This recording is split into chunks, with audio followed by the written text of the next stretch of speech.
kings, it's an honor showtime.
Kings, it's an honor showtime.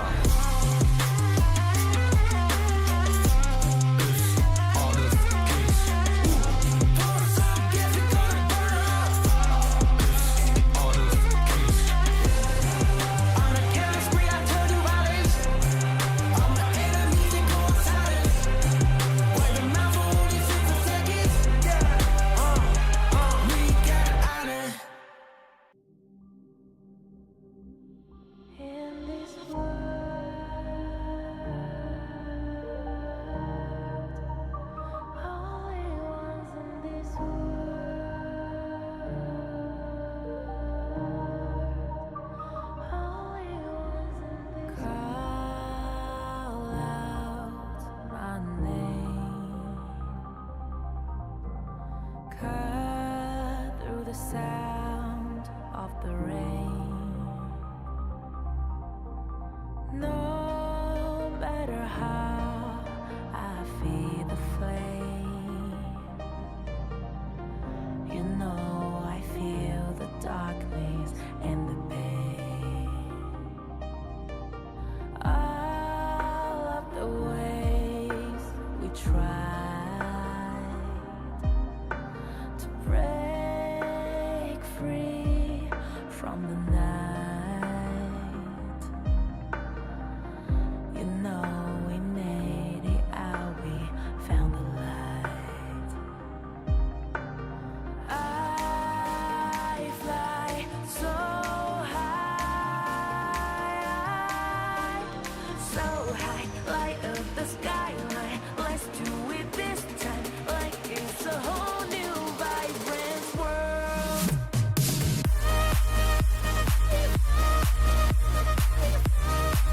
Like we're the only ones in this world.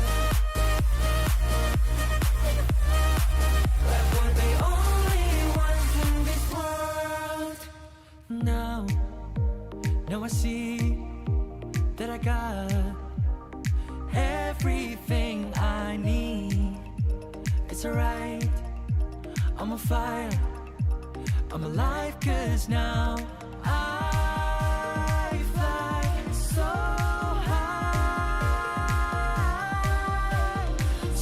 high, light up the skyline. Let's do it this time, like it's a whole new colorful world.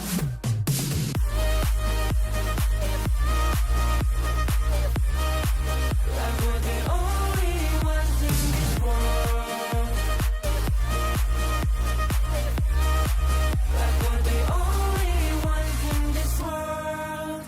Never thought we'd get this far, burning like the stars. How we get this far, like we're the only ones in this world.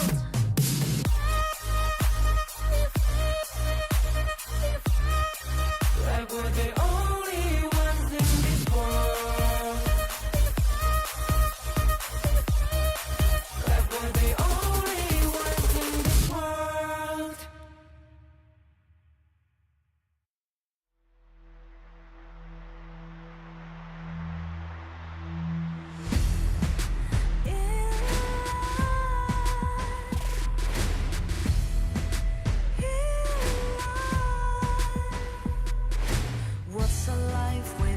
this world, compromising with what hurts inside.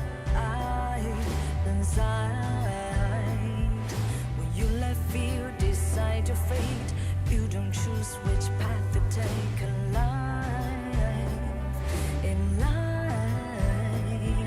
I'm finally letting go of everything that still holds me. I'm against all odds, but I won't give up, 'cause it's my time to shine. Standing in the spotlight, and no one let me down. Destiny is calling high. I'm not afraid to fight for everything I love. Victory is on my side.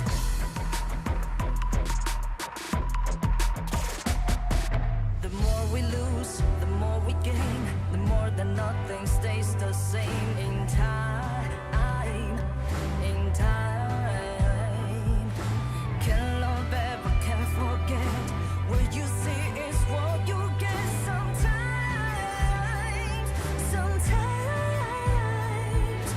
Gonna show the world tonight the light that shines inside us. We're against the odds, but we won't give up, 'cause it's our time to shine. Standing in the spotlight, can no one back us down. Destiny is calling high. We're not afraid to fight for everything we love. Victory is on our side. Takiki-takiki-takitao. Takiki-takiki-takitao. Takiki-takiki-takitao. Takiki-takiki-takitao.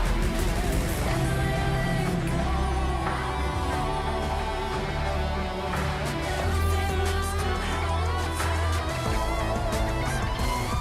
'Cause it's our time to shine.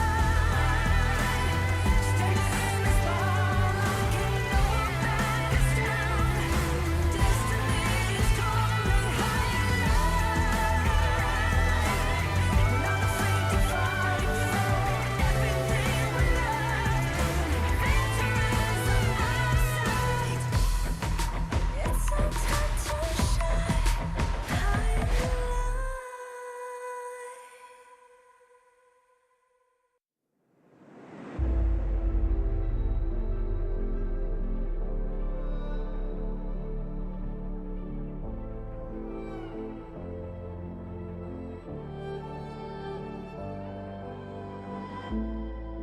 We're no strangers to the fallout.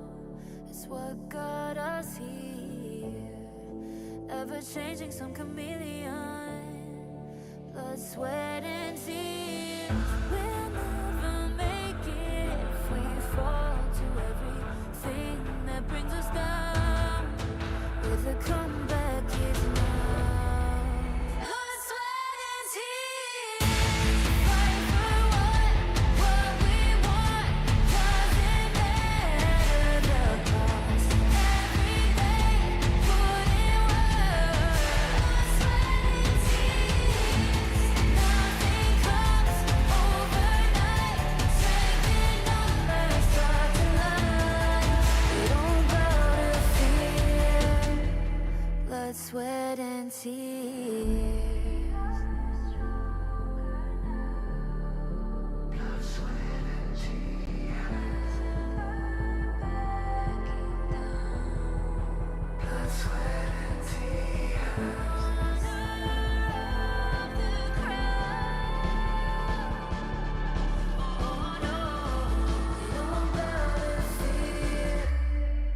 Blood, sweat, and tears. Fight for what we want. Doesn't matter the cost. Every day, put in work. Nothing comes overnight. Strength in numbers, stars in light. We don't bow to fear. Blood, sweat, and tears.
feel it deep flowing through my blood. Rising up to become someone, and taking it all on my own. What a sweet victory.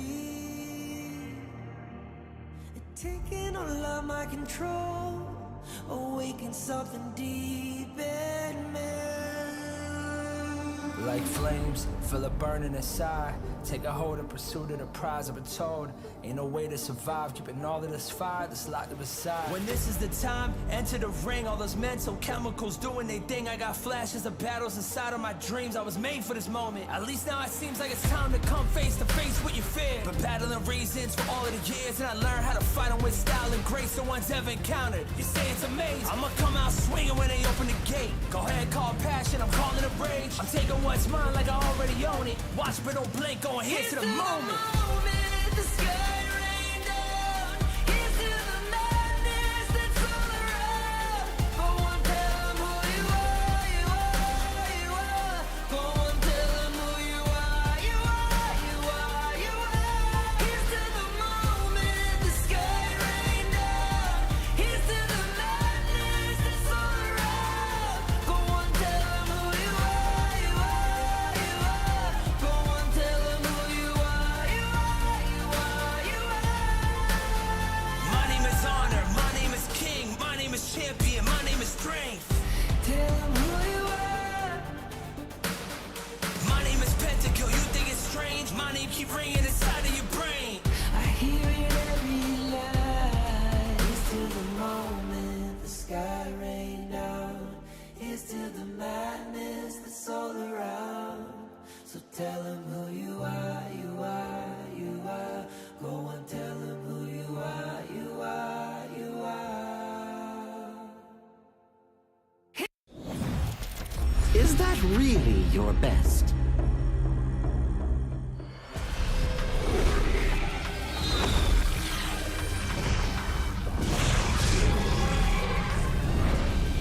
I reserve mercy for what's known as the masses.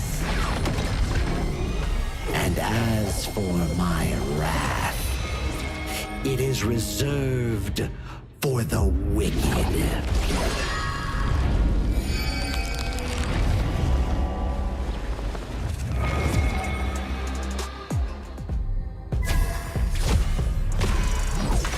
Only after enduring all 81 trials did I see how this world's hardships never end.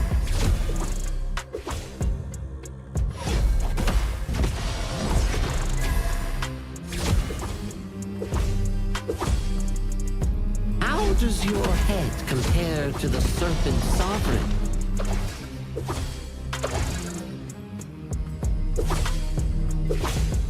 Yeah! Huh?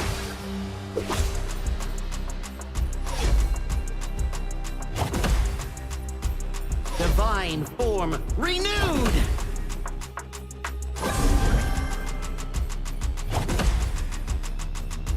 Evil, be gone!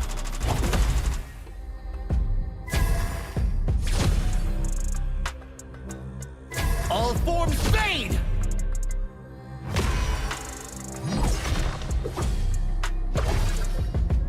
Before the Lotus Podium, all suffering ends!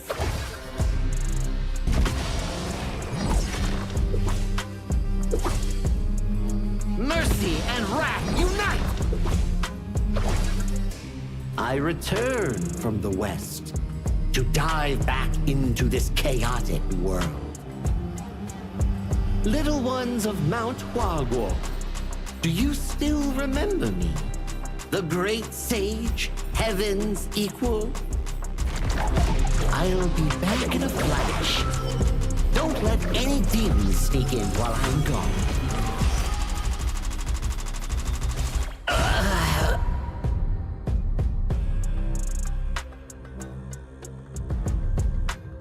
Time to leave the stone behind and see where fate takes me.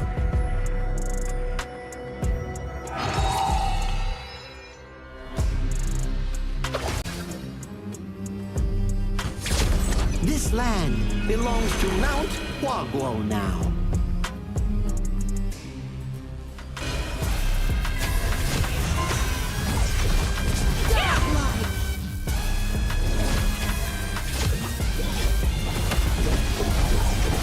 Legendary!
Who will be the next to shine on the Asian Games stage?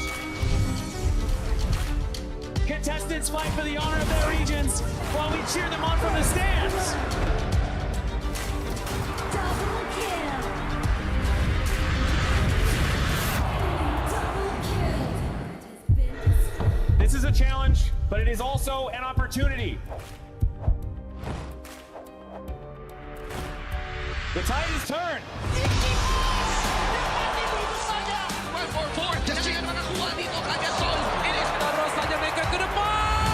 Astas in front. They're going to use it. Golden Tides goes out Tatsumi. Victory! And we pulled it off together.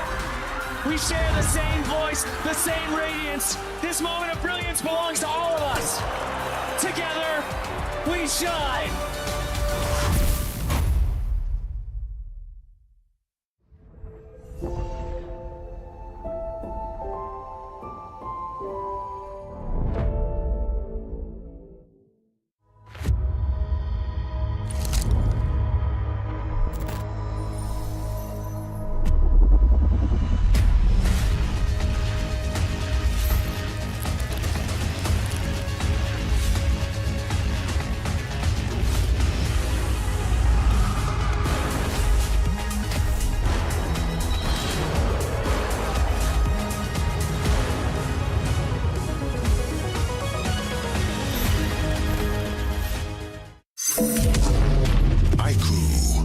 The new Honor of Kings version is here. Let's take a look at the two major areas of updates: hero control adjustments and battlefield balancing improvements. Basic attack targeting rules have been updated. If a player is crowd controlled for too long while using a basic attack, the attack command will now automatically be cancelled, preventing heroes from continuing to chase enemies after the crowd control ends. The movement wheel's dead zone has also been adjusted. After the improvements, there's no longer a dead zone in the center, helping prevent input interruption issues. After improving basic attack and skill targeting logic, even if base attack target priority is set to lowest absolute health, you still prioritize nearby epic monsters, and targeting will feel more intuitive. Next up is an overview of the battlefield balance updates. In the new version, the true damage value of the Crimson Golem buff has been adjusted, with the minimum value slightly reduced. The tower destruction slow effect has also been improved. When a tower is destroyed, nearby enemies will now be slowed. The teleportation portal cooldown has been reduced from 45 seconds to 30 seconds, allowing for more flexible tactical choices. A new lizard platform return mechanic has also been added. When a lizard leaves the platform's area, it will automatically climb back onto the platform. There are even more battlefield improvements waiting for you to experience in-game. See you in the Gorge.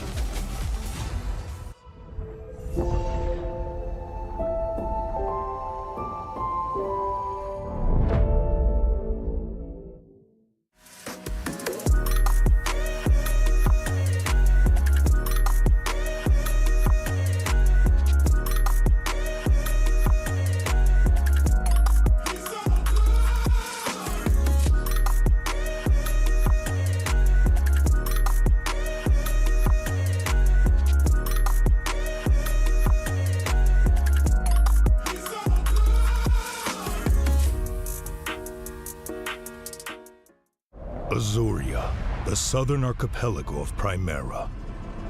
Here, humans and great beasts live in symbiosis. How this came to be traces back to a never-ending catastrophe. 2,000 years ago, Azuria's mightiest great beast, Anita, merged with the power that fell from the Sky Dome. That power amplified Anita's strength, but shattered its sanity.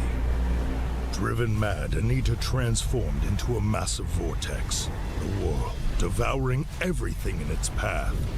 Where it passed, great beasts were torn apart and islands were destroyed.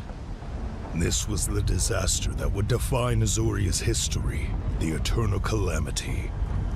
In its wake, Azuria stood on the brink of annihilation. This catastrophe became known as the Great Desolation. In despair, the humans and great beasts, once mortal enemies, became each other's only hope of survival. The great beast Devita and humanity's greatest champion Devara abandoned their conflict and chose to work together. The great beasts sheathed their fangs, and the humans let go of their hatred. All surviving life grasped at one final power, the churning. Deep beneath the sea lay Amrita, a force brimming with boundless vitality. Through the combined efforts of humans and great beasts, it was awakened, restraining the calamity at the center of Azuria and restoring life to the world. But the calamity was not destroyed, merely sealed within Azuria's center. It erupts from time to time, bringing countless disasters to the land. Devara collected his knowledge and power and passed them down through the generations, hoping that one day the calamity could be ended for good. And so, this has continued for 2,000 years. Chief Elder Devara! The calamity has erupted again! It seems trouble has returned. The secret to life is to just take every punch and keep going.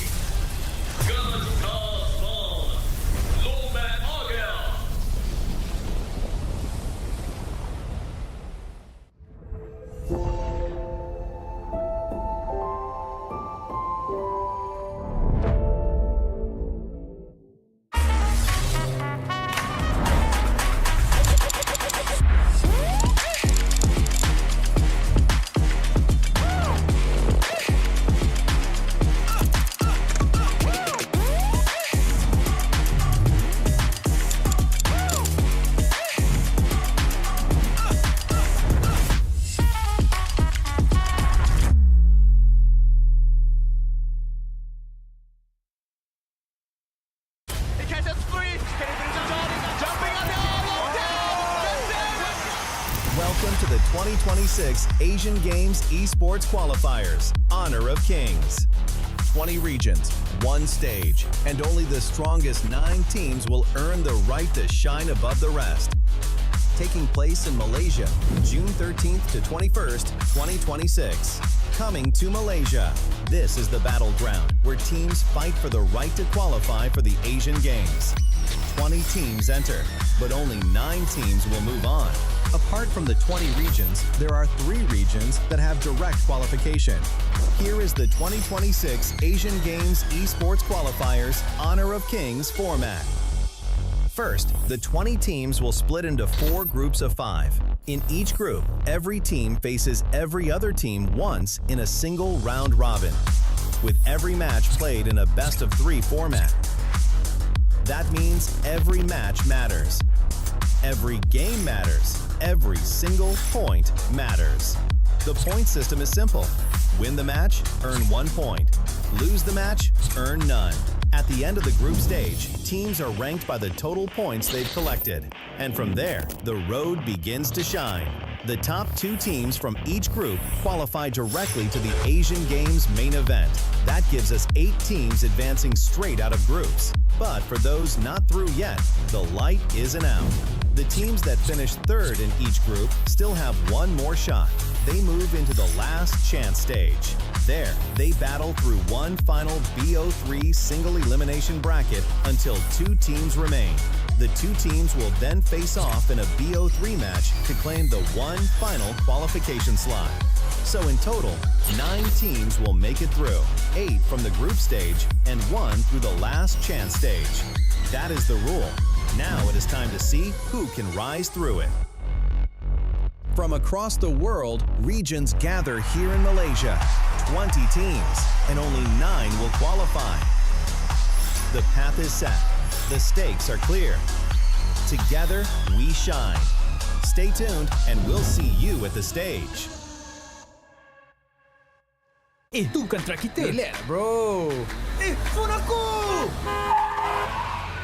Jom kemari. Mountain View! Angkatkan kegemaran! Kau boleh! Kat mana pula ni? Water truck! Kasih boost! Adventure! Dapat pun. Steady, bro! Lancarkan kemana gengmu!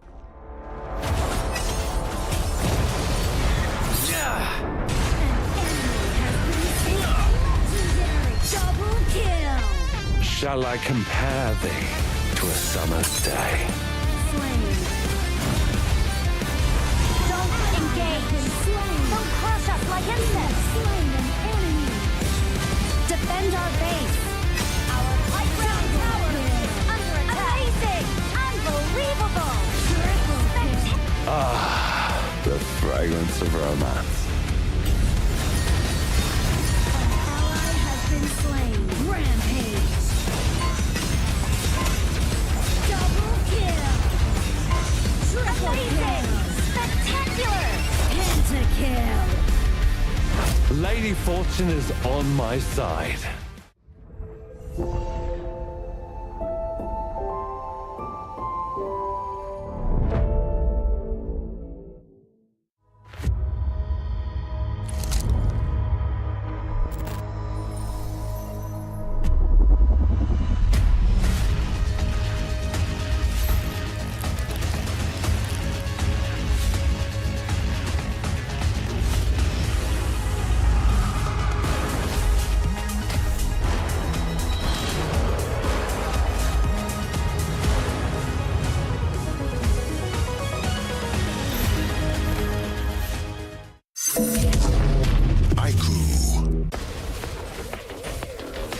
You have been slain.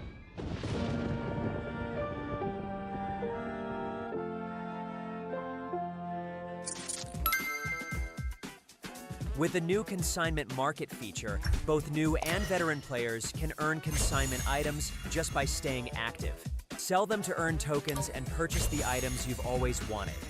Players can head to Dragon's Hoard to get tradable appearances, chests, and more.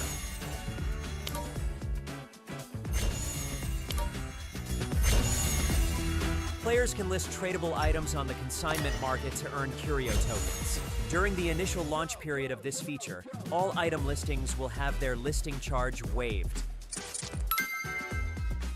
Use your curio tokens to trade on the consignment market, or purchase skins that were available before June 17th directly from the shop. With the new consignment items, players can complete events to earn tradable chests. Choose to open them yourself or list them on the consignment market for sale. Tradable skins can be obtained by opening tradable chests or by redeeming them in Dragon's Hoard. Tradable spritelings can be obtained by opening tradable chests. Tradable cards can be obtained by opening tradable card chests. If you bought an item but did not use it yet, you can still relist it on the consignment market. Unstoppable!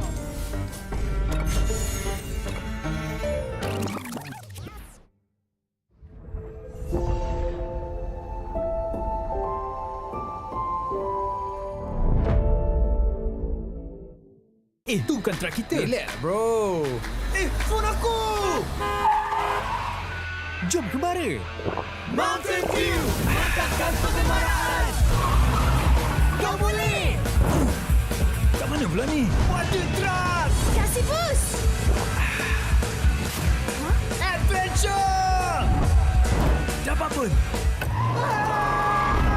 Steady bro! Rancangkan kekuatan gengmu. Ultimate not ready yet.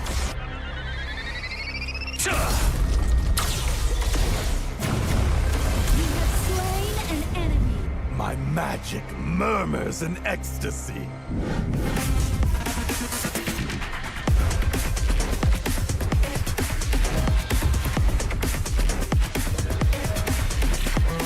Amazing!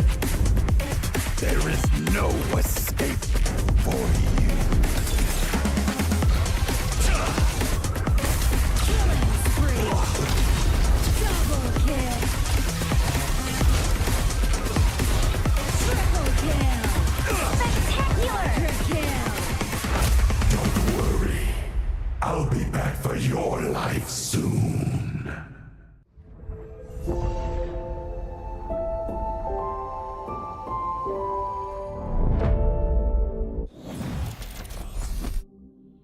In this world,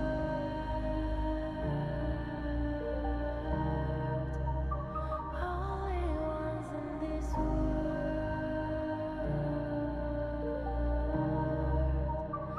only ones in this call out my name,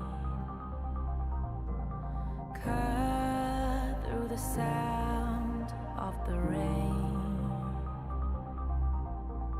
No matter how I feed the flame, you know I feel the darkness and the pain. All of the ways we tried to break free from the night. You know we made it out, we found the light. I fly so high, light up the skyline. Let's do it this time, like it's a whole new vibrant world.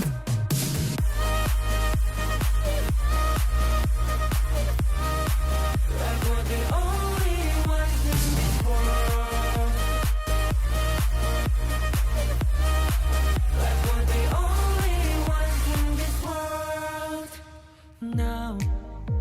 Now I see that I got everything I need. It's alright, I'm on fire, I'm alive, 'cause now I fly so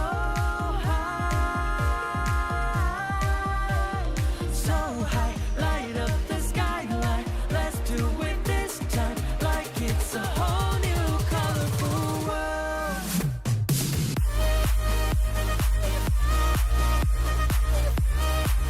Like we're the only ones in this world. Like we're the only ones in this world. Never thought we'd get this far, burning like the stars. How we get this far, like we're the only ones in this world.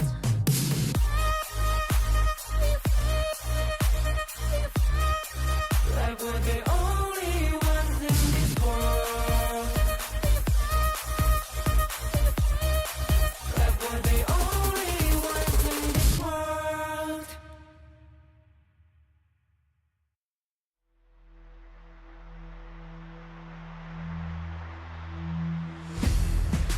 In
more than nothing stays the same in time.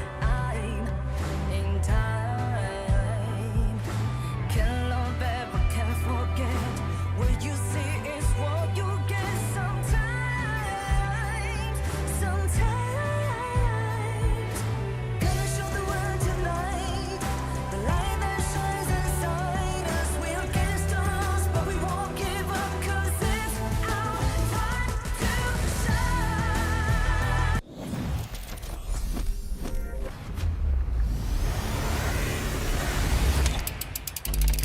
Day 2 of the Honor of Kings Asian Games Qualifier brought a fresh group of contenders onto the stage, each looking to take their first step towards qualification.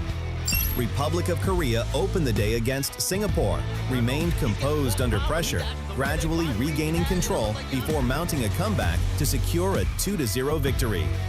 Myanmar followed with a dominant performance against the United Arab Emirates, with a convincing clean sweep and one of the most commanding performances of the day so far. Philippines delivered one of the most convincing performances of the day, overwhelming Mongolia with relentless pressure and complete control.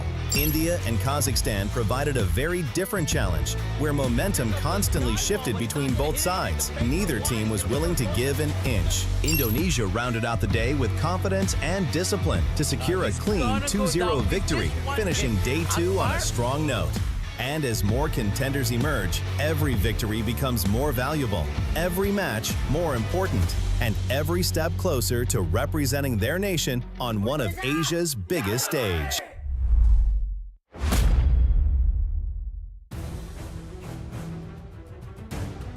Day 3 is here and the competition is about to reach another level. Welcome to the 2026 Asian Games Esports Qualifiers for Honor of Kings, where the fastest game time record continues to be broken. Statements have already been made, but the story of this tournament continue to be written. By the time that we are over, you will be at the edge of your seat. But the competition has not awaited for anybody, as 3 new regions enter this stage: Laos, Jordan, and Saudi Arabia. They make their qualifiers debut. You know, some teams have looked dominant, and some have exceeded expectations, and others are still waiting for the right moment to change everything. Now, with the 3 new regions, the bar has already been set high. Laos, Jordan, and Saudi Arabia will have to prove themselves on this very stage. And so we ask, can they make a massive impact the moment they arrive? Any one of these matches can change the landscape of this tournament. And at the end of the day, after all the action, there will be a team that everybody will be talking about when the day is done. Day 3 starts now. Casters, lead the gorge.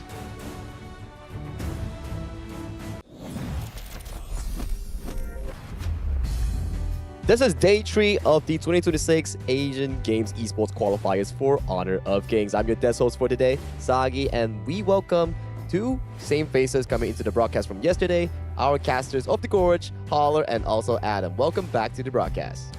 Happy to be here. I mean, excited to continue on with the momentum that we've all kind of built up within the teams itself. They've kind of played very well. And I think going into day 3, I think that there's some surprises because we've never seen these guys play. We've seen a lot of games yesterday, definitely, and all sorts of types. The fastest ones, the most interesting one, with split pushing and such. Oh, yeah. So we're going to be expecting a lot of the same things today, or maybe even better.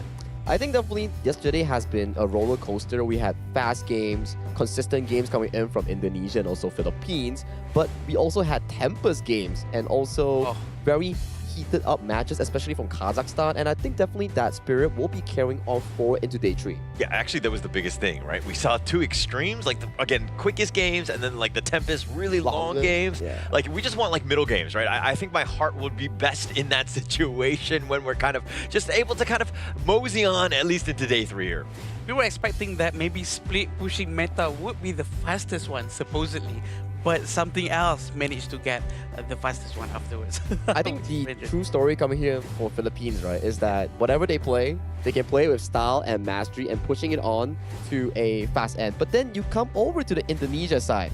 They still have yet to falter a single elimination on their side for the remainder of the tournament. Yeah, and I think that speaks volumes about some of those teams where they're able to kind of pick almost any sort of hero.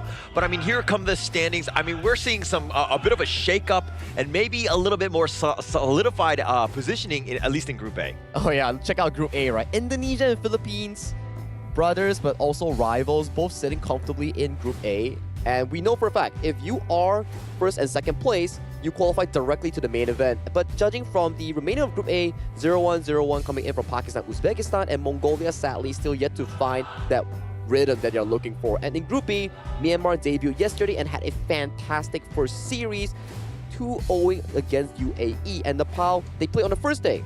So we are still looking to see them more coming into today as well. Group C, Kazakhstan and Vietnam.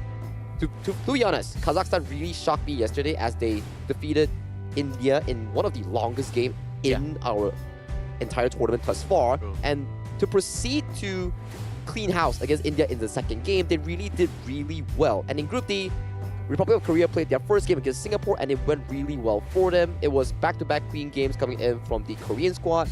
And for Syria and Sri Lanka, they both had their series as well. So right now, Hong Kong, China has yet to find their first game coming into the Asian Games qualifiers.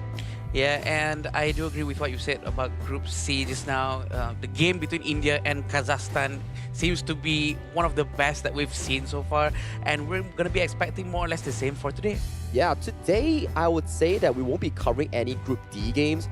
We will start off with Uzbekistan and Pakistan's first game in Group A, and then the debut of Jordan in Group B afterwards against Kyrgyzstan, then Nepal and UAE. Following that will be Vietnam and the debut of KSA, and finally Laos debuting in Group C against Kazakhstan, which had a fantastic series from yesterday. Yeah, and while I think all of these games are going to be good, I think that the main highlight, at least for myself, is going to be Jordan versus Kyrgyzstan. That's going to be the second matchup that you're seeing here. I think that, again, Jordan potentially has that, that ability to surprise Kyrgyzstan right now. We're also seeing, they might be of the same level. So if we're talking about a very competitive game, this is probably the best series to watch today. Just like the same surprise that we got from Kazakhstan, between Kazakhstan and India yesterday, I think we might see one of the same things here because we don't know what they're good with right now. So we're going to be seeing a lot of interesting games for sure, and I want to see, are they going to be bringing a totally different heroes or maybe more or less the same, such as what we've seen in the first 2 days? I think so far where we saw the first 2 days, right, a lot of new heroes coming in were mainly the meta picks, right? But then when the Quay comes in, you get extra hype for that Quay, and we have seen some good Quays and some bad Quays, but the good Quays definitely in our mind. Yeah, the good Quays are the only ones I really remember at the end of the day, let me be very honest, because they are incredibly game-changing, right? And I think also, too, like what Philippines was doing, you were talking about the split push one, I think that that's something to address. They have that in the pocket, in the back pocket, so to speak. They were able to kind of spring that up on any other unsuspecting teams, maybe. But again, it's all about just kind of utilizing and maximizing from the heroes that are available here. Exactly the case, right? So for that to actually happen, right, I think utilizing the correct hero is actually one of the best strategies they can actually use coming in from these respective regions. But talking about a hero here, I think in Honor of Kings, we love free stuff. You know where you can get free stuff?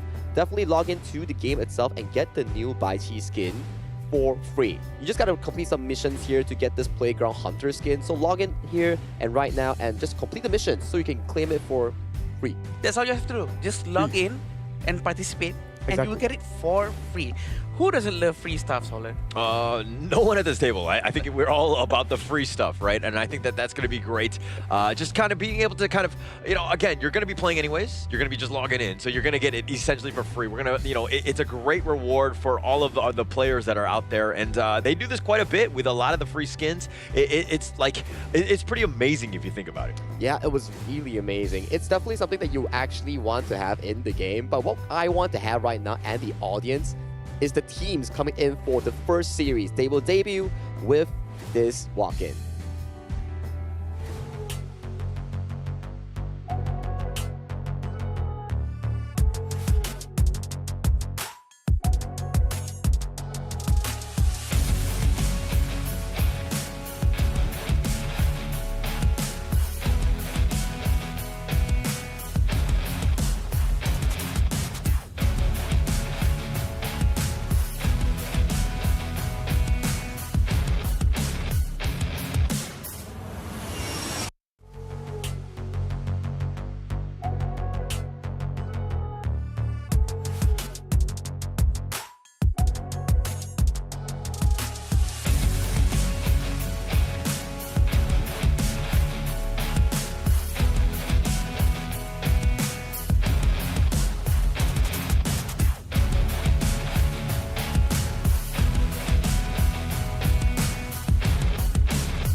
Stepping into the arena, a team that continues to build their story on the international stage. They are here to show the fighting spirit and determination, ready to take another step forward in their journey. Please welcome Uzbekistan!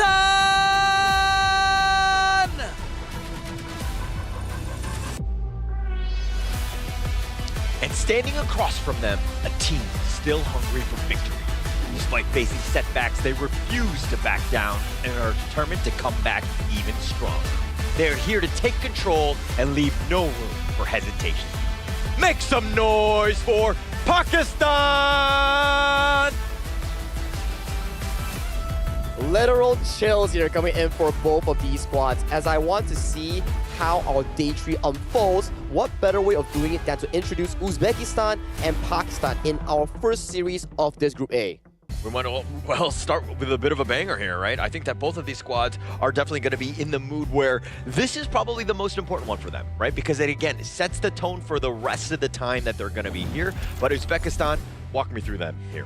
Yeah, these are the players for Uzbekistan. We have Mahmoud, Farouk, Umijan, Ismail Bek, and Akbar. We do know that they play very well, and this is going to be their second game in the entire qualifiers.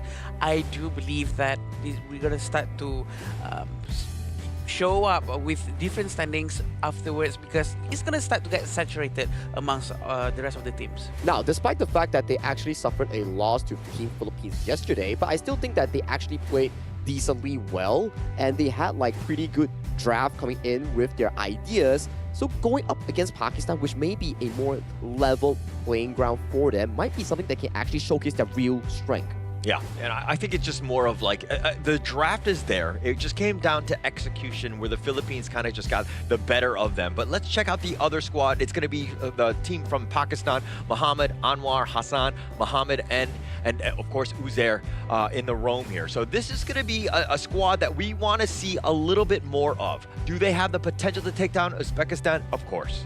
Yep, definitely, and we do know that these teams are going to be very good, right? Because we do know that they have been selected locally as best as they can, and with Uzair on the line playing Rome, he always goes through fun, very bravely checking up all the vision in the brushes, making sure that his team feels much more comfortable. Oh, I have to agree with you because so far that we did see that both of these two teams, they have their ideas, they have their ways of skirmishing. It's just that the opponents that they faced yesterday was a league above of their own. So coming into towards today, when you have an equal playing ground coming in for both teams, that's where you can actually shine. And when you shine, it rewards you because they are, to be honest, looking for that third place to go for the last chance stage. Yeah, that's definitely the direction, right? Get yourself in. Obviously, you want to be first or second. You just kind of get shoot in, you're going to just kind of move on. But third place is going to be the next best thing. Every team is going to be aiming for that. Obviously, that's going to be a bit of a hurdle in and of itself, but we're almost in the draft. It looks like Uzbekistan are going to pick blue. They're going to be going first. Yeah, drafting is the most important part before every matches start. It's going to ensure that the entire team has a much more comfortable play if the drafting goes well. Being on the blue side for Uzbekistan, they're going to be picking the first hero. But for the red team, for Pakistan, you're going to be able to take 2 good heroes instead of 1. So you're going to be able to counter whatever first hero has been picked by Uzbekistan. That's the pros and cons that you mentioned there just now for the blue and red side, right? For blue side, it's always about landing the perfect first pick. You set up the bands, you set up the picks, and then maybe you look into something like a Guan Yu, a hyper carry like the Chano. And then on the red side, we've seen some of the combos that are actively picked up, the Fatih Yuhuan, the Zhang Fei Chano. All these are available picks for both of these squads to actually venture and look into. We haven't really seen like a Dolia first pick though. And most teams generally have been, the ones that you've named, plus Yukio is another popular one. Real, yeah. But is that something that, like, if you were the team and you had first pick, what are you picking first? Okay, since we're playing with 85 heroes in the Asian Games version, I think a strong jungle and side lane is really important coming in for teams. Hence, we see a surge in Ukyo Tachibana here. For me, I would definitely put more focus on that Ukyo pick that you just mentioned here. But let's jump right into the draft here coming in for Uzbekistan and Pakistan, both from Group A, looking for their first victory in the first match of Day 3. Actually, that's a very good point, Sagi. In this current patch that we're going to go with, Dolia probably don't have one of the best combos that she can do, but probably the closest one would be Dune, but I'm not sure if that should be the primary focus right now. Ukyo Tachibana definitely is one of the best jungler for sure, with a very fast rotation speed, very fast jungle clearing speed, and I'm not surprised if they're going to go with Ukyo right now, but there's quite a lot of other heroes still open here. Yeah, looks like they're going to go the Yukio. I think they're going to go the tried and true. This is something that they definitely like to prioritize as much as possible, get Farouk kind of going, because in the series against the Philippines, it was very difficult. They didn't have any space. Farouk definitely suffered because of that, because he wasn't able to kind of get going. And you need to kind of balance farming and kind of going for those gank attempts. Farouk never was doing that. He was just farming in that last series. And he wasn't really given a lot of chances, right? Every time you tried something, your other half gets invaded coming in from your opponent here. So it actually puts a lot of pressure coming in from Uzbekistan's jungler here. But I'm liking the response coming in from both teams. We have Ukyo Tachibana being locked in by Team Uzbekistan. And then coming from Pakistan, you lock in the stable picks here, the Chano, the Lapu Lapu, some of the premier picks thus far in this tournament. Oh, having Zhang Fei, Fateh and Ukyo in one side of the team is going to be very good for Uzbekistan for sure. We do know Zhang Fei's win rate is actually quite up there, and having Lapu Lapu going up against Zhang Fei is going to balance things out, plus an Atta on top of it. But we do have to remember, if Fateh already has his Doomsday, Atta will be melted quite easily. Yeah, and you definitely need to take him down. I think he's going to be very tanky, kind of somebody that you need to prioritize, because once he gets in those fights, yeah, he's just tanking everything up, but he's able to kind of just create so much chaos. And adding him plus the Lapu Lapu, now you have like a way, like so much disruption that you have to kind of answer that. So this is, again, Pakistan, they're looking for that team fight. It's like those two stone walls just looking at you coming from Team Pakistan on the hands of potentially Anwar, Muhammad H, or Uzaria, right? Because this Atta, yes, it's a strong pick, but it comes into another strength where you can flex it into the jungle or the clash, and depending on the matchup that you want to be playing with. Yeah, and as of now, they definitely need a very good mid lane, something that has huge amount of burst, or maybe a long range capability to do lane clearance if they want to be much safer, because we still have Garuda on the line that can be taken, and it seems like Pakistan is focusing more on the farm lane. And I like the fact that they actually banned out the Fang coming in, because Anwar was one of the first few players to actually pick up the Fang and had a decent performance on towards it. Even if they lost, he still actually had a fair performance, I would say. Yeah, definitely had a great time. Definitely was able to kind of control. You don't see it too much from the jungle, but they will plot that one out whenever they need to. But you were kind of talking about, Adam, the Zhang Fei being this high pick rate. It's actually 6-2. It definitely has a great win rate. A lot of the heroes like this, but you know, on the Pakistan side, they actually went with the Lapu Lapu first. Why would they prioritize that over the Zhang Fei? Good question, actually. Probably because Zhang Fei might have a little bit of a problem for not just anyone can use Zhang Fei, right? Because we do know that Zhang Fei has to collect the madness, it's called madness, the stacks, before he can actually use the unbridled outburst. So I do feel that sometimes having a hero that doesn't need any prerequisites, something that you need to have first before you can actually use your ult, releases the problem of, okay, I need to go first. You guys take care of yourself. I need to go to the jungle and collect my passive before I can start the war with you guys. It's funny because I thought you were just going to say he was the Philippine national hero and that was going to be it. But your analysis was much deeper and definitely more I'm sorry. appreciated. I'm sorry. I don't know what you want from me. I mean, Adam definitely made his marks there. That's why Zhang Fei is such a high and prior pick here. You can use your ultimate, head back to the jungle, pick up some stacks, and then you will have another ultimate ready to go. But let's jump back real quick into the draft for Uzbekistan. They pick a very, I would say, late game centric mid and farm lane where you have the Zillia, the sanctification that you mentioned from yesterday. Once you hit level 15, you can also provide it to one member coming in from your team to break the level cap until level 25. Who would it be? I think likely the Lady Sun, or unless this game is a grand snowball, you can also give it to Farouk, potentially on that Ukyo Tachibana.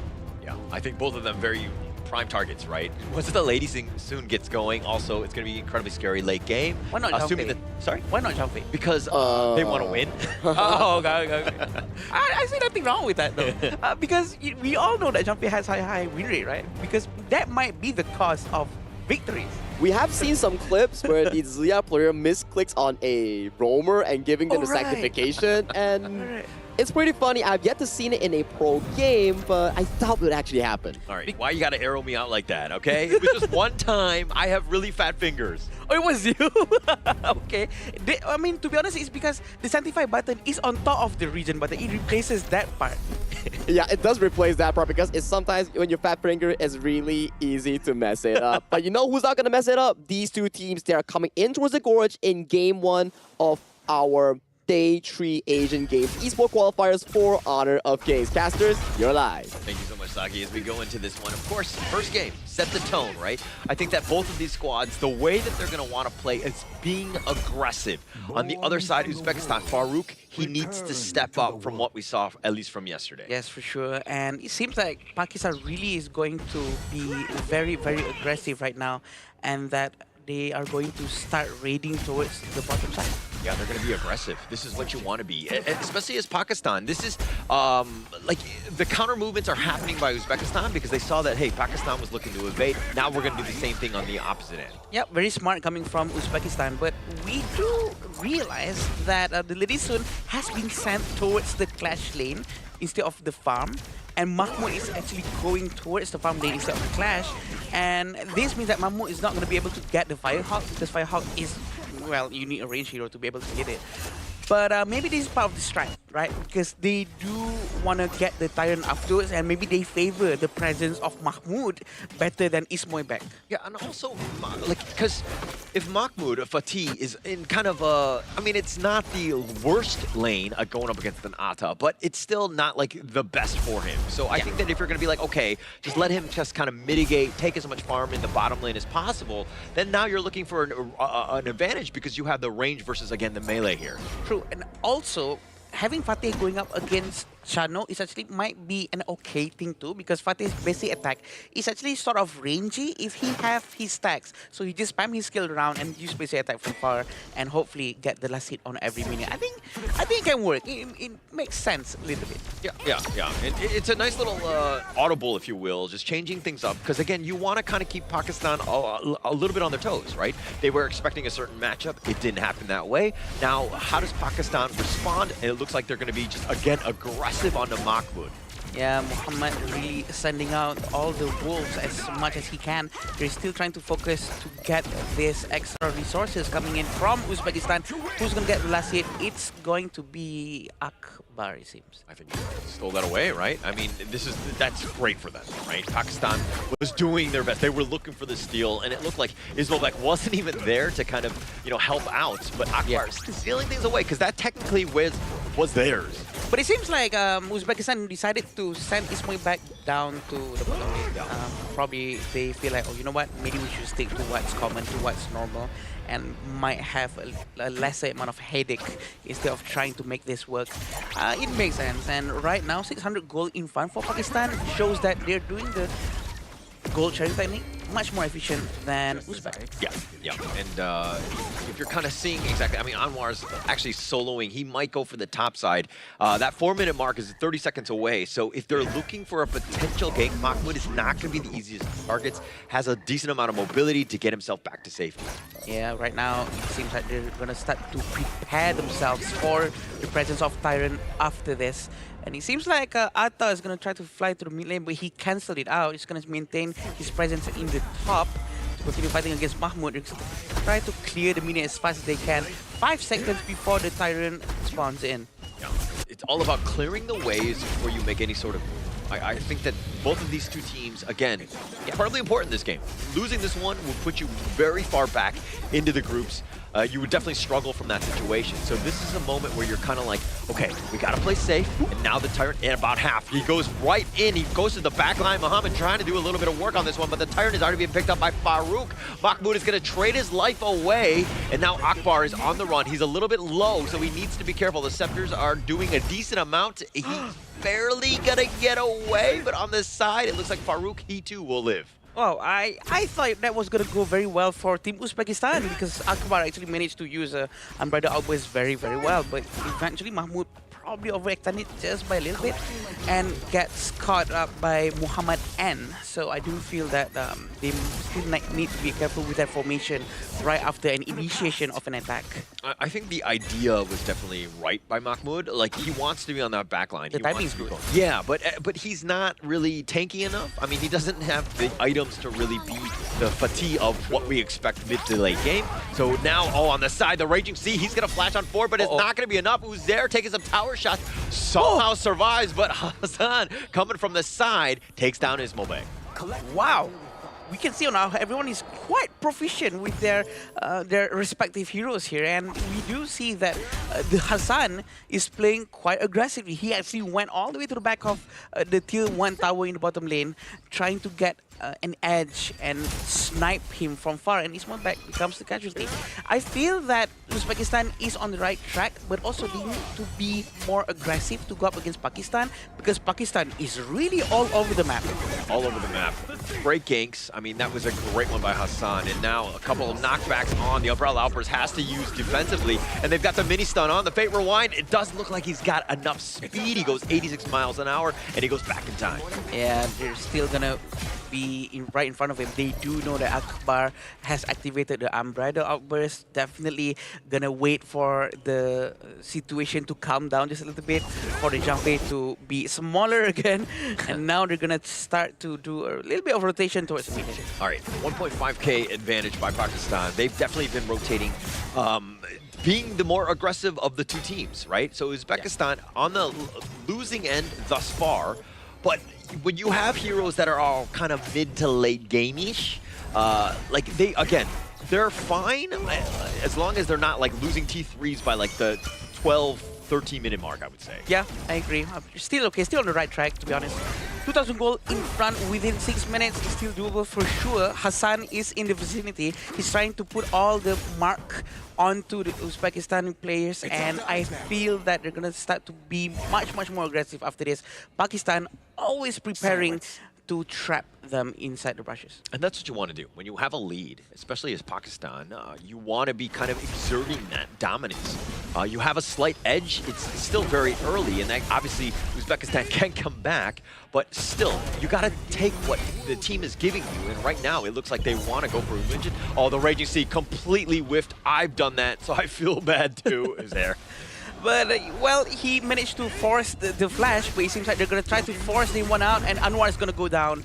It's going to be an easy one for them. He's trying to use a teleport, but not realizing that there's too much of Uzbekistan's players close by him. Yeah, and the stun was actually saved until the very end, and now Muhammad H is looking for a little bit on the revenge tour, the Overlord being picked up by Uzbekistan. But basically, Anwar got caught looking, right? He was definitely not focused. He probably should have just canceled the teleport and just got to safety. True, and it's very unfortunate for him for sure. 2,000 gold in front. We do know that Uzbekistan is going to try to get closer economically with that takedown towards Anwar. They're definitely going to be much closer now. Having this Vanguard for sure going to help them to push the minions faster, but how are they going to try to benefit from this? What is their next objective? Are they going to start to group up nearby the Tyrant area or not? Yeah, and actually 8 minutes in, the Tyrant has respawned again. It seems like Pakistan are making their way to it. So this is, again, they need that damage buff to turn to a little bit more net worth. They were going to pick that one up very easily, and they find Akbar caught looking again. He did not manage to use his Umbrella Outburst. You know, there's no time, he's too quick. The amount of damage is too high, but you can see on how Farouk is still in front. Yeah, Farouk, he's just going to go in for this one, but at what cost? He's going to be taken down, and now with that ghost ship, the dash away not going to be enough. A double strike going the way of Muhammad N as he snipes him out. All of this happening while Mahmoud is still up there. He's not coming down just yet. Maybe they're planning to use him as a distraction. Maybe his sole focus is to just push the top lane as much as he can, and maybe forcing one of the Pakistanis to actually go towards that. Yeah, and it's like a very disjointed fight. The rest of Pakistan were looking to group up, And I mean, you win that team fight, and all of a sudden your mid lane is completely decimated. Now you have to defend with your T3s. This is such a rough spot for them because, again, they lost the single team fight, and now they want to go back in. Hassan, he's going to use the Fate Rewind. He's going to get on to the other side of this one. Umija taking a lot with those scepters. But Umbrella Outbursts have been expended as well, but they got 0 value, no kills. Yep, definitely a high amount of damage coming out from them, but unfortunately the Jump Fate already lost his Madness. He doesn't have his Umbrella Outburst anymore. I do feel that is a very good chance for Pakistan to force something out of this destruction. Yeah, the Universal Law, but he's been pushed back. The old man is in a bad spot. He's going to be taken down. Hassan will as well, so they did get the revenge on him, but Akbar is going to be taken down. They continue under the crystal. A little too dangerous to flash away. Muhammad N is going to stay alive, but only 2 members left on both sides. A very good team fight coming out from both sides of the team. 4,000 gold in front, and they will be able to get the tier 3 tower. It seems like Uzair has almost been taken down, but he still managed to run away. Mahmoud, he's going to force it out with the flash. Yeah, just a great play. I mean, just being able to just kind of springboard. He was able to Frogger on forward, find Uzair, who was very low. He was just like a very easy path to find him, and now the Overlord going to be started here. It seems like this is going to be the best option for Uzbekistan to go with Overlord instead of the Tyrant, because they do need to clear the lanes quickly. They are 2 tier 3 towers down, which is a bad news. Yeah, really bad news. But the Overlord, who's going to take this? Farouk just barely takes that one away. The Fate Rewind up for Hassan. He gets on back to safety, but Uzbekistan, that was actually very close. Now, without some of those mid and the bottom T3, those avenues, to your base are wide open. Like Uzbekistan, you need to find something. You need to find a pick. You got to turn this game around. I agree. They do have the Shadow Vanguard in their hands, so they can send the Shadow Vanguard towards any other lanes right now. But Mahmoud really needs to be careful.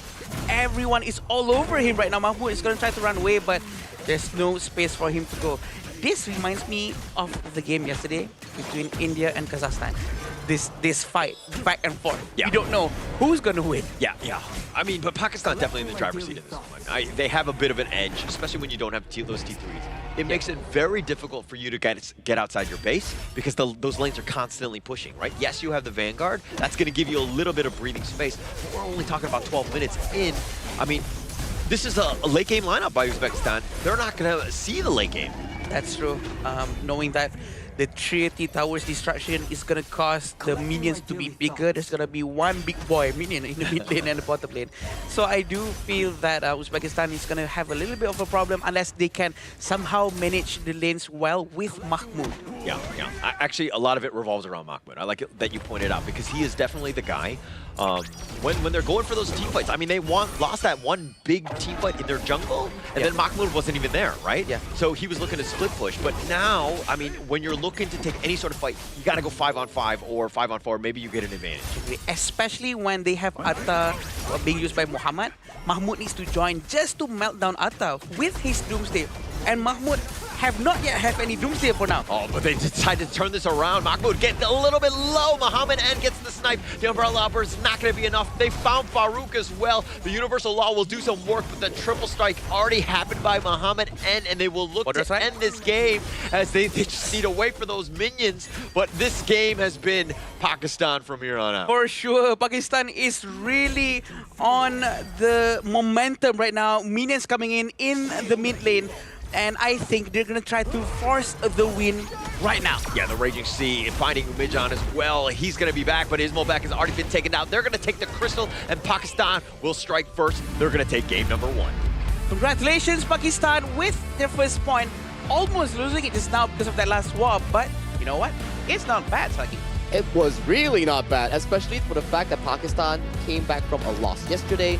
Their performance today is actually really good. The way they play their early game skirmishes, that Tyrant fight that you talk about at the first 4-minute mark where Muhammad N, he got that first kill on the channel and everything just went so well from there. And there's a player that I need to really prize, Hassan on the Hano. He really carried the early to mid game super duper well for Pakistan. Yeah, and that's what you want is the Halo, right? With those scepters, you're poking and you're also taking a lot of damage, but you're not dying, right? He used so many Fate Rewinds to clutch himself on out of there, staying alive more than anything else. Key as that mid laner. Yeah, and we really love to see these fights coming out from both sides of the team. Back and forth. We can see on how Uzbekistan is not backing down. They keep on trying to defend as best as they can. But it seems like they really do well when Mahmoud is around them, just like what Holland said just now, right? I think it makes sense, right? Especially when you saw the fact that Uzbekistan, during the high ground approach coming in from Pakistan, they actually had a way to find those team fights to make themselves come back into a rather comfortable state. But it was those big team fights in the late game where Muhammad N was just too darn far ahead on that channel that really allowed them to have an easy access going for that win in this game 1. Yeah, and also Uzbekistan, the way that when they take fights, it didn't seem like everybody was, going in together. Like it was a little disjointed. I think the synchronization of that initiation needs a little bit more practice, I would say, to kind of make sure that they're doing it at the same time. Especially when they have Zhang Fei in their hands. True. So that makes it so much more important to go along with the Umbrella Outburst, with the timing, with how close your teammates are towards you. Because as soon as he initiates something, everyone needs to follow up. But again, Zhang Fei is not really that easy. You need to collect your passive first to get it maxed out, and then you can only join the war so that your team are ready to follow up with you. Exactly the case, right? We did see a few good Umbrella outbursts coming in from the player himself, but those were reactive ones. Yes, you use it, you get like a 3 or 4 man pushback, but the problem is, how does your team actually follow up in that play? That's the important part. Well, speaking of important part, KDA to me is definitely very important, and Muhammad N, 8-0-4, absolutely dominant on this Chano. And there's a reason why Chano is like the most picked farm laner in the Asia Game Qualifier here. Yeah, it's a hero that really can clear a lot of minions at the same time. Consider it as a high ground. You can also, rewind back the time for the towers to come back up in case it goes down. There's a lot of things you can do with Heno. Yeah, hey, Chano-Heno combo coming in from Pakistan was really interesting, but I want to give props towards Uzair and also Muhammad H. They were really solid in the front line. Those ghost ships, those raging seas were the, I would say, building stones, stepping stones coming in for the main carries to do damage without any worry. Yeah, and actually it made Muhammad and Hassan, the way that they were able to step it up, they did so much and they had such an impact that it made Anwar's life a lot easier because he didn't have the greatest of games. Yeah, he was farming and all that, but he died 3 times. And you know what I mean? When everybody else is stepping up, it makes your life a lot easier. You don't have to have that burden, so to speak, of carrying it every single game. Yeah, that's why it's a team game, right? So it's very important to have everyone in this together, having the same goal. But looking at this itemization, I feel like not everyone is super well aware on how to properly counter heroes like Atta or maybe like something like Baiji, something that has a lot of HP, which is the item, to me, Doomsday, the most important thing to have going up against HP-based heroes. And seems like no one is doing these kind of items right now. I think it makes a lot of sense, right? Like Umejan maybe on the Ziya, you could go for the Massive Agony that can deal percentage of damage, or for Ismolbek, maybe instead of finishing the Shadow Ripper on 3rd item, maybe try to get the item called Daybreaker first to actually get more damage ramping up. But maybe that's something that can revisit back in the players room later on. But let's check out the stats real quick. I do think that the 2 players coming in from Pakistan, Hassan and Muhammad N, look at those damage numbers. That's crazy. Yeah, absolutely crazy. And that's kind of why they were so dominant in this game. They were able to just poke and prod through everybody, right? Who can kind of get on top of that? You're expecting Umejan to, Universal Law, clear waves and everything, but every single time he would kind of stand out there, Hassan was on top of him. It just made Uzbekistan's lives so difficult in this. Yeah, and at the same time, Muhammad N has that confidence to go to the front and deal this amount of damage. It's also because of the presence of his teammates. He has Hassan, who's always throwing the spears non-stop. He has Uzair, who always opens up the vision, always ready to dive in with his flashes, with his Raging Sea. It does seem like they have this chemistry very, very good. It's good teamwork, right? As we see, everything is lined up one by one. You have Muhammad H and Uzair, the two front lines, setting up the team fights, and then you have Hassan chunking out, softening up the enemies coming in from Uzbekistan and making sure that the channel gets to pick up the quick and easy takedowns coming in, which leads to this smooth gold chart allowing Pakistan to get this easy W in this game 1. Yeah, I think you rightly termed it smooth, because generally speaking, that was a smooth game by Pakistan. The way that they were able to play this one out, nothing was really catching them off guard. They didn't lose anybody unnecessarily. They were staying within the team, playing and picking good team fights. When they saw that Uzbekistan was out of position, they capitalized on them and punished them. Yeah, and we can see on how they are in complete control from the beginning, although we do see on how Uzbekistan tried their very best to try to defend, and somehow they do have their moments, but maybe it's not enough, or maybe it's just a little bit too late because the tier 3 tower has already gone down, and it makes it so much more difficult for them to defend after the minions are coming out. And to your point as well, I thought this fight was going to go super well for Uzbekistan because of how they found that two-man unbridled outburst and managed to chunk them out. But later on, it was so evident that Pakistan, especially Hassan, the mid lane priority that he acquired allowed them to find more success towards the side lane. And this was a bit of an oopsie coming in from Anwar. He was trying to use a teleport shrine, but he got caught up by 4 members coming in from the side of Team Pakistan. Yeah, I've definitely done that myself. Use the teleport and people are hitting me and I'm like, oh, I didn't know, I didn't react in time. And unfortunately for Anwar, he faced the same fate in that sense. But these team fights, just the way that Pakistan, again, they always had the numbers advantage, prioritized the right target, found people that were out of position like Umijan, made him pay, taking it down. Now you've got a numbers advantage, and it's with that power play, it's incredibly easy to continue on with that team fight. I agree with you. The teamwork, the formation, the way they focus fire towards one hero, one after another. But this is when they actually tried to do the same from Uzbekistan. But look how Muhammad N has been free hitting. The positioning from him is just phenomenal. Yeah, and Muhammad Hayes just flashing in, forcing out the flash coming in from Uminjan and Smallback, making sure that they can't really do DPS for their team. So it goes to the same thing. Pakistan moves as one, which allows them to team fight better and gather much resource compared to their opponents. Yeah, and I like that, the whole moving around as one. But Muhammad N with the MVP 804 dominant performance by him. His positioning was great. If anything, Uzbekistan needs to see exactly where he is. Maybe you go all in on him instead of going for Hassan, who again can kind of just shake off all of that damage. Actually, out of all people that who should be looking for Muhammad is actually supposed to be Mahmoud, right? And Mahmoud was trying his very best, but every time he goes in, he gets pounded left, right, and center non-stop. So I do feel that maybe the whole team needs to work around on how do we go in and get Muhammad together at some point. It's the timing that you're referring to, right? Like, make sure that Muhammad N doesn't get that free hit that you were referring to back in the replay, because look at this guy. 36% damage now, but only taking 10% damage in that entire game. He was positioning super duper well and safely and landing all those major damage that you were mentioning about. Yeah, and Adam, you were kind of pointing out, you're like, okay, the team in general has to improve. And it's almost like that with that team project that you have, everybody's at fault here and there's no direct fingers pointing that we need to do for a specific player. Anybody you want to point out maybe? No, not anybody in a specific way. No, I didn't say that. But at least if everyone is at fault, you know, they're at fault together. That's the most important thing, chemistry, right? So they need to go to they need to see cinema more. More cinema. Yeah, exactly. I know you're great now. I know. We're on the same wavelength. So what kind of movies do they watch in the cinema here that you actually team bonding? Recommend them to, you know? Like, what kind of movie actually promotes team bonding? I think horror would be nice. Because you need to... horror? Yeah. Okay. I don't know how it makes sense. I'm just throwing out words at this point. Okay. Maybe horror makes sense, you know? It's like, let's say we all, 3 of us watch a horror movie together, you know? And now I'm scared I might like be like, save me, you know? Like, that's Adam would be like, no. And then we lose the synergy, right? No. And then you get the talking points later on when you're conversing with your teammates, like, that's the guy that was scared in the horror movie film. Okay.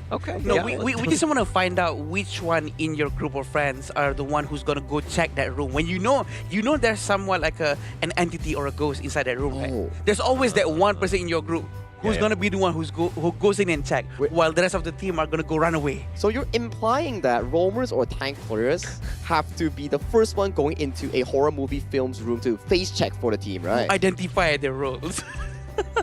Okay. All right. Yeah. This is getting I'm a bit not far. opening that door. I'm just going to volunteer and just say that I will let somebody else step up to that one. I'm not that brave. We'll be the backlines. Yeah.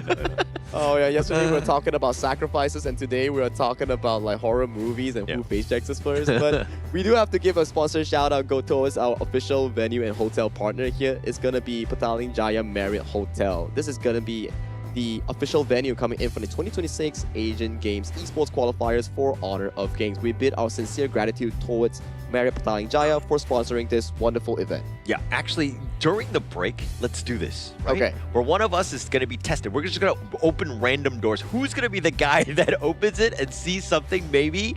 Let's find out exactly. Let's not do that.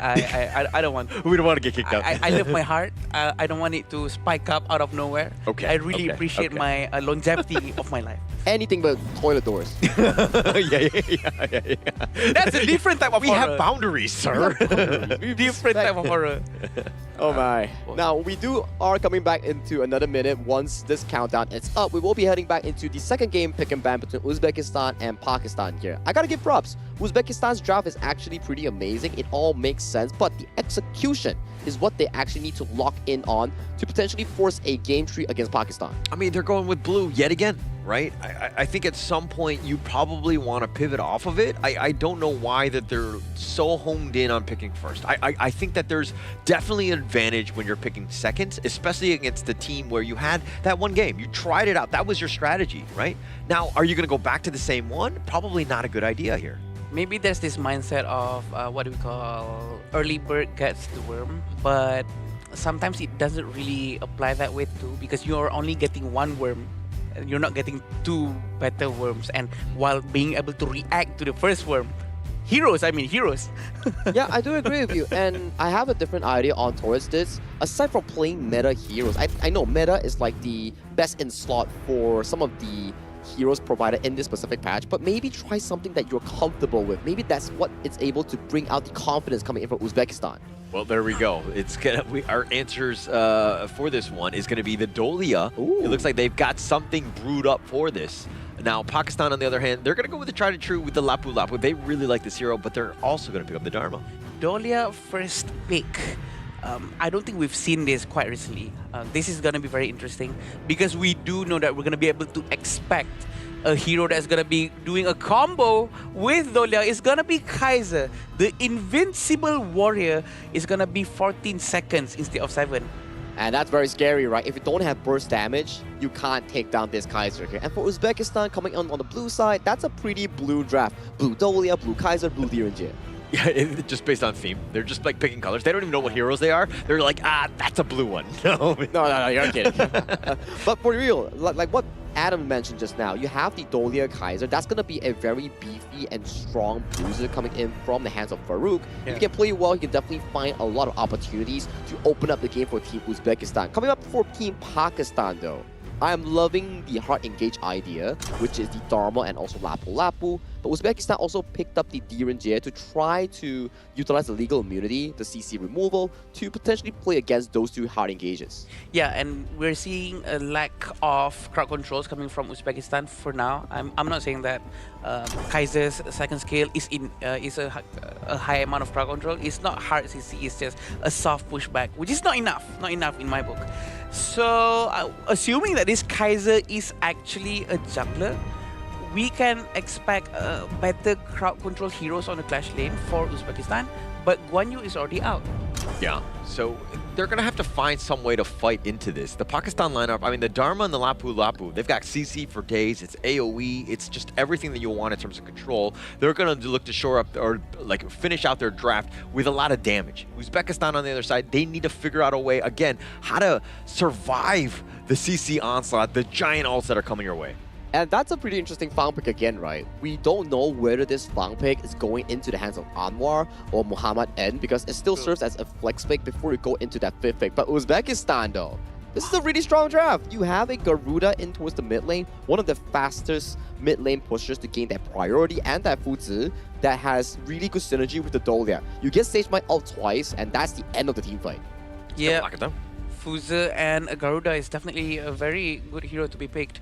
We do know that Fuzi can lock someone in the same position, and we are still seeing a lack of crowd control. Honestly, I do feel that comparing to Pakistan, right? Uzbekistan's CC is just a tad bit small, and I think they're going to have a bit of a problem handling the amount of CCs that is potentially going to be coming from Pakistan. I mean, if it comes down to the team fight and they're grouped up, they're going to have a hard time. But if Uzbekistan is able to kind of get the jump in, Kaiser goes in, Invincible Warrior, tracks a crowd, you have the foods with the Sage's Might, you lock somebody down, and then you're kind of building off of that. That's like best case scenario for you. Pakistan need to counter-initiate. They know what's coming for them. They need to stop that as well. And through noticing these two teams draft, right, I kind of have to give props towards Uzbekistan here. Although maybe, yes, their execution might not be top tier, when it comes to boiling down these drafts, making it so that it benefits their team, I would say that their draft, you have the early game coming in from Garuda and Yunjie, and then the mid to late game, the double out Kaiser, the double out Fuzi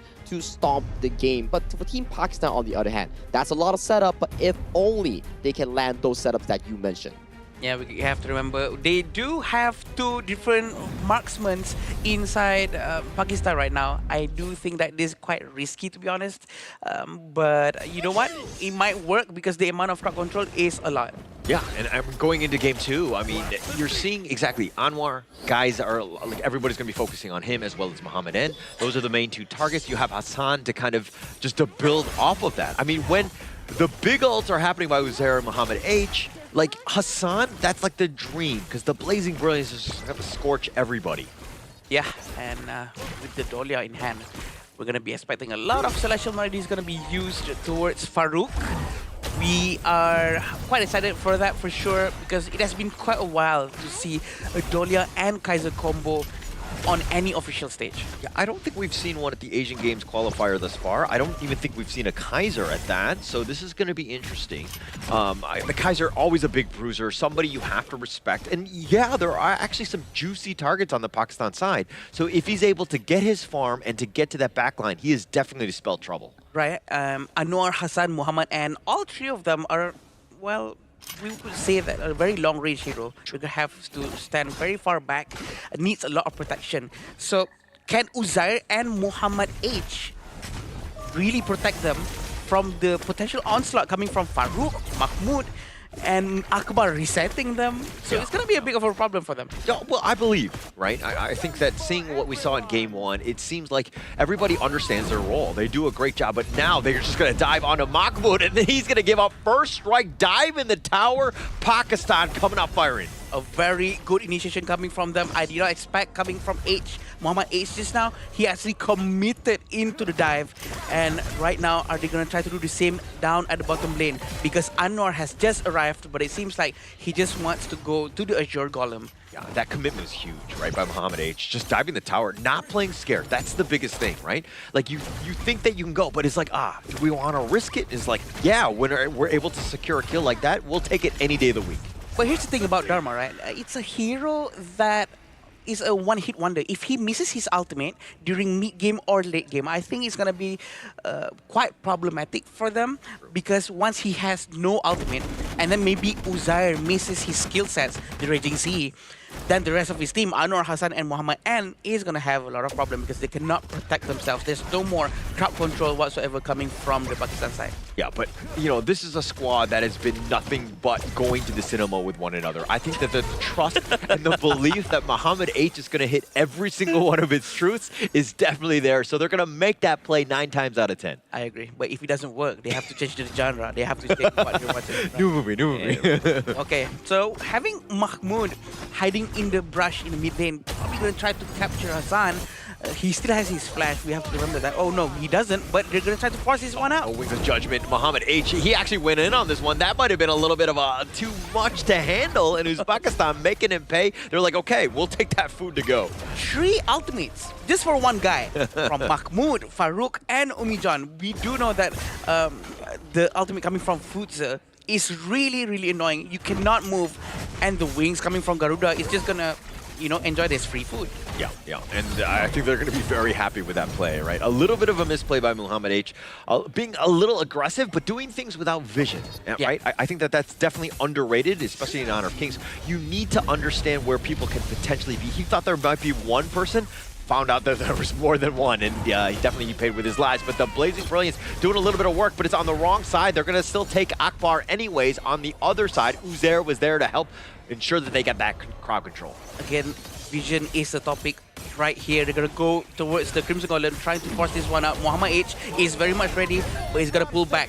Oh, now Anwar taking a decent amount as well. He needs to be careful, but he's going to be focused down. The stuns are real onto Mahmoud, and he somehow, no, he will fall in the end. Uzair trying to stay away, but he too will fall. Hassan now on the run. Muhammad H is shown up, trying to keep him alive, and it looks like he does get the pick off on the Farouk, but 3 members down from Pakistan, and Muhammad H is not worried at all. He tried to flash forward. He's going to be picked off as well. Muhammad, and he's really trying to go in just now. He wants that kid. He wants to help his teammate, but they're going to be able to steal that Azure Golem. But this is what happened just now. The ultimate coming from the Futsu is so annoying, and it really works out very well for them. But look at this Kaiser. He can just go all in and just tank all the damage coming from everyone.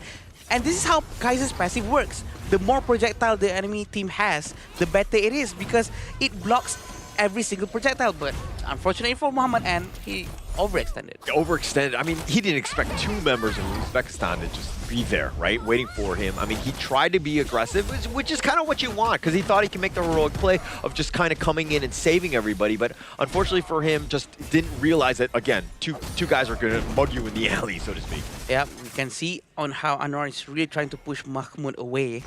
They're just here at the top lane, just for a while, and he's going to fly down below, and it seems like he's going to try to focus on war right now, because all the resources in their own jungle is already empty.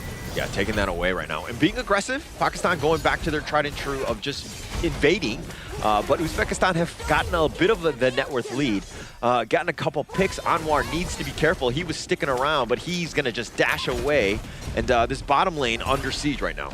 Yeah, they're going to be focusing on the tier 1 tower. Seems like there's nothing that Uzbekistan can do except maybe touch the minion. They cannot. There's not enough time. But the rotations coming from Uzbekistan is quite scary. It might work if Pakistan actually went through the back of the Tyrant Pit.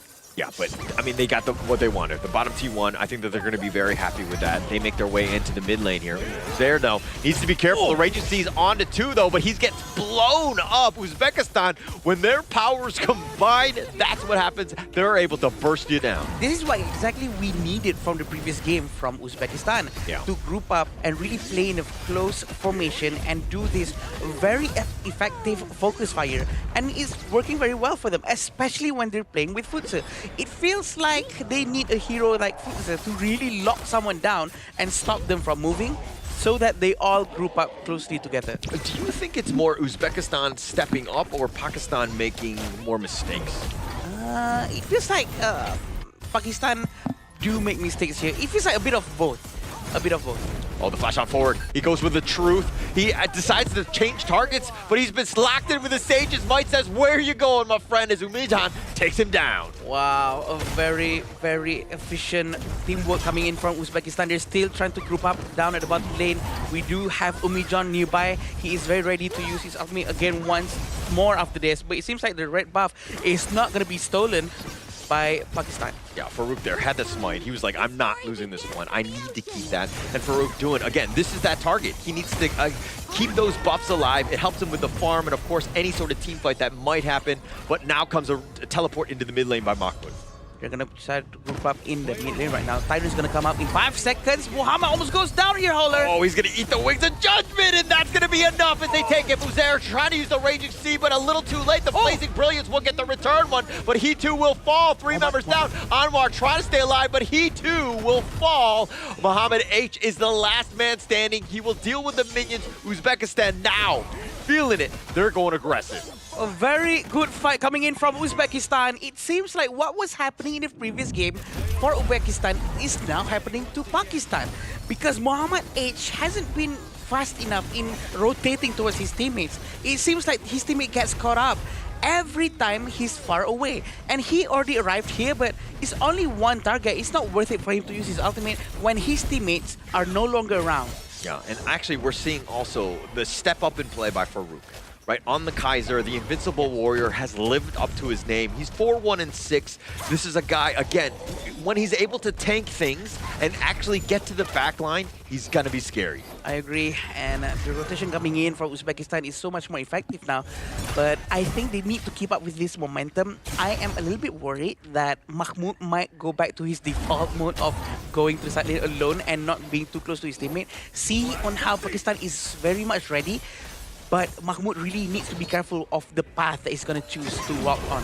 Oh, and now they're thinking about the right angle. Mahmoud has joined up, but now Akbar taking a lot of damage on this one. The Wings of Judgment on the return. The Raging Sea used defensively. He actually went the wrong way, and might not have been the greatest on targets, but Anwar's going to be picked off, and they find Mahmoud on the side. Ismailbek is there to help clean up. Muhammad H is going to be down as well. Uzbekistan with the man advantage. This is a very good fight. It seems like we finally will have our 3-game series for the first time in the qualifiers. The gameplay coming in from Uzbekistan is very, very good. 2 people got taken down by the Uzbekistan, and they will try to get as much resources as they can and focus down on the Tyrant. They did not go for the Overlord, Hala. Yeah, we've been wanting a game 3 for the past, 3 days now. We haven't really found it, but this is the day 3. We think that this is going to be there. I mean, Uzbekistan in the driver's seat, the potential for pulling off the victory definitely very high at this stage. Yeah, right now, you can see on how they're rotating towards the Overlord. They're very well aware that having the Tyrant buff, they can try to zone the area of Uzbekistan. They also are very much aware with the primal bond that they have. They will try to avoid Pakistan from taking this very important objective. Yeah, but 60 more seconds for Uzbekistan to really do anything. They're going to look to just kind of, again, stick together. Maybe look for a little bit of push, because, again, you're attracting attention and making sure that Pakistan doesn't get that Overload for free. Yeah, and they really have to be aware of the positioning coming in from Muhammad. If Muhammad is suddenly very nearby them, Dharma is almost like Javde. He can really turn the game around even though they're losing 5k behind or 10k gold behind. So they really need to be aware of where Dharma is. Yeah, and actually looking for me, at least the role that I want to kind of go with the head-to-head, Farouk and Anwar. Anwar right now about 2k behind, and it looks like he's going to be out of position as he gets locked down by the Sage's Might. Mahmoud making him pay. A very good flash, and Sage's Might. Overlord is going to be focused down by the Pakistan. They do know that Overlord is going to be taken very, very quickly, and the disengage, a very quick disengage coming in from Pakistan. And it seems like they are going to have to play defensive for a bit. Yeah, so good use of space, I would say. I mean, you knew that Anwar was going to be going down. The Raging Sea is going to maybe just hit onto Farouk here, but that's just kind of clearing them out. The biggest piece to this is Mahmoud in the bottom lane. Let the man split push. Yeah, you know what? They did make the right decision to actually go for the Overlord very quickly. They do know that the rest of the Uzbekistan team is very far away. And right now they have to focus on defending also. Pakistan have to find a proper positioning, have to play around with the available brushes around the entire map for them to really utilize what Lapu Lapu and Dharma has. Yeah, and now they're playing a very defensive game, right? And Uzbekistan, with that lead, about 5k at this point, they're sticking together here, hiding, cowering in fear, so to speak, with these brushes, right? Uzbekistan, on the other hand, are, again, this is the map control. When you have a lead, you want to be pushing it and just shoving it in their faces so that Pakistan has to show up and deal with those lanes. Yes, and I do think that they're going to have to try their best to play around with the utilities around the entire map, knowing that there's no surprise factor is not going to be big of a problem, because when they play with surprise, I'm pretty sure Dharma will be used at full effective efficiency. Yeah, but it's harder to make those sort of surprise plays as the Dharma when you don't have vision, right? And you're kind of going in blind, or the other brush might be taken like you're seeing here by Uzbekistan. Like, you can't find the perfect angle because you have less of the map to own. Yeah, probably have to play around with kiting a lot more. And right now it seems like Pakistan is going to play with a 4-1 formation with Anwar doing the side quest. But it seems like he's going to get caught up again in the bottom lane. Yeah, but he's got some mobility, but they also find Mahmoud, who's all by himself. He's going to look to just try to run away, but the Raging Sea, they're throwing everything in the kitchen sinks, and they finally take down Mahmoud. Everything that they have, which is very important because Futze from Mahmoud has been a big problem all this while. And I think it's quite worth it because the next team fight is going to be quite far away. Yeah, I mean, they lost it in the same way that Pakistan, when they lost Anwar, they got the Overlord. In the same way, they're going to pick up the Tyrant. Yes, it's the Shadow version, and they're going to trade away the top T2. It's very interesting to see this game right now, the way they all rotate is so much more closer and different from the previous one. They decide to go right in. The Blazing Brilliance doing a little bit of work onto Farouk. Does he have enough shields? And he's going to go down. Hassan has been taken down. They find Muhammad H as well. And Uzbekistan wither the storm, and they turned it around. 3 members down from Pakistan. A very good fight coming in from them, and I do think that they are on the right track. The way they rotate together, so completely different from before. The gold difference is really leaning towards more to Uzbekistan, 6,000 gold in front. But I do see that on how Anwar is going to try to force this one out. Umijan managed to find that heal, and he managed to survive. Oh, Umijan just barely staying alive. They find Anwar, though. They get the pull back, and they get the revenge. You'd say, hey, how dare you go on against Umijan? And now Muhammad, and on the run, Joe runs it to Ismobek. Trying to run away, not able to do so. Ismobek making him pay. Uzbekistan hitting on all cylinders. Now they're looking to siege the high ground. 2 of them are down. They're going to try to focus on the tier 3 tower. The high ground tower is going to go down or not. It seems like no. A very good clearance coming in from Pakistan. The long range clearance from them is very, very effective. That's probably why they have Angela too. They're making good use of Angela, but as of right now, Muhammad hasn't used his ultimate just yet. Yeah, the wave clear is real, right? Yeah. It just completely stopped that. They might have lost those T3s. They would have been a world of hurt. But now the Overlord, they're like, hey, okay, we need a little bit more push. These Vanguards are definitely a little bit tankier. They're going to have a much easier time to push with those Vanguards.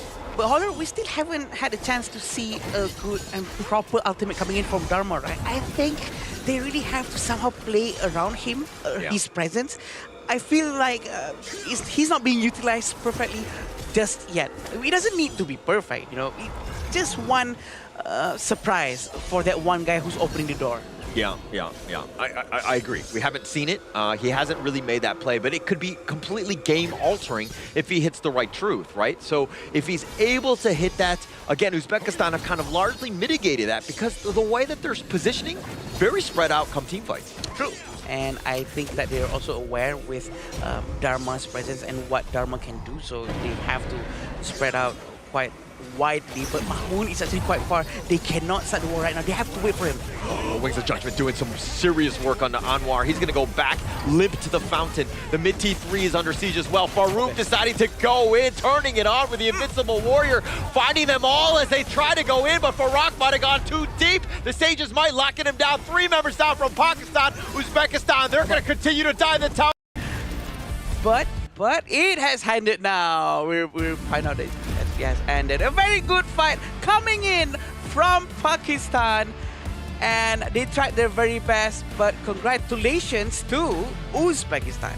It took a while for them to actually end, but in the end, they found the equalizer here. And it comes down to what we mentioned before draft. You might not need to play meta, you just need to play towards your comfort here. We never really got to see a Dolia-Kaiser combination, but today when they brought it out, they really served. Farouk was legendary at the end of that game. Yeah, so I think coming in from Dharma, he actually tried to use his ultimate towards the dragon, and that's when the dragon went down. But we did not manage to see a proper Dharma ulti towards heroes, or one hero, or maybe 2 heroes. It's not there just yet. So, you know what? It's a good try. In terms of execution, it's a good try.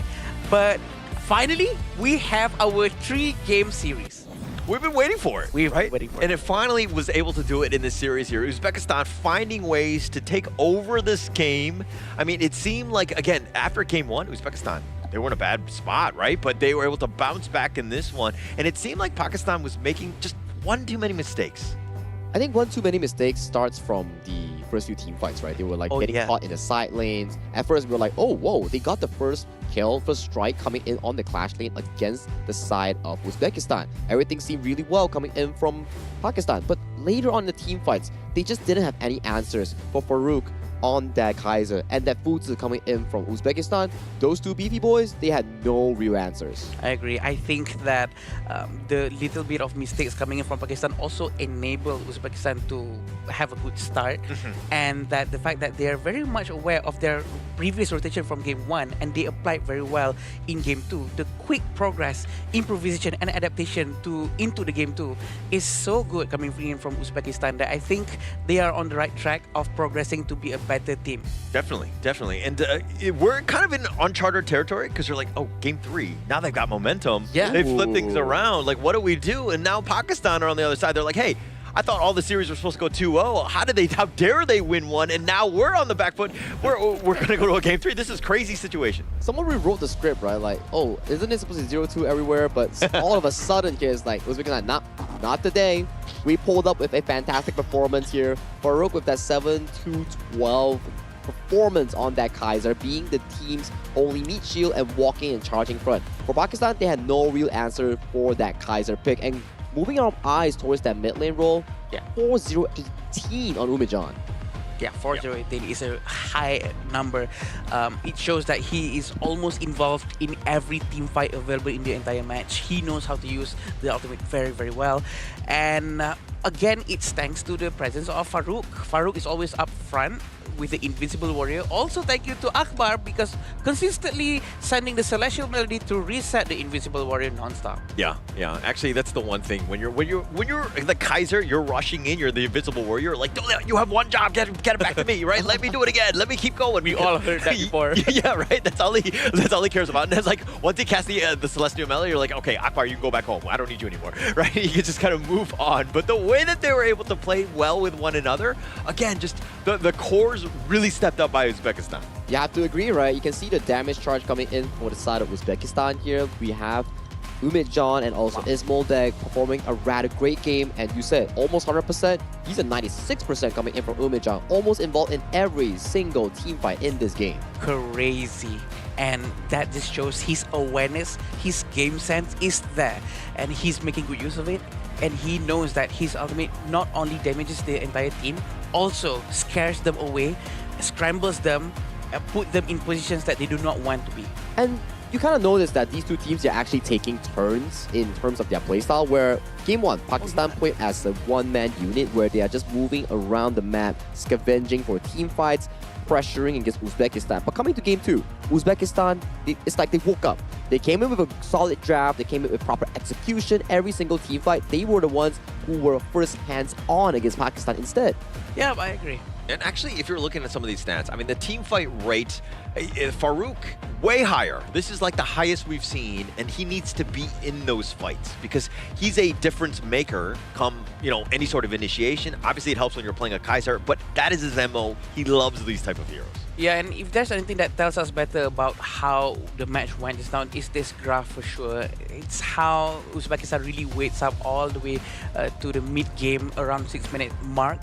That's when they start to rotate together. 6 minutes is actually a good time because they know that Fuzi is already online and they can start to really utilize the Sage Might and make sure that after he puts the Sage Might, everyone else focus fire on that 1%. No matter where or who this guy catches. I think there was also signs of succession coming in from the side of Pakistan where they found a bit of a comeback when Anwar was like on the bottom side and then he was like getting chased by 5 members, and afterwards we had like immediate answer coming from Pakistan to sneak the Shadow Overlord, and later on it's just the team fighting. It's just so darn difficult coming from Pakistan. You can't answer the Fuzi, you can't answer the Kaiser, and the damage coming in from Ismoldek on the D-Ranger was just so darn consistent compared to the side of Team Pakistan's. Such a good draft. Yeah. Right? If you think about it, exactly playing this, like you're thinking, oh, the Lapu Lapu, the Dharma, they got a lot of team fight. How are we going to just like navigate those ults, right? But it just seemed that we were able to do it. It's just isolate people and take them down. I think they were walking into their own trap, right? They're like, okay, let's pick up the Lapu Lapu, let's pick up the Dharma, for example, here. But then they forgot. The D-Ranger comes in, and then we pick like beefy boys, and Garuda is too far for you to actually engage, so what's next? Where's the follow-up damage? Because in some of these highlights, Muhammad H actually got a pretty good flank angle. It's just that there's just no real player coming in from Pakistan to actually follow on those final few moments. That's so true. Even though we can see maybe there has been a little bit of lacking of micro here and there, but in terms of the draft pick coming in from the coaches, it really makes sense. And they know what they're doing, essentially. Exactly. So, I mean, in these kind of Asian Game qualifiers and such, it's not only the players who are being tested, it's also the coaches, right? So the drafting is actually very, very solid, which enables the players to really do well. Yeah, and you talk about coaching and you talk about drafting, right? You gotta be focusing on to another thing. This is not global ban pick. This is standard pick and bans BO3. 2 bans for each side, and then you make it 4 on the second phase. But once you use one hero and you found success of it, in usual terms of global ban pick, you can't repeat it. But in this case, in Asian Games qualifiers, you can still repeat the success that you found. So for Uzbekistan, maybe, just maybe, they found their real way of playing. Yeah, I need to apologize to Uzbekistan because they picked first here and it was like, oh, what are they going to do? But with this Dolia and the Kaiser, like, I'm sorry, I was not familiar with their game. Like, they figured it out. This is a great composition. And the MVP, Umijan, I mean, 4-0-18, he did so much damage from the back. 37% is not a small amount for sure. And the damage taken is 12.1%, with the gold 21.1%. Again, his ultimate is not just to find strikes or eliminations, but it's also to zone the area and make the entire enemy team scrambles around to make it a lot easier for isolation, right? Isolation also comes with the Sage Might, making sure that one guy is going to go down. So it all goes very, very well with each other. Very well thought out, right? The draft coming in for the side of Uzbekistan, every single hero had a purpose in the game and served really well in achieving this neutralizing lead coming in for this series here. Right now, first 3-game series that we are having in our Asian Games qualifiers for Honor of Kings. And I'm excited to see, out of these 2 teams, is it either going to be Uzbekistan making a reverse sweep or the Pakistan squad coming back strong after that loss? Yeah, actually looking at the pose from Umijan, he's kind of like, this is something that I want to adopt as well because I don't have an IQ phone. So it looks like he's trying to be like, hey, trying to manifest the IQ phone as well. This is a great pose for him to continue on. Seems like it's also a great pose for you, Holler. So yeah, no, I'm stealing this. That's what I'm saying. Can manifest this. Wait, you're looking at this pose, right? Yeah, this is the one. Isn't it, aside from the phone, is he asking for your phone number like, hey, Holler? We're going to have to ask him, what was the thought process behind this pose? Because, yeah, that's actually a good one. Like you're pointing people, like, I want your number. Like, this is the way you do it. Yeah, if you want to give any numbers here, give Holler here. Just drop it in the comments, you know? Right, because I don't have a phone. Oh. I still need an IQ phone. Just saying, guys. Shout out. Okay, well, we have seen the Dolia has been picked just now, right? Are they going to be picking it again? Or maybe Pakistan is going to ban the hero out? I think banning it, if you cannot really answer it, makes a lot of sense. Just like what Uzbekistan did, right? They couldn't handle Muhammad Shahid's channel in game 1. Yeah. So what did they do? They threw it up to the ban slot. Arlie and also the channel removed from the pool, forcing Muhammad in to actually pick up the hero like the Lady Sun. Yes, Lady Sun has strong burst damage, but if you can't really play the hero to a 3-4 item power spike, it's pretty difficult to actually carry the game, let alone dealing with 2 big tanks. You have one on the side, like a beefy Kaiser with double ultimate, invisible for 40 seconds just raining at you. And then you have like a Futsu. Futsu for farm lane players. What a headache. Yeah. You look at him, he's like, you're in my range. Yeah. Flash. Yeah, he's going to be able to take that. But I think whenever it comes to this, like the standard bans and this type of system, I think that you want to just continue to play what wins. Right? Correct. Let the other team kind of, ban things out or make them, you have to change based on those, but you continue to do what works. Yeah, which comes to the thing where you mentioned just now, Adam. Yeah. It's a very smart approach coming in from the coaching staff of Uzbekistan after game 1. They're like, okay, we couldn't play this draft and we couldn't deal with the channel here. So immediately in game 2, they suck up their ego. They're like, okay, let's ban away the channel, and then they were rewarded with that win. So coming into this final 3rd game between these 2 teams is really important. They are both currently 0-1 in the standings of their respective group.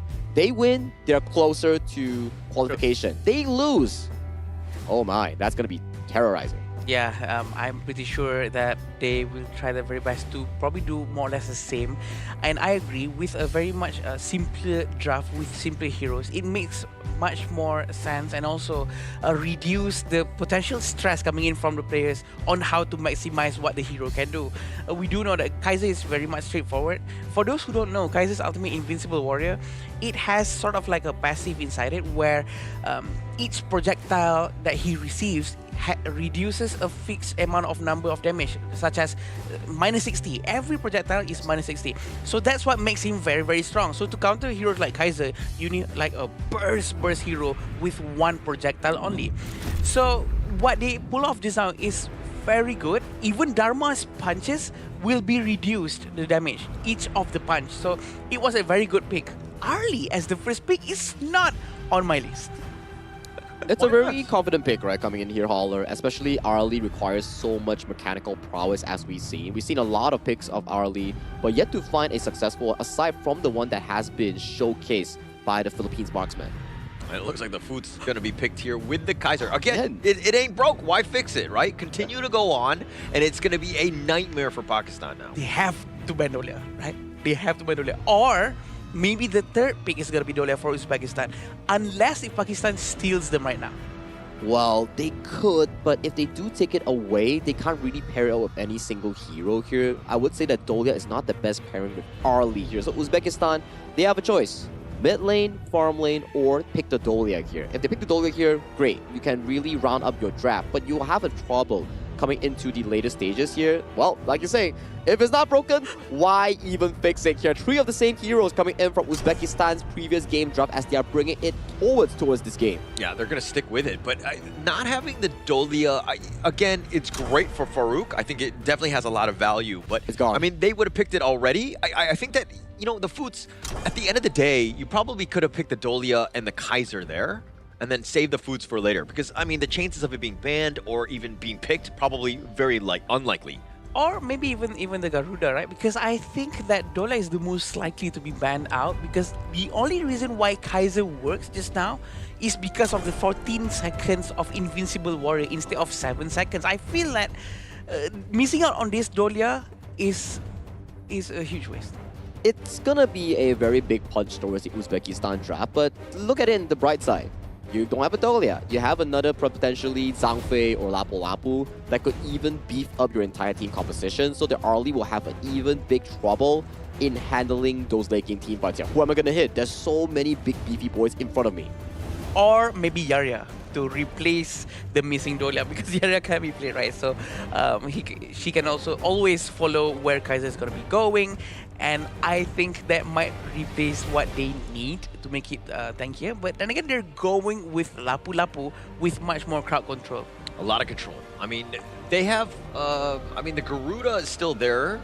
The last one, obviously, the farm laner. But the Kaiser is the type where, now, this is a little bit of a different roster because it's not the same thing in terms of just how much burst they're able to do. Pakistan are able to have something that's a little bit tankier themselves. The Hino is a bit of a problem because it shakes things off with a Fate Rewind. So they're kind of, again, out-sustaining the potential punches being thrown by Uzbekistan here. And I'm a bit worried right now because previously, like you mentioned, right, there was no Hino coming in from Team Pakistan to really counter against this. And what does Hino look? A lot of frontline and middle range heroes here. And you look at Uzbekistan's draft, Consort Yu, Lapu Lapu, Kaiser, and also Fuzi, they're all very mid to early range, like very short range. So the moment they come into the team fight, the Hano's gonna have a field day with those spears. True, I think he's gonna be able to make good use of all of these melee heroes. And we do know that Hano is a very good sort of a bit of a tanky hero. He can sustain with Insatiable Tome, given that he has enough magical life steal. I think it's gonna be an interesting one. It seems like a balanced pick for both sides. Actually, it's definitely more balanced. Looking at these things and not looking at any other games that we saw, we know that Uzbekistan can run this roster, right? This is something that they ran last game. They played very well, but just looking at these two, again, rosters from an isolation, just in a vacuum, I'm kind of gearing towards the Pakistan side. Yep, and here we go, our first ever 3-game series between Pakistan and Uzbekistan. It's going to be very interesting for us to watch for sure, and an early fight between all of them in the center here with the spears being thrown out, hitting all 3 of them. The stacks are hitting. It's going to stack up on them with a huge amount of damage if they line up in a straight line. So in this one, the Fatih is going to be in the jungle. So this is a little bit of a pivot in that sense, where you have the Byron more classic in the Clash, because they're not, you know, Republic of Korea who like to run the Byron in the jungle. But this is one, it's a little bit more different in that sense, because Anwar, again, if he's able to get that farm, the Fatih can be a late game monster and just tear up teams. I agree, and what's more important is that the Fatih can always move around the map compared to a Clash Fatih. So he has this freedom to try his best to make good use of the Sacred Tree Blessing, but it seems like they're starting to poke each other just a little bit down here at the farm lane. 300 gold in front, which is not too big. This is very early for us to judge, but this is where we try to see if there's any gold trading technique that is being used by any of the teams. Yeah, and actually Hassan is kind of just babysitting Anwar, gold sharing, if you will. He's continuing just to kind of stick with him. But Hassan is the type where, in game 2, didn't have the greatest of games. Umijan definitely got the better of him. I think that this is one where we're talking about the mid-game, really setting the tone, right? Hassan needs to step up in this one. I agree, and we do have Farouk trying to rotate towards the Clash lane, trying to get the teleport very, very soon so that he can help the other lanes. There's not going to be too much of a difference in terms of economy right now. This is still very, very early. Both sides of the team have their jungle items and their roam items very, very well. And not much of a difference. Everyone is playing quite passively so far. Yeah, still early. I mean, the roams aren't even level 4, right? Once they hit 4, I think that you're looking to maybe take a fight. You can get a little bit defensive. Both of those roamers like to just kind of start things off. They've got some great ults ahead of them. But if we're looking at the other side, now this is where Uzbekistan are changing things up. They're being a little bit aggressive. Maybe they look for some sort of steal as Mahmoud has kind of inched his way into the enemy jungle. Yeah, and having Uzair who's playing Zhao Fei right now, he's gonna try to use the Umbrella of West. This is what we're gonna be focusing on probably the entire match, where are they gonna be following out with the Umbrella of West quickly in a close formation? If you remember in the game 1 just now, Uzbekistan was using Zhang Fei, but did not be able to utilize it fully and do a proper follow-up with that Zhang Fei. But this time in the hands of Pakistan, I'm pretty sure they're gonna try their very best to follow up in a closer formation. If that doesn't happen, it's gonna be a problem. All right, okay. I always joke about Zhang Fei and everything because Cloud is actually a Zhang Fei main, but I used to be, right? Like there was a time that people didn't like me, and that's another thing. But okay. when I play the Zhang Fei, the biggest piece was that you never want to be the initial initiator. You always want that counter initiation. You want the fight to happen. And if you're looking at the Pakistan lineup, you have the Byron, you have the Hassan, and even the Anwar. These guys are looking to start things, and then you have that perfect counter initiation. So this draft plays into Zhang Fei's hands much easier here. I see. So that's what goes through a Zhang Fei main. Yeah, right. I used to be. I've moved on. I'm a much better person now. But we want to see that a kiting gameplay is gonna be. It has to be done by Muhammad, by Anwar, to pull all the Uzbekistan heroes in a straight line, hopefully, so that Zhang Fei has that one golden moment for to use his ultimate. Yeah, but this is that golden moment. He's only caught onto one on this one, but now with that Wings of Judgment, Farouk is doing a little bit of work. He's the invincible warrior trying to chase after Anwar, not able to find it, but they find Muhammad, and they do get the snipe. 3 members down from Pakistan. The Fate Rewind, he gets on out of there, but now does he want to go back in? The scepters are still going to be there. Hassan needs to be careful. He has no ult. Mahmoud decides to go, but Akbar gets picked off as well as Farouk. He gets the double before he goes 6 feet under. Double strike before he goes down is a way to go for sure. And he was confident that he can get all of them just now for a bit, and he still managed to go down probably because of the damage, AoE damage coming in from the Tyrant. He should have not been in that vicinity a bit too early just now, but this is what happened, right? The ultimate coming from the Zhang Fei actually hits only one. He did not manage to fully utilize the kiting that has been done by his friends, but a bit too long for Hassan to try to get them all out. Probably too early for everyone. Yeah, a bit too early in this. I felt like Anwar wasn't really finding the right targets as well. There was a lot of low members from Uzbekistan, and you could see that Farouk was chasing after Muhammad N. Definitely the great targets. You gotta just, anytime he's prioritized, Muhammad N has to think about running away, survival, as opposed to sticking around and doing that damage. Yep. Right now, Muhammad N is going to try to farm as fast as he can. Pure Sky has been bought by Muhammad H. Futza is going to fly towards the mid lane. The overall, it seems like no one's going to be taking it for now. Muhammad is going to try to poke with the availability of the Parasola. They're going to try to rotate back towards the mid lane. They're not going to force it down right now. And Uzair already has his madness. Yeah, and if you're looking at the net worth, though, I mean, Uzbekistan, 1.5K. This is definitely their game thus far. They've, again, sticking to their tried and true. These are definitely the heroes that they're most comfortable with, and that's what you want, especially in a game 3, when everything is on the line, you're going to play essentially your main. Yep, and this is what where they want to be, right? Because the advantage here is going to be pushing them more towards an aggressive gameplay, and that's what seemingly Uzbekistan is quite comfortable with. If you remember the last game, game number 2, 6 minute 30 mark is where Uzbekistan starts to stick together. That's why they start to rotate together with the Futser. Are they going to do the same this time? Oh, they flash forward. The Sage's Might on top with the Wings of Judgment. They're throwing everything at them. Do they have enough? And Muhammad H is going to go down. It works every time. Even though they wasted, or well, not wasted, they used 3 ultimate just for one person, but he still goes down. And no one from Uzbekistan is eliminated for now, so you know what? It's okay. And it seems like they're going to start to try to get the Azure Golem. The stack has been marked by Hassan. Hassan is still going to go in. He's so confident at this point because he has Fairy Rewind, but this is a golden moment, but they're going to pull back instead. Yeah, I mean, the Umbrella Upward had been committed, the Fate Rewind as well. Pakistan are going to get away, but, I mean, everything just to stay alive, I don't know if that was the greatest of plays for them.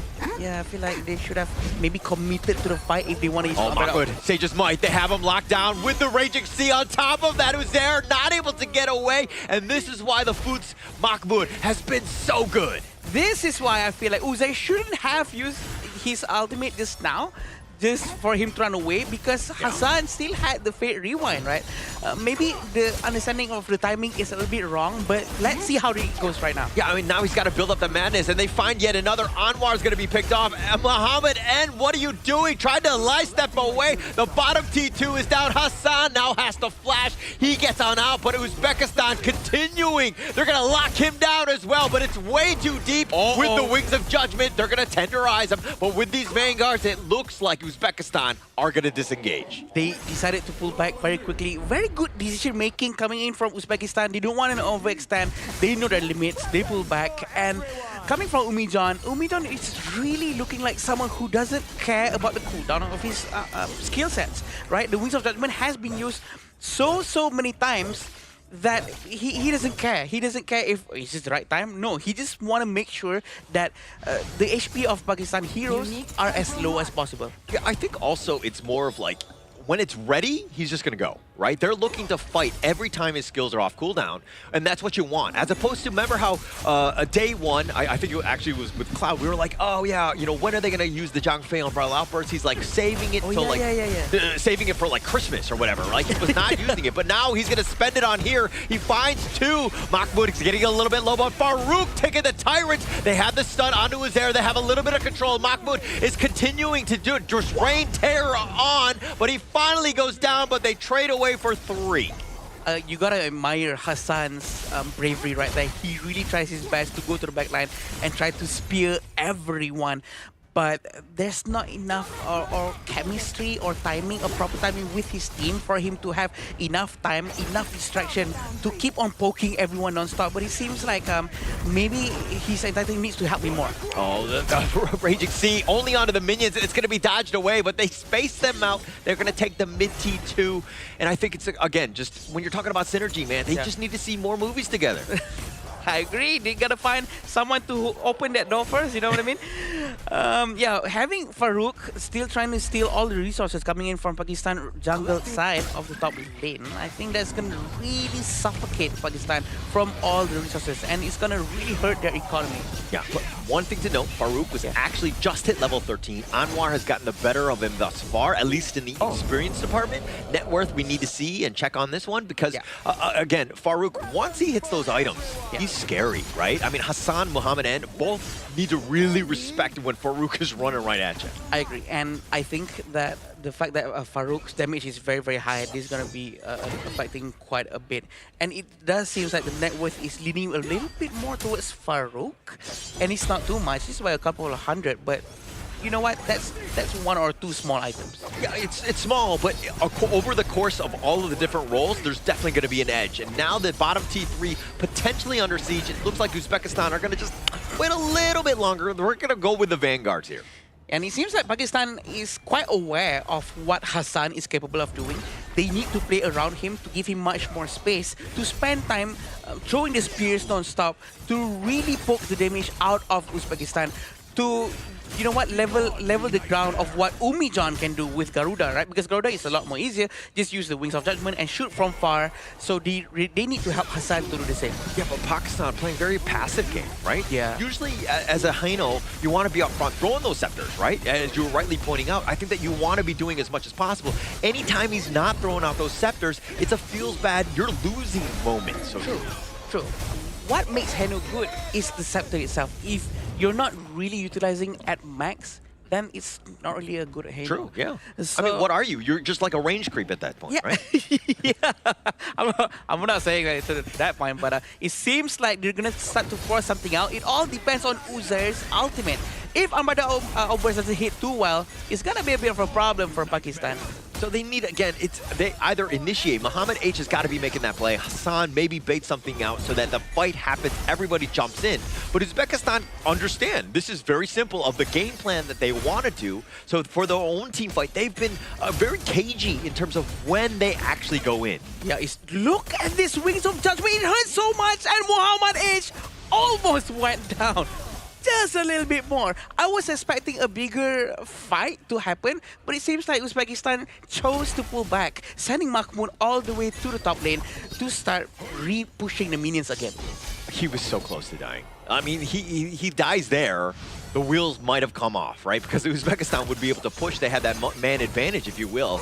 But they're looking to kind of, you know, again, they want to push them away, but this Wings of Judgment is so difficult to deal with because it just, again, spacing is absolutely real. Uzair is on the side. He's not going to pop his ult on this one.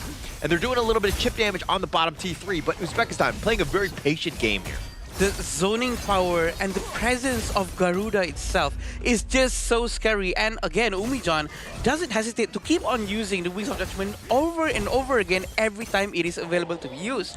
And just focus on him. I'm sure he's going to be using it once more because the cooldown on this thing is too short. Yeah, way too short. I mean, every single time that it's been available, he's been just, you know, weathering the storm. Like, he's done so much damage. He's 307, didn't die in the last game as well. So he's just like, this is his jam, right? The Indonesian national hero. Just give him the Garuda, and he's going to let the team shine as well. Exactly. And knowing that there are 7,000 gold difference right now between the two teams, I'm sure that Uzbekistan will have a huge advantage.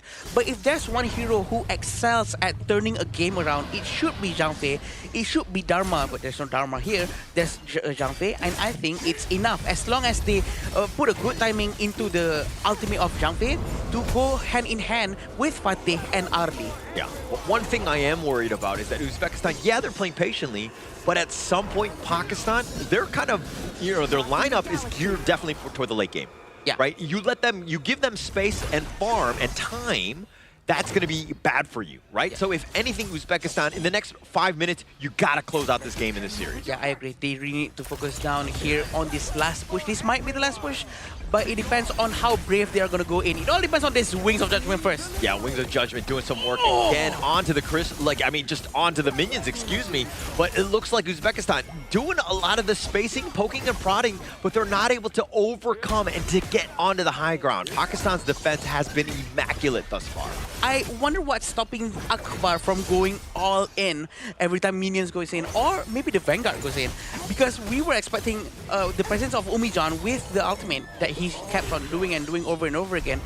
We were expecting that's the right moment because they have to run away and they will be lacking of a couple of heroes.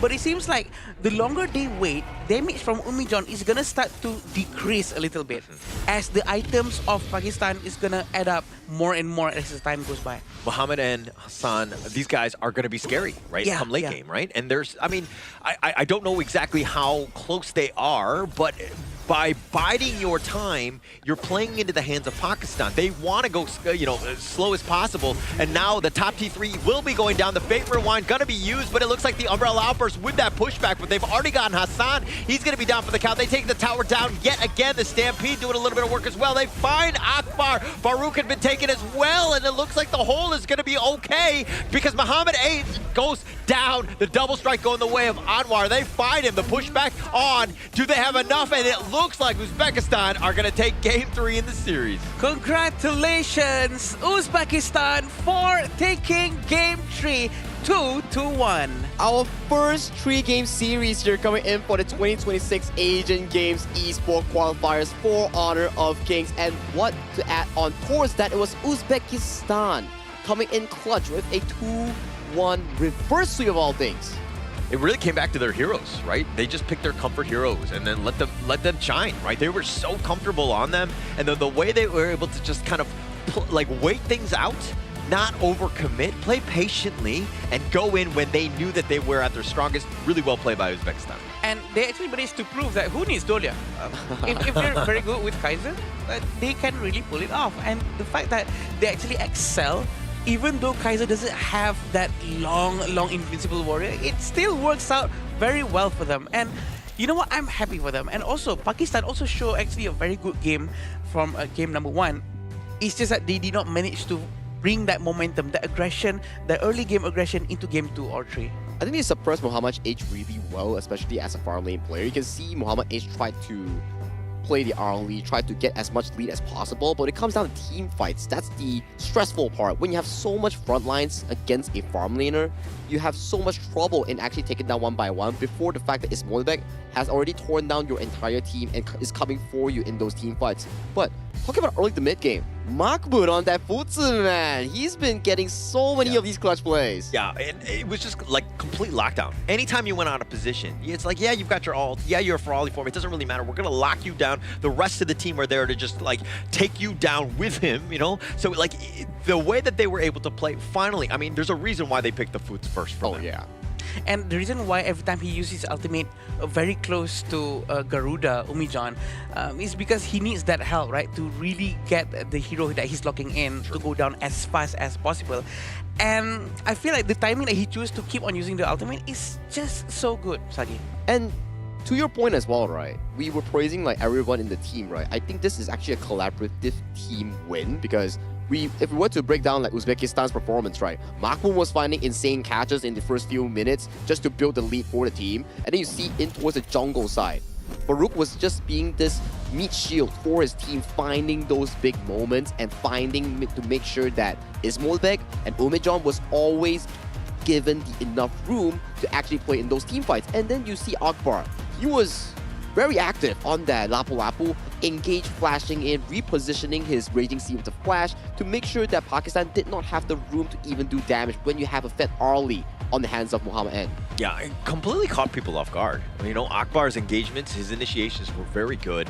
I mean, Umijan was like, he's so, like, you know, he was tried and true. He was very, like, always on the backside, always doing what he needed to have done, but he stayed alive. That's the biggest piece. If you get taken down, all of that damage taken away, I mean, who's gonna, like, yeah, you have Ismailbek, but like, you're kind of lacking in that department, right? So by him just staying alive and everyone from Pakistan very vulnerable, they had a rough time trying to just get on top of this Uzbekistan lineup. I agree. The damage coming in from Umijan has been unstoppable, and there's no answer to it, right? Because the distance for his ultimate is so far away. And the fact that how he always controls the Garuda's Wings of Judgment very, very well, he predicts the movement of everyone to maximize the damage. And you can also see, yes, Umijan did an insane game coming in from the Garuda, but check out Hassan as well. With how many of these frontliners and middle range heroes coming from Uzbekistan, Hassan's spears were just doing so much damage in those team fights. But unfortunately, in the end of the day, as much damage as you do, but when there's no finisher coming in from Muhammad N or Anwar, it's just not enough. And it also feels like Hassan would have been a lot better to deal more damage if his teammates actually, you know, try to provide more security around him, or maybe I'm not sure if I saw it right, or maybe Hassan went in too early. But most of the time when we saw him going in, he's usually alone, but trying to fight a lot of people at the same time, which we want to see it work, right? Yeah. Because he was throwing spears and he was hitting everyone. Yeah, well, I mean, we saw Hassan go to the movie theater all by himself, so he's kind of prone to do that. But I think it also plays into what Heino likes to do, which is be that frontliner, throw out those scepters, and then anytime you get jumped, you fate rewind on back. But unfortunately for him, Uzbekistan just had too many answers. They were able to get on top of him and to really kind of, to counter the playstyle of the Zeno. And to your point as well, right, the reason why we don't see much of the front lines here playing with Hassan is actually due to the fact that Uzbekistan in the early game, they utilized Mahmoud Futz's ultimate, the Sage Might, to penalize Muhammad H for playing too overly aggressive, making sure that this Byron, that's supposed to be the early to mid-game strong force coming in from Pakistan, he was shut down so damn early, making sure that this game was out of his reach. Yeah, and this is the goal graph of our last game just now. And it just shows on Uzbekistan's domination. I will have to say the word domination because they win the war, they win the fight from beginning early on all the way to the end at a constant rate. Would we say that is there any mistake from that? I don't think so. The fact that they are so careful to try to end the game shows that they respect and they don't want to do any mistake. Yeah, and that speaks volumes about a good team, right? Yeah. Knowing when to go in, not to overcommit, because then when you do, that's when you get, you punished, you throw your lead away, right? And I think that the way that you're even seeing with this goal graph is like, yeah, there's some dips. We lost a couple members, but we're like, okay, let's mitigate the bleeding, so to speak. Stop, regroup, get our guys, resupply, and then come back in.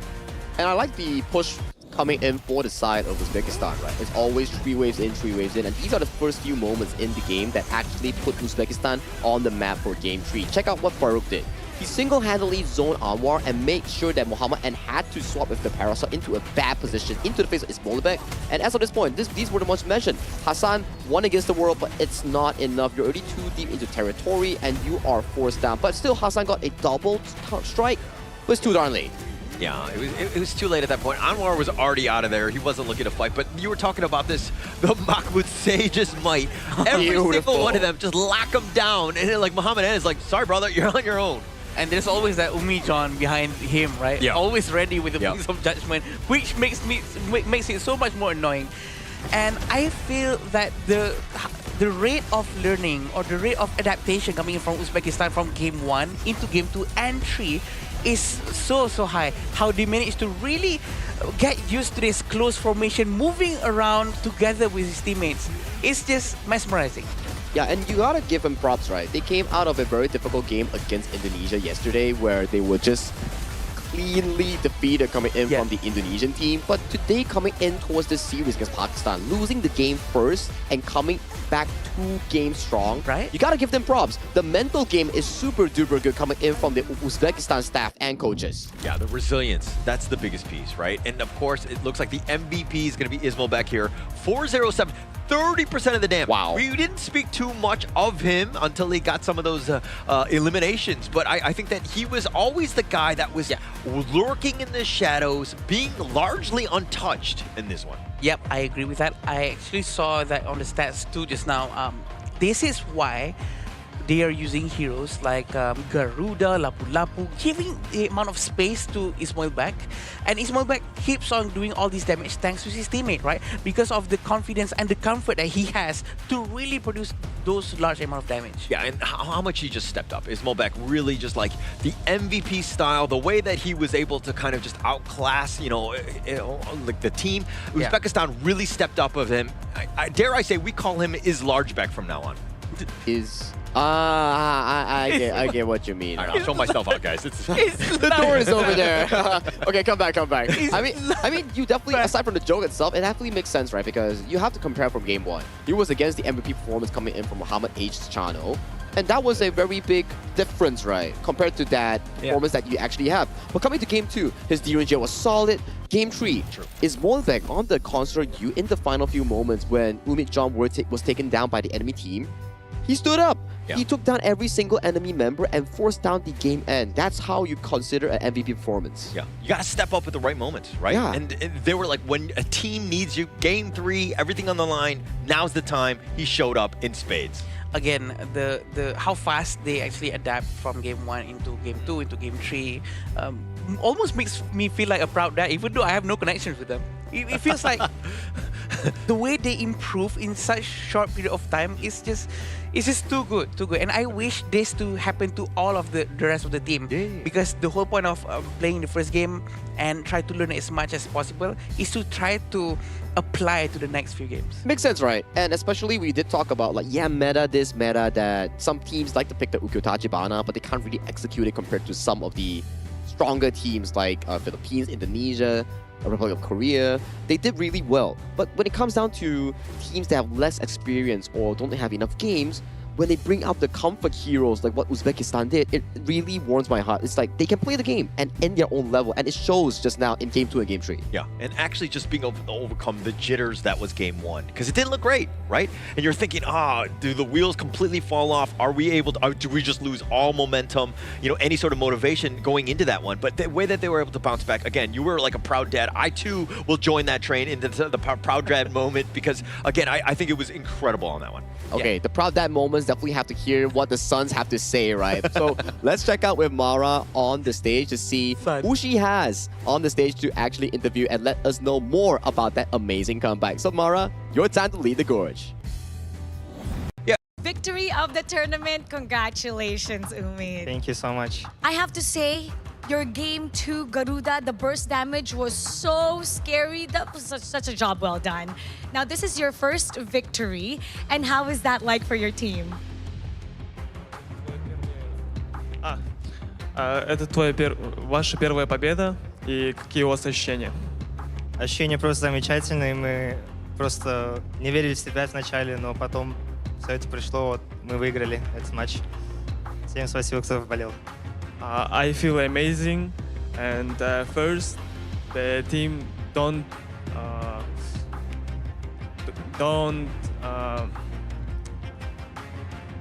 trust themselves.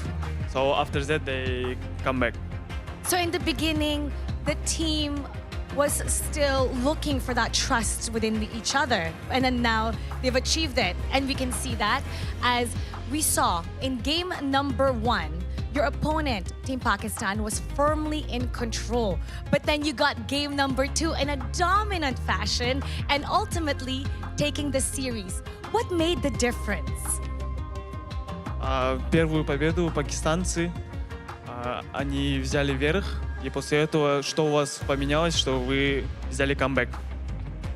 В первом матче мы просто боялись, ничего не делали, просто боялись заруинить игру и проиграть. И это повлияло на то, что мы не смогли как прежде сыграться.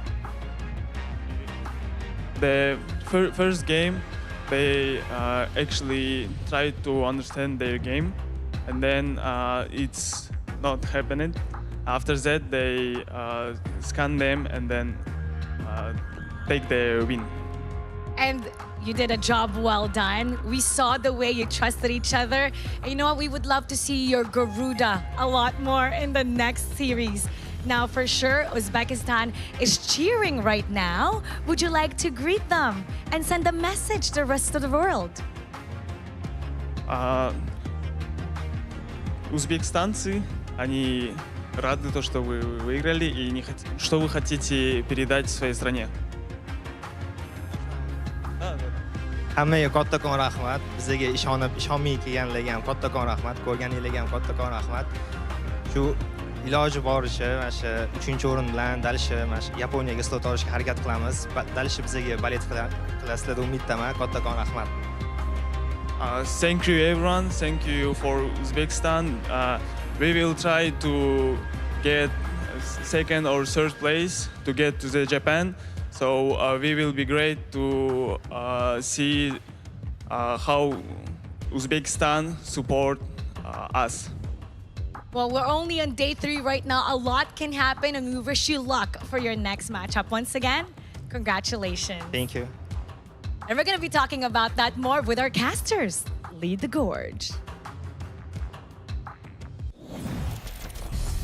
I can feel the happiness from the screen over there, because Umijan, he was just all smiles on his face. He's like, that win was so good that the smile just naturally comes out of your face. It's like, for a fact that you came back from the series and it felt good. It felt so good. Yeah, that's got to feel amazing, right? You're down and then you win and then get into the winner's interview and then just going on stage like that. I mean, everything, like you're representing your region as well. So there's a lot of pride, everything that you want. I mean, I was very proud of you, Michan, as well. You were smiling, man. We were smiling all the way to our ears because he was, and we know how much it means to him for sure.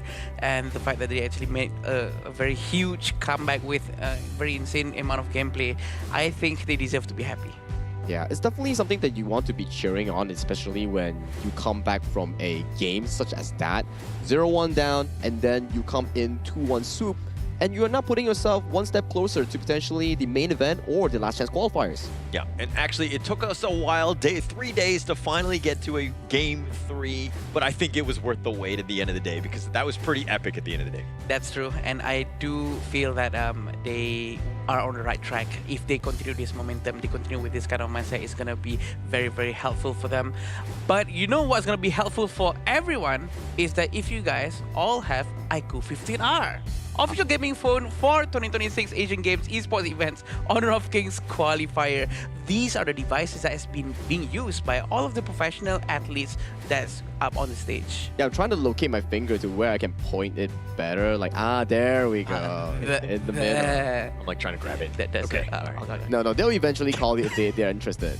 yeah. Well, of course, if you're interested in a good gaming phone, do check out iQOO 15R. But lads, that was an amazing series. I think one of the best ones that we actually had story-wise. Like yesterday, we had like Tempest Dragons, but out of the series story, right? I think this was the best one because it involved three game series, our first one ever in 2026 Asian Games Esports Qualifier Honor of Kings, and then it came into a 2-1 fashion, reverse sweep style. Yeah, the comeback, that to me is the biggest one, right? Being able to come back, it's one thing to be like 1-1-1 and then kind of trade it and go around, but I think that the momentum, it shifted, right? Pakistan was kind of reeling after that game 2, and they thought that things were going to be very easy, but let's be very honest, nothing is easy here. Yeah, I was expecting that Pakistan's going to be steamrolling in the game 2. Yeah. Because they were actually being able to end that game 1 in such a style that it seems like, you know what, Pakistan is very solid. They know how to end the game very, very well, and they know how to really utilize their benefits. But eventually, somehow, Uzbekistan's mindset resetted so quick, and they improved. We come talking about this days and days, but it's just so good. Because it feels good coming in from an esports side that you see teams strive and they look for success and they actually won. But coming into the next series, we'll be having Jordan going up against Kyrgyzstan for the match 2 of the day. But we'll need to go for a short break before we bring you more Honor of Kings action.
Contestants fight for the honor of their regions while we cheer them on from the stands.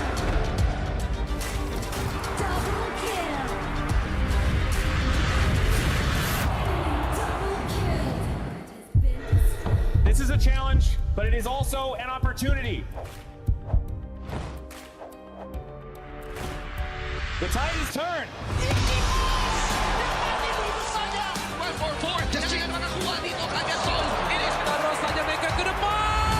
Fastest in front. They're going to use it. Golden tight zones. Tatsuri. And we Together, we share the same voice, the same radiance. This moment of brilliance belongs to all of us. Together, we shine.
Welcome to the 2026 Asian Games Esports Qualifiers, Honor of Kings. 20 regions, one stage, and only the strongest 9 teams will earn the right to shine above the rest. Taking place in Malaysia, June 13th to 21st, 2026. Coming to Malaysia, this is the battleground where teams fight for the right to qualify for the Asian Games. 20 teams enter, but only 9 teams will move on. Apart from the 20 regions, there are 3 regions that have direct qualification. Here is the 2026 Asian Games Esports Qualifiers Honor of Kings format. First, the 20 teams will split into 4 groups of 5. In each group, every team faces every other team once in a single round robin, with every match played in a best-of-3 format. That means every match matters. Every game matters. Every single point matters. The point system is simple. Win the match, earn 1 point. Lose the match, earn none. At the end of the group stage, teams are ranked by the total points they've collected. And from there, the road begins to shine. The top 2 teams from each group qualify directly to the Asian Games main event. That gives us 8 teams advancing straight out of groups. But for those not through yet, the light isn't out. The teams that finish 3rd in each group still have 1 more shot. They move into the last chance stage. There, they battle through one final BO3 single elimination bracket until 2 teams remain. The 2 teams will then face off in a BO3 match to claim the one final qualification slot. So in total, 9 teams will make it through, 8 from the group stage and 1 through the last chance stage. That is the rule. Now it is time to see who can rise through it. From across the world, regions gather here in Malaysia. 20 teams, and only 9 will qualify. The path is set. The stakes are clear. Together, we shine. Stay tuned, and we'll see you at the stage. The path is set. The stakes are clear. Together, we shine. Stay tuned, and we'll see you at the stage.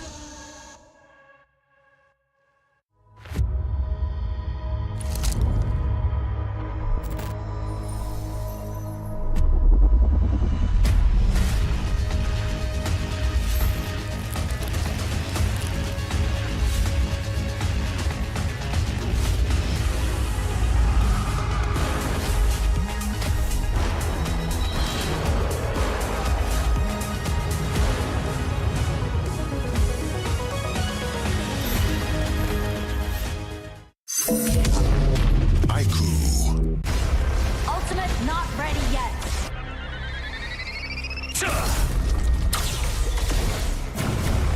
You have slain an enemy. My magic murmurs in ecstasy.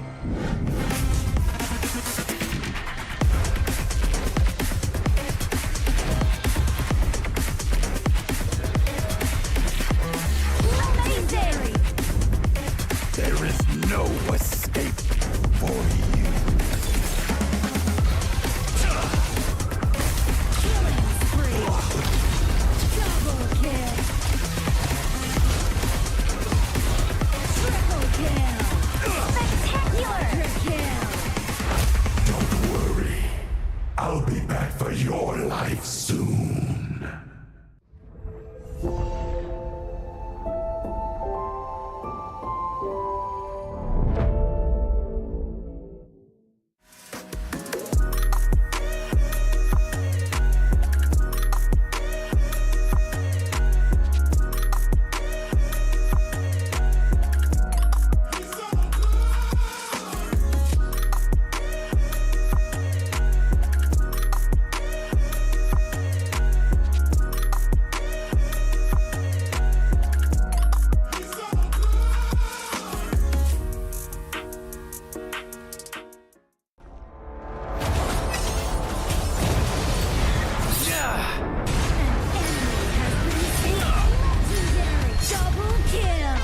Shall I compare thee to a summer's day?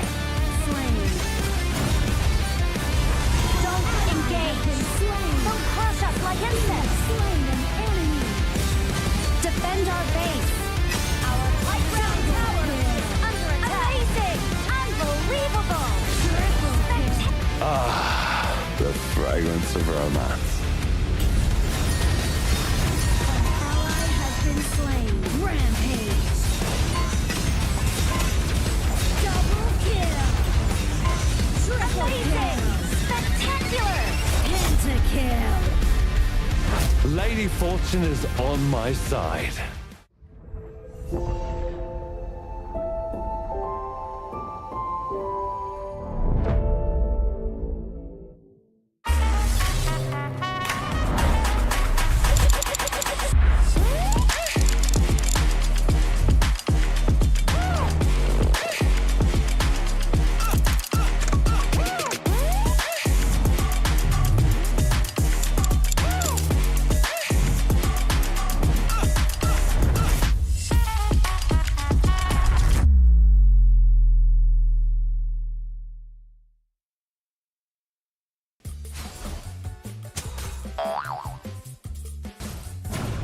They tried.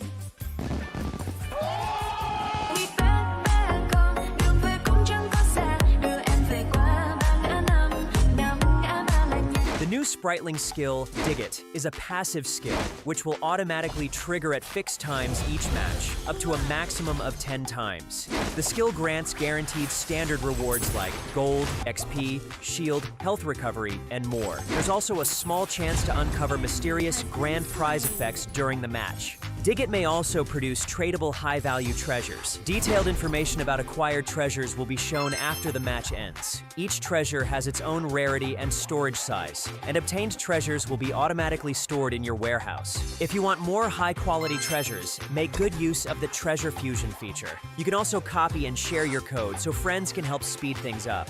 Treasures in your warehouse can be sold for event currency, which can be used to redeem skins, items, and other rewards on the event page. You'll even have a chance to win physical prizes like smartphones and cash. You can also spend event currency to bid on high-value rewards. The auction uses a hidden bidding system, where you can submit 2 bids for the same reward. The highest bidder wins, giving you even more ways to obtain rewards.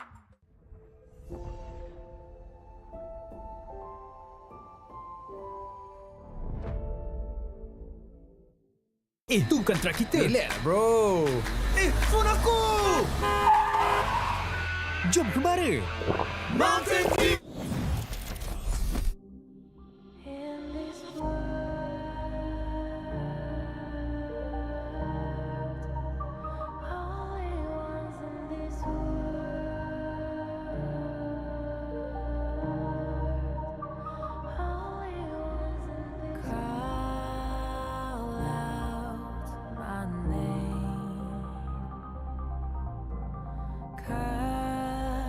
Sound of the rain.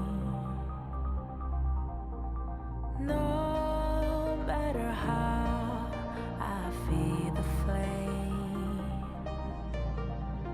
you know I feel the darkness and the pain.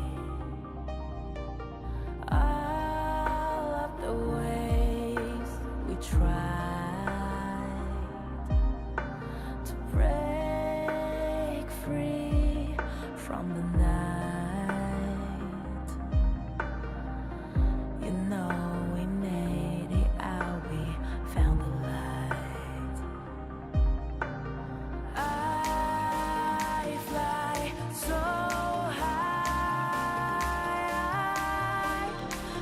high, light up the skyline. Let's do it this time, like it's a whole new vibrant world.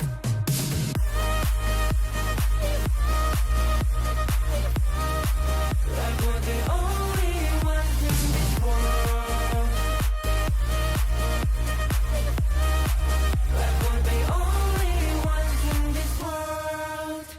Now I see that I got everything I need.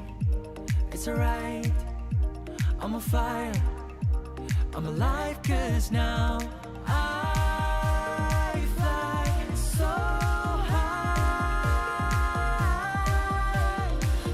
high, light up the skyline. Let's do it this time, like it's a whole new colorful world.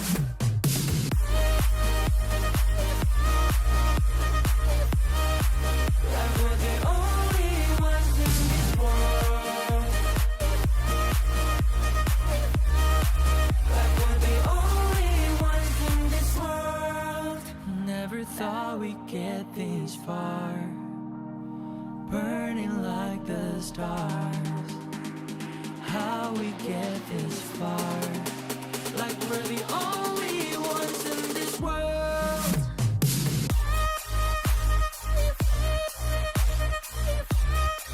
Like we're the only ones in this world.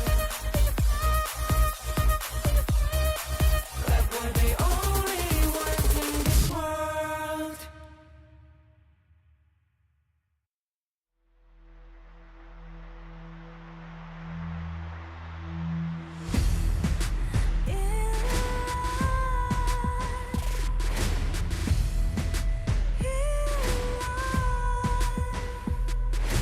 What's a life without its worth? Compromising with what hurts inside. When you let fear decide your fate, you don't choose which path to take in life. In life, I'm finally letting go of everything that still holds me. I'm against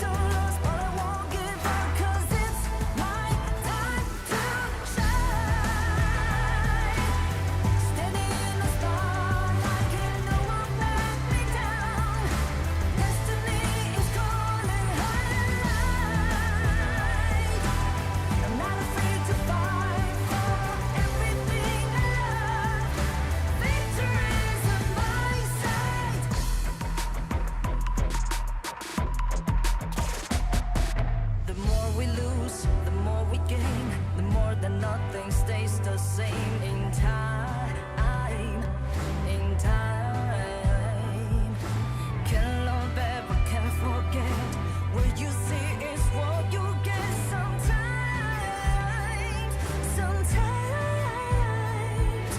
gonna show the world tonight. The light that shines inside us. We're against the odds, but we won't give up, 'cause it's our time to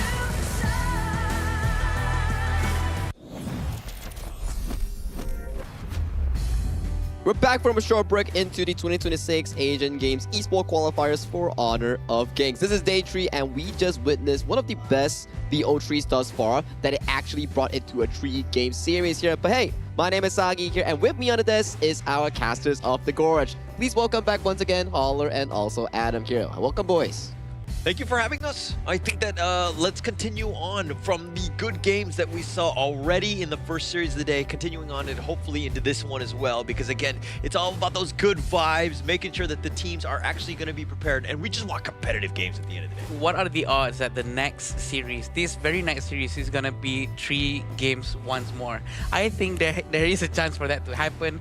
It's gonna be like quite close to between Jordan and Kyrgyzstan. It's very interesting. Yeah, before we go into the exact matchup here, we need to remind everyone at home or on Honor of Kings that a big patch is coming in. The biggest one coming in on June 17 on Honor of Kings. The Grand Venture here. If you've seen social media on Honor of Kings, you've probably seen some teaser already on what exactly coming in for the newest patch. For new heroes, new sprite links, new modes, consignment market, all of those will be available on June 17. Yeah, and actually just... I mean, kind of to your point about how the fact that we had our first game 3, I felt like, I mean, it took us 3 days to finally get to that game 3. I don't know if we, you know, the first 2 days have been a curse or like a blessing in the sense that, like, you know, we've had nothing but 2-0s, right? And this today, I think that we might have some of the most competitive games. I think we're going to see the most game 3s today. I might be calling it now. I agree, because we need to keep it consistent, right? Of course. Day 3, so 3 series of 3 games. I like it. I agree. Wait, are you excited for So day 5 is gonna be 5 series of VO3s. 15 games. I think it only works for it doesn't rhyme. It needs to be best of 5. That needs to be best of 5 for day 5. Yeah, I think that makes sense too, you know? But without further ado, let's welcome our first 2 teams coming in for this exact tournament. Jordan's first experience and Kyrgyzstan looking for their first win with this video teaser here. Let's welcome the teams.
Known for their ability to adapt and think on their feet, their unpredictability makes them dangerous, and their composure could be the key to unlocking victory.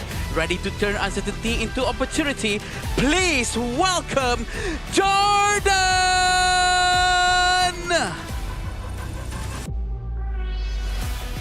This team has already felt the pressure of the battlefield, but early setbacks don't define them. They step back into the arena with something to prove, and every round becomes a chance at redemption. Please welcome Kyrgyzstan!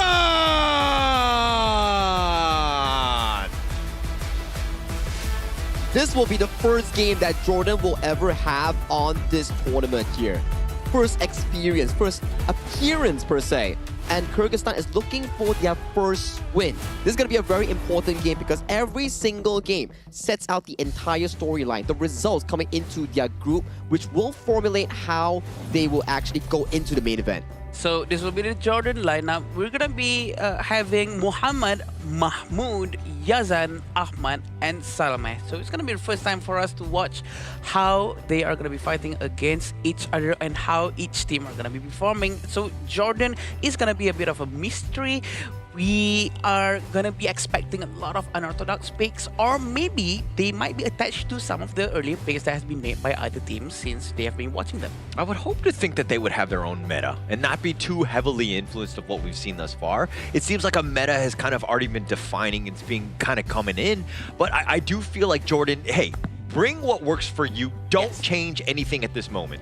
I think that's the case that we've seen since the previous series, right? Like, meta defines the game, but if you can't play the meta well, sometimes defaulting into an easier execution heroes or team compositions actually favor you more if you don't have that experience. But for Kyrgyzstan, do you think they have that shot? Yeah, well, let's just introduce them here. It's going to be Kyrgyzstan here. Jamalbek, Dastan, Kunovic, Azat, and Marlon, and they're going to be a team that we kind of saw. We haven't seen them, you know, again, able to kind of define the meta themselves, but this is a team that's still kind of finding their footing, if you will.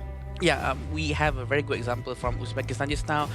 Maybe sticking to what you're comfortable with and what you're very good at is probably the best than trying to match up your energy with other better performing teams that maybe you've seen a lot of very good Ukyo Tachibanas, so maybe we should practice that too within 1 or 2 days. I don't think that could be the best thing to do here. Maybe just go with whatever the best that you know. I think Ukyo Tachibana as a pick, right? It's really amazing. Strong early game damage, invasions, or even the mid-game burst damage, right? But the problem is, execution is really hard and you fall off if you don't find a lead. Hence, teams do pick it up, but once they fail to execute it, it's really punishing in a BO3 setting. Yeah, actually, Ukyo and Chano have been the most picked heroes going into day 3.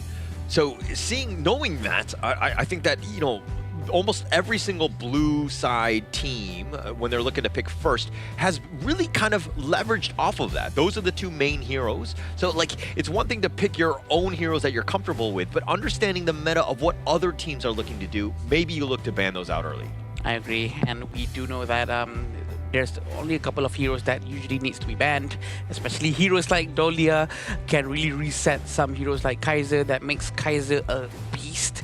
But it has been proven that maybe Dolia is not the biggest problem. Maybe it's understanding your opponent that makes the biggest difference. And the Asian Games Esports Qualifiers is also another type of tournament where it applies the same style. Meta always starts to show in the first few days, but as you inch on towards the last few days or the middle of the tournament, you start to see more patterns, more strategies coming out for different teams in their pick and bans. Yeah, and as we go into day 3, this is the first time Jordan is going to be on stage. Has that helped them where they haven't played the first 2 games and to kind of, you know, let the other teams play and get a little bit more intel on them? Or would you rather them play up front and to kind of just shake things up from the beginning? That's a very good question. For me, for these 2 teams, especially for Kyrgyzstan, right? Like, let's say you're Jordan. If your first opponent is like Philippines or Indonesia from another group, then you might be feeling a bit worried because you've seen how well they play. But considering the fact that Kyrgyzstan has yet to found a win, and they are also striving for that, so both teams are probably at equal grounds and they are mentally prepared for one another. Yeah, I agree with that. I actually agree with you, and definitely the pressure is off, right? Because we do know that they are performing quite well, and look at them, they're very happy, very confident up on stage, and we are not going to be surprised if they don't really have that pressure on them too much, so maybe that could be the edge that they need. It's just about the little things, right? Going into this one, I think that you're seeing both of them, as long as you're kind of, you know, loose, you're able to play your game, right? You don't want to get kind of nervous. You don't want cold hands. You want to just kind of be warmed up and ready to go, do your stretches and all that. Making sure that you guys, you know, watch as many movies together as possible so that synergy is next level. It's all about synergy. I feel that everyone can really relate to this because synergy, bonding is one of the most important things, and maybe some of the players out there don't have enough of that.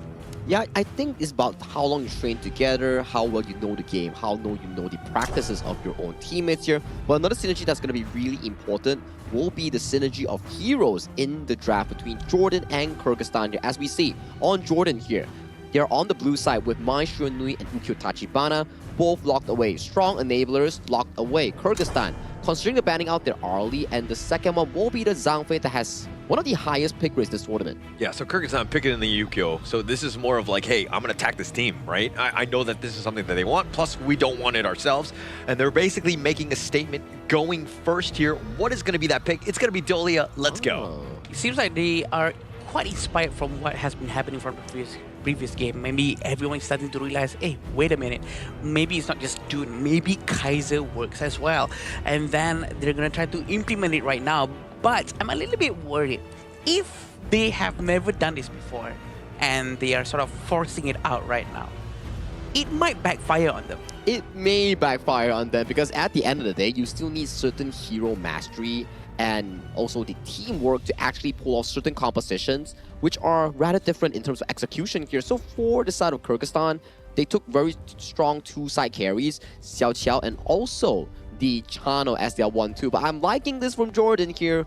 The Yuhuan Dun as well, their 1-2, and then adding on with a Yuhuan as their mid-game carry. Oh, they're so good with the Dolia as well, right? Their ults are amazing, the Dune and Dolia, the combination that we've seen time and time again. But adding the Yuhuan adds another interesting wrinkle, a lot of sustain. So Kyrgyzstan right now, I mean, the Venomous Staff, anything to kind of limit that healing is going to be key. And also, like, you got to understand that the fights are going to go long.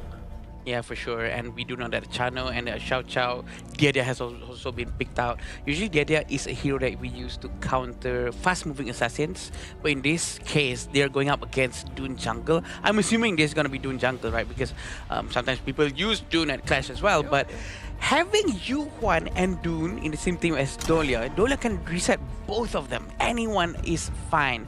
Because even if Dune is going to go down, even if he loses his unyielding might, he doesn't have his passive. He also have Yuhuan healing from the Unending Sorrow. Also, the pool coming in from Dolia. Which is a good, I would say, synergy, right? Coming in from Jordan's first 3 picks. It allows all of them to have good sustain and good combat ability, especially with the Yuhuan and the Dolia combo. The double Unending Sorrow, that's going to be a good backline flanking machine because we've seen how this combo has been played in the previous few patches here. You give the Yuhuan gold and he's going to be jumping all the way to the backline and assassinating heroes like the Xiao Qiao or the Chano. So the Kyrgyzstan lineup to me is very squishy, very kind of like, you know, keep everybody at arm's reach.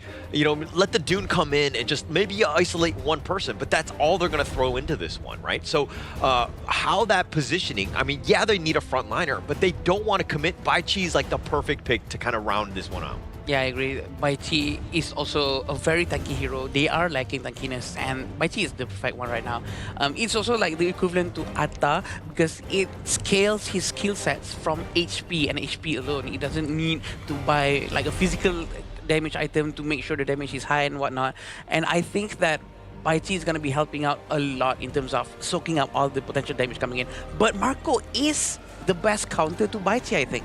Well, you need Marco Polo to actually have a lot of items. I probably assume like the Sproxforge Doomsday into Daybreaker. Then you can start being a threat to the Bai Chi. But that's another Elaine Dolia combo. More Dolia combos coming in for Jordan here. Yeah. Okay, for me, if you have a Dolia, it's good to have a lot of combos with her, but if you have too many, it starts to be a bit messy for the Dolia player, especially for Jordan. Yeah, I think this is also one where you're kind of like, oh, you know, if all of the teammates are like, give me the Celestial Melody. No, give me the Celestial Melody. Everybody's fighting for it. It's going to be like they're like pigeons fighting for food at this point. Like, because I think that come team fight, it's going to be key. And this is definitely, they're talking about synergy. Everything was revolving around that Dolia first pick. I like that in a draft. It's really kind of sets the tone, at least in this one. Imagine if Dolia goes down first in any team fight, right? And she has no time to react with the Celestial Melody whatsoever. We do know that the Dolia's ultimate is very good, but I'm not sure if it's this good until they have to force out for the heroes that fits with Dolia. Well, you only gotta tell, right? Because at the very least, if all things go wrong, just find the carry, find the one that can actually benefit from the double ultimate for the maximum value here. But the maximum value coming in for both teams will be either Jordan finding their first debut win or will Kyrgyzstan come out on top and equalize their score in their respective groups. Thank you so much, Saki, as we get into this game. But Adam, yeah, we know the draft. in a vacuum, right? Yes. Who are you giving the edge to with just the heroes alone? Don't think about the players. I'll be honest. Yeah. It's Jordan's heroes. Okay. I feel like their composition is so much better because of the balance that they have from the Dune's tankiness up front and Dune's jungle, by the way. So it's going to be very fast rotations coming from him, and the itemization is going to be helping him out to be much tankier than before. But hang on, I love the fast rotation coming in from these three, and they're doing this gold sharing thing together, and hopefully they're going to rotate back to the mid lane with the U1. But yeah, having a healer up on top of that, also a damage coming in from Marco, that's going to be buying items like Sparkforge Dagger and Doomsday to melt down the tank, such as the Paichi. Yeah, but it's going to take Ahmed a little bit more time to get there, right? Yeah. Marco Polo definitely is a late game hero, needs time before he really gets going. But I don't know if you saw that, but Azad actually used his flash to go forward. It looked like it was a bit of a misclick. Yeah. And I mean, now he has to play a little bit more timid. Yeah, you have your soaring signal and you have ways to get on out, but something to take note of as it starts the game off on a little bit of a wrong foot. Yeah, maybe he accidentally pressed that, but definitely something that you don't want to do, especially up on the stage. But seems like both sides of the team are rotating quite quickly together. They sort of have the same pacing, same sort of movement and idea. And it seems like no one is going to try to take too much of a risk. Yeah, no, again, just very early, right? This is the first time that you're on stage as Jordan, right? You don't want to make any sort of mistakes. You're going to go as farm as efficiently as possible, use the gold sharing, let Mahmoud get his farm before you really want to fight. What we've seen from past Dunes in other games is that he falls off or he doesn't do very well when he doesn't have those tanky items. Yes, and we have to remember the combo coming in from Dolia and Dune is so effective because Unruly Blade's cooldown is very short, which means, in turn, Celestial Melody's cooldown is going to be short. Yeah, definitely short. The Spike Tail, like, literally, oh, the four-man taunt! Oh, that was so great, but at what cost? of Death at Sunset, what are you doing, my friend? Muhammad now on the run. He was trying to go for his own four-man Death at Sunset highlight reel, but it looks like they're both going to disengage at this point. Wow, what a great layways coming in from Jamal back. We would love to see more of that after this, and hopefully Kyrgyzstan is going to be helping him out to deal more damage. That is the perfect timing that he did. It's just that his teammates are not ready for that. Probably there were no communications prior to that movement.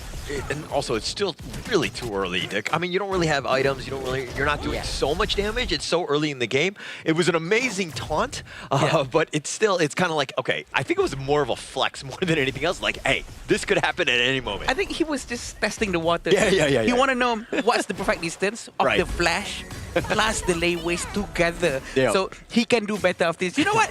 There's nothing wrong with that. It's working very well. But he's going to rotate back to the top lane, and we all know that he doesn't have flash, but he still has his ultimate. They have to be ready, prepare in 10 minutes. Tyrant is coming up. Yeah. And when that happens, I mean, nice wind slash onto 2. Mahmoud taking a decent amount of self. This Dune is going to be a problem, assuming he's able to get some of these items.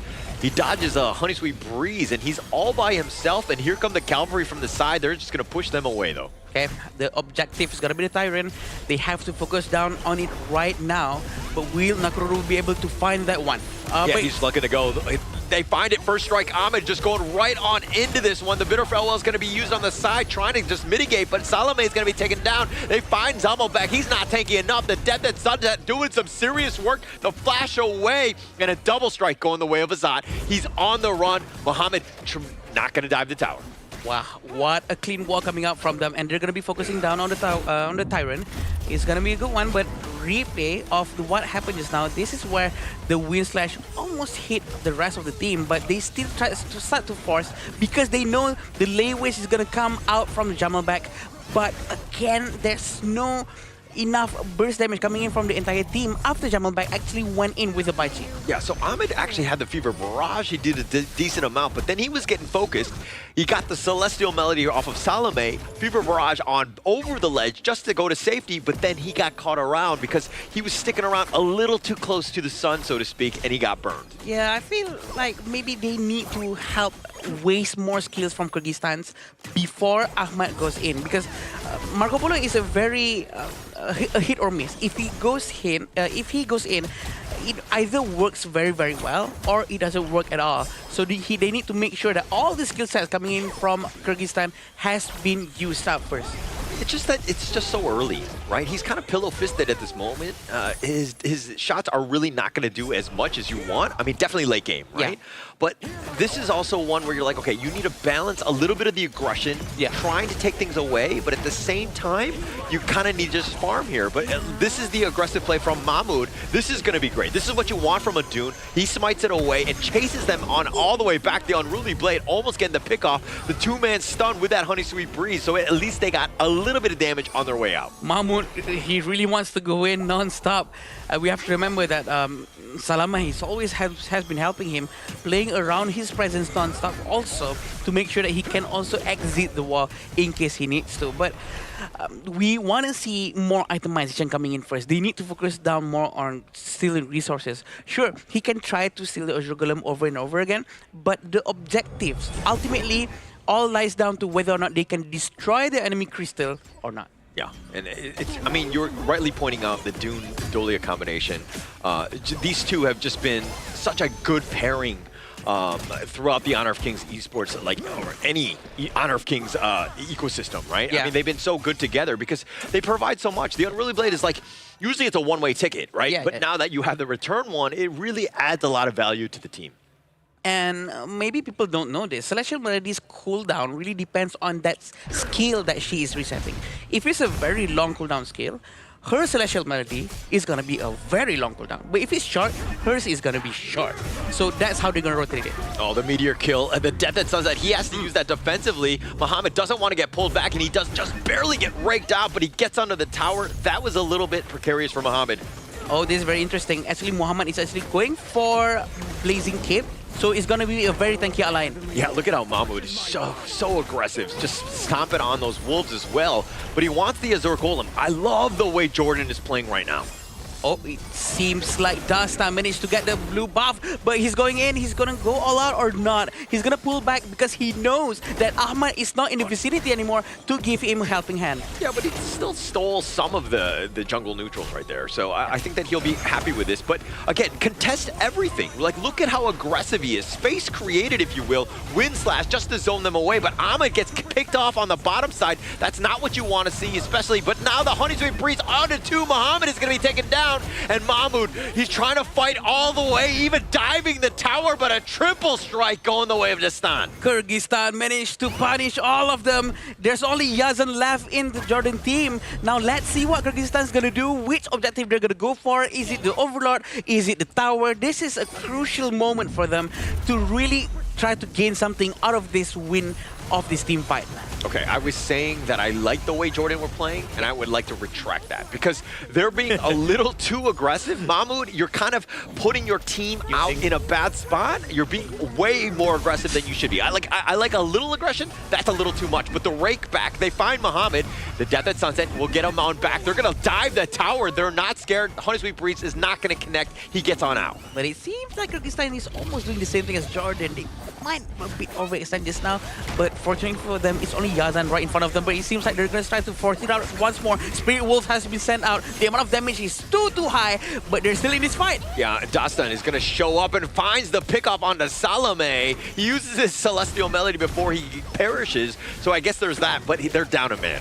Yeah, they're still okay right now. The minions are still a little bit more minion for them to finish out before they can try to get the Tyrant as the next objective. But the Tyrant is going to despawn. They have to focus on getting the Shadow Tyrant or the Shadow Overlord. Yeah, so now look at how Muhammad is playing, right? Yeah. He wants to be, just like harrying them, using the Death at Sunset to get him out to safety. Obviously, if you have the Celestial Melody, even gravy, you can be even more aggressive. But, as Sagi was saying in the pregame, you're kind of spoiled for choice. There's like way too many heroes that need that spell. Yep. It seems like Muhammad is going for just one defensive item, but the rest are going to be damage item, which is very good because they are lacking damage for the entirety team of Jordan. The rotation coming in from Kyrgyzstan. Are they going to try to force it out on Muhammad? Yeah, Dastan not scared. The Death at Sunset, though, will keep him alive. But again, ult for ult on this one. And now that space is created, Shadow Tyrant begins. Yes, both of them are getting one objective each. So there's the differences of Tyrant and Overlord, right? Overlord really specializes in pushing the waves without having to bring the heroes there to waste their resources and skills to try to push the minions. Having a very good Overlord will help you with the Vanguard. AoE damage for the dragons will clear the wave very quickly on each wave without the presence of any heroes. Tyrants give you movement speed and damage for the heroes of the team that takes the Tyrant. Yeah, but which version, Adam, do you like better? The 10-minute mark happens, which one are you going for? Well, it's very hard to say. Both are actually good for two different things. You have to choose one. It's like vanilla or chocolate. You can't say both, okay? You gotta go with one. If you like to go to war, or if you like to go to have a very good team fight. I said pick one. Go with Tyrant. Go with Tyrant. Fine, I'll go with Tyrant. Good. All right. We got you on one. Get off that fence. All right, let's go. But now Kyrgyzstan. It looks like it's been split here. They both have their own version of it. And now they get the little bit of lane waste on the Honey Sweet Breeze on top, but the pullback.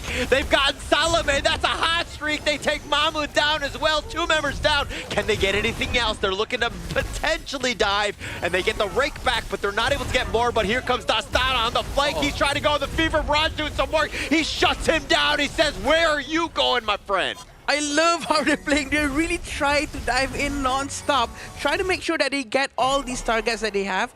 And it seems like they're fearless, right? They don't care if they're gonna go down as long as they get what they're trying to get.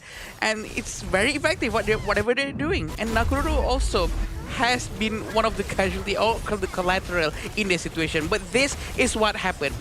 Look at how Mahmoud actually went in, tried to tank as much as he can, but there's no follow-up from his teammates. Yeah, no follow-up, but Azan gets picked off. He barely gets traded out. Yazan ensures he gets it. But, you know, that last fight where you kind of saw that, you know, Kyrgyzstan had a great chance. Yeah. But then Dastan going back in, that didn't seem to be the right play at the end. I agree. I think it's a bit of a waste of the extra advantage that they already built from that fight, but he sort of reversed it back. Well, they're on a streak for sure. They're on a momentum, probably riding too high on that momentum. They're gonna try to tone it down a little bit for now. Mahmoud is gonna try to clear the mid wave, and it seems like Marco Polo and the Dolia is gonna try to rotate back to the back, and Ahmad is not going to try to risk it out. We're still waiting for that one moment of favorite barrage. Yeah. I mean, he's had a couple here and there. He's done a little bit of damage, but he just hasn't had the items to really kind of be the difference maker, if you will. I think the rest of the team has so much. Like this Jordan lineup, when they jump on top of you, it's scary, right? The Dune is on there, then you have the lane with the Death at Sunset, and it really comes back to Kyrgyzstan of just like weathering the storm. They have their own stuns as well. They need to figure out how to counterplay. A bit of a waste coming in from Jamalback. Everyone knows he doesn't have his ultimate anymore. Lay waste have been wasted. Yeah. I mean, it's for shame, right? I think that it's it's going to be off cooldown for a little bit of time. So this is one where you're kind of like, okay, we need to play a little bit more timidly. We don't want to give anything up because this is a pretty big ult for us. I think this should be the right moment for Jordan to actually go in, knowing that Jamalback doesn't have his ultimate. But it seems like there's not enough information circulating around Jordan. They probably are not very well aware of this, that this is the best moment for them to go in. But it seems like they're going to be switching objective this time, and Jordan's going to go with Tyrant, and Kyrgyzstan's going to go with Overlord. They're trying to rotate towards Tyrant as fast as they can, trying to secure the objective, maybe potentially steal. Oh, maybe, but it doesn't look like they're going to get there in time. They were just a little bit short. Mahmoud, sorry, excuse me. He did get the smite. He did take away the Tyrant. My bad, as he's looking to just run off. Yeah, they actually managed to get a Tyrant. The movement speed is there. The extra fighting potential is for sure there. So Kyrgyzstan are not supposed to try to force the fight unless they want to distract them away from the Shadow Overlord that is moving down there. Yeah, it's all about the pushing. The Shadow Vanguard that's a big bait, right? This mid lane is technically under siege, but it looks like they're kind of dabbling between the top or the bot or top and the mid lane. They're going to focus on the top T2, taking that down because again, Jordan had to rotate and take the Shadow Vanguard down in the bottom lane. Yeah, they're gonna be quite safe for now. They're not gonna force it too much. 2,000 gold in front for Kyrgyzstan. I feel that Jordan still has the space to actually go out to the front. I hope they're not discouraged. They still need vision, Holler. This is very important. I feel like we should just send in Mara now, do the interview, right? Are you discouraged now? No, we don't do these in-game? No, we only do post? Okay, but we'll wait for that one as we continue to lead the gorge here. But I do think that, I mean, Kyrgyzstan, like the way that they're moving around the map, I like that mobility, right? It kind of, it puts them in a box and it makes Jordan very uncomfortable. Yeah, for sure. And they really try to dominate the map area of this Crimson Golem, using it as a bait, and it seems like they get one. Oh, they get the perfect taunt here, and now the flash away, not enough. Ahmad's going to be taken down. That's most of it. The wind slash is going to be used, but he too will fall. 2 members down, and they're the cores. 5 of them are still okay. Getting 2 is a huge advantage for them. 3,000 gold in front. And it seems like Kyrgyzstan is not going to force out too much of a next move, but it seems like they're going to catch one. But Muhammad is going to fly away using Death and Sunset. Are they going to go back in? No, not yet. Oh, not yet, but he meteor kills on back to safety. The towers are being taken in the bottom lane, so they're molding down, and it looks like they get Salome as he was sticking around that tower, and now they're going for the flank. Dastan looking to go aggressive, almost gets enough, not enough to take on the Yazan, but it looks like Muhammad solo, the soaring signal will snipe him out. They take the bottom T3. Kyrgyzstan looking to end this game as you see Yazan trying to hold on. He gets back into the fountain with the flash, but the crystal is under siege. Just one last time. They try to go in, but not enough. Ahmad is going to be taken down as well. Dastan, most of the damage, but they're going to take the crystal. Kyrgyzstan are going to get on the board first. Kyrgyzstan, with that disciplined gameplay, manages to secure the first point. It was a very back and forth 5v5 game coming in from both teams, but in terms of skirmishing, in terms of opportunities, I think Kyrgyzstan definitely had the better angle this game. It's something with this channel pick, man, I'm telling you. Every single team has been finding success on this channel from early all the way to late game. It is such a good hero, and it's one of the top 3 heroes picked at the Asian Games qualifier. It has so much impact, especially as a farm laner. It has everything that you want in terms of just like damage, like the wolves are annoying, the trap, everything. The kit is incredible here. Yeah, I agree. I feel that it's a very solid pick for sure.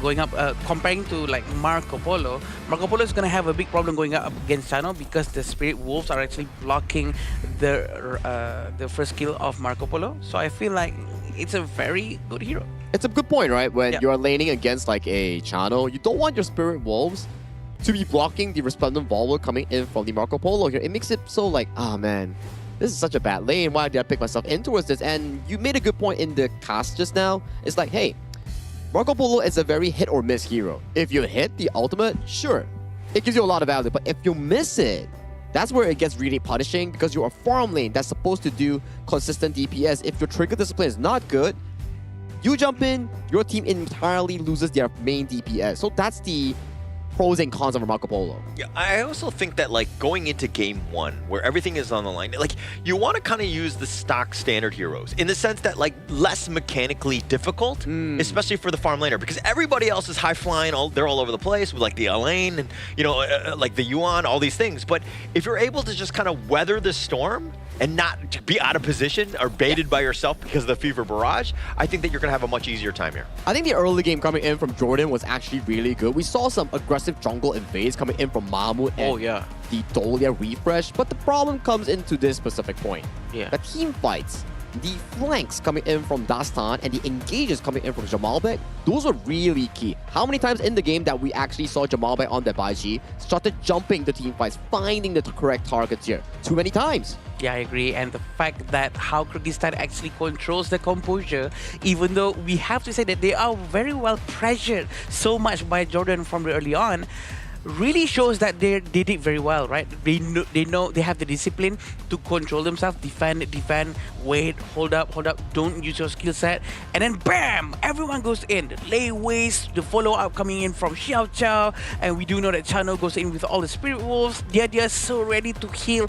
anyone who went down with their HP. Everything was so well done from Kyrgyzstan. Yeah, actually, underrated here. Probably will not be MVP, unfortunately, but we see you, Kumanich, in the sense that your Honey Sweet Breezes, like, they completely like negated what Jordan was throwing at you. They would go and then that stun would happen and they'd be like, okay, let's disengage, right? I have a core memory of what you exactly just mentioned on Kubanuich. His Xiao Qiao out of that one team fight in the bottom lane where Mamoon on the Doom was chasing all the way into the tier 2 tower. Oh, yeah. He was finding so many of those Honey Street Breeze to start the fight, which gave Kyrgyzstan a good advantage in those team fights. Yeah, I'm pretty sure that's what exactly has happened. Kubanich played really well. He pulled back, and he tried to find that right moment to use his skill sets. Azad with the high amount of damage. Holder, what do you think? Oh, I mean, he was clearly the MVP. I think that when you have that much damage, he got 7 kills as well, like tied with Dastan. This is a guy that was ready to go, like in game 1. If you were ever like, hey, I need my farm laner to step up, outclass Jordan in this one, boom, he was the guy. Look at that goal graph. It's the entire story that we just described just now, where Jordan had a really, really comfortable early game. It's just that they couldn't really pull the game wide open. They couldn't find the catches, the pickoffs in towards the late game, and then you start to see the Dolia having trouble. It's like, should I give the Dun? Should I give the double a lane ultimate that we never got to see? Or the double Yuan ultimate here? So too many choices boiled down to a bit of a, I would say, unsuccessful start coming in for Jordan's debut here. But you see Kyrgyzstan pulling to their composition strength. Double carries, Xiao Qiao and Chano here with the good catches coming in from the Bai Chi. And this is my take. I think what Mahmoud was doing just now, he's on the right track. He was using June, he was playing very aggressively, knowing that he has Dolia, so he's trying to maximize his presence with the Dolia as well. But I think if only he could get his teammates to follow his pacing, his aggression to go forward and try to make good use of Dune's sustainability and strength and, you know, his HP, maybe they could actually get a lot of takedowns, a lot of strikes. So this was the fight that we talk about, right? Yeah, very good stuff coming in from the early game, the double-edged sword of the Marco Polo, where you jump in, yeah, you take a lot of damage if you only isolate out one target. So he traded himself for this, but so far this is still looking really good for Jordan here. But you can start to see Azad. Now, this is the one that I want you guys to see here. Yeah. Good dive coming in from Kyrgyzstan here, but this upcoming 100 Sweet Breeze, boom, double into the ultimate flash coming in from Jamalbek, sealing the deal for Jordan in this mid-game. This is the moment where there was the aggression was just like they got punished for it, right? I think that you need balance. Mahmoud was going, I mean, you have to fight for something, right? And it's not about the kills. It's about objectives. You take the Azure Golem away, great. Then you get yourself on out. They were diving the bottom T1 and fighting in no man's land for what? Just a couple of kills? Not a great spot. You need, again, you need an objective to be fighting over.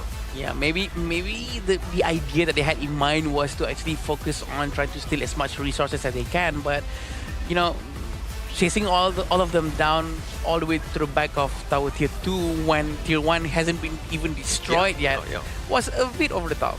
It's a very limited combat space they can actually have, right? And these are the few moments that Ahmad went in with the Marco Polo Fever Barrage trying to savor the game, but it's a little too late because the MVP player coming in from this series is Azad. Posing for that picture here. Like, give me the pose, baby. That's the best pose we've seen thus far. Easily. And definitely a clear MVP, not only in game, but also with the profile picks. I think the 7, 1, and 8, but the 42% damage, absolutely insane by Azad. Sagi, correct me if I'm wrong, but I think this is the first 40+% damage to have ever been dealt by an MVP. That is a huge amount of damage. That is a huge amount of damage. I'm trying to recall whether day one we also had 40%. Was it on the mid lane player here coming in from Vietnam? I think it was like 9% or something. Yeah, I'm not. We're gonna have to check. We're gonna check that out. Yeah, right. It was definitely close, but I think this is pretty high. This is a lot. Yeah, when you're seeing that number, you're like, hey, what about the rest of the guys? What are they doing, man? Yeah. No. You can't put it in like that, right? He's like posing for the picture. It's like, hey, guys, eyes on me. I'm the carry here. But Kyrgyzstan, you know, it's a team effort here. Without the engages coming from the Baichi, the flanks coming from Dastan, the good setups coming from Kudanuich, all of this wouldn't be able to happen here. So for this MVP to happen, he definitely deserves it as he's the most outstanding out of a wonderful bunch. Yeah, I still feel the presence of the Baichi really turns the game around. I honestly thought that, oh, okay, this is going to be Jordan's game. The way that they're playing, so aggressive all the time. I feel like there's nothing that they can do anymore. But then the Baichi went in with the lay waste. the first lay waste. Of course, it was just a singular lay waste without any follow-up. It was sort of a waste again. Yeah. But the second lay waste, he deleted the entire team. Yeah. I think that threat was always there, and that's why Paichi, he did a great job in that sense. But it goes back to just those micro mistakes, like again, diving the bottom T1, no real reason. Again, everybody, we need to just calm down. Yeah.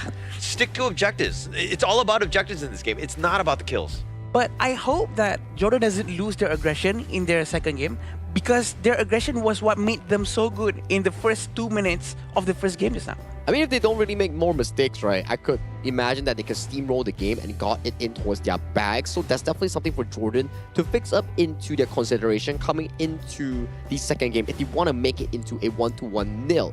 But before that, let's do sponsor shout out again for our Pataling Jaya Marriott Hotel here, because this place has been fantastic. The AC has been great. The food has been amazing. We just had that lunch just now and it was amazing. And I believe the players also agrees, because the beds, honestly, fluffy and really nice. Yeah, everybody's looking very well rested. I think that's been the biggest takeaway from a lot of these, right?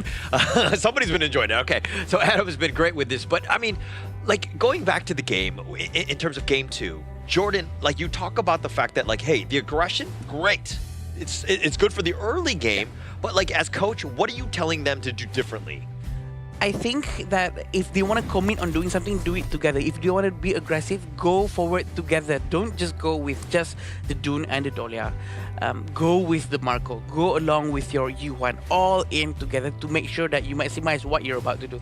If you are being aggressive, just the two of you or just the three of you, and then you get punished from the rest of the entire of the enemy team, that's not going to go well. Which is a good point, right? That we saw the fight that happened for Jordan in the middle of two towers. Yeah. Their mid lane wasn't there. Yeah. He was farming towards mid lane, and then it was a 4v5 overly deep into the enemy territory, which could be a turning point for the side of Jordan here. If 5 members was readily available, maybe they could have just won that. Yeah, I agree. I think the team fight, though, going in, the idea is fine. I think Mahmoud, you're seeing this guy. He's completely like a hound off his leash, just going after people. But you kind of need to reel him in just a little bit. Just play. You got to keep the aggressiveness. That's always good as a jungler. True. But you got to do it within the objectives of this game. I think that for him to kind of, to taper that down a bit, get the guys on the same page, so that again, when we're doing things with a purpose. True. But also, we also have to remember that if you don't let him go out there too much. You know what? Stay at your side. Don't go out there. It's almost like you're keeping a lion in a cage, right? You're not letting him go out too aggressively. But I do have to agree with Holler. Don't go overboard.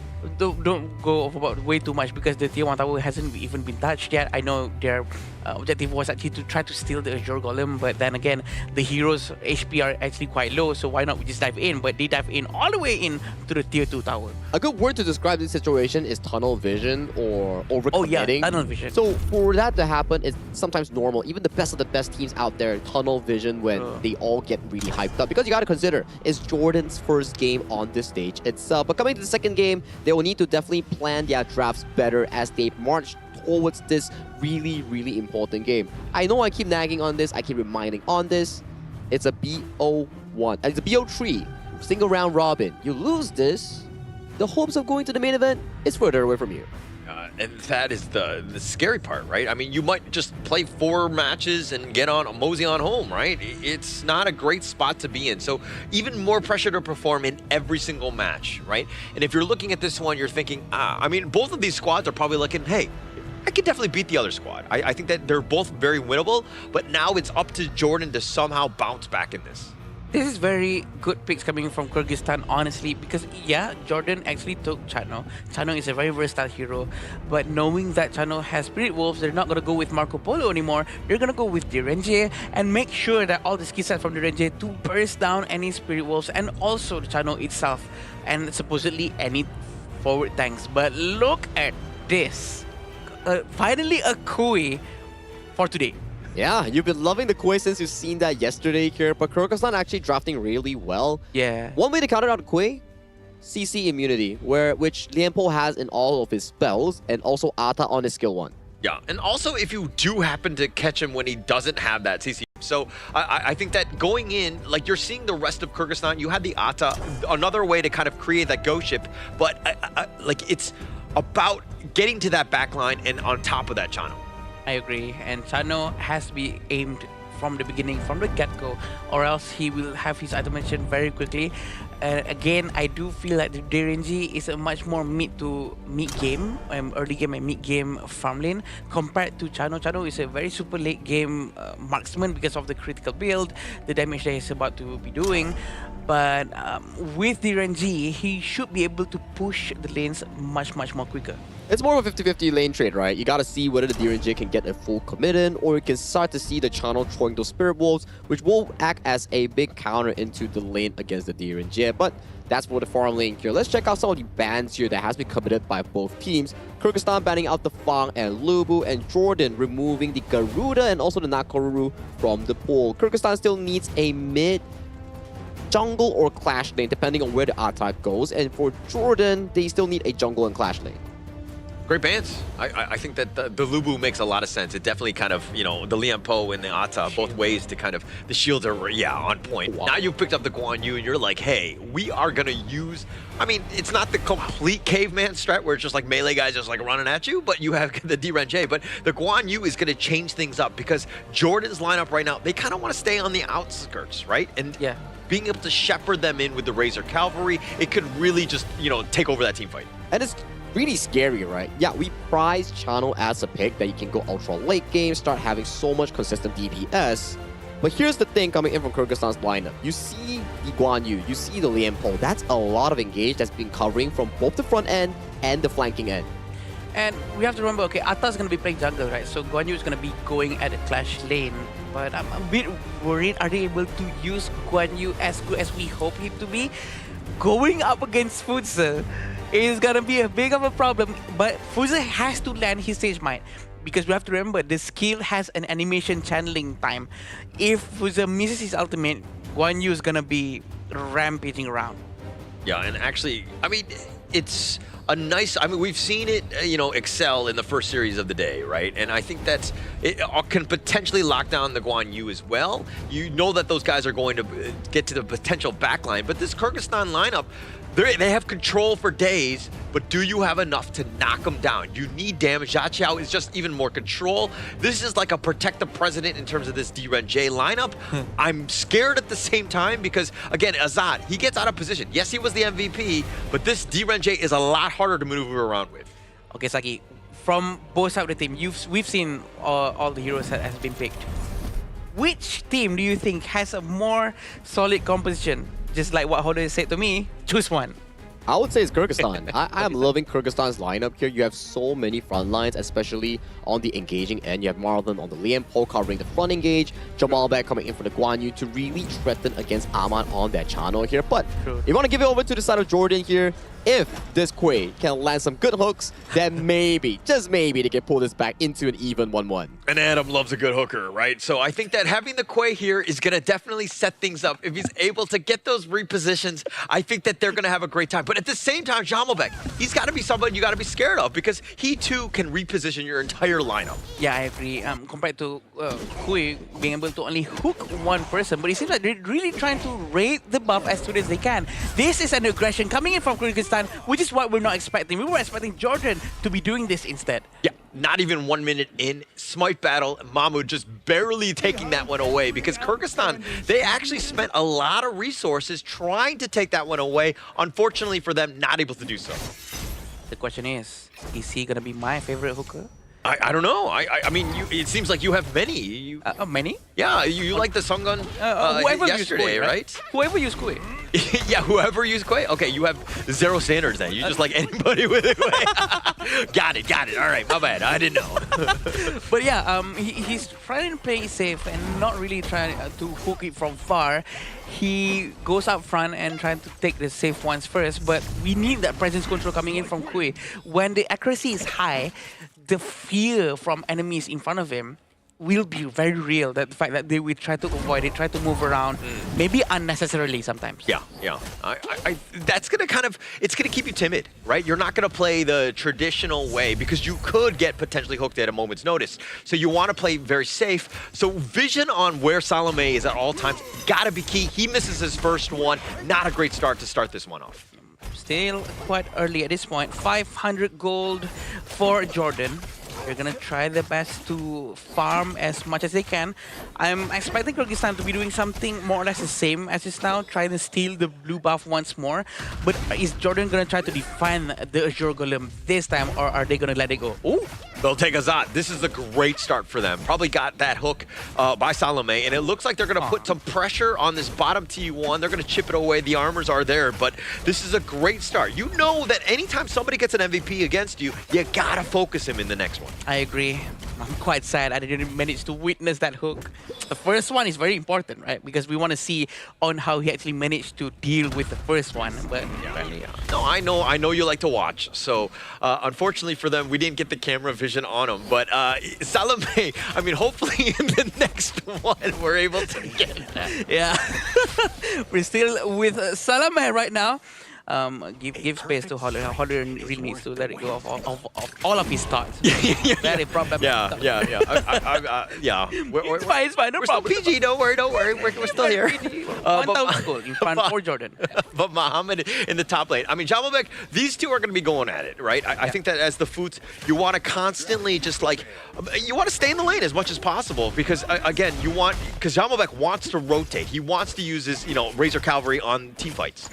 I'm very focused on Salome right now. Yeah. I'm seeing he's swinging his hook. He wants that hook. He wants to pull him away.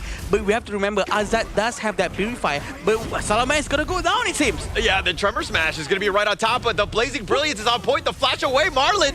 Oh, with the shields, the outplay. He completely dodges Yazan because the Blazing Brilliance was facing the wrong way. And Marlon somehow survives. If only Yazan flashes to the back to reposition the Blazing Brilliance, he might have been able to take him down. In fact, actually one basic attack earlier on might have taken him down, but just because of the shield coming in from Liampo, saved him. What a play. But we have to remember the gold is siding with Jordan right now. Yeah, just the gold, but the highlight reel as far as going the way of Kyrgyzstan, that's all I care about. Yeah. But, I mean, this Tyrant is going to be started, and now Salome with that hook gets the pullback Azat, the flash away. He's going to be fine. And now Kyrgyzstan, without really your farm laner, how much can you do? And now they found Marlon. He's not able to get away. And continuing on with Mahmoud, he's doing a little bit of work on the back line, but he too will fall. The Tyrant is getting a little bit low, and Jamalbek's going to be picked up. The Honey Sweet Freeze will be used. They found Salome as well. It's a 2-for-3 double strike going the way of Ahmed. What a turnaround coming in from Jordan. They're going to try to get the Tyrant right now. Futsa is not going to continue the Tyrant for some reason. They're going to be focusing down on the tier 1 tower at the bottom lane. Seems like Azat is going to be focusing on the tower in the top lane as well. But this is what happened in the war just now, where they actually managed to get a couple of heroes actually, but the turnaround coming in from Jordan, they really went back and tried to push them back to make sure that they can still secure the Tyrant. Yeah, they weren't on the same page. Kyrgyzstan, that one. Azat was actually making his way through the jungle to the top side. He wasn't even in the fight. And we're kind of talking about him being the only damage dealer, but you're fighting on, I mean, everybody's still early enough where everyone is able to do their damage. Nobody's so tanky that you can't fight. But taking a fight 4 versus 5, that's pretty much a losing composition. True, and you're going to be focusing down Muhammad getting Azat very easily, and it seems like Muhammad is going to go down as well if he manages to run away. A good flash coming in from him. Where's the knockout coming in from Chow Chow? He doesn't miss it. All he has to do is just use the ultimate. They're all going to be rotating all the way back to the top with that 1,500 gold in front. Yeah, but I think if you take down Azat, and he's been heavily focused this one, I think that's a winning combination. Muhammad, unfortunately for the Meteor Strike, but now nice little Razor Cavalry, and Jamalbek looking for that speed to go back in, but he's a little bit on the low side. Salome with enough damage to take him down. Nice little 3-man stun by Dastan, but now they're on the run. Jordan looking and hunting. They're not able to find some sort of catch as they get under tower. Kyrgyzstan has to pull back by a bit. 2,000 gold is quite a big amount right now, but we're still waiting for that hook that he hasn't been doing for now. But the red buff has been taken by Kyrgyzstan quite easily. Yeah, taking that away. And with the zoning, right? Marlon on the side, this is a big piece for him because he's tanky enough. He knows the limits of his hero. He's able to kind of push people away, get that burst ram right when you need to, when that Crimson Golem is getting a little bit low. Yeah, and Overlord is still there. No one's going to touch the Overlord because everyone tries to avoid the sub 10 minutes Overlord. It's not really that good. Oh, There's nice little hook into the void. He goes, and with that blazing brilliance, down goes Jamalbek. This is exactly what happened with the game 2 days ago, I believe. This is very effective and it works. And they're going to try to do it again. It all depends on whether the hook hits or not. The accuracy is the utmost importance from Jordan. I mean, you turn the game on its head because you get a man advantage if you're assuming you're able to get that pick off. And now this little blazing brilliance. Marlon's going to feel that one. He's sunburned, if you will. He's under half in terms of HP. Kyrgyzstan, though, still holding on in this top lane. Muhammad is going to be focusing down on the tower in the bottom lane. And it seems like he's going to be forcing Jamal back to do counter rotation. He's going to try to stop the attack, and that's going to create some space for Jordan at least. It all depends on whether or not Jamal Back is going to be able to flank from the back and push everyone. Yeah, and actually I like the way that Muhammad is playing. On the foods, he's tanky enough. He has his own like ways to survive where he can be a threat in terms of the split push, and you're forcing Kyrgyzstan to react to what he's doing. He's pushing the bottom lane. It looks like Jamal Back can't team fight. He's got to go in the bottom lane to fix it. 3,000 gold difference now, stretching it even wider apart, but he's going to be forced to use his Triumph Smash. Yeah, but he's going to find one all the way on the side, but Jamalbek is going to be picked off. Muhammad trying to do a little bit of work on the side, but he too will fall. Azat with just enough. Marlon, nice burst ram onto 2. The control is real. 3 members down from Jordan. Dustin really did a lot of work over there. They're going to try to defend their tower, but they did not manage to do so. It's still quick coming in from Jordan. They're going to try to run away to the back, and they managed to run away quite quickly. 2,000 gold difference right now. They managed to closing up the difference. Yeah, and with that space created, that team fight, they were able to take the mid T1. Not the worst trade, because again, we talk about the importance of it, but the flash forward, oh, they find Marlon, they have a little bit of control on, but it looks like Muhammad not enough to stay alive. The old man is down. Marlon never goes down, right? Even though he has his HP all the way to the last hit, he still managed to run away in the nick of time, which is very good. 1,500 right now is getting closer, and Kyrgyzstan is showing up with this disciplinary gameplay, right? They want to make sure that they're playing it safe, they're not trying to forcing out too much, and make sure that no one gets picked out by Kui way too often. And you can like see exactly how good of a player Marlon is when you're able to kind of get those stuns plus stay alive, right? He's been baiting out a lot of spells, but yet he's been like taken down maybe once or so this game, but he's stayed alive. That's the biggest piece. Marlon has had a great game.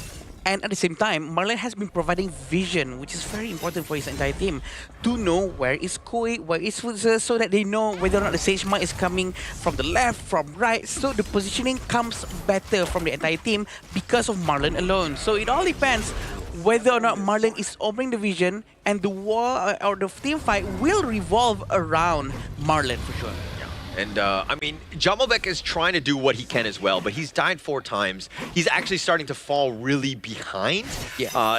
And you never really want to fall behind a Mohamed Foods because he's able to kind of be super tanky. And now it looks like Marlon looking to go on this one. Tremor Smash with the Razor Cavalry. The Wombo combo. Ahmed is down.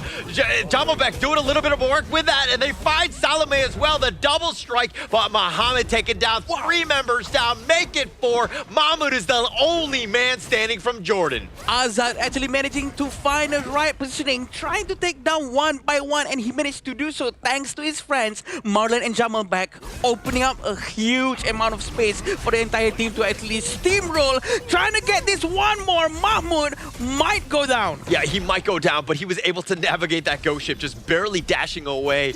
That was very, very scary. Now, Kyrgyzstan, and they're definitely in the driver's seat, looking to siege this high ground here. They're going to be focusing down on the high ground tower for now, or no, they're going to be pulling back, doing it much more safe. Damage dealt ranking is the highest for Chano. This is quite surprising. Ahmad is actually leading in terms of the damage, but this is what happened, right? Tremor Smash goes in, the ultimate comes from Guan Yu, but the Angela tries to melt down anyone in front of her. Look at Azad though. Azad is always ready to try to melt down anyone. And he actually saw that Yazan ran all the way to the mid lane and he greets her with the basic cards. Yeah, nobody likes being greeted by cards, right? I think that, and getting the triple strike there by Azad, just like literally finding them, because the rest of your lineup is literally there to create stuns. As long as Azad stays alive, they have a fighting chance. So Kyrgyzstan in the driver's seat because of that at the same time. Now, Jordan, you need to know that you got to get on top of Azad. You take him out, you have a chance in any of these team fights. And we're still waiting for the combo coming in from Mahmoud and Muhammad, right? Because we still have the Sage Might and the Sacred Tree Blessing. Try to follow up with the Into the Void from Salameh if the hook hits. So that's theoretically the combo that's supposed to happen from Jordan. If it happens, it's going to be very good, but they have to expect the Tremor Smash coming in. Yeah. They have to expect the Guan Yu going to be steamrolling with all the horses, push everyone away. That's going to be a huge problem. So Quay is the type of hero who's like, when you're winning, you have a great time because you have more of the vision, and then you're able to kind of control the map, and then you're able to find good angles to find hooks. When you're on the defensive side, when you're losing, now it's much harder because you don't have that map control. You don't know where you're going. And so it's kind of like if you're like a blind box, if you're at the end of the day. But the flash away, now they're going to do a little bit of work in terms of the Razor Cavalry. It's going to be enough. Salome not even able to get his ult off. And they're going to take the top T3 in a bit of a hurry. Marlon just gets the safety yet again. Just playing that Lian pole like a maestro he is. And they're going to continue. Dastan doing a little bit of work, gets a little bit low himself. They get the nice little knockback with that Honey Sweet Breeze. They're just tearing it up, but Dastan does fall. They find Muhammad on the side. Marlon still sticking around with that Vanguard. The flash out forward. Azad wants to go aggressive. The Crystal though, but the backdoor protection turns on, and now they need to run. Azad was free hitting everyone the entire time and no one was hitting him. No one can do anything to him. In fact, he even flashed into the crystal trying to find someone, but they managed to run away just in the nick of time. And they managed to get 2 high ground towers, which is extremely valuable for Kyrgyzstan. They're going to try to get the tile right now with no problem whatsoever. 4,000 gold in front for sure. But every team fight always starts with Marlon. Marlon and the Tremor Smash is unforgiving. He always goes in steamrolling. He knows Jamal back will always have his back. Yeah, that's the biggest thing. Nice pun there. But I think that on these ones, like you also have Dastan with that ghost ship, right? These 3 heroes have been setting up so much of the chaos that you will. Kubanich as well with the Honey Sweet Breeze. They've been lining it up. I mean, there are definitely some holes in this roster. Again, Azad, he's the guy. You take him down. They can control you for days, but they don't really have the damage. So you got Jordan as a team need to find him. Oh boy, the item coming from Azad. He has Sparkforge Dagger, Doomsday, Daybreaker. He also has Sun Chaser. Everything that he needs to make sure that he can hit people safely from far back with the extreme amount of damage coming in from him. Because there's current HP percentage based items such as Doomsday, there's Daybreaker to really pierce through that thick armor coming in from the thick boys like Muhammad, like Mahmoud. I feel that Azad is going to be able to carry this right now. But if he gets hooked, that might turn the game around, right? Yeah. But we're still waiting for that that game-winning moment when he's able to find that hook. Salome right now, it seems like, again, when you're losing, tougher, right? To find that play. But we have not seen the traditional Quay plays that we've seen with a highlight reel, if you will, in the Asian Games qualifier thus far. Exactly like what you explained, Holler.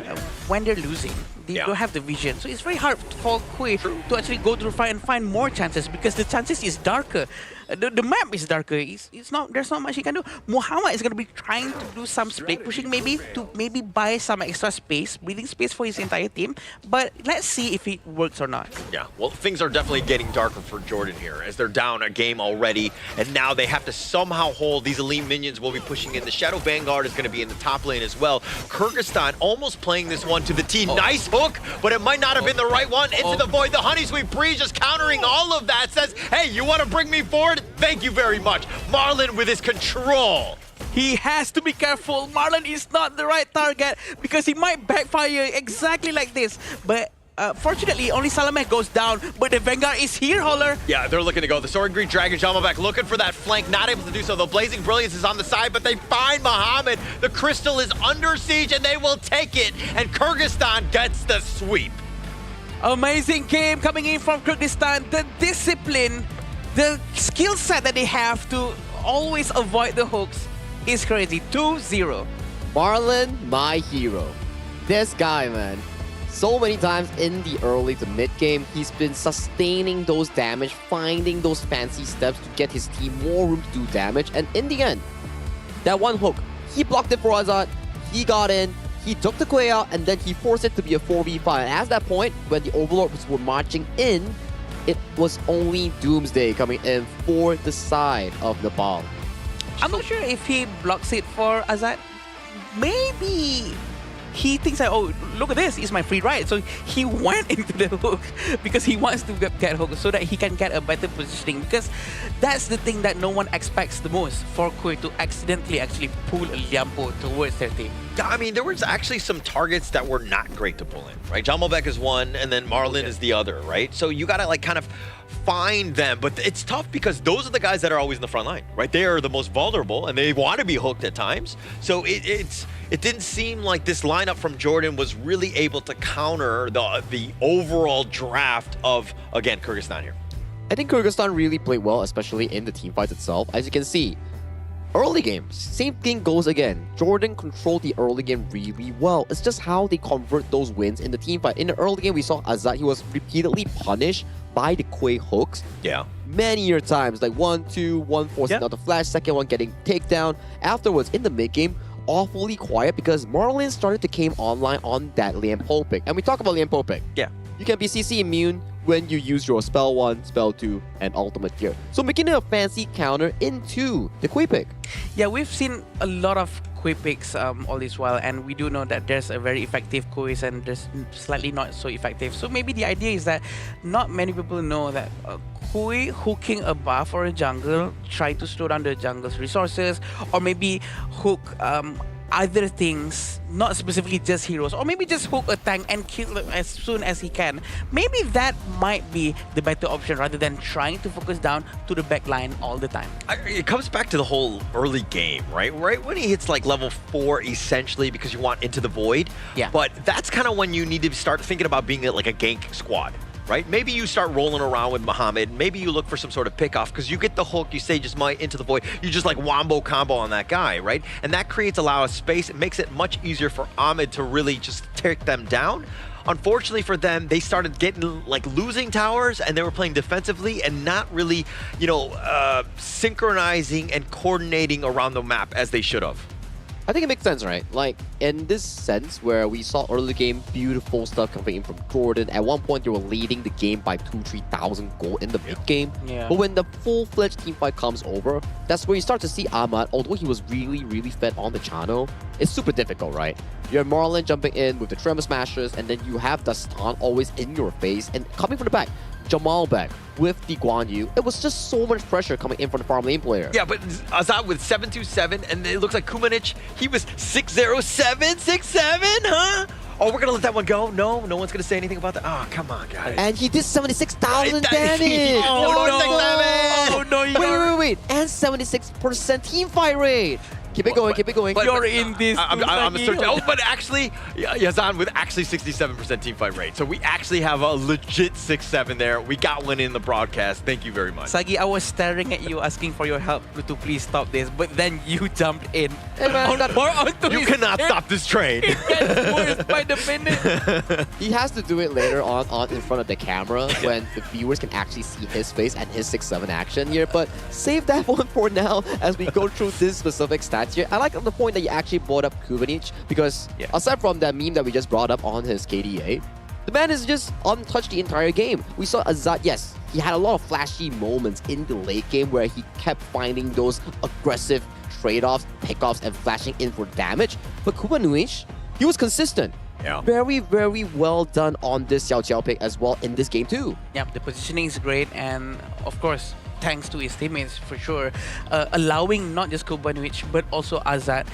to do whatever they need to do. And essentially, we can say that Kyrgyzstan actually has 3 frontliners, 3 tanks, Liampo, Atta, and also Guan Yu, and it works so well. And I feel that they can keep on going with this kind of composition even for their next matches in the future because it works well for them. It is a very good early game composition, and it seems like Kyrgyzstan know how exactly to play early game composition.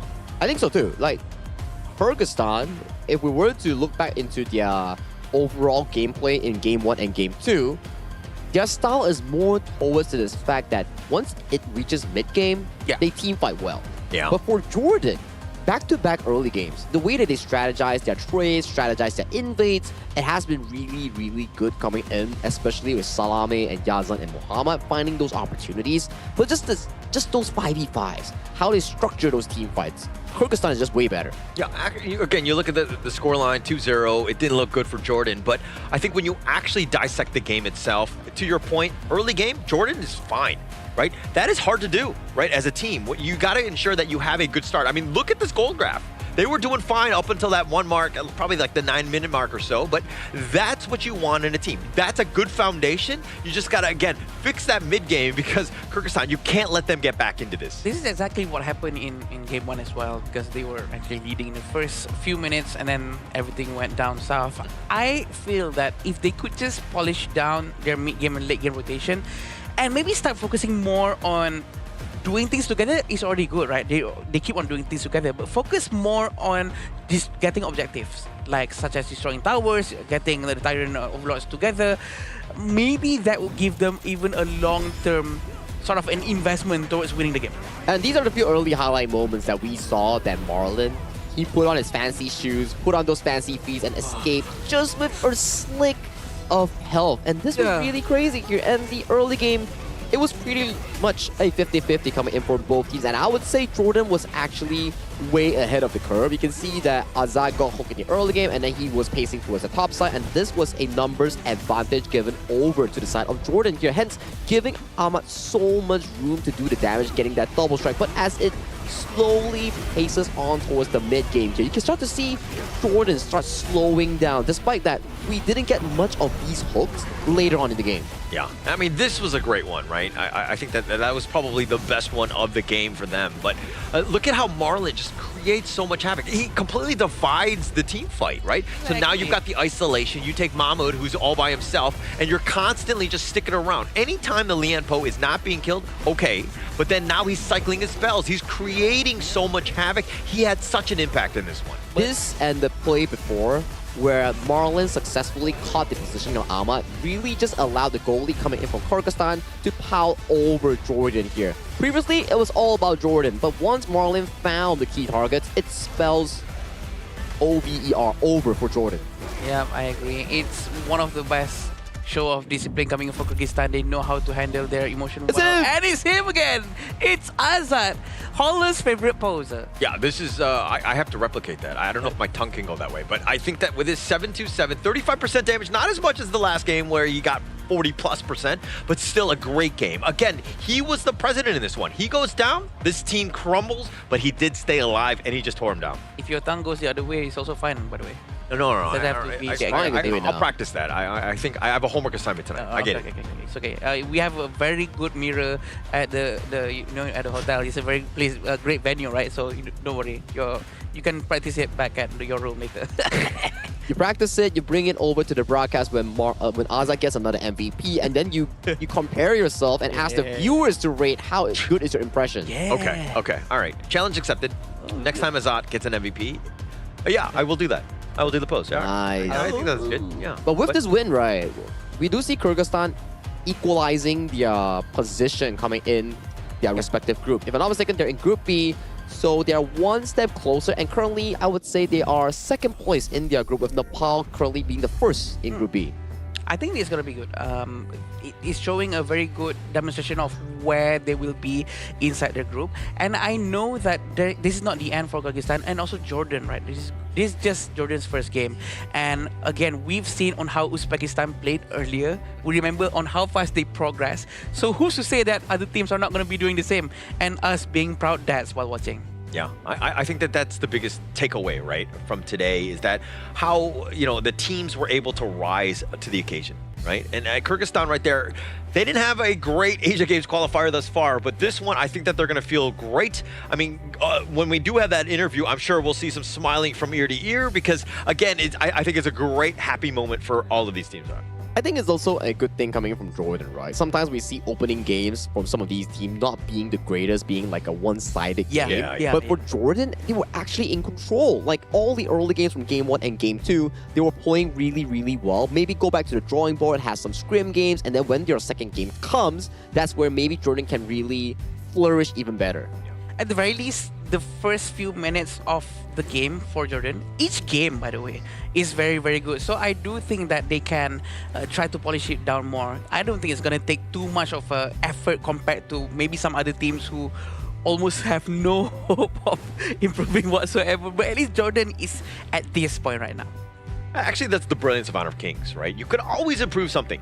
Right? I mean, as much as I love to report my teammates for losing, but I know at the end of the day, it's probably because I'm making the mistake. It's not us, right? So we should report you instead. No, let's not do that. My reputation is spotless. But yeah, because, anyways. But I do think that these are things that, again, when you're playing these games, especially as a team, like, are we coordinating properly? Are we communicating? Are we on the same page when we go in together? Right? Like, there are even the moments. Azat, MVP, had a great game, right? I don't want to undersell what he did, but there was a team fight where he actually went elsewhere while the rest of the team was fighting. It wasn't a perfect game by him, but he's still good enough. And you could always find mistakes. That's what I'm trying to say. I think mistakes are what makes players better. If you can accept a mistake, you can definitely improve as a player when it's going for a long-term sort of planning, right? Because in esports, everybody makes mistakes. There's no real perfect players. There are good players, and there are also like lesser good players. But how you improve is through those mistakes, and you know how to improve your gameplay as well. Check out IQ15R, the official tournament phone for the Honor of Kings event, which is the Asian Games Esports Qualifiers here. Players are playing on that phone, good cooling, good FPS, 120 if I'm not mistaken, and also a very high hertz that actually helps your eyes improve better. Yeah, it's a mistake to play Honor of Kings not on an IQ device. See what I did there? Huh? Come at me, IQ. I'm helping you out. He's been trying for 3 days. He's been trying really hard for the phone. What are you talking Manifesting. It's fine. Have you checked your DMs? Have you checked your DMs whether Aiko actually like messaged you? Like, have you been checking those? I don't have a phone. When I get it, they have to come up to me, right? What if you buy an Aiku phone and then they DM you with another Aiku phone? We'll have to think about it. We'll have to figure out. But first, let's pass it over to Mara on the desk to actually get into the interview with Kyrgyzstan.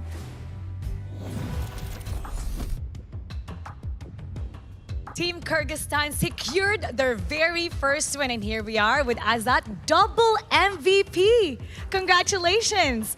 You did phenomenal with that Chano and DRNG for Game 1 and Game number 2. But we're gonna go back to Game number 1 because your opponent, Team Jordan, got the advantage early on. But once Team Kyrgyzstan was able to take the lead, you guys were able to secure that into gold, objectives, and pressure.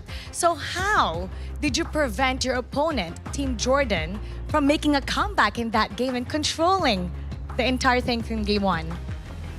Как вы победили команду Иордании, и как вы помогли предохранить, получается, как вы, получается, застопили их команду, получается, и как вы вообще, в принципе, выиграли? Ну, вообще, у них и вправду было преимущество в начале, но тем не менее мы подобрали очень хорошую позицию для наших файтов и благополучно их выиграли. После чего мы просто очень много фармили, мы забирали, то есть, драконов и делали все, чтобы не дать им шанс на камбэк. То есть, как только мы выиграли 2 удачных боя, мы старались не терять планку и фармить все, что только видим. Их лес, наш лес, всех крипов, ну, ты понял. So basically, they were farming their forest, enemy team forest. They prevented them from farming gold and everything, and they were pressing them more. And that was to the main advantage, securing that win. You know, you had the first match in day 1, in the opening day. Yes. It wasn't the result that you desired, but then you had a 1-day break. Yeah. And then you came in here today, sweeping the opponent. What changed from day 1 to now to secure this successful game? В первом матче вы проиграли, и у вас был 1 день отдыха как вы, получается, победили в этом сегодня, получается, и как вы вообще подготовились к сегодняшнему дню? Ну, во-первых, мы вчера играли очень много, особенно ночью. Думаю, больше 12 игр мы тренировались, пробовали разные тактики. Еще мы постарались поработать над нашими взаимоотношениями в команде. Мы постарались меньше агрессировать на друг друга, понимать, почему так произошло. То есть мы постарались, чтобы мы могли понять каждого, и в случае чего мы могли помочь любую секунду тем людям, тем игрокам, которых очень сильно зажимают и которых очень сильно душат. So basically, we were preparing since the last night very well. So we played about 13 matches. We were looking into 12 matches. Sorry. Still a lot. Yeah. So they were focusing more on the team play, focusing onto each player and the relationship between team, so they can upgrade the team play and focus more on the game. And we saw that synergy today, but I'm going to ask you something about yourself. At 16 years old, now you're representing your region and you got double MVP today. How proud are you? How proud are you with what you've shown today with yourself? 16 лет ты стоишь здесь как MVP Кыргызстана. Как ты чувствуешь себя? Насколько горд ты собой в данный момент? Я очень, на самом деле, горд собой. Я очень рад, что я победил 2 раза, занял MVP 2 раза. Но также я очень сильно благодарен своей команде и моим соотечественникам, потому что они тоже оказывали очень большую поддержку в этом. И я желаю моей команде тоже попробовать MVP и тоже, то есть, понять, как это. I'm very thankful to my team for all the support. I'm very proud for myself. I'm very happy to being MVP this match. And I wish to all my teammates as well feel how to be MVP, does it feeling. And thank you so much once again, congratulations. But you know for sure, Kyrgyzstan is cheering for you, proud of you being 16 years old, representing the region. What would you like to say to them and invite them to support you for your next match? Что бы ты сказал бы Кыргызстану на данный момент после того, как победил, и что бы ты сказал бы им, когда пригласил их? На самом деле, я хочу просто сказать всем кыргызам, которые это смотрят, не бойтесь участвовать в таких профессиональных, скажем, состязаниях, потому что это дает очень много возможностей, это абсолютно другой опыт. Не бойтесь, участвовать, у вас все впереди. I want to tell my Kyrgyz fellow mates, don't be afraid, never be afraid of participating in that kind of competitions. It gives you a lot of opportunities to be more better and have more experience. So compete more, and yeah, that's all. What a great message, and for sure you're an inspiration to a lot of people that's aspiring to be where you are right now, competing in the international stage. Once again, congratulations. Thank and you. Congratulations on the double MVP. Thank you so much. Now we're gonna head back to our casters. Lead the gorge. Thank you, Azad, and also Mara for the wonderful interview. But before we go into the content of the interview, he's 16. Very good gameplay. My goodness, that voice is so deep. Yeah, it's so deep, right? It's very amazing, and so I thought I would... No, I can't be outclassed by someone who's 16 years old. Okay, His voice is incredible, it's fine, right? It's fine. It's fine to not be the best at No, because I want to be very low as well, so It's- I too will follow in that footstep. Oh my gosh. As I was saying, even Holder will feel insecure hearing his voice. Oh my god, that voice. What a great voice. What a I great love- voice. I love What it, a I great love it. voice. Like, great gameplay, great voice. And you can see for the fact that when he's 16 years old and he's actually very, I would say, proactive in joining a tournament all the way from Kyrgyzstan to our venue here in Malaysia. And he's been doing pretty well. Like 0-1 in start of the tournament, but then he fought back well and he brought the team into a 1-1 now right in Group B. If it goes even better, maybe he makes it to the main event. Who knows? Yeah, who knows? I mean, especially like all of the lessons that you're learning, even at 16, right?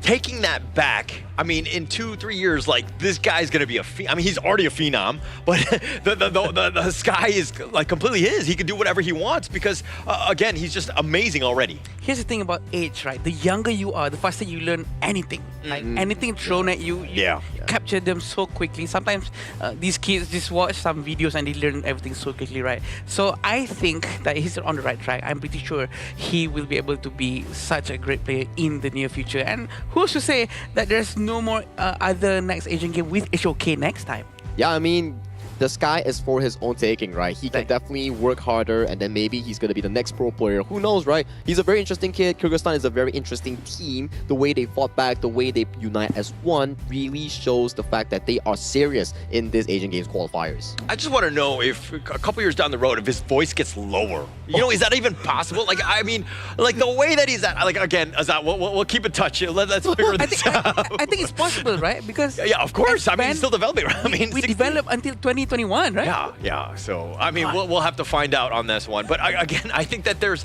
like, his play was phenomenal. I mean, just everything that he brought to the table today, I think that it was, you know, he's going to basically wave the Kyrgyzstan flag proudly here. I think so too. And that was one of the match coming in from Group B today. And after the break that we're going to have, we're coming back into another Group B match with Nepal and UAE. Nepal currently sits comfortably as the first placer coming in of Group B, and UAE has yet to find their first win in Group B. And today, 2 sets of Group B, it means that the wins and losses coming in is really important because it shapes a 50% of how Group B will actually look like. If Nepal actually wins this upcoming game, they could be pretty comfortable at the very least of the top 3 spot in actually minimally making it to the LCQ. That's where you want to be, right? I think that you would feel great, especially after 3 days. And I mean, yeah, you've played 2 games or whatever, but I think that this is a great spot to be in. You know, you're kind of in the middle. You're still competitive. You can keep that, you know, that emotion high going into the next one. But throughout the entire day, we've seen a lot of great matches. Great match 1 and match 2. It has a lot of stories. Nepal and UAE has a lot to do to get to that stage today. And I hope they give something similar like what we've been seeing right now. And Nepal and UAE, we do know that they have their own potentials. What will it be? What picks? Maybe they're going to develop very quickly in a short period of time as well. I think so far, right, most teams will really enjoy playing towards their comfort, as we saw just now coming in from Uzbekistan. That was a fantastic game. And also, Jordan could come back stronger. And congratulations, Kyrgyzstan. But after this short break, we will be bringing you more action in Group B with Nepal and UAE.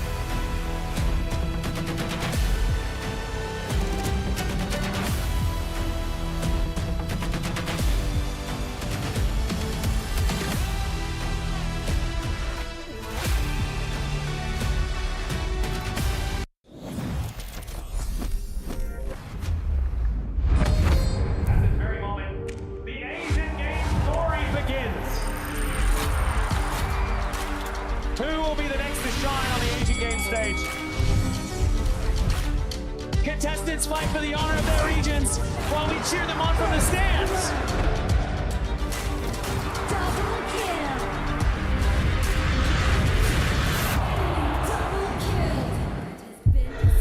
This is a challenge, but it is also an opportunity.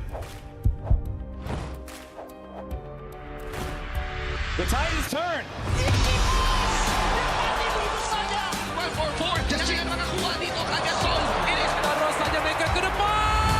Astas in front. They're going to use it. Golden tight zones. Tatsuri. Victory! And we pulled it off together. We share the same voice, the same radiance. This moment of brilliance belongs to all of us. Together, we shine.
Welcome to the 2026 Asian Games Esports Qualifiers, Honor of Kings. 20 regions, one stage, and only the strongest 9 teams will earn the right to shine above the rest. Taking place in Malaysia, June 13th to 21st, 2026. Coming to Malaysia. This is the battleground where teams fight for the right to qualify for the Asian Games. 20 teams enter, but only 9 teams will move on. Apart from the 20 regions, there are 3 regions that have direct qualification.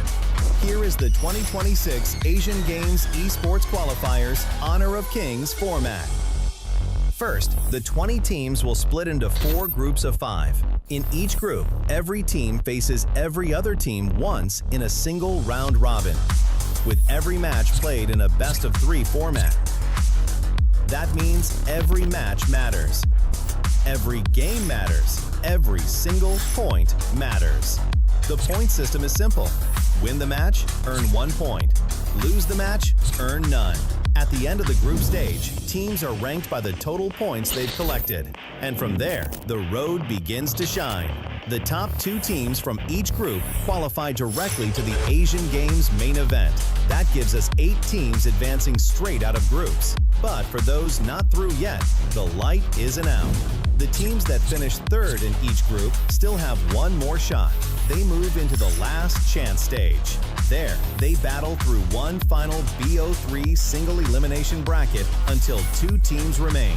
The 2 teams will then face off in a BO3 match to claim the one final qualification slot. So in total, 9 teams will make it through, 8 from the group stage and 1 through the last chance stage. That is the rule. Now it is time to see who can rise through it. From across the world, regions gather here in Malaysia. 20 teams, and only 9 will qualify. The path is set. The stakes are clear. Together, we shine. Stay tuned, and we'll see you at the stage.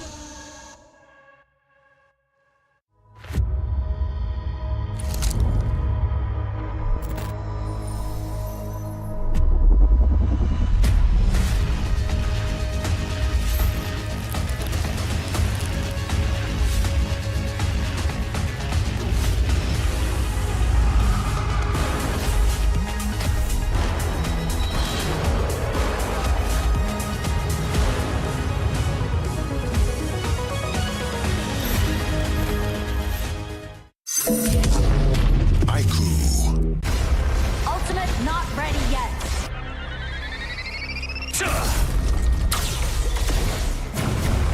You have slain an enemy. My magic murmurs in ecstasy.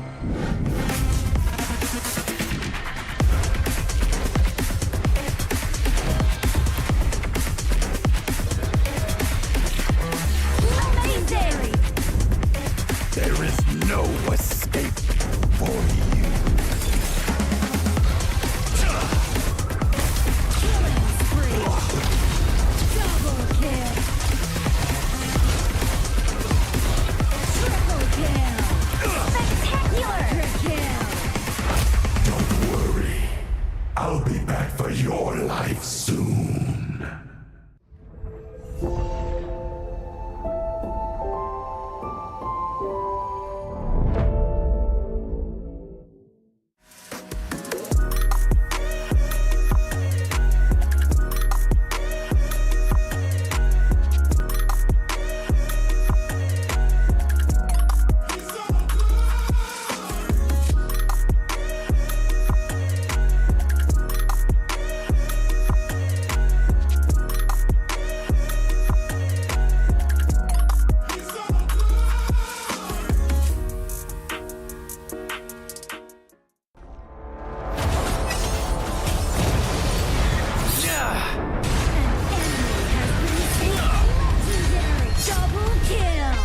Shall I compare thee to a summer's day?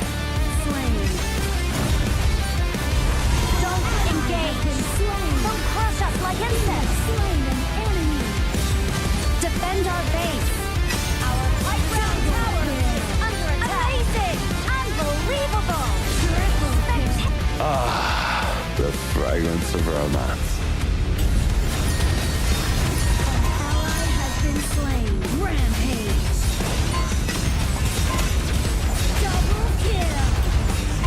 Triple kill. Spectacular. Pentakill. Lady Fortune is on my side.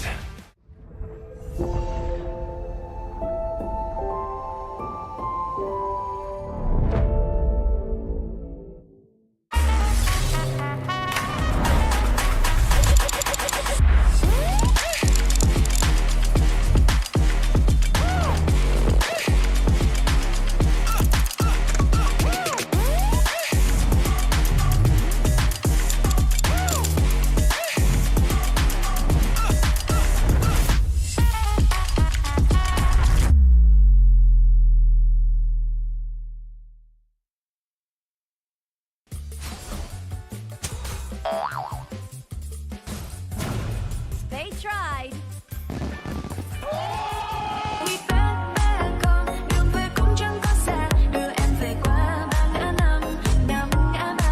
The new Spritling skill, Dig It, is a passive skill, which will automatically trigger at fixed times each match, up to a maximum of 10 times. The skill grants guaranteed standard rewards like gold, XP, shield, health recovery, and more. There's also a small chance to uncover mysterious grand prize effects during the match. Dig It may also produce tradable high-value treasures. Detailed information about acquired treasures will be shown after the match ends. Each treasure has its own rarity and storage size, and obtained treasures will be automatically stored in your warehouse. If you want more high-quality treasures, make good use of the Treasure Fusion feature. You can also copy and share your code so friends can help speed things up.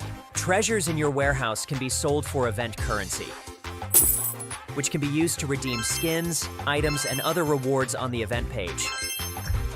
You'll even have a chance to win physical prizes like smartphones and cash. You can also spend event currency to bid on high-value rewards. The auction uses a hidden bidding system, where you can submit 2 bids for the same reward. The highest bidder wins, giving you even more ways to obtain rewards.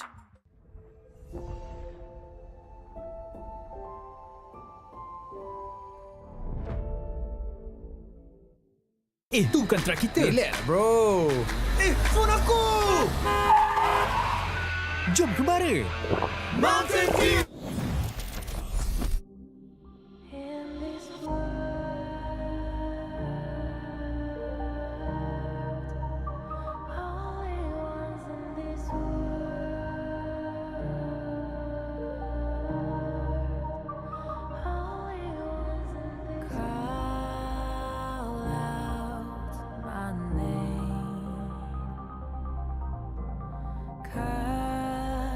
Sound of the rain. No matter how I feed the flame, you know I feel the darkness and the pain. All of the ways we tried to break free from the night. You know we made it out, we found the light. I fly so high, light up the skyline. Let's do it this time, like it's a whole new vibrant world.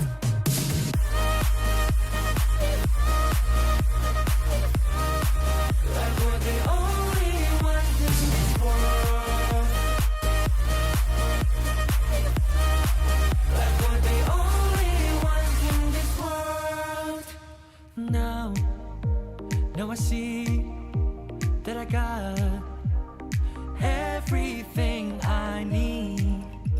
It's alright, I'm on fire, I'm alive, 'cause now I fly so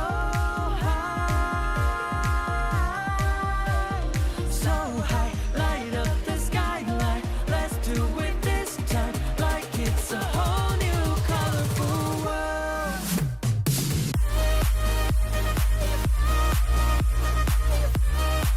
Like we're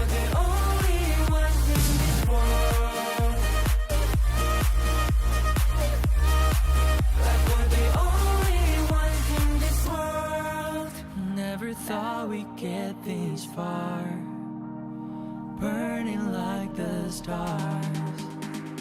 How we get this far, like we're the only ones in this world.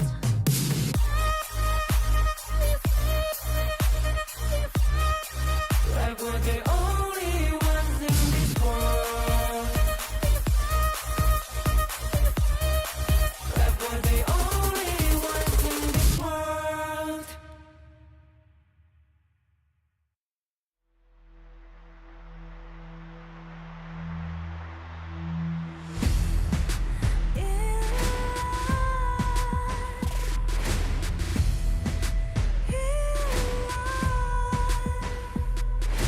What's a life without its worth? Compromising with what hurts inside. When you let fear decide your fate, you don't choose which path to take in life. In life, I'm finally letting go of everything that still holds me. I'm against all odds, but I won't give up, 'cause it's my time to shine. Standing in the spotlight, can no one let me down. Destiny is calling high. I'm not afraid to fight for everything I love. Victory is on my side.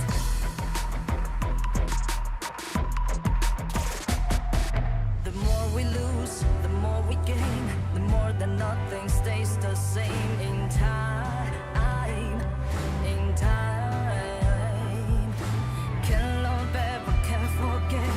What you see is what you get sometimes. Sometimes. Gonna show the world tonight. The light that shines inside us. We're against the odds, but we won't give up, 'cause it's our time to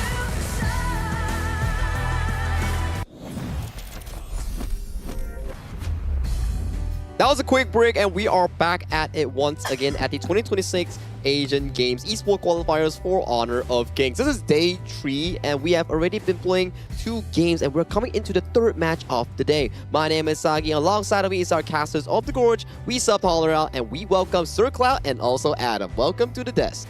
Yeah, I know. You guys are done with his 6-7 jokes and all that, right? So yeah, he needs a break there. He needs a break. Yeah. I'm putting it in timeout, in the triangle in the corner. Yeah, he's in the naughty boys corner. But Holler has been telling us that he misses you a lot yesterday. Aw. He said that a couple of times on broadcast. Yeah, he I'm not did, sure if we did anything wrong towards him. I think quite a lot. Let's not talk about it too much. Okay. But then we also had a lot of Zhangfei and quiz yesterday, which, like Sir Cloud, he is a roamer main himself. So today maybe we can expect more exciting picks. And Sir Cloud, we have back-to-back Dolia first picks here. Yeah, I know. Where's It had coffee? to happen when I was on break yesterday. Yeah, and But I was you're like, not here, right? Yeah, so I wasn't So the here. coffee is That's still where? Coffee is on. Okay. I will. I'll make it happen. He'll make it happen eventually here. He's definitely a man of his words. But if you're also into something new in towards Honor of Kings, you need to check out the June 17 patch update. I've been hyping this on my personal channel. I've been hyping this on the official channel. Zavara, Lorian, Annette, and Florentino will be joining the Gorge on June 17. If you're already tired of all the old heroes, check out these 4 new ones. Sagi, if you don't mind explaining to me, because people have been coming to my stream, right? They've been telling me, Adam, since you've been playing a lot of Charlotte, you will love Florentino. Why so? Okay, first things first, Florentino, if you've been seeing the skill preview, right? This hero, he's super duper mechanical. I think if you are familiar with the official server, some of the more difficult heroes, he's up there. He's definitely up there. Wow, okay. It's either you are really good at him or you are horrible at him, because he's so difficult to play. And he's one of those heroes where he relies on, I think it's a saber or fencing equipment, to actually deal damage. So you rely a lot on skill resets like Diao Chan, So more or but you less need to like pick up Charlotte the flower on the ground. Oh. So Charlotte is more on utilizing your next spell. This hero is more on picking up the flowers on the ground and going for a infinite reset? combo chain. Exactly, yeah. Oh. Will we hear a new song? Oh, maybe. With a new hero? Calm down. Oh, whoa, I have whoa. to practice first. I have to be good at something first before I make it into a song. Oh, and also the MTV together with it. Yeah, probably right. Yeah. But hey, our next upcoming match will be between Nepal and UAE. So from yesterday and day one is where Nepal beat their opponents in a 2-0 fashion, claiming that first victory, and UAE has lost 0-2 yesterday. So if we were to compare the group standings here, if we were to think about the perspective coming in from the UAE side, this is a match that they must win. If they lose this one, they venture further down in Group B and they might not have a shot at direct qualification to the main event. Yes, but definitely UAE wants to do as best they can because people from UAE are also watching. We also have, if I'm not mistaken, the shoutcaster from UAE here physically, Omar. If I'm not mistaken, he's also doing some contents about him shoutcasting locally here inside the player room. He's here and actually doing the shoutcasting, which is quite fun for us to watch. But yes, this is what it's going to be. Nepal and UAE, an interesting match to watch. Definitely interesting match to watch, right? And always good to see more teams coming into the Honor of Kings global esports scene. But without further ado, let's introduce both Nepal and United Arab Emirates to the stage with this teaser video.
Forged through competition and built on teamwork, ready to let their experience do the talking, bringing discipline and sharp execution into every fight. Please welcome Nepal!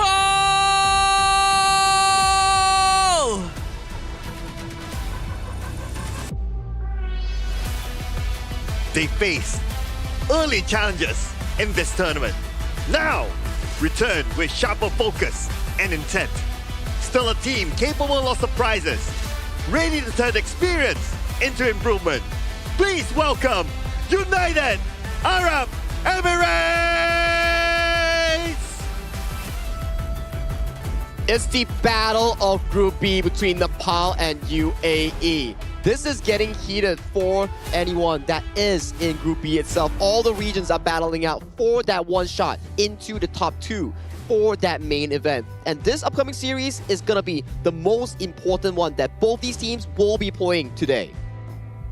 Sure, and it's gonna be a very nice one to watch for sure. And this is the Nepal lineup with Sushank, Swastik, Bijay, Sushil, and Suyok. We do know that they're gonna be trying their best. They have won their previous match, and what's gonna happen in the next one is what we will be witnessing, Cloud. Yeah, and Suyok's the man here because he brought the pride to Zhangfei users. Oh, Zhangfei MVP, Suyok, he will be the man to watch here. Right. His unbridled outbursts were on point, so I guess if UAE were to try to focus on something, it could be the Zhangfei. So he's gonna be the biggest contributor towards Zhangfei's win rate then, because he has been playing very well with the hero. It seems like everyone else has been following him, inspired by his Zhangfei to keep on performing very well. Oh yeah, and these will be the players that we're facing up against them. It will be Abdulaziz, Ahmed, Mohammed, Rashid, and Abdullah representing the UAE. I think there's definitely a bit of a strength coming in from UAE from what we've seen them yesterday. It's just that how they unite as one in finding those big opportunities in getting those leads, finding those objective fights, enforcing that win game condition here. But for now, my coin, I'll put it on towards Nepal because they have been far more consistent, at the very least, in their first day. Yeah, this is going to be very interesting to watch for sure, because Nepal has already proven to everyone that they are able to be up top in their group. So we want to see on how they fare up on the stage right now. And we do know that UAE is going to be trying their very, very best with whatever they have. They have been watching all the matches for sure. Are they going to be inspired with one of the metas at least? Yeah, I also want to give a small shout out to Sang, who is one of the management team from Nepal. Oh. Like, he was very proud of his players. He kind of texted me over it, and he said that some of these players were from his club, DRS, which is a very popular club in Nepal. So yeah, so far they're doing the people of Nepal proud with their performance. I think it's definitely worth to be celebrating, right? Because you've traveled all the way here, participating in the Asian Games qualifiers. You definitely want to make your region or nation proud. And for them, it's part of the job. Right now, they're 1-0 in the group. And if they win one more, it's soft secured for top 3. Soft secure. Yeah, they want to make sure that they get at least top 3, right? Because the top 2 will for sure go to the qualifiers, to the main event, sorry. But the third position, it's quite difficult because you have to play a lot more extra matches to get to that point. Yeah, you have to play a last chance qualifiers, and it's a single elimination. Correct. So it will be interesting to see what happens there towards the later stages of the week. Yeah. But for today, they have to take it step by step. Both Nepal and UAE, they have to put their best footing forward. I think it's about starting strong, right? We always repeat the same thing. If you start strong, you come in good in terms of the entirety of the series itself. But we did see a few comebacks today. I'm not sure if you saw the first series. That was pretty heated up. Oh, yeah. Like, they just made that comeback in a reverse sweep fashion. That's definitely something you want to be looking towards to. It's about momentum. It's about mentality coming into such a important game between UAE and also Nepal. And starting off the pick and bans, we do see Byron being removed from the pool by the side of UAE alongside Fatih. That's going to be 2 clash lanes removed from the pool, and Nepal has banned away the Dolia since they know Sir Cloud is on the desk. Very unfortunate for you, Cloud. But definitely a very good man, because we have seen and witnessed a very good use of Adolia just now. Not to be comboed with Dune, but with a Kaiser. So I'm not surprised to see this Adolia here.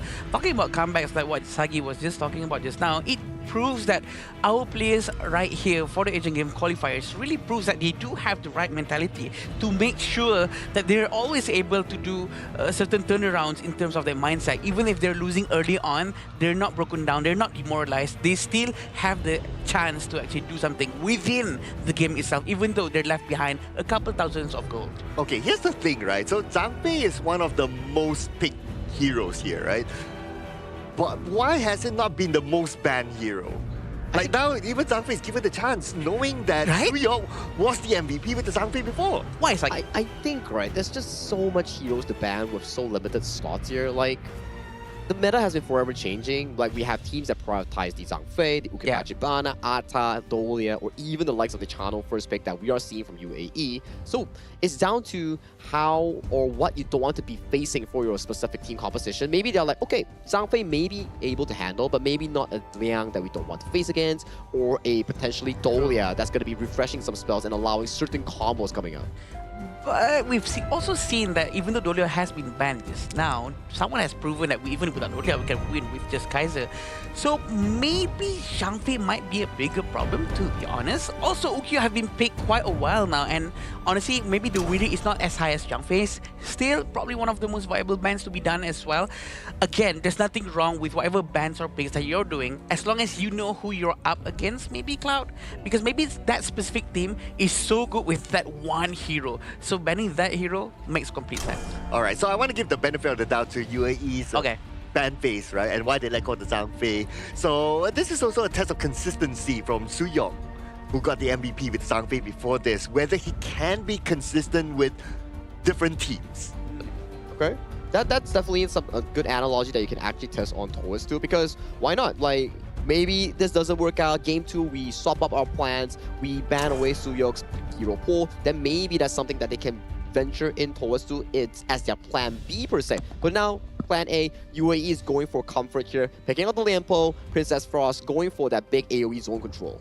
Yeah, we're waiting for the final ban coming in from the UAE. what are they going to be going with Fuzi? Because there's a lot of effective Fuzi users today, which is extremely scary with their Sage Might. So I don't think that's a bad ban. It makes sense because the lockdown coming from Fuzi is just so annoying, especially when there's a combo that has been done like the Garuda just now. The Sage Might and the Wings of Judgment is just so scary. Oh, and we're going to get the Ata. Oh, Ata has been picking up in popularity as well. That's what I noticed. And it's very effective with the ghost ship, whether you want to split up the fight or whether you want to stop enemies from running away. It's actually really, really good. And the Ata's ghost ship can be combined with the Unbridled Outburst. He brings out the ghost ship, and then the Unbridled Outburst comes in. At least the opponent is not pushed too far away, allowing like the Direnji, the Ukyo Tachibana to follow up. I like the idea, right, that you mentioned here. Like, you have the Ata, you have the Ukyo Tachibana, a very strong Clash jungle combination that can actually push into the jungle of UAE. Because UAE so far, you have a very consistent lineup, many fighters and front lines, but the problem is, it's a very mid to late game composition that does not have a lot of early game mobility or pushing ability here. Because you see, yes, the only winning lane that we've seen so far is probably Brushet on that channel, but in other lanes, it doesn't push us as fast compared to the counterparts of what Nepal has drafted in their specific team composition. Yeah, and Garemo as last pick from Nepal is solid. I think they do have the right lineup for this match.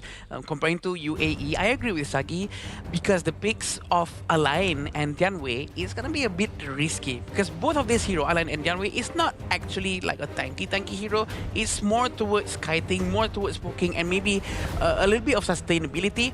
But Dianwei really depends on his basic attacks. If he gets stunned for too long, we all know he has Purify, but it might be a bit of a problem when he loses all of his skills and he's not able to do all of those basic attacks. And you have to stack on DMWay to make sure that you make use of the additional damage and the additional range, right? So that's all the consideration that UAE has to put in towards for this game one. Drafts are locked in, players are set. Let's go into the Gorge for our match 3 of the day between United Arab Emirates and Nepal. And I do think the Garemo pick is good as well as the last pick, especially when you're going up against Chano.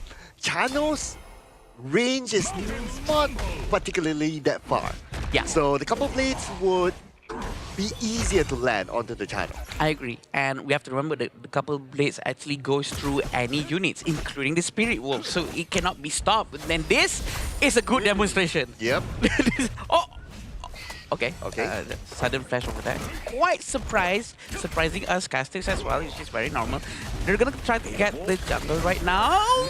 It's gonna be hit by the Gunmo, but he keeps on missing, and he's still fine for now. Yeah, he's still okay. Suyong actually got the neutral creep, so that's going to be a slight win for Nepal, I must say. Yeah. And now with the fact that they managed to force the channel back, so that's another good advantage.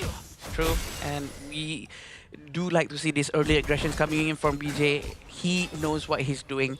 He wants to be able to get that early game advantage because as a Gunmo, you want that stacks coming in from the passive, from the assists or eliminations. That's where he gets all of his extra damage coming from. 20 stacks equals to 300 magical attack, which is a lot, Cloud. Yes, so that means that there will need to be more magic resistance items coming in? Yeah, supposedly. Yeah, but then again, it can stack though towards here. But first strike very early on by Swastik.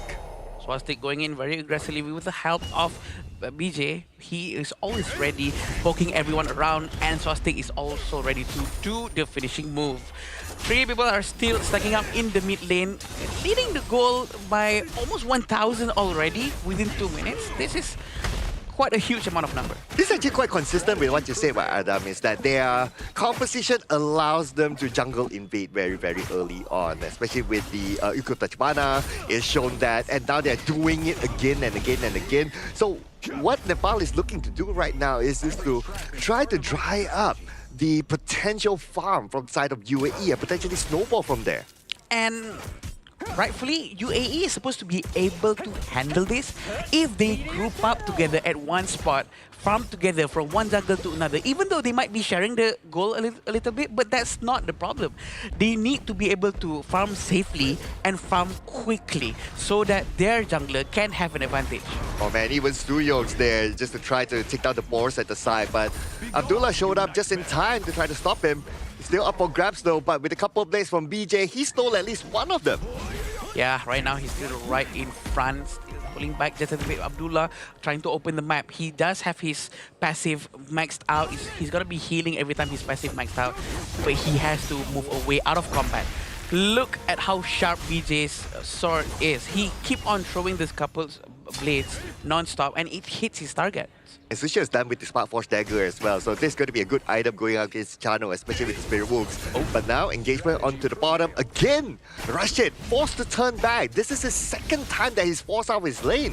I agree, and also, actually, Ahmed playing the Tianwei, he already maxed out his jungle item all the way to tier 3 right now, even though the passive from the jungle has not been maxed out just yet. It might be a little bit too early for him to buy that, but he have done so. He has committed with it, and he's gonna buy the shoes next.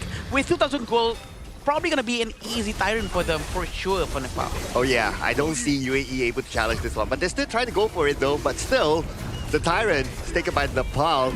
Right now, there seems to be a bit of an overcommitment there, but lucky enough for him, he's able to get away, but Rashid can't say the same for him. Swastik finally got him, and Rashid, this time, not able to escape at all. Swastik very sharp on the swords, managing to get Rashid without no problem whatsoever, trying to assist their friend Sushil to get the first tower at the bottom lane, giving him a lot of space, and the rotation coming in from them trying to clear the entire resource jungle from the UAE is gonna hurt the economy of the entire team. And look at the farm lane right now. It's totally overtaken by Team Nepal, and they're about to get the second tower.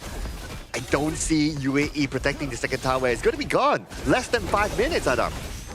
Very quick indeed. They're gonna try to get the Crimson Golem as well. Blazing Cape has been bought by the Abdul Aziz. Look at the couple sword has been thrown. It's not gonna hit his target. Abdullah managed to run away. There's still 2 minions. It seems like they're gonna get the tier 1 tower in the mid lane very quickly. This is gonna be a huge loss because the vision provided by the tower is so valuable that it's gonna hurt them in the long run. Okay. I see what Ahmed wanted to do there. He wants to come in from the side and try to surprise Team Nepal, but then again, there's no opening for him. Somebody has to start the fight before he's able to come in. It's not going to be that easy.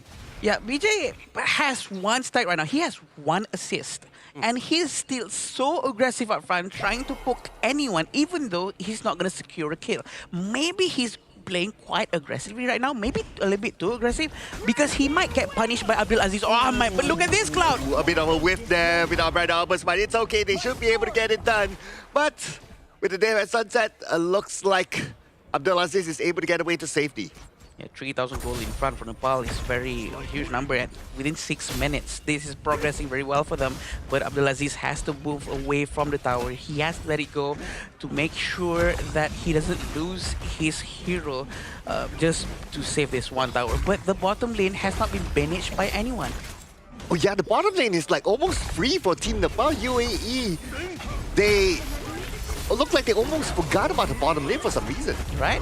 But we're still seeing a lot of aggression coming in from Nepal, trying to focus on the mid lane for now.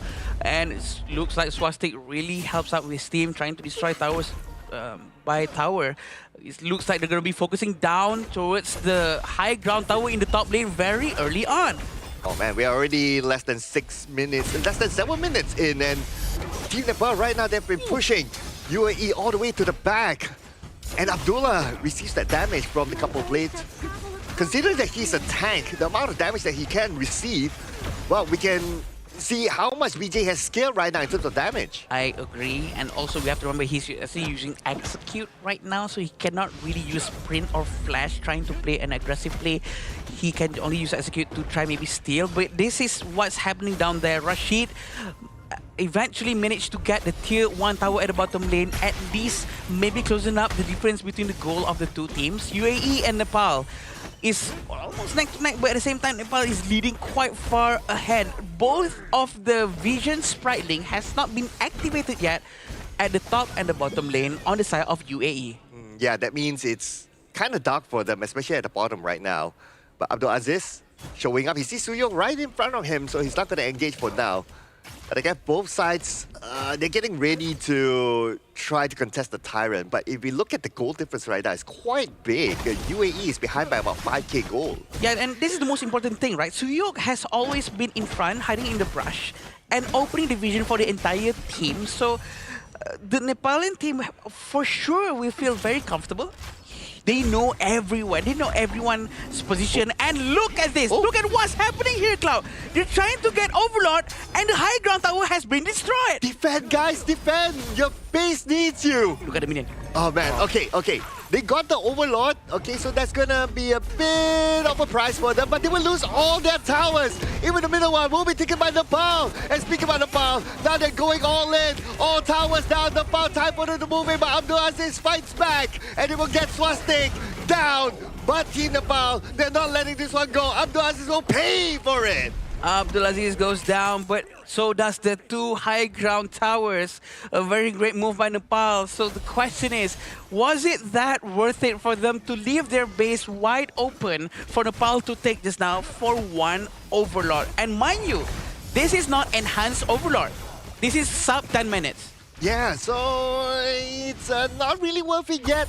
In fact, if you ask me, Adam, I don't think it's worth it for them to let go the entire farm lane for most of the game, and that allowed access to Team Nepal to just push all the way down. And now with all the towers down, this Tyrant is an easy pickup for Team Nepal. 4,000 gold, honestly, is a huge amount right now. I'm pretty sure they're gonna feel the economy difference in terms of the damage coming in from the side of Nepal afterwards. The minions are going out. Look at Swastik. He's very ready to go in with the help of Sushang. A very good unbridled outburst, Cloud. 3 of them caught together with the ghost ship. Sushang comes in. Rashid goes down. Rashid does not have the amount of damage to fight back. Abdul Aziz tries to get away to safety. But then again, right now, the crystal is exposed. And Team Nepal will bring home the win for Game 1. And that was a clean game coming in from Team Nepal from start to finish. And for UAE, what has happened in that farm lane? Why was no one attending towards that? That was a big hole that they need to fill because Nepal drilled a big one towards that. Probably they were quite desperate and struggling to get at least one objective, any objective whatsoever. And maybe in their eyes, they were tunnel vision towards the Overlord, and all of them did the same thing. But fortunately for them, they managed to go back early on. And we have to remember, I think it's also thank you to the tower's destruction, debuffing movement speed thing on the minion. Or else the minion would have rushed forward and they would have destroyed the crystal very quickly. Oh man, a lot of missed opportunities here, especially at the farm lane area. Yes, Team Nepal, they put a lot of pressure towards the farm lane, which is credit to them, right? But UAE, they need to try to balance out the lanes a bit more. Rashid was not having a great time here because Nepal's Gan and Mo kept repeatedly visiting his lane, throwing those blades down, making sure that every time his flash is up, it's used. Yeah, I agree. It's going to be a big problem every time if that keeps on happening. And I think instead of letting go of the farm lane every time, I think it's better if his teammates comes together with him and help him out, trying to secure all the minions, because each wave that comes in and they're losing each wave, it's a huge loss for the entire team. I know the gold gets converted into Rome's coin that drops on the ground, but that's just 50% of the actual minions' gold value. Yeah, so doing the math is not really worth it, right? Yeah. But it's not only about the farm lane as well. Like the jungle buff, the Crimson Golem at the bottom, multiple times been stolen away by Team Nepal. So it almost feels like the bottom half of the map is almost invisible to them. It's a bit stressful, right? When you have a losing lane already coming to the bottom side and it keeps getting punched down, bullied down, especially on Rashid on that channel here, you gotta be wondering, like, hey, Rashid, I know it's not gonna be too good here, but he's really rushed to a Succubus Cloak because that's just how much pressure BJ is putting on that Ganemo. Oh, I would feel the fear as well as he did, because Ganemo was playing very well and he was all over the place. And even though there's no one tanky in front of Ganemo, BJ still goes up to the front and make sure that everyone knows, I'm here, I'm gonna throw all of these a couple of blades towards you right now. Very scary. Yeah, and Ganmo, he actually rushed the venomous staff, which is a good item to counter against all of them. And most importantly for him is, I'm sure what's on top of his mind is that, okay, as long as I get as many stacks as possible early on, when it comes to the mid-game, I can boss around. Oh yeah, like Ganemo's passive, the more enemies you take down or you get an assist on, you get more magical power, which funds into your entire skill set, which also simultaneously funds that 7's Wrath value on that passive that gives you extra 35% on that magical attack. Sagi, I have a question. I need your opinion on this. In situations where our team gets trampled a little bit too early and there's 1,000, 2,000 gold difference between our team and the enemy team, right? Is it not the best thing to do is to send the clash lane of ours to the side lane and let him keep on pushing until the entire team of the enemy side goes to him, so that we have a lot of breathing space, so that our marksman can go farm, our mid can go mid and do whatever they need to do. Or maybe there are other things to do if there is. I think that's a very good approach, right? Where you have 4 members on one half of the map. Like half map means mid and bottom, or mid and clash lane. Yeah. So you want the half map to be centralized with 4 players. And then the other player that you mentioned, he's on the split push duty. So every time that someone invests this, like let's say an invade towards the half map, you're like, okay guys, we're not fighting this, we're a bit behind, go collect the minion waves, we'll give away this buff. While our split pusher is getting more farm here. Usually a split pusher can be a mobile farm lane, like an Arlene Marco Polo, it can be a jungle assassin, or it can be a clash laner. It depends on what you pick. Okay. Yeah, but I guess if you want to put like a lane as a split pusher, there's probably other better options. Difficult. Yeah, if you have like that, okay, this is going to be our strategy, like you pre-discuss it, then you probably put someone else, like maybe like a Fuzer, for example. But if you put in a lane, you're probably more ready for team fights.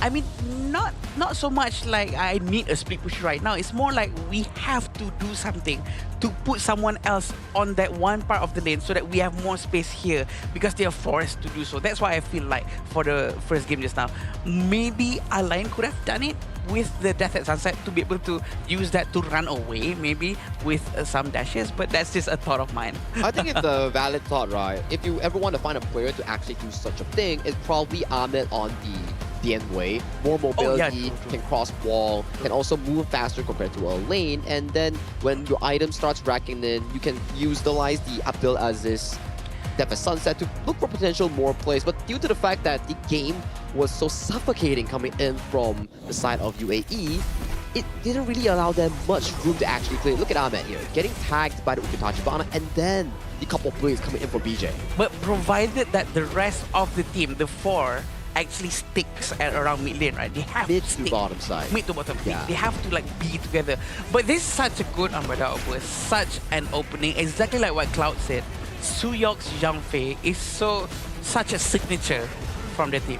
Oh yeah, it's reflected by our coaching session. Look at this one, look at this one. This was beautiful. 3-man unbridled outburst into the Stampede, getting to and forcing the flash from Rashid. Just for Rashid to get sniped down by BJ's couple blades in the back end. And after this, it's a smooth push coming in from the side of Nepal to get the first map victory in this BO3. And here we go, the MVP for Nepal. It's BJ. We're not shocked about this. 104, but with 44.5%. This might be the highest, because previously it was 42. Now it's 44.5. This is an insane amount of number, and we all have seen and witnessed on how he kept on throwing the couple blades non-stop towards the heroes and not to farm. We're having some pretty good Ganemo players so far. Yesterday it was Emmanuel, today it was BJ. So far they're all contesting for that top damage spot. Yeah. I kind of forgot what Ling Wang had on the damage percentage on the first day. I believe it was like 40 something also, which was pretty high. Okay. Yeah, but I think it's quite apparent, right? Like he was everywhere across the map. Like after the first wave, he rotated down, and his objective, like what you said, Adam, wasn't to really get those takedowns, but it was more towards like, okay, can I put enough damage to force whoever who's down there, happened to be the Chano that time, to turn back? And he actually did that. And just by doing that, like I believe like there was once or twice that Chano was forced to turn back. He lost at least like 2 or 3 waves already. Which is really painful, right? Like one wave is about like 220 gold, and you lose like 4 waves. 800 something gold, 900 is like one half of a component here. And if your enemy lands on the last hits, my oh my, you're already down so much to actually catch back up as a Chano of all things. Chano rides on that early game laning phase that you can actually bully your opponents, scavenge those resources in their own triangle. But afterwards, if you lose so much, how do you scale into that triple critical item in the late game? And your example was 4 waves, by the way, Sagi. 4 waves, crazy. But what they lost just now was a lot of waves. Oh my. A bunch of waves. So that's why Cloud was like audibly upset just now. Why are they leaving it out in the open? But Do you guys know what's very wide and out in the open? It's Petaling Jaya Marriott Hotel, the official venue and hotel partner of 2026 Asian Games Esports Qualifiers for Honor of Kings. Thank you to them for sponsoring this venue. It's an amazing place for us to be at. This event space is so spacious and we all love it so much. Thank you. I think the food is also really delicious here. Oh, like the food catering so far that we're experiencing. Oh. I'm pretty sure I'm gonna gain some weight before I actually end this entire project on this Asian Games qualifiers because the food has been really amazing. Oh, we really have to tell you guys that the best food here so far that we know is ayam merah. The ayam merah is amazing, Sagi. that was really amazing here. But that's enough about food here. Let's go back into the game between Nepal and United Arab Emirates for this game. Yeah. So looks like UAE is going to get the blue side just like before. They had the first pick and red side is going to be Team Nepal. So here's the question, right? Yes. Should they respect the Zhang Fei? I think they have to, right? Suyok has been amazing on these engaged roamers here. Maybe if you go on the blue side, you start banning away one tank roam and pick a tank roam for yourself. Or better yet, since UAE has been a team that always like to pick the likes of the Lian Po, we have seen teams, when they want to limit hero pools, ban out Zhang Fei Lian Po, ban out Zhang Fei Lapu Lapu, pick the Lian Po, or ban out either one, pick the first one. I think that the Zhang Fei pick is a very strong one. For sure, it's not a wrong choice for them to actually ban Zhang Fei. We actually had this problem before in other tournaments, by the way.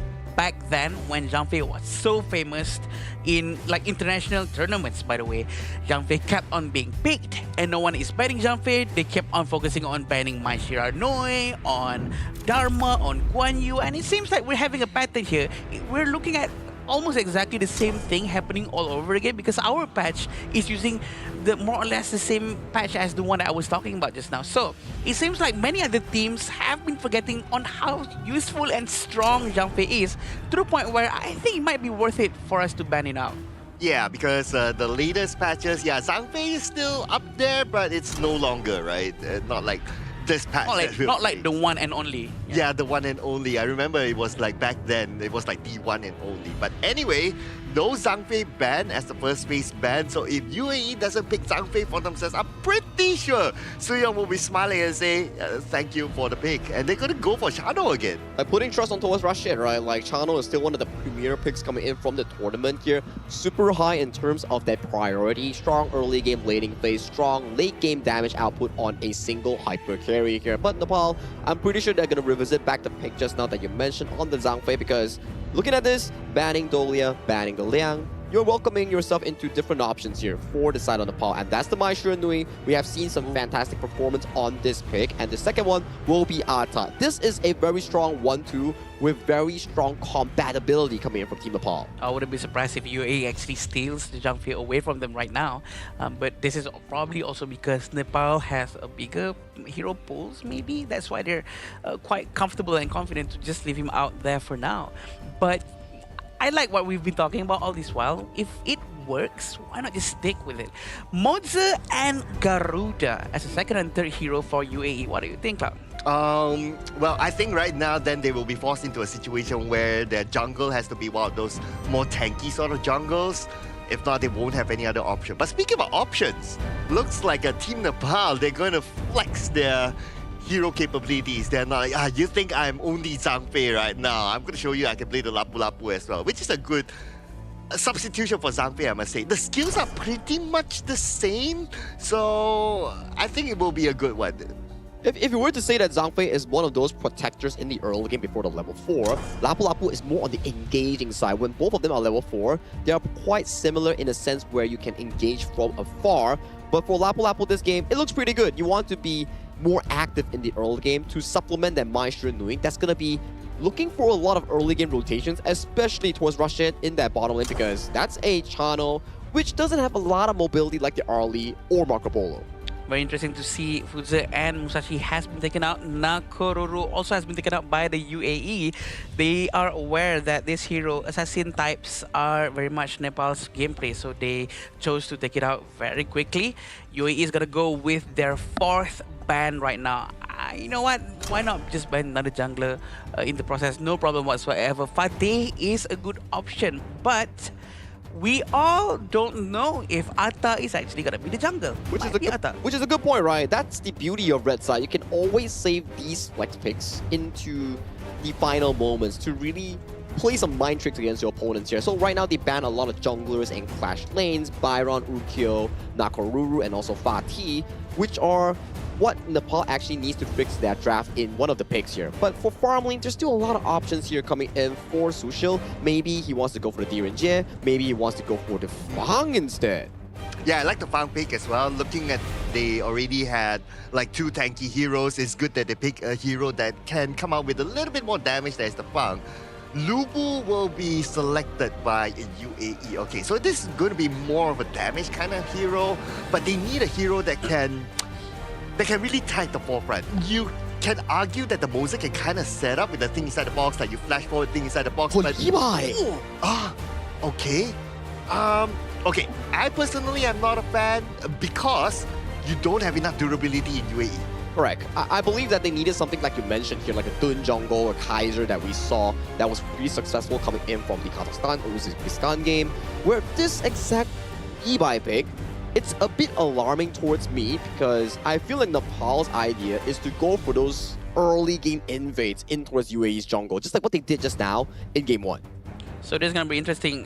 Nepal's gonna go with Fang jungle, and the Atta is gonna be the clash lane. But we do have Levi and Lubu. Lubu is usually a hero that we pick to counter off heroes with shield.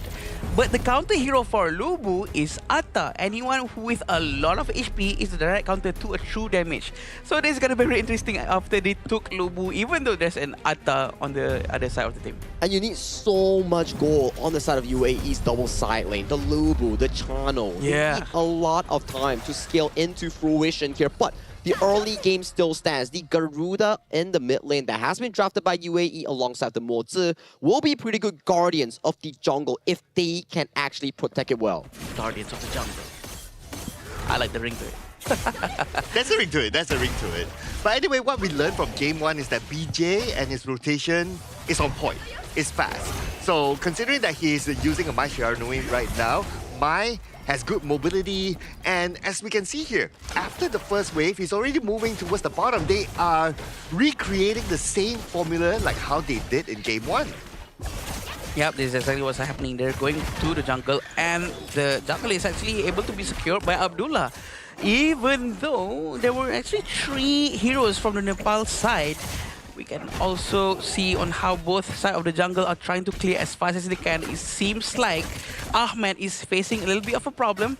He's going to be a bit slower than Swastik in terms of the rotation, but he's going to clear mid lane together with his Garuda. So that means UAE going to have a better gold economy situation because there's some gold sharing that has been done by the both of them. Yeah, but because Team Nepal, they did a little bit of an invasion at the bottom. So right now they are ahead slightly in terms of gold.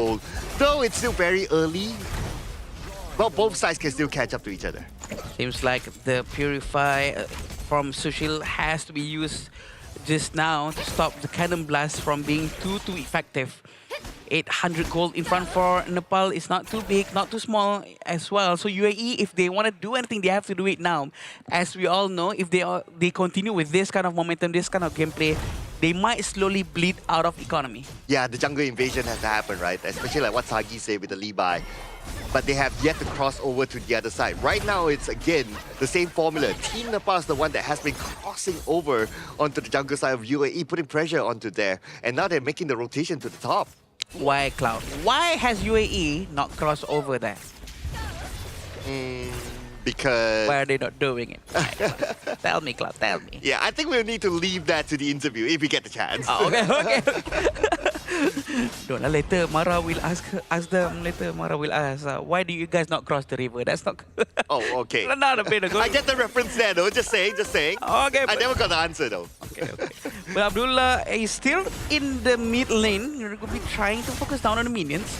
And we still have VJ very closely to very good cannon blast. If only there's a follow-up coming in from Ahmed and then he goes sing song, sing song, sing.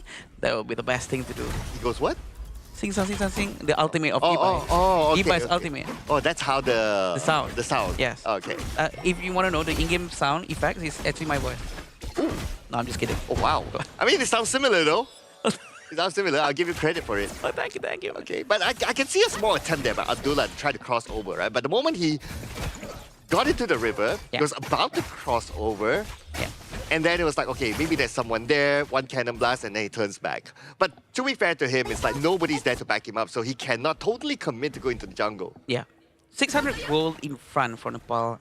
Not as big as the previous game. Definitely in the previous game, Nepal actually had a much bigger goal lead. But this time, they're playing quite conservatively, quite safely because look at how Abdulaziz, even he is not trying to go out too much. He is respecting the entire team of Nepal right now. But please don't be too respectful. He might lose a lot of chances and opportunity to get more economy's advantage. Yeah, I think Abdulaziz will be the main playmaker for this round, right? Yeah. But here comes the Tyrant fight. Who will get it at the end of the day? It's going to be Ahmed securing the Tyrant. First Tyrant towards UAE. Decent start for them. That's the right way to use Levi. Honestly, that's probably why they took it. And they know that they might not be able to fully commit into trying to get any objectives. So, you know what?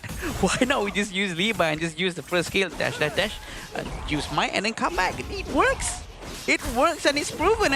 And they're going to get an advantage from the Tyrant buff. And they can try to do something now. I'm just hoping that UAE would be able to group up and try to catch someone off guard, or at least try to move together between the mid lane and the roamer and the jungle. Rotate together top to bottom. Oh yeah, I mean, objective gameplay, right? At the end of the day, so if you're able to secure these objectives, then at the later stages of the game, you can snowball, you can scale from there. But now Team Nepal, they're making this big rotation at the bottom, committing 4 players, and for Team UAE, Rashid especially, he has no space to farm no more. His tower will be taken down. The Katosen is so painful. It hits, it connects to Rashid. Rashid has to back away just a little bit, but look at how Garuda are forced to use Wings of Judgment, trying to run away now. But he got the red buff. He stole red buff for his own team. He tried to help, but no. I mean, it's one thing to not let your opponent get the buff. It's another thing to not let your own teammate get the buff. True, that's true. We can also see that very good Tremble Mortal trying to scare them all away with his ultimate. But for the first time, we see Ahmed trying to go in and deal some damage, but he pulls back to safety. Yeah, so here's the thing about the Tremble Mortal, right? Because there's an animation time to it that will allow your opponents to run away.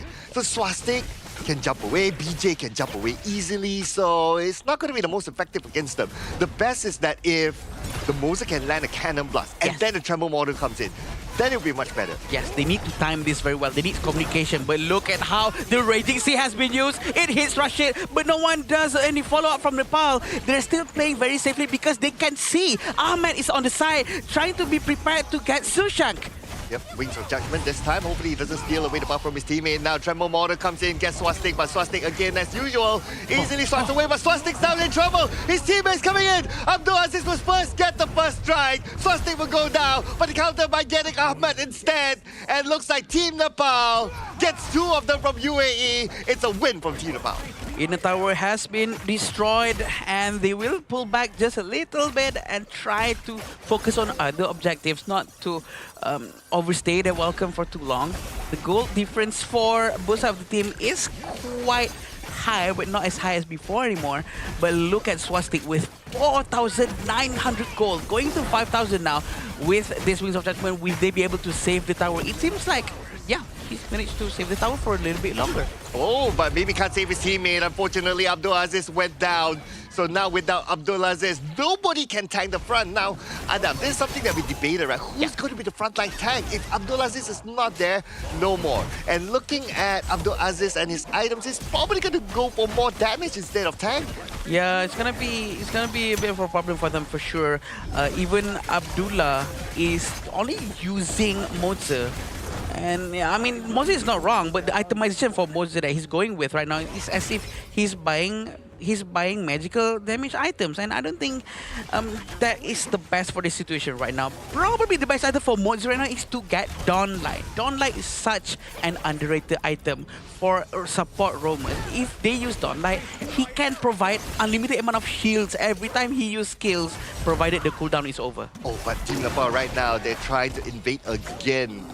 This time for Team Nepal, they're not able to steal the buff, but that's okay. They're going to focus onto the middle, but with the Wings of Judgment, it's not going to be that easy to bring the minions forward.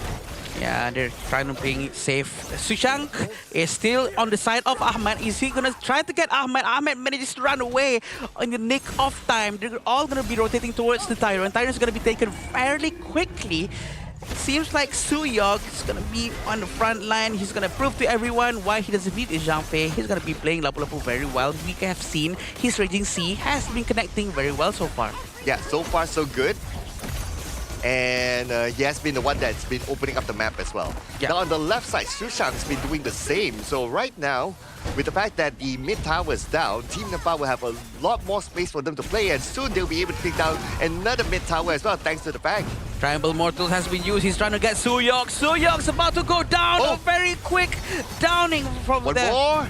And Abdul Aziz goes down. Ahmed is going to be the final player alive, but not for long, as he gets taken down with a double strike towards Sushil and Ace to Team Nepal. It seems like a very good start. Might end this right now if they have the time, but it seems like Abdullah will come out first just before they start to go and touch the crystal. But I think they might make it. They might make it, Cloud. Yes, the minions are there. The minions are there, and Team Nepal secures a clean 2-0 win. Congratulations to Nepal for securing their second win. They're currently looking clean in Group B, currently sitting tight at 2 overall match wins and 4-0 in their overall match win-lose. Very clean stuff so far coming from Team Nepal, and good job in their gameplay here. I would say that even if, let's say, that UAE did lose this game, but enjoying the stage and enjoying the competition is also part of this qualifiers. You saw the Levi, he almost made it work. He was getting all those first strikes, getting all the damage in. It's a valiant effort coming in from UAE. Yeah, definitely a good effort coming from UAE, and I think that UAE has a lot of things to improve for sure, but they did well. They have an idea of how to handle things, but in terms of execution, it has a lot of work to be done. Yeah, more improvements will be needed coming in from UAE if they want to look to pick up some wins coming in for Group B. But I'm loving the enthusiasm, right? The Lubu, the Levi. I mean, we haven't got a Levi yet, you know? We love some new picks here. And first one. More and Fang picks are also coming up from Team Nepal in the jungle itself. We saw some players who really favor the Fang pick, and so far, it has been getting picked up pretty decently.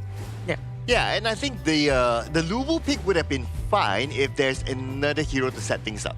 Like, you need a setter first, and then he goes in with the Tremor model, that would be perfect, right? So, they for have example, it just now? Not quite. With the Moza?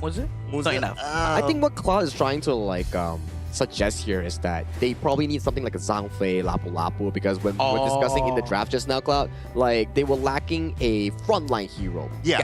Maybe like a Zhangfei, Lianpo, Lapu Lapu, something to engage first, so they're like slowed, stunned, then you come in with the Lubu for that Tremor Morse. Maybe that's the situation we're looking for. Yeah, correct. Because what they were lacking is the setter and also the one that opens up the map in front. Yeah. So if you kind of think about it, right, based on their 5 heroes that they pick, who is going to be the one to like open up the vision? Nobody.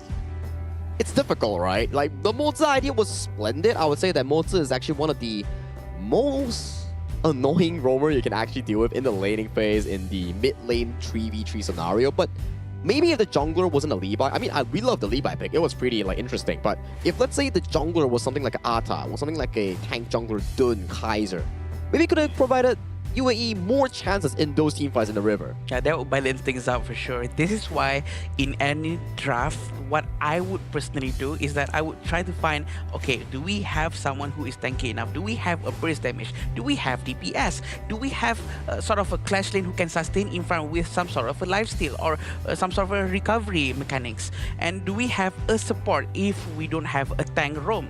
So all of these things are very important things to actually balance out a good draft. Yeah, balance in all things. That is most important, right? Okay, so let's take a look at the items. So I would say that itemization is pretty standard. Okay, to a certain extent, Abdulaziz is kind of going for a tank or semi-tank build, but nobody's that full-on tank for UAE. That was kind of worried about. It's also in the conversation also. You have the Rashid on the Chano, you have Ahmed on the Levi, and also Abdulaziz on the Lubu.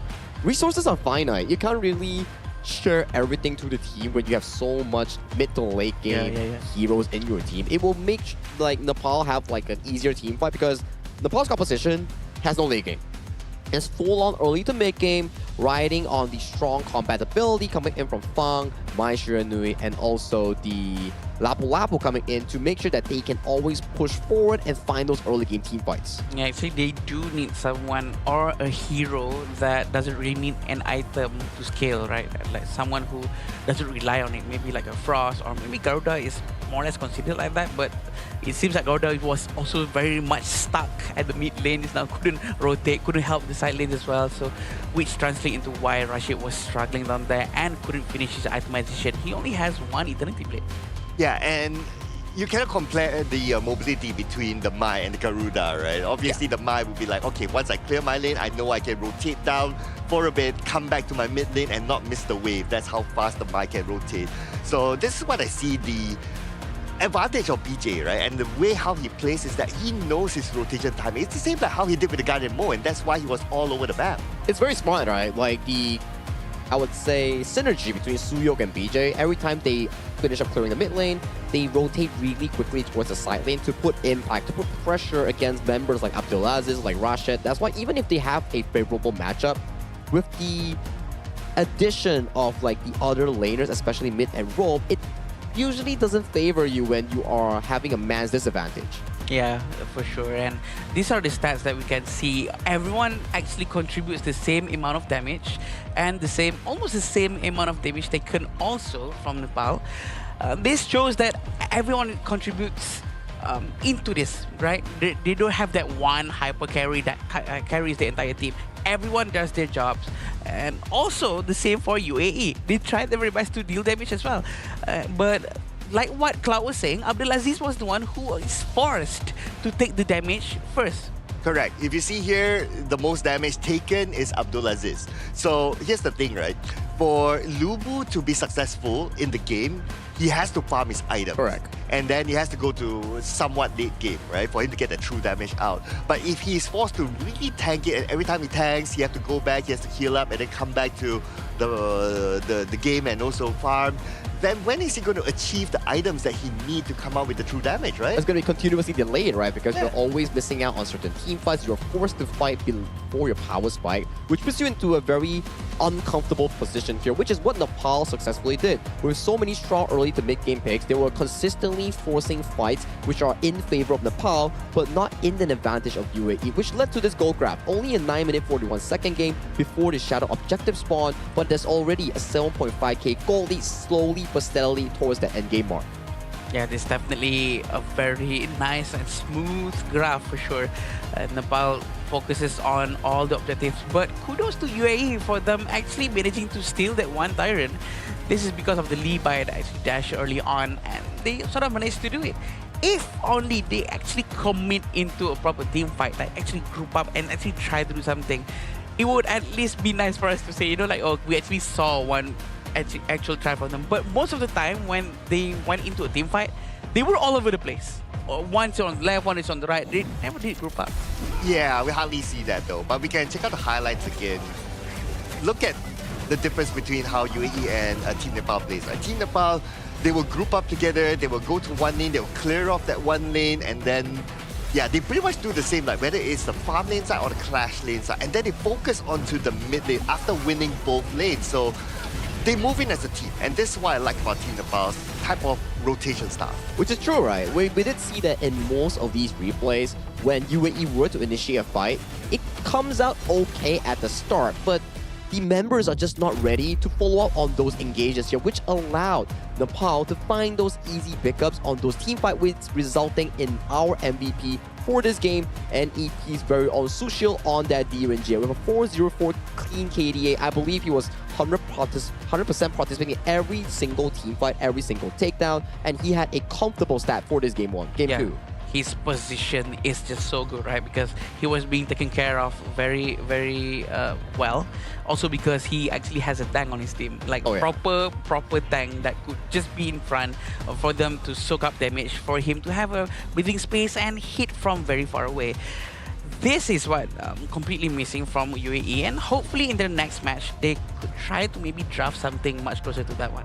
Yeah, and if you kind of think about it, right, the composition of UAE, they don't really have an answer towards the DRNJ as well. Like, how are you going to go to the backline? Even if you do, like, DRNJ has its own anti-CC. So how are you going to lock down the DRNJ? So that's why it's a clean game for Sushil. The only idea I can really think of is the Garuda potentially outranging DRNJ, but there's so much like utility and tank coming in from the side of Nepal that actually provides so much room for Sushil on that DRNJ to actually march forward. So I don't really blame them for not being able to reach the backline of Nepal. But better yet, maybe they need to revisit back into their overall team fight style that you mentioned there just now. Yeah. Make sure they fight as 5, not 3v5, not 4v5, but make sure that when you initiate a fight, every single one is ready to follow up. Yeah, also the fact that they were a little bit all over the place and they weren't sure. I can see that they're sort of hesitating. Do I go in right now? Do I go out right now? But eventually they did manage to do the team fight very, very well at the end with the Lubu up top, but did not manage to commit completely because they were so left behind in terms of gold. And they were going up against a lot of dashers as well. Oh yeah. Yeah, the Mai, the Fang. Oh yeah. Yeah, the dashers. So the Lubu. To be fair, he didn't really have like, hey, I want to use the tremble model, but then again, they keep dashing around. Like, he has to really time it. He has to wait for them to use the dash first and then come in with the tremble model. Even that is a 50-50 because, well, you don't know what position they are by that time, right? Yeah.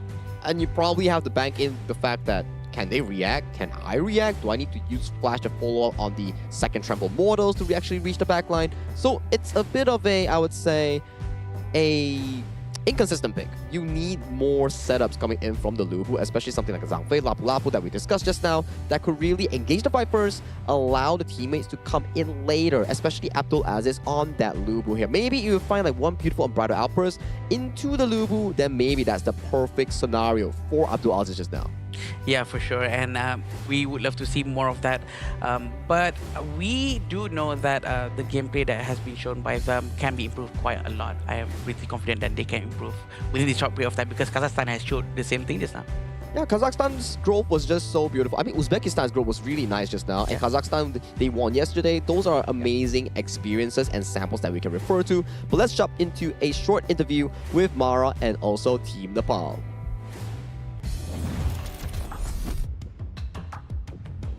That's 2 match wins for Team Nepal 2 and the Rose to Sang. Congratulations. Thank you very much. You know what we noticed is that you guys are by the book. You guys got the objectives, getting the gold, and eventually snowballing the game. And you were there in the right positions before the objectives even spawned. Is that the particular fundamentals that you guys were looking for coming into this game? Yeah, we have specific strategies that we execute, right? Every game you can see that we are doing something very specific. Like the players, like people who know, they can see it, right? Like it's like, yeah, we are trying like our best to like do something, you know, like really good for the games. Yeah. So disciplined, and I think that's one of the keys to your win. Now, you're still gonna go up against Myanmar and Jordan. How confident are you that you're gonna get the top 2 finish for Team Nepal? I mean, we will try our best, right? Obviously. And yeah, we are confident we should be like top 2. We should be like the top 2, right? But also like, let's see what happens because we don't really think like that. We like to go game by game, plan by plan, and we don't really want to think about the long-term results, right? So that's how we like play the game. So let's pretend that you're gonna go to the players' room right now. What would you say to your teammates regarding today's matchup? Matchup? I mean, I'm really proud of my boys. Like they're really good. Also, my coach is like really good. So I can't say any words. They're like super good. So yeah, all loves to them. Yeah, all loves to them. all the love to the players and the coach, and you were so great as well. Now, Nepal is watching you right now. Let's send them a message. Thank you guys for supporting us. We'll keep trying our best, we'll try to break top 2 for you guys. And yeah, please keep supporting us. Thank you very much. Once again, congratulations. Thank you very much, guys. Thank you. Let's break it down a little bit more. So let's head back to the casters. Lead the gorge. Everyone is proud of them as well, right? Because who is not proud of some good growth coming in from Team Nepal, where they're currently sitting really comfortably in Group B with a 2-0 overall score. They definitely deserved it because they beat their opponents and they are now currently one step closer to qualifying to the main event. Yeah, and it's nice to see that they also give tribute to not only the players, but also the coach as well. Yes. Yeah, so the coaching staff, a good job. The players acknowledge that on broadcast. That's good. We rarely see that, right? Usually we talk about players and players or all that stuff, and usually there's a lot of disconnection between players and coach.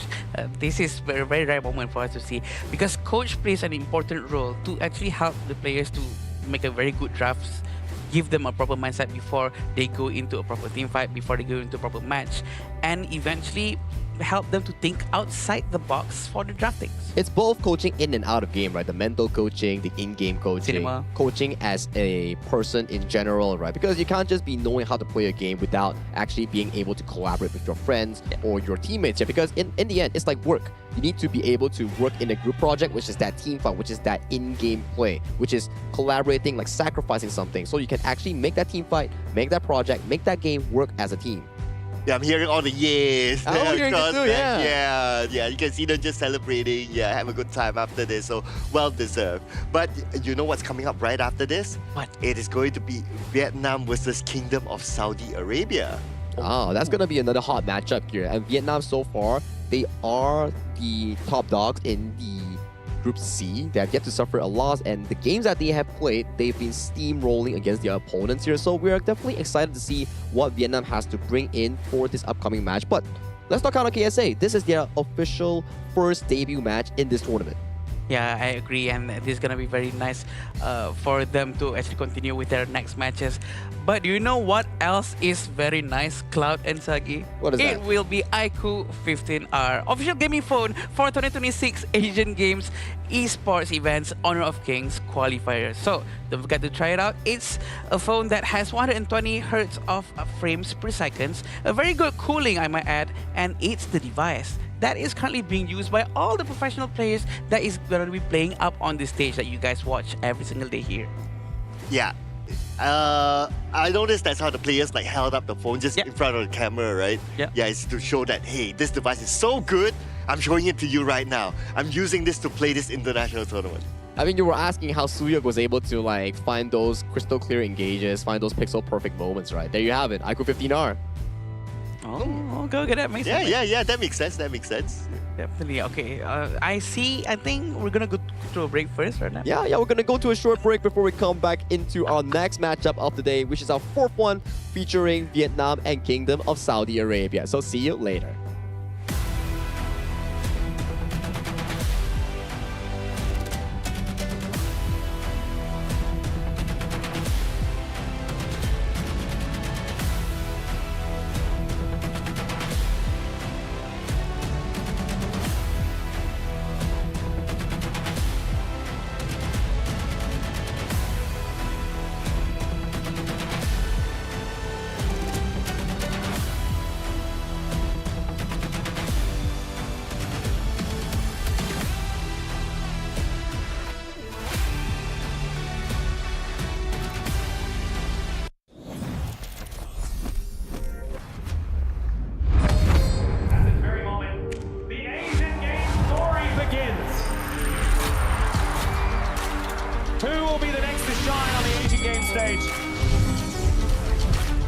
Contestants fight for the honor of their regions while we cheer them on from the stands.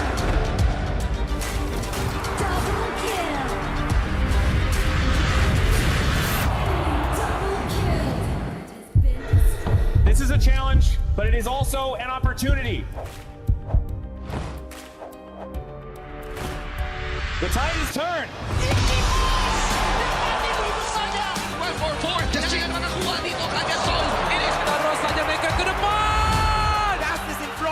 They're going to use it. Golden tight zone. Tatsuri. And we pulled it off together. We share the same voice, the same radiance. This moment of brilliance belongs to all of us. Together, we shine.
Welcome to the 2026 Asian Games Esports Qualifiers, Honor of Kings.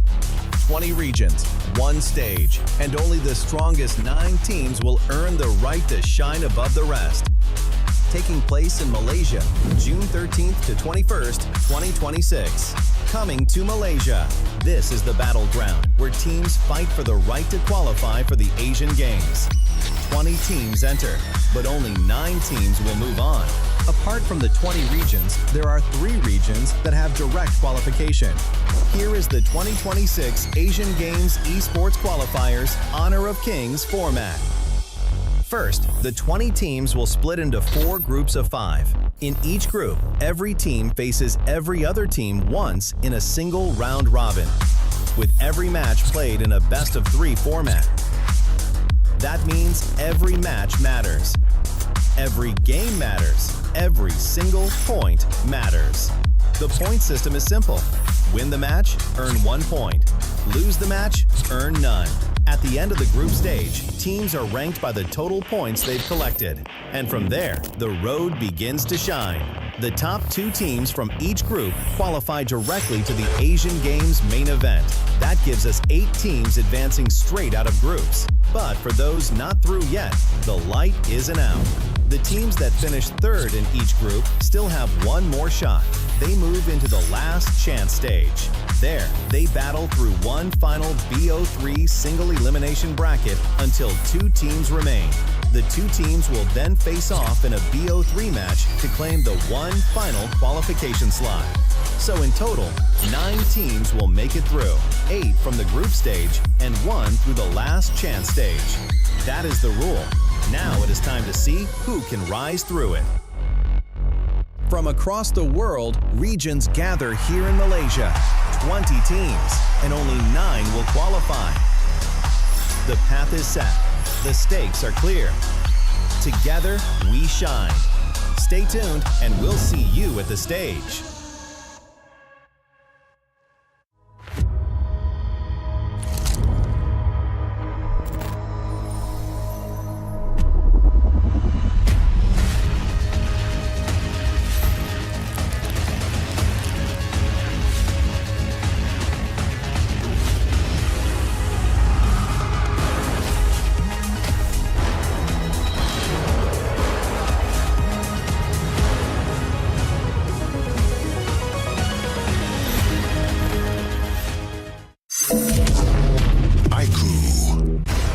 Ultimate not ready yet.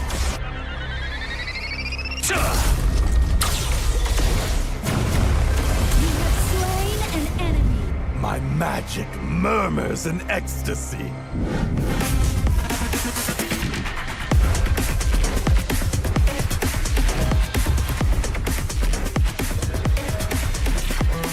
Amazing! There is no escape for you.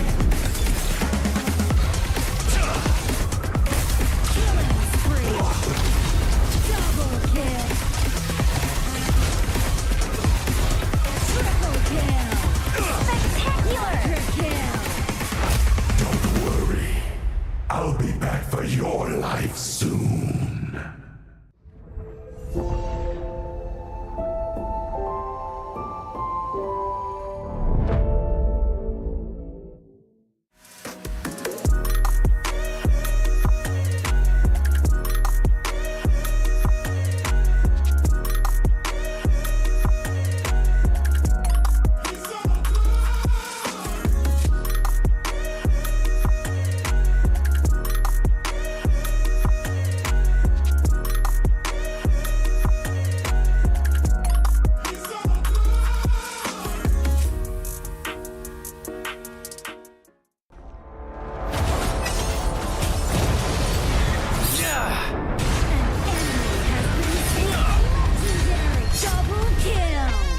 Shall I compare thee to a summer's day? Don't engage. Don't crush us like insects. Defend our base. Our playground tower is under attack. Amazing! Unbelievable!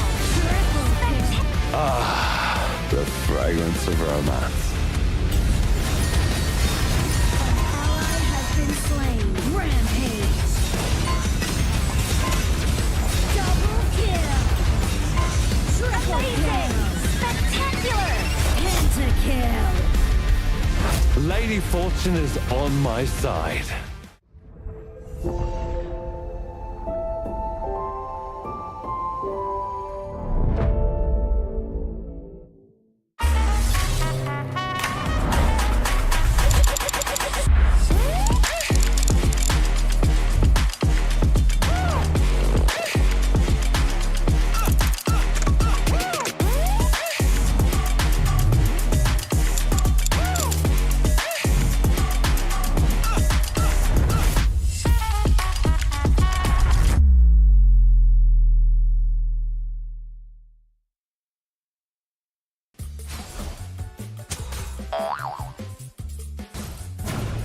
They tried.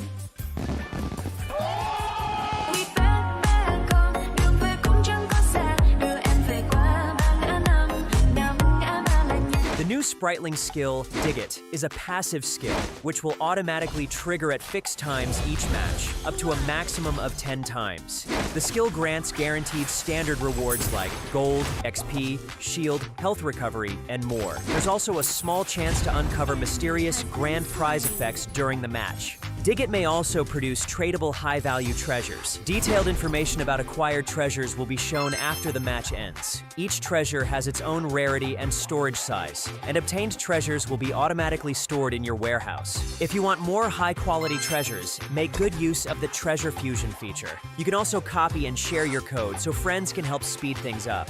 Treasures in your warehouse can be sold for event currency, which can be used to redeem skins, items, and other rewards on the event page. You'll even have a chance to win physical prizes like smartphones and cash. You can also spend event currency to bid on high-value rewards. The auction uses a hidden bidding system, where you can submit 2 bids for the same reward. The highest bidder wins, giving you even more ways to obtain rewards.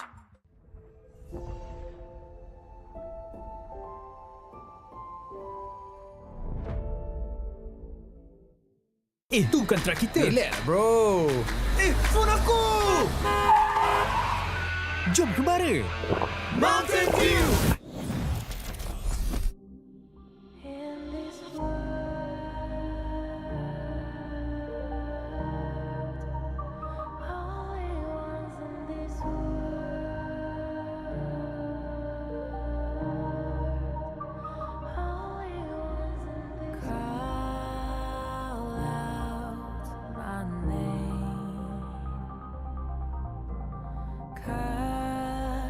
Sound of the rain. No matter how I feed the flame, you know I feel the darkness and the pain. All of the ways we tried to break free from the night.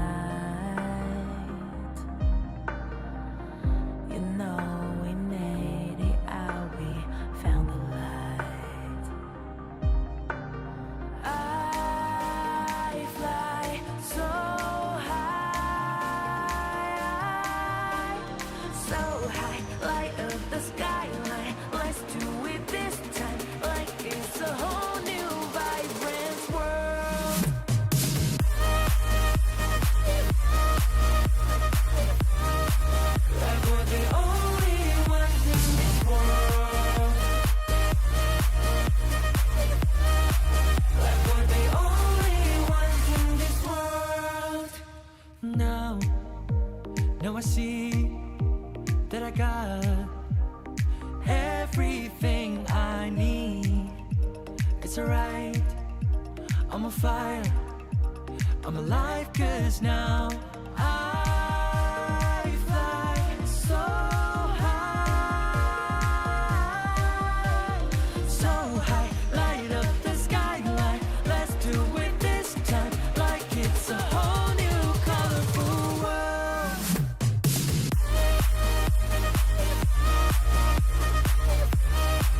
Like we're the only ones in this world. Like we're the only ones in this world. Never thought we'd get this far, burning like the stars. How we get this far, like we're the only ones in this world.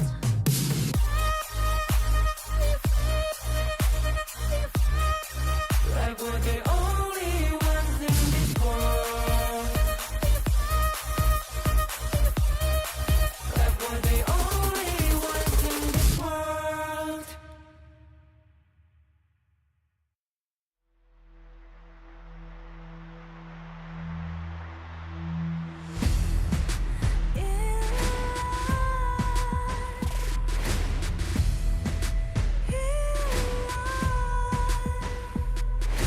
What's a life without its worth?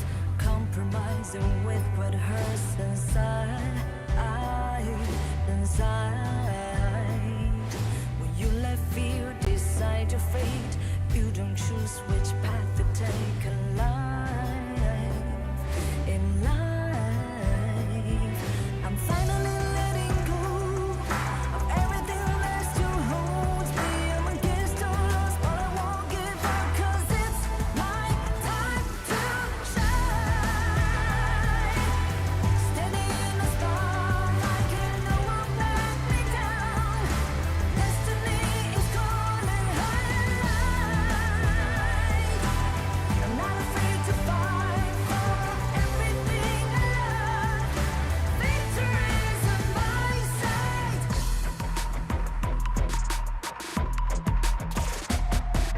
The more we lose, the more we gain, the more that nothing stays the same. In time, in time, can't love ever, can't forget.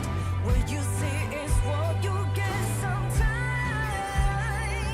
sometimes, gonna show the world tonight, the light that shines inside us. We're against the odds, but we won't give up, 'cause it's our time to shine. Standing in the spotlight, can no one back us down. Destiny is calling high. We're not afraid to fight for everything we love. Victory's on our side. Takiki takiki takitao. Takiki takiki takitao. Takiki takiki takitao. Takiki takiki takitao.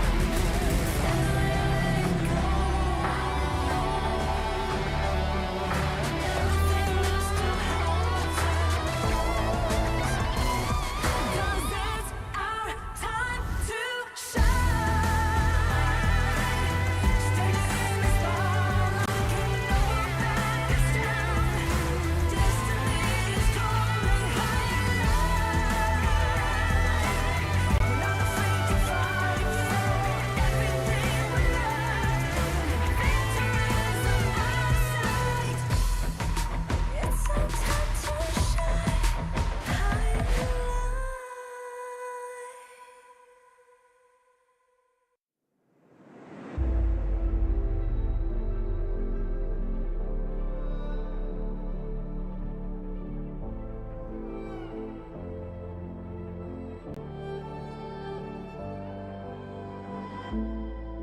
We're no strangers to the fallout. It's what got us here. Ever changing, some chameleon. Blood, sweat, and tears.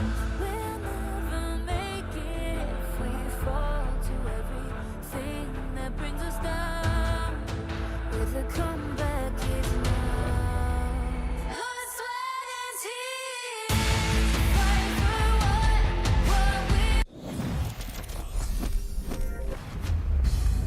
Hello and welcome back to the 2026 Asian Games Esports Qualifiers here in day 3 of this event. My name is Sagi, your desk host for today, and we have Holler once again back as our substitute on to the broadcast here. Welcome back to the English broadcast with Sir Cloud. Wait, I'm not Adam anymore? What happened? I just had an out-of-body experience. I'm just on the desk all of a sudden, and I don't know what happened to Adam. We teleported you here with a spell. Got it. Okay, I'm here. All right. Whew. Okay, but am I Holler or am I Adam? You're Holler. Okay. All right, cool. I know exactly where I am. Of course, it's going to be the Marriott Patalang Jaya. I'm actually excited to be back with Cloud here again. We did miss you yesterday, brother. Oh, yes. I heard all the commentary.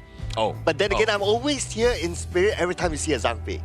Wait, Ooh, that's gonna be kind of scary on night though. Okay, I don't remember exactly what we said, so I'm like, I don't know if they're all good things or bad things, so we'll just continue and move on and pretend like, it was all nothing but good things here. Yeah, nothing but good things here. But, talking about good things here, we definitely have to remind you of the 17th June update here coming in for Honor of Kings. If you're looking for big updates, patch updates, anything that regarding to hero mechanics, new heroes, new system, new UI, check out the Grand Venture update. Will be coming soon in, I think today is 15, 2 more days, 17. I'm excited, right? Just a couple more days away before we get that giant update. Obviously, it will affect my rank games more than anything else, but I am excited about this one. Oh yeah, absolutely right. New heroes, especially can't wait to try them out. And I wonder if any of those new heroes can be converted into a support sort of role. I don't know yet. Well, there is Annette, and Annette seems to be a pretty good roamer that we can venture into with things like a Zhuangzi cleansing effect, but you can check out more on the video teaser here. Our main focus right now, Saudi Arabia, Kingdom of Saudi Arabia's first appearance in the Asian Games qualifiers, alongside with Vietnam. Still one of the top seeded teams, Vietnam. They are still looking very, very strong. I am not sure what we can expect from this series here, but I can guarantee you it's going to be a banger. I mean, I think that in terms of what we saw from Vietnam, this is a team that's ready, right? This is a team that's kind of hitting all cylinders, and I would say almost this, one of the favorites in that group, right? The other side, of course, we don't know as much. Saudi Arabia, this is again a bit of a dark horse, but Cloud, any sort of thoughts on this one? I mean, we have seen teams that we probably don't have as much data as some of the other teams, but they're able to perform well as well. So who knows that Saudi Arabia could be one of those teams. Whereas for Team Vietnam, well, they have played in this tournament, and they have international experience as well. They probably already have that data out there. So I'm pretty sure that's been studied by Saudi Arabia. I think hero pool also plays a large part, right? Considering the fact that we are playing the Asian Games version, 85 heroes for both teams to use. So whoever gets to master the specific meta heroes or strong picks first has the high ground advantage coming in towards this specific series. Yeah, I think that the biggest learning is that Lingvan, you want to take away his Yuan. If anyone has done any sort of research, that is the guy you want to target. He was back-to-back MVP, and he was just making such a big impact in that previous series in day 1. But let's introduce both teams coming in from Vietnam and also Kingdom of Saudi Arabia to the stage for this epic battle.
They arrive with deep preparation and confidence.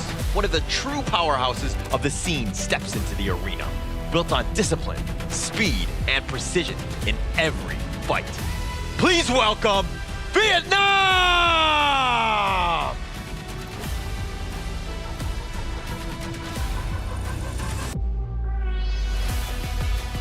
They are here to disrupt expectations, bringing courage and unconventional strategies into every fight. Ready to step into the spotlight. Please welcome Saudi Arabia!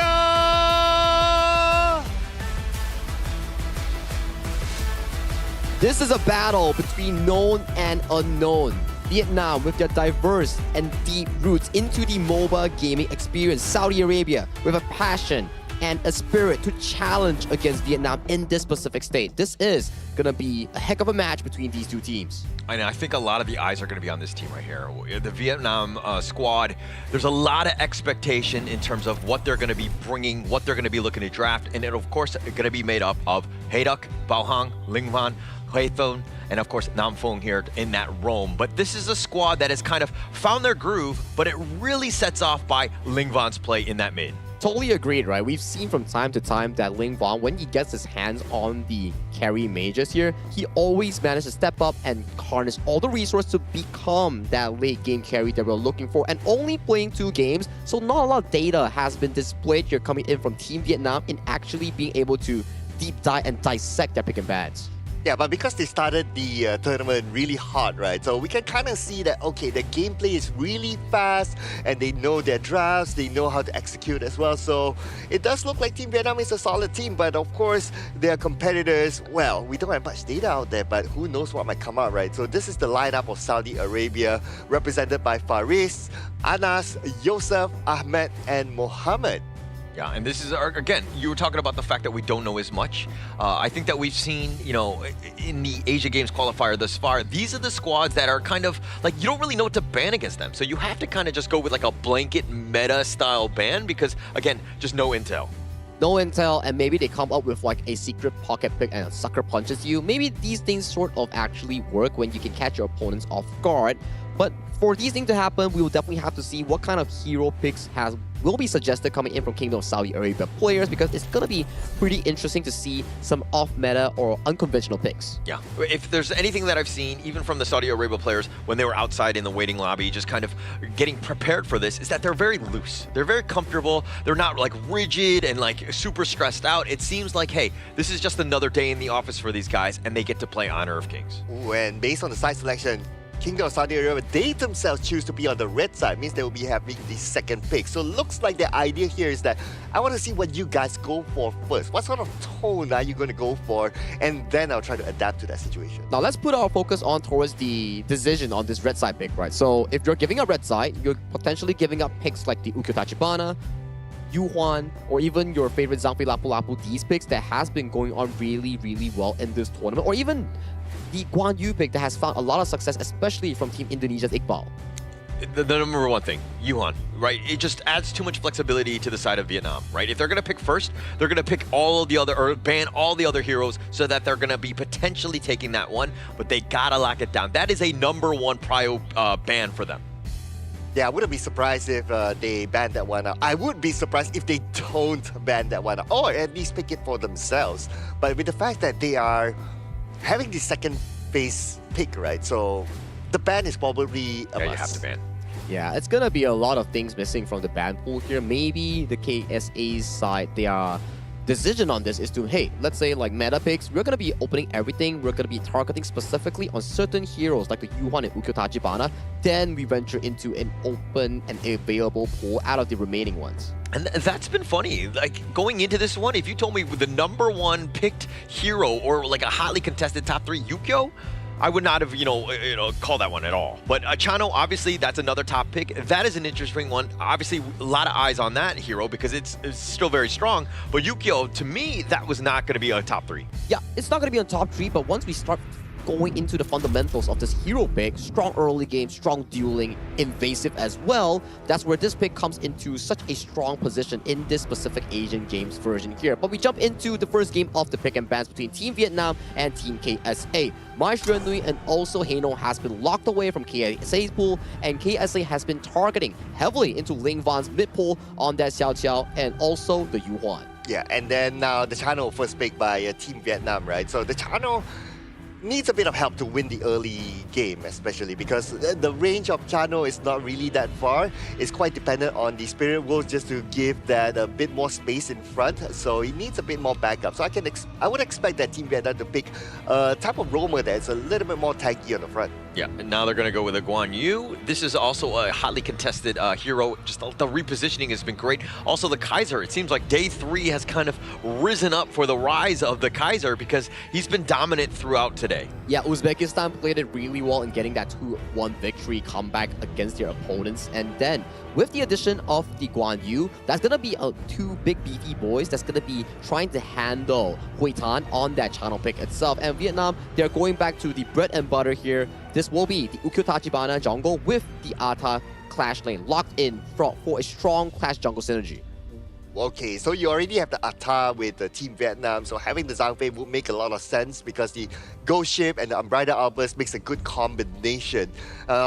Kingdom of Saudi Arabia goes for Angela. Angela has been one of those top picks as well, and I guess one of the reasons is because the Blazing Brilliance is able to cut through those tanky heroes very well. Yeah, if you get caught by the Chaos Cinders into the Blazing Brilliance, poof, you're gone. But I'm liking the Ata pick here coming in from Team Vietnam. It serves as a really good counter into the Guan Yu. Your enhanced basic attack coming in from your spell 2 breaks the charge bar. Your spell 1 second charge breaks the charge bar. Your ultimate also puts up a wall, a terrain that makes Guan Yu unable to jump over it.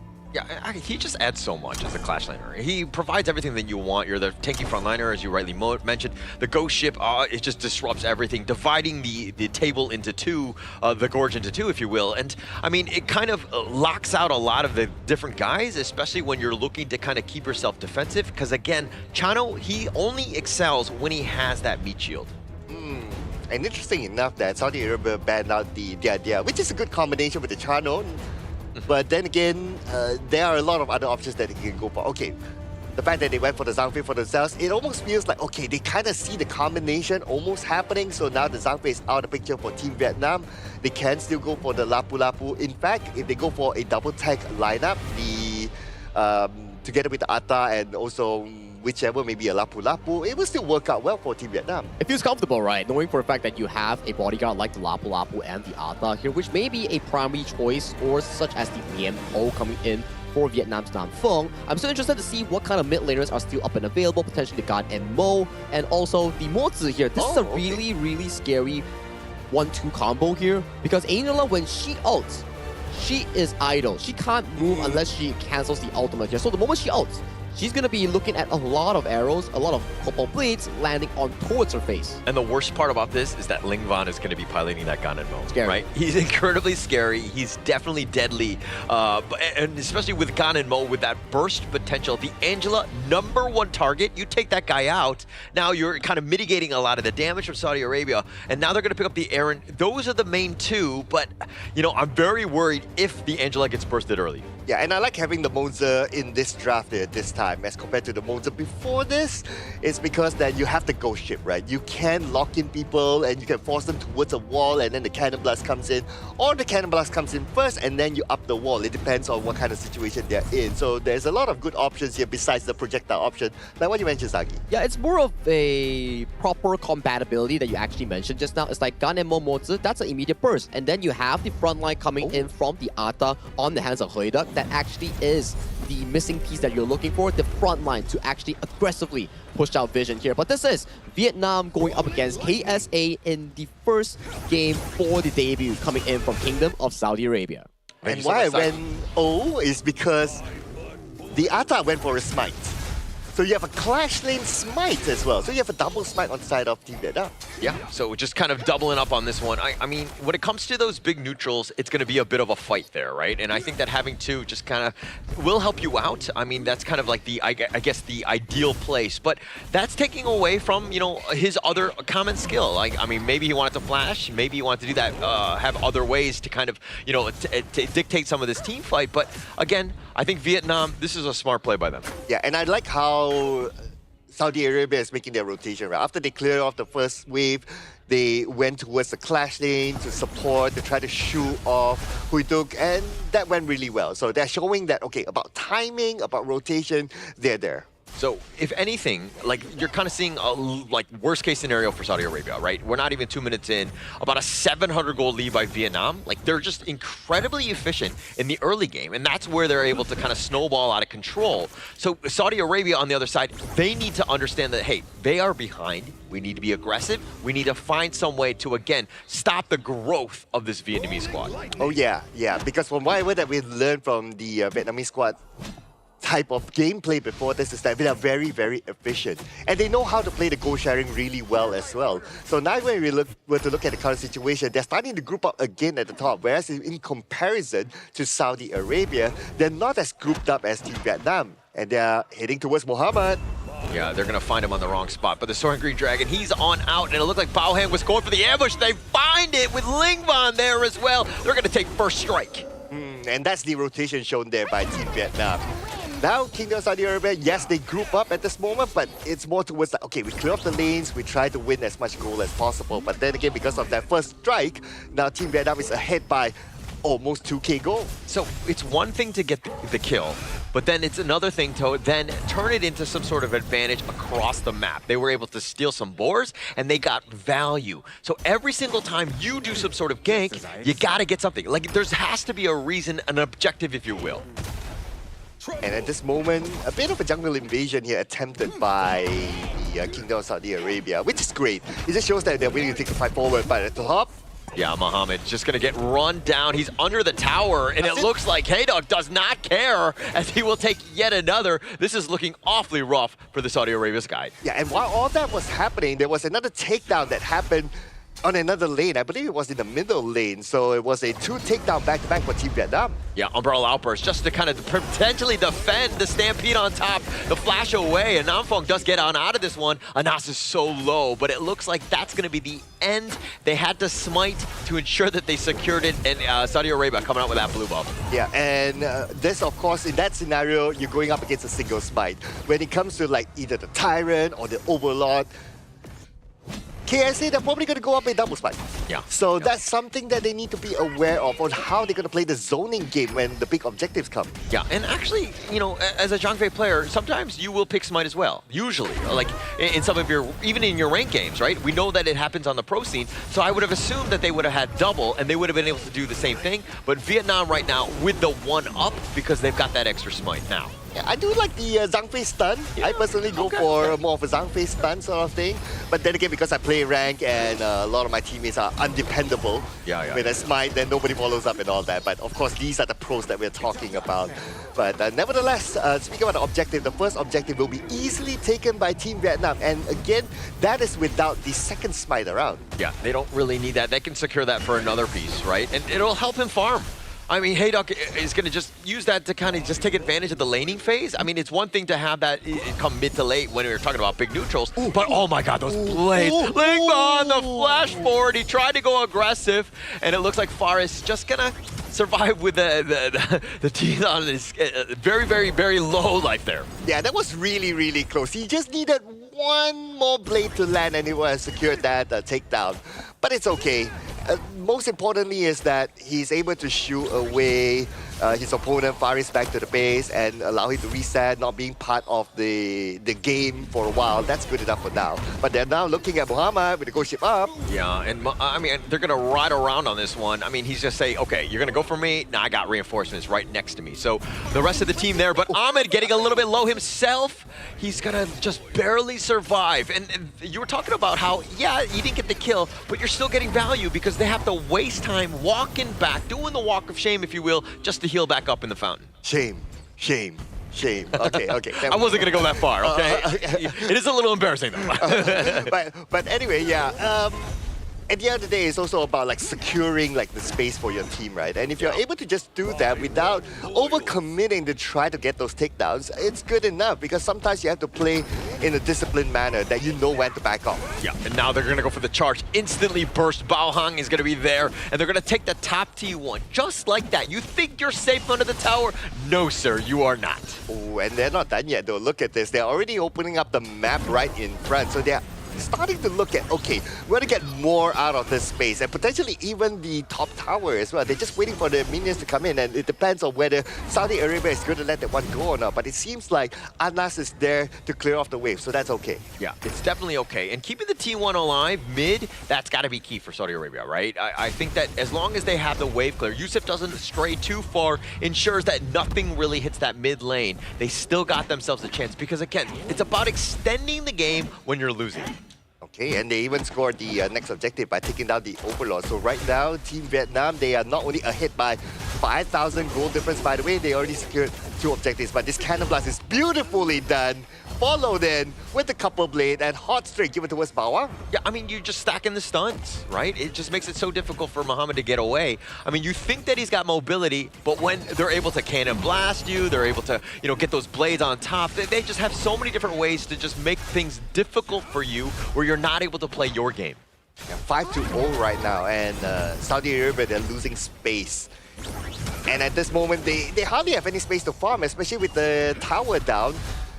I don't know about this, man. They still need the items in. Yeah, it doesn't look like they've got it. And I mean, this is a situation where if you're kind of thinking exactly like, how can they be better? Like, like again, the way that the Vietnam squad are just taking over the map, pushing things so that they're constantly in front of them and not able to get away, this is best case scenario for Vietnam. Yeah, and looking at Team Vietnam right now, they are not only focusing at the top, but look at the bottom. It's being pushed in by Bawang. So they're pushing 2 lanes at the same time. At the top, they're going to take down the tower, and now they have access into the base. Yeah, this is a huge, dire straits for them. I mean, it's not even 8 minutes in, taking the top T3 and taking the bottom one as well, just taking everything at this point. Saudi Arabia just reeling at this stage. They have no space to play. Now, at this stage, if they can't come out to farm, it's going to be really difficult. I would say, at this moment, Saudi Arabia, they're probably banking on like, okay, if Team Vietnam makes a mistake, then we'll try to counter. But if not, it's going to be really hard. Oh, I don't know if you heard my whimper, but I just saw Yusuf and he just barely flashed away. Muhammad is not going to be as lucky as he goes down yet again. 4 members, somehow Saudi Arabia need to hold against this onslaught of a Vietnamese squad here. Okay, now the final tower is down. They have absolute access into the base. The crystal is wide open. Yeah, I mean, it is open, but the blades are doing some work. Yusuf is back into the fountain. The ghost ship just locking it down, says, where are you going? They're going to take game 1 in a hurry. And there you go, just like that, Team Vietnam, clean win against Kingdom of Saudi Arabia. Such a clean game coming in from Team Vietnam, especially when you check out how the jungle player coming in from the side of Vietnam, Hui Duck, plays the Ukatachibana.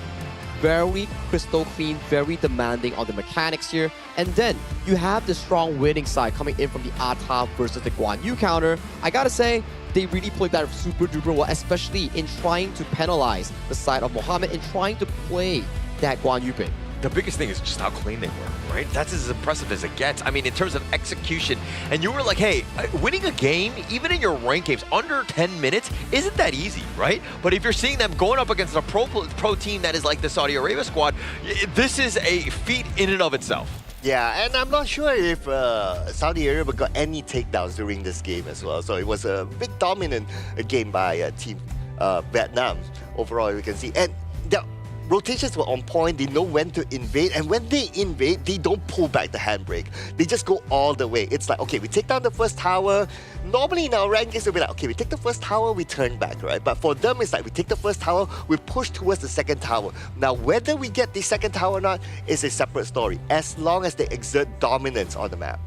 Exert dominance, stealing away camps, taking away towers, and making sure that, you know, the walk-off chain that you guys mentioned just now, it's not always about taking down the enemy. You chunk them down, you make sure that they have to take the recall, and the minion waves get sacrificed into the tower here. So that's still gold wasted from the enemy team. So for the side of Vietnam, they played really well, winning lanes, invading the jungle, making sure that the side of KSA didn't get much to breathe. And the Angela and the Mozi into the Ganemo Mozi, that was just devastating to watch. And that's kind of why when we're like analyzing game, we always talk about the early game, because these things, the wheels can completely come off if you're not, you know, doing well in that early game. Because some teams like Vietnam are going to completely shut you down, not give you any sort of space to get going in this one. Oh, and look at this, in terms of KDA, right? The Guan Yu 0-6-0. So Team Vietnam, they know that, okay, Guan Yu is going to be the playmaker. So if you don't allow the Guan Yu to scale, get his items, and we can see his items are, in fact, his goal is lower than Zhang Fei. So in terms of that, right, if he's not able to scale at all, then pretty much there's no playmaker for Saudi Arabia. Yeah, it seems like you're arrowing in on Mohammed. And Mohammed, where can they find you, Sir Cloud, online? They can find me at Sagi HOK. That's my handle. Welcome here to actually help him become better. But jokes aside, I think if we were to watch this game, right, we can see how well Ata can actually counter Mohammed later in the replay, right? Every time we see Heuduk jumping in 1v1ing Mohammed, there's always Bao Huang or Ling Wan coming into the rescue, making sure that this horse doesn't get to rotate towards team fights or get any advantage in that laning phase. Can you just say, like, just how scary of a team Vietnam are? Like, the way that they're playing, it's just, like, okay, we know about Indonesia, we know about Philippines, and the way that they're going to be able to control games. But Vietnam completely showed up. Yes, we knew that they were the favorites going in, especially in this group, but the way that they've been able to execute has just been so clean throughout. I perfectly have to agree with you. The way they play, it's like aggression. If we have Philippines having strong 5v5 team fights and Indonesia having clean games, in the sense of Vietnam's gameplay style, they are the embodiment of the aggression, which is controlled as well. Everything they come in with, boom, side lane takedowns, boom, jungle invasion, boom, towers, rotations. They make it clean and effortlessly, at the very least in this game 1 against KSA.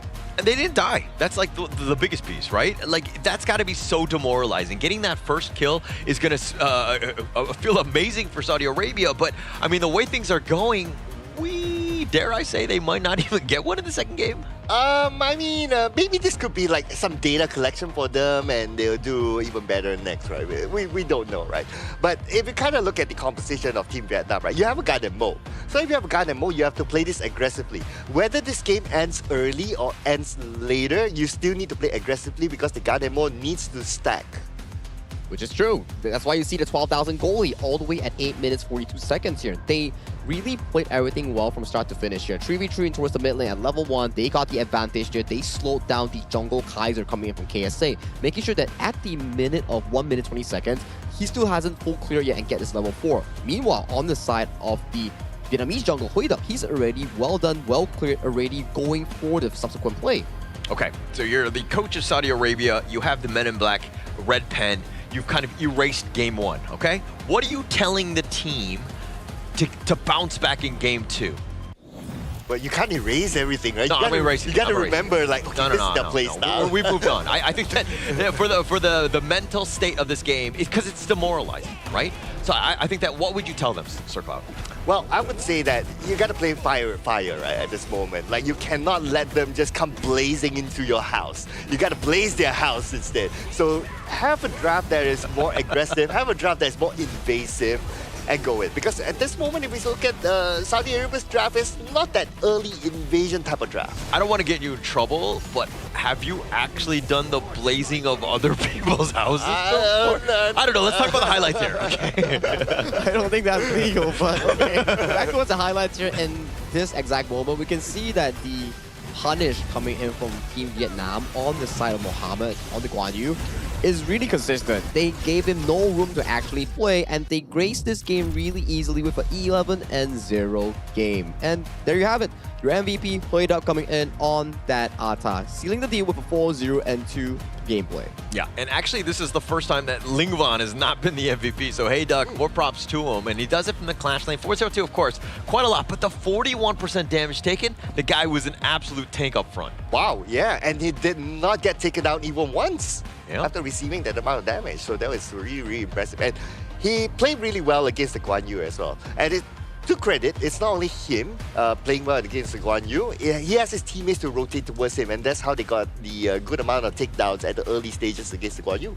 Yeah, which is true. I like the fact that they capitalize on specific laning matchups, and then through winning these matchups, the smite that you saw him take in the game, it started being counter in specific small camps. Then it moved from small camps into big buffs, which caused the enemy jungle from KSA to lose more and more and more gold as the game progresses, leading to a point where team fighting is no longer an option because you are just too far behind in gold. Yeah, so it's a little bit of a strategy in that sense, right? You're talking about the laning phase. It's just like, hey, let's just accelerate that, right? Well, let's just take advantage of that. It might not be great mid to late game when you might need a flash in some of the team fights, but when you're so far ahead, it really doesn't matter. So I do agree with your point in that sense, where that's kind of the thought process, but is that a flex? Is that disrespectful? Like, are you burning other people's houses because of the double smite? Like, what? Walk me through this. Oh man, I mean, okay, so the double smite at the Clash lane is not something that we're used to seeing, right?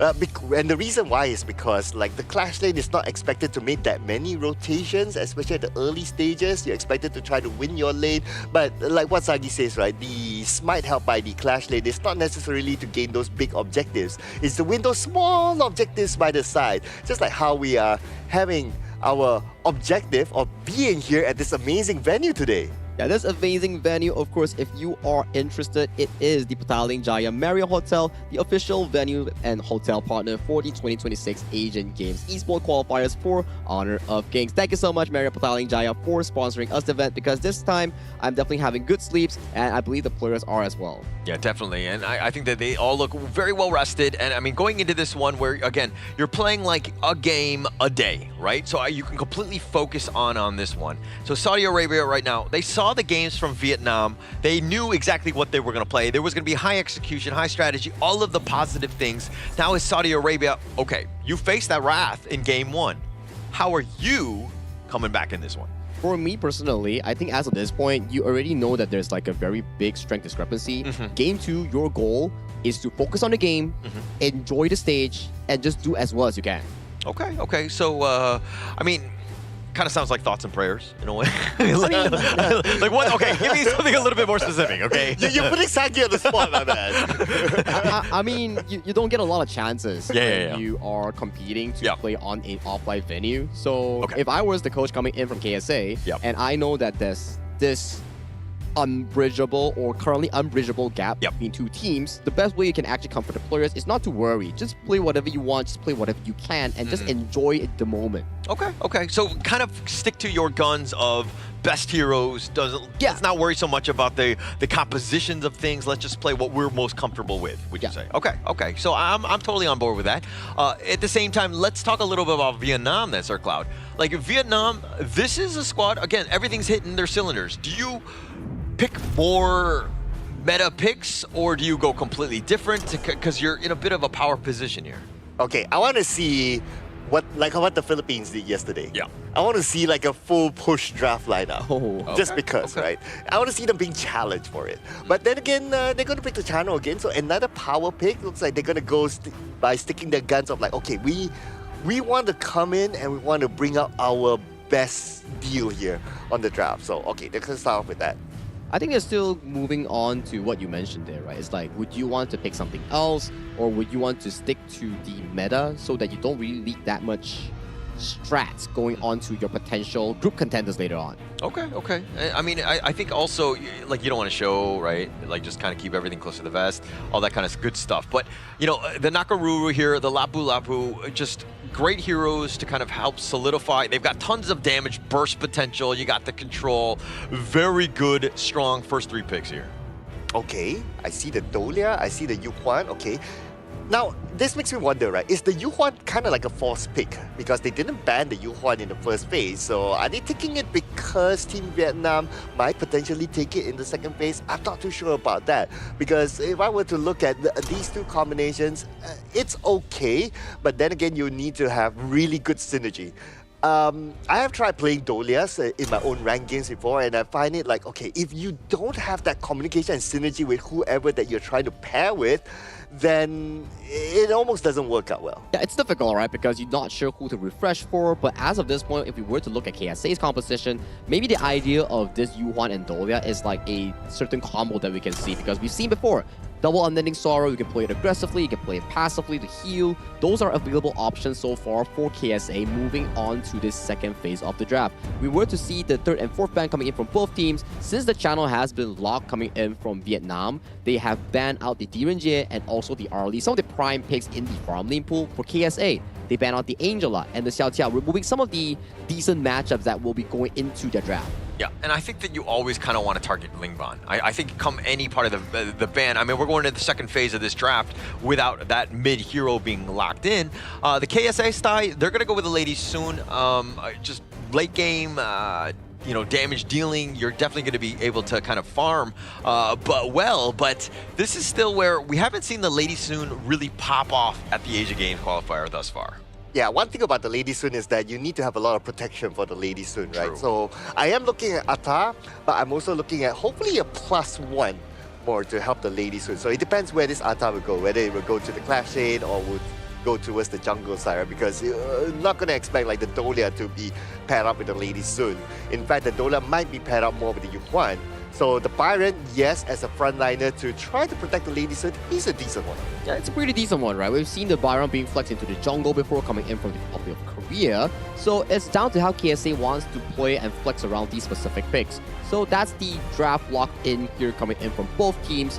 It's pretty much similar. You want the farm laners to get a comfortable lane and farm towards those big item power spikes, but for Team Vietnam, they have more late game potential, not only a single carry, but multiple coming in from the jungle on Bao Huang's Nakoruru, or coming in from the side of Hui Duck's Charlotte that he has locked in. But for KSA, it depends heavily on the mid and farm for the late game. Yeah, and I mean, if you're looking at the Vietnamese squad, Nakoruru, Charlotte, Chano, Princess Frost to a degree, just they have so many different ways to do damage, right? Yeah, they can't really take a punch in the face aside from the Lapu Lapu, but this is a squad that they like to play with a glass cannon style. They don't have to be as balanced. They can kind of just position themselves as more of the damage burst dealing type of team.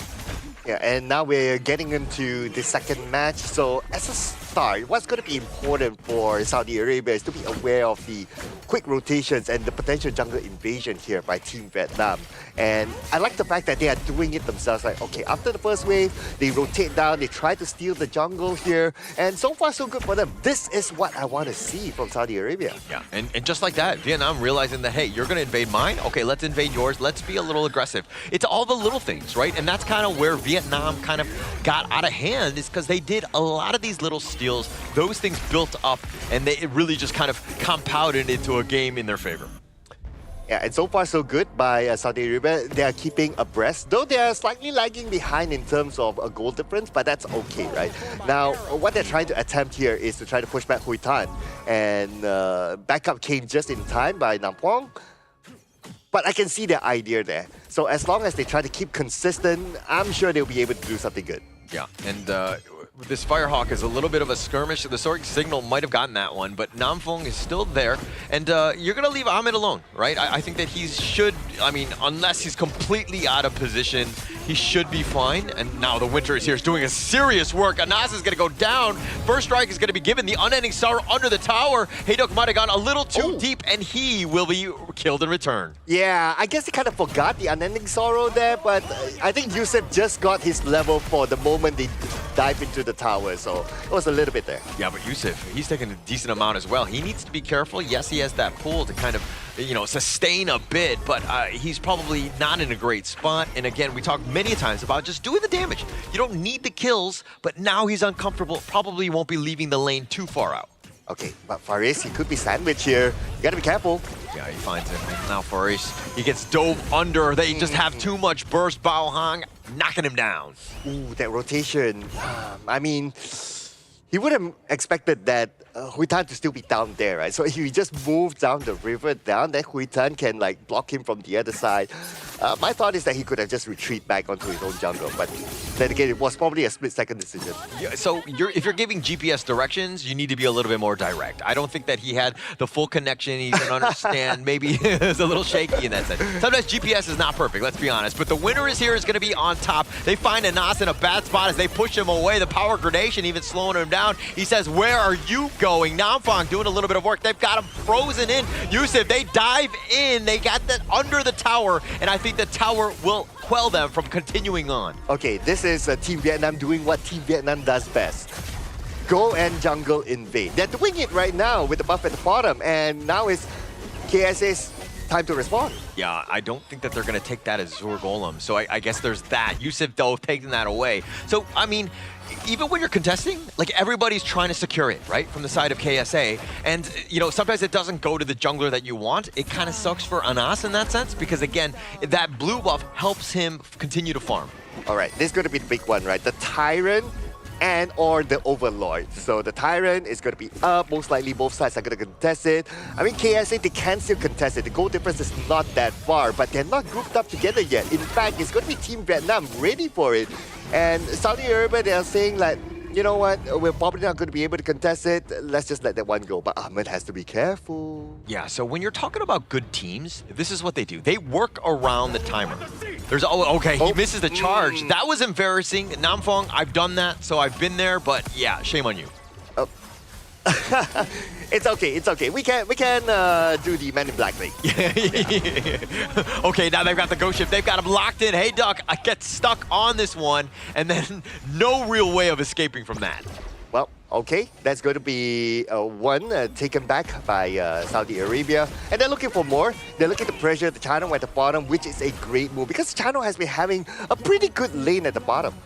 Well, it's got the good lane. I mean, you got the kill, but you didn't get anything out of that, right? You have no bottom T1, so you weren't able to continue the push. But Team Vietnam kind of weathering that storm of just being like, hey, it's just a kill. They didn't get anything out of it. Okay, so right now we are looking at the buff here. Is Team Vietnam going to challenge for it? Looks like not. Timer's a little bit off, but that's okay. But this is what we have not been talking about, right? Ba Huang's contribution at the Clash lane.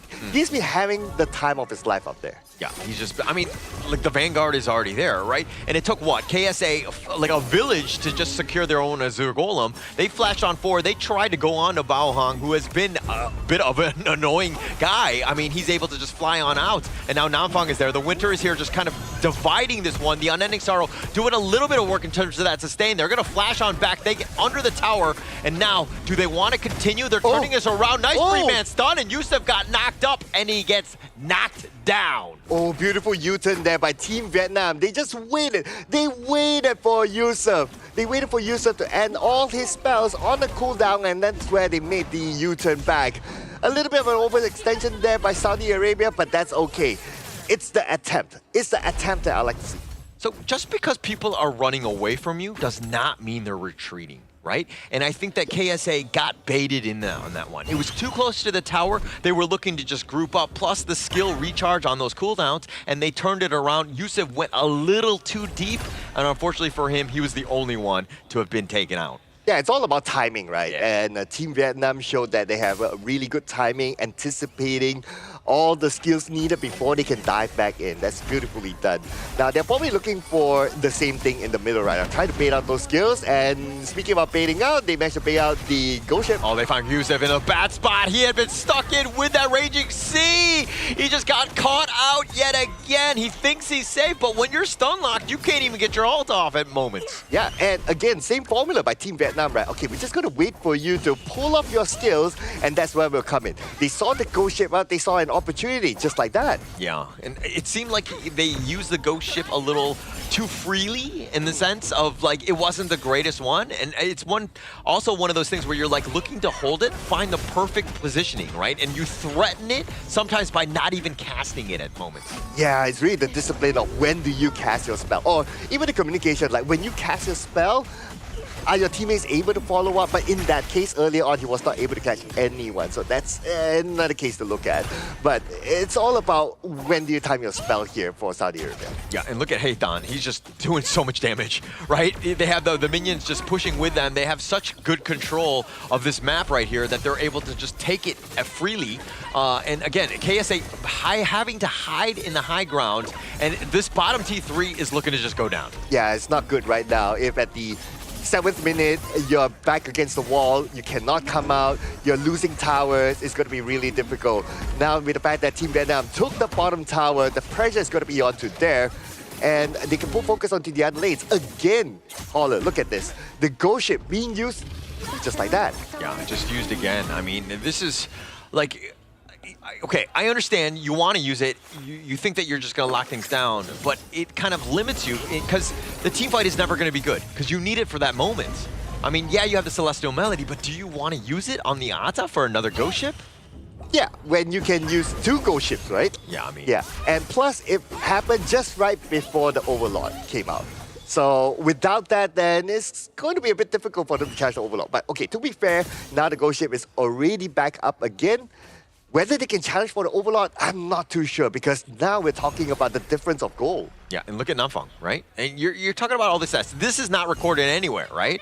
But look at how far up he is. Anybody that goes on him, he's tanky enough to survive. He's got the mobility to stay alive as well. So this is that value that you're getting out of the roam. The top T3 just looking to go down.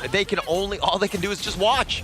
Even with the ultimate shell, maybe on the minions, but he's not able to find it. Now they're thinking about going, but when the winter is here, has already been committed. The Raging Sea on to 3 now. Focus an absolute sniper. Anas was trying to make the play on the side, tried to go into the ghost ship, but Ahmed is going to be taken down as well. Yusuf is just running for the hills. They have to run away, but the minions are not there for Vietnam to secure it just yet. Okay, that ghost ship had it, but then again, his teammates were just too far. But Yusuf went down, unfortunately, and that's going to be an ace towards Saudi Arabia. And Team Vietnam will secure a clean 2-0 win. Very clean stuff, right, like I said. But still, this game was a massive improvement coming in from KSA compared to game number 1. We saw some form of retaliation. They tried to fight back. They got some of the pickoffs here. We did see some miss-ups here coming in from the side of Huidak on that Charlotte in the early game. But the Princess Frost coming in from lane 1, his spell to accuracy was just so darn high, finding so much of the freeze here. And let's not get me started on the side of the roamer, Nanfong. That final Raging Sea redirected with the flash, that was beautiful. Absolutely beautiful. And they thought that, oh, it was going to go the wrong way or whatever. But again, the flash was just enough to redirect it at the right moment.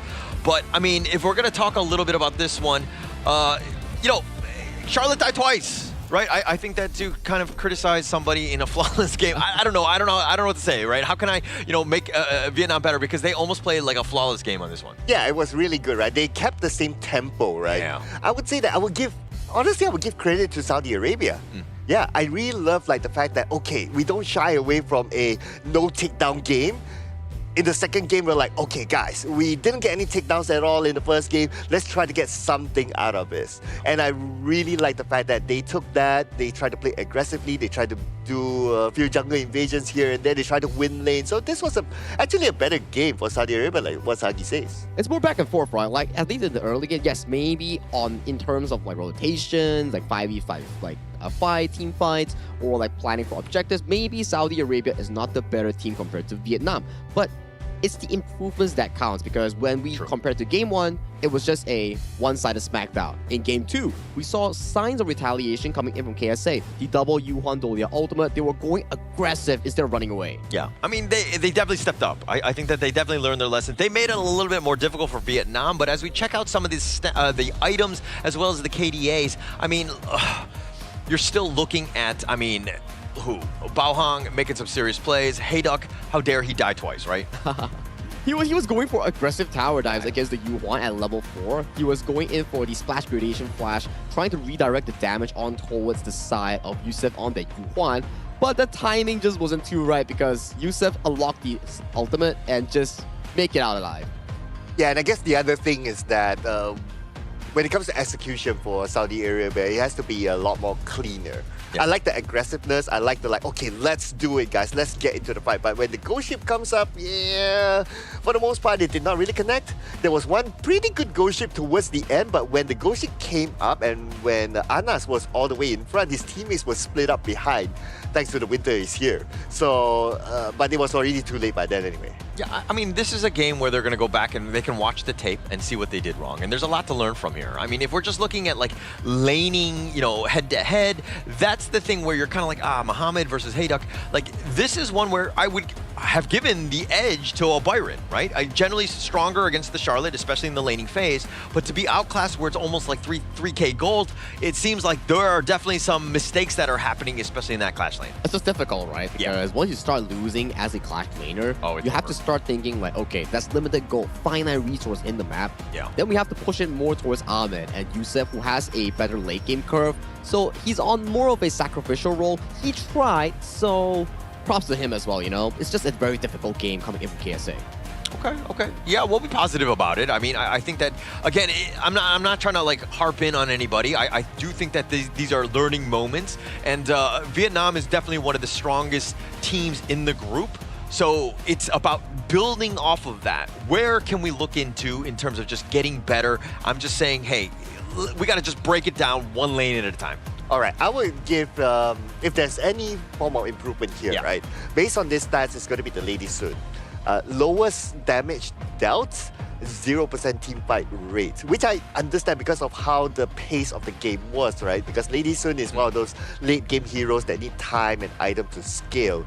But it just shows that they probably need to either think of like, okay, we need to buy more time for Lady Sun, help Lady Sun to win the lane, give more protection to Lady Sun if they were to play this kind of Lady Sun strat again. Are you saying that the 0% teamfight rate is not normal for a farm laner? Because in my ranked games, the average is 0. Let me be very honest. Is your account not reported yet? It's not me. By the way, I'm not the farm laner. Okay, I just want to be very clear. Just checking. Well, you definitely need items, right? That's why I do think that what Sir Carl say actually makes sense. You need more time, more room to farm. So avoiding fights before you hit those big item markers here is pretty important for Ahmed, especially on a Lady Sun. And you can see Youssef has a pretty good improvement on that goal as well. So making it decent, I would say, coming in from KSA. But for Team Vietnam, we do celebrate the victors as well. It's yet another very clean game coming in from them. Yeah, very clean game. Dare I say, you know, I think Vietnam is making it very easy for production because this is the same gold graph we saw in game 1. But flip over. Yeah, no, I actually, was it not the same? I don't even remember, but it looks the same to me. It was just constant growth almost the entire time. I mean, I think the game length was a little bit longer, so I think that they had to change, 8 minutes to 9 minutes and 41 seconds here. Yeah, I'm trying to imagine 8 minutes, 9 minutes, the length. Okay, yeah, probably thereabouts. But then again, yeah, if you look at even the stats here, right, I gotta give credit to Saudi Arabia as well for their improvement, right? They got one overlord. Yeah, so that means that, hey, they're able to challenge for objectives. It's not like, oh, we just stay like defensive and we just stay back all the time, wait for our map to be taken over. No, that's not going to be the case for them. And this stats just shows that, yeah, with this sort of improvement, who knows what might come out from Saudi Arabia in the next match. Yeah, it's only their first game. Maybe they bring this positive improvement going up against relatively similar opponents in their own group, and that maybe will bring them into the top 3 that every team will want to be aiming for in this Asian Games qualifiers. But that's the early game that you talk about coming in from Hayduk, going overly aggressive into the tower and got taken down. But some of the fancy engages coming in from the side of Bao from Nanfong was just really splendid coming in this game. He just had a lot of good Raging Seas. The setups have been perfect. I mean, just getting that kill in that one. So he was always there at the right time. And this is a great go ship, right? Anas just setting it up, just locking it down. That's what you want to do. You don't want to do it so early where, they can just literally walk out of this one. But again, a nice setup by Nanfong yet again. Yeah, this was so clutch coming in from the South Lane Wall, just capitalizing on Youssef. And this was the play of the game. Whew.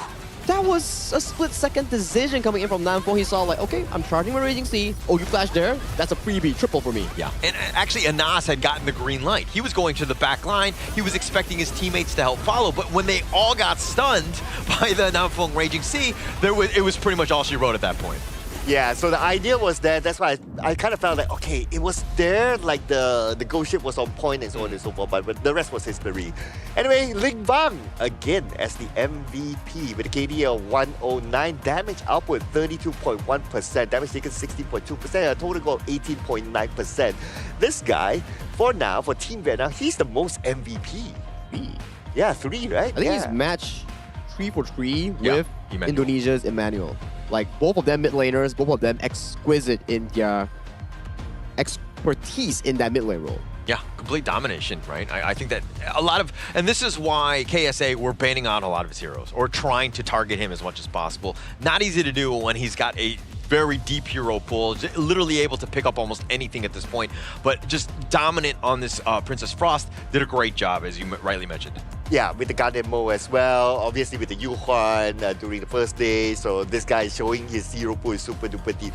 I'll be looking forward to see if we can bring more, maybe unconventional mid laners to the game.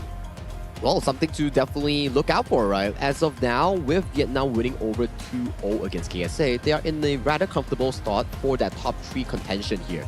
But for KSA, it's a, I would say, okay debut coming in for their Group C opening match. It's just that they need to absorb from this loss and convert it into a potential improvement when they come into other opponents like India or the other group mates that they have in this Group C. Yeah, you got to learn quickly, right? Even when you're losing, and things might look bad, but I mean, it's just one game, right? It's not the end of the world. Vietnam, we knew we were going to be very strong.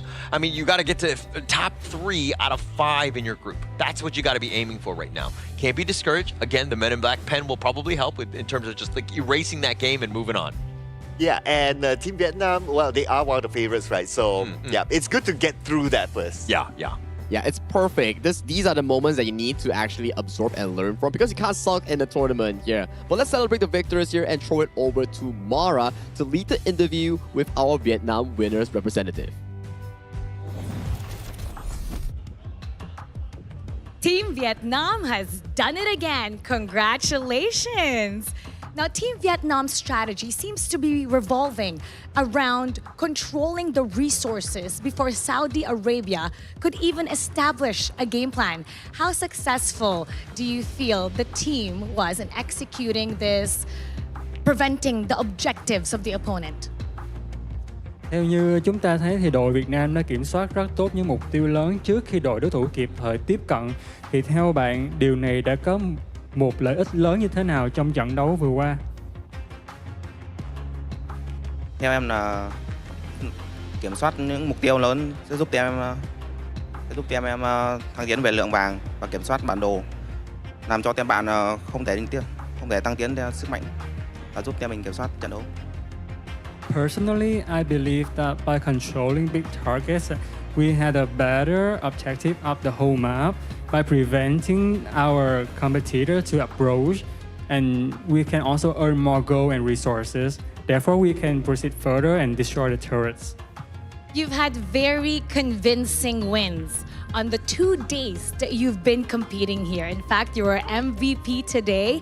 How are you enjoying the 2026 Asian Games Esports Qualifiers so far? Với cương vị là người nắm giữ vị trí MVP và có 2 phần thắng rất thuyết phục, thì bạn cảm thấy như thế nào khi đến đây ngày hôm nay, khi đã có 2 vòng thắng là 2-0 trong ngày thi đấu đầu tiên và ngày thi đấu thứ 2? Ngày 1 mới đến chúng em khá là lo lắng, nhưng sau khi chiến thắng ngày đầu tiên, em đã có tinh thần hơn và giúp ngày thứ 2 chúng em cũng tự tin hơn. So when we first come here, we feel a bit nervous, but after the first day become the winner, we feel more confident about myself as well as my teams. We also enjoy the games as we can see the sport spirit from the other team as well. And we can see that you're enjoying it. In fact, I hope that you enjoy a little bit of a break because of the 2 convincing wins that you guys had the past 2 days. And let's greet Team Vietnam. Send them a message so they can keep supporting you. Bạn hãy gửi một lời chào thân thương nhất đến với người xem và người ủng hộ tại Việt Nam. Em xin chào tất cả khán giả và những người fan hâm mộ của Việt Nam. Các bạn hãy theo dõi và ủng hộ cho team chúng em qua vòng này. Most sincere greetings from Malaysia to Vietnamese viewers and fans. Thank you for watching and supporting our team. We will try our best to be the winner. Congratulations once again. Let's break it down and head back to the casters. Lead the gorge. Confidence is a very important thing, and even strong teams, strong regions coming in from Vietnam, they also believe that, yes, day 1 we had a bit of jitters, but after winning day 1, the entirety of Vietnam started improving more as a whole because they're more confident and they're more daring into making those mechanical outplays. Yeah, and we can clearly see that based on their draft and their gameplay, right? They're not experimenting. They're like, okay, every game is taken seriously. We're going to put out our best draft. We're going to put out our best game. But that, of course, also means that if they meet like more stronger opponents, then they'll need to put out an even better game than now because, yeah, this will be read by the other opponents. Or maybe this is not their best game yet.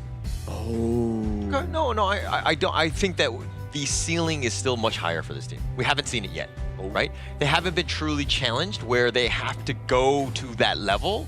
I mean, in terms of draft, and I think that that's kind of what you're alluding to right now, is that they're still playing seriously, right? They're looking at these draft as, not more than just a scrim, of course, because there's definitely something at stake here with that slot into the main event. But they're taking it very seriously. They want to go in. They're in a prime position, 2-0 in the group, so they have a great spot to continue on with this journey. That's the fantastic news coming in from Vietnam fans, especially for Group C, because they're sitting comfortably in the group itself, looking for that top 3 spot to qualify for the main event. But coming up next, we have Laos going up against Kazakhstan in our end match of today. I believe this will be the closest one that we will be having in today, because we saw Kazakhstan on how they were able to play flawlessly in the second game after beating India. Yeah, they actually have a little bit of history in the Honor of Kings esports scene as well. We'll go into that, into a deeper dive as we go into that. But again, I think that, I love the fact that these two teams are going to be playing last, because we're going to end with some fireworks.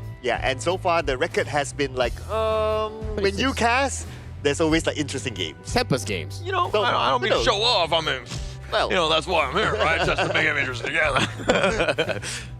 But you still have to do your last skit of the day, because which one? You've been asking Aiku for something. Yeah. What have you been asking? I've been asking for, just I mean, I don't know how big it is, but I would appreciate an official gaming phone for 2026 Asian Games Esports Events Honor of Kings qualifier that might be available. And if you happen to have one, because again, I could use a gaming phone myself, please do reach out to me. And I honestly, the phone is great. It's got 120 hertz. It's a great gaming phone, doesn't overheat. It's one of those things that even the players on stage are using and they've been raving about. Yeah, and the way to reach out to Holler is SirCloudMY. just saying. Yeah, you can do that too. Yeah, I would love to have a feel of that amazing phone. I'll let you touch mine if they get one. Go ahead. Don't we all want to be sponsored by Aiku? But thank you so much, Aiku, for sponsoring this event and being the official venue partner, a phone partner here. But this is all for this match number 4 here. We'll be taking a short break before we bring you more Honor of Kings action between Kazakhstan and Laos.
Contestants fight for the honor of their regions while we cheer them on from the stands.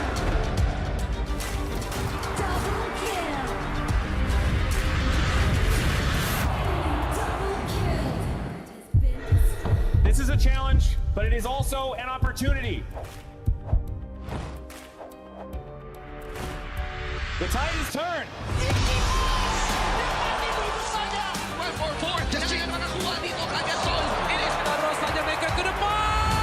Fastest in front. They're going to use it. Golden Tide slows down Tatsumi.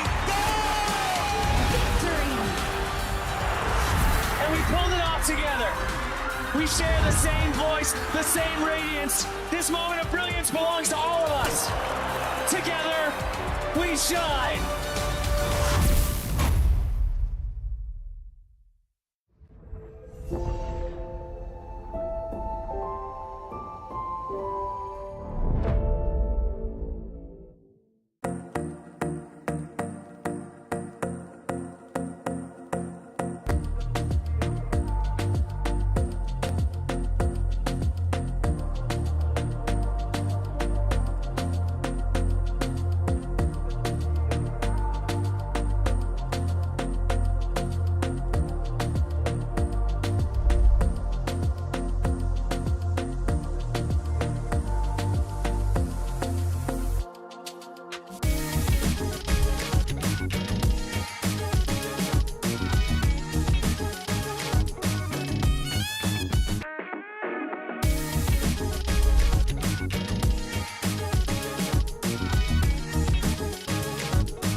2026 Asian Games Esports Qualifiers, Honor of Kings.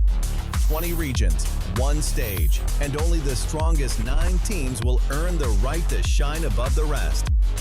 Taking place in Malaysia, June 13th to 21st, 2026. Coming to Malaysia. This is the battleground where teams fight for the right to qualify for the Asian Games. 20 teams enter, but only 9 teams will move on. Apart from the 20 regions, there are 3 regions that have direct qualification.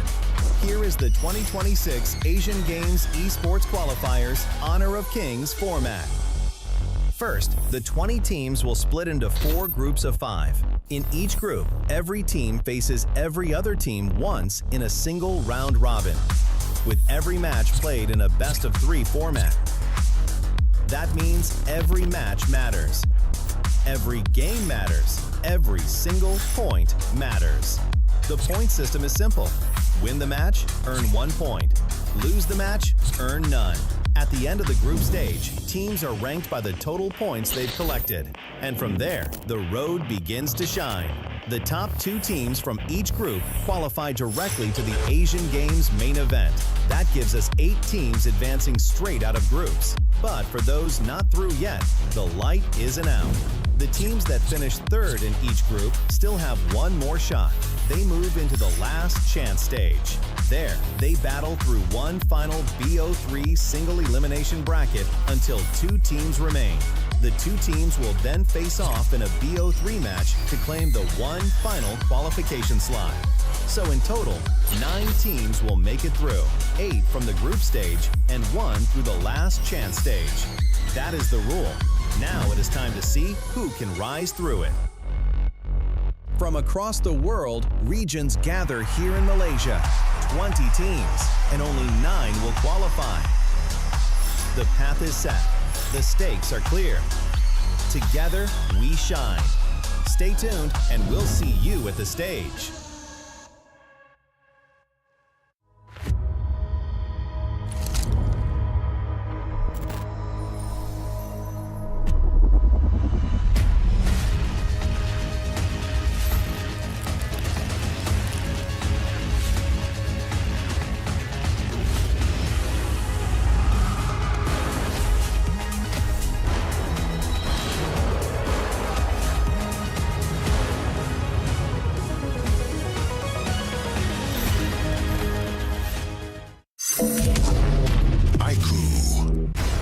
Ultimate not ready yet.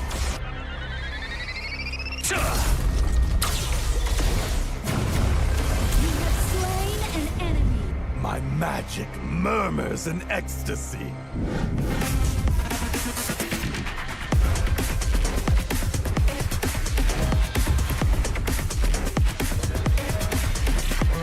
Amazing!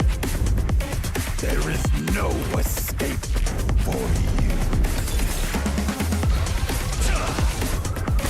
Killing spree. Double kill. Triple kill. Spectacular kill. Don't worry. I'll be back for your life soon.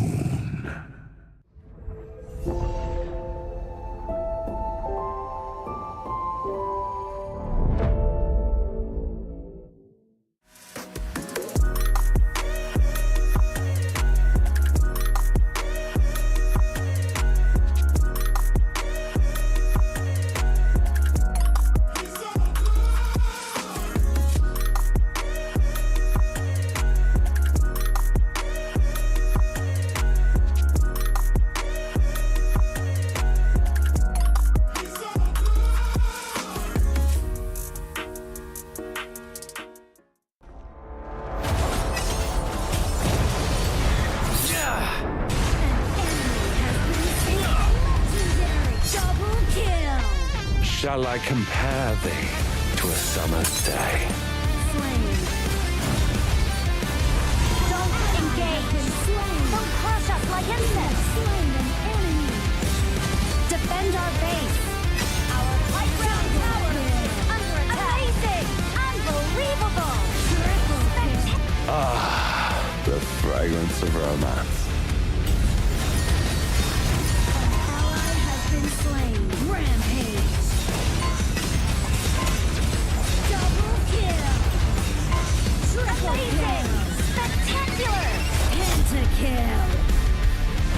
Lady Fortune is on my side.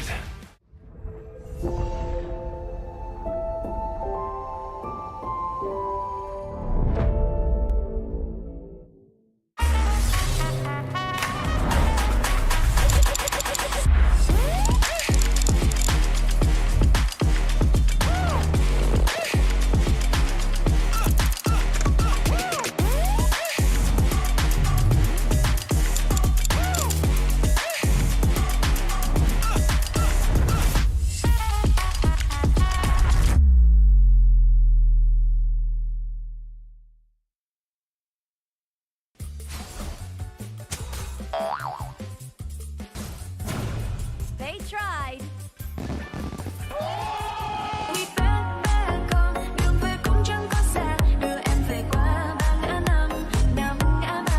The new Spritling skill, Dig It, is a passive skill which will automatically trigger at fixed times each match, up to a maximum of 10 times. The skill grants guaranteed standard rewards like gold, XP, shield, health recovery, and more. There's also a small chance to uncover mysterious grand prize effects during the match. Dig It may also produce tradable high-value treasures. Detailed information about acquired treasures will be shown after the match ends. Each treasure has its own rarity and storage size, and obtained treasures will be automatically stored in your warehouse. If you want more high-quality treasures, make good use of the Treasure Fusion feature. You can also copy and share your code so friends can help speed things up. Treasures in your warehouse can be sold for event currency, which can be used to redeem skins, items, and other rewards on the event page. You'll even have a chance to win physical prizes like smartphones and cash. You can also spend event currency to bid on high-value rewards. The auction uses a hidden bidding system, where you can submit 2 bids for the same reward. The highest bidder wins, giving you even more ways to obtain rewards.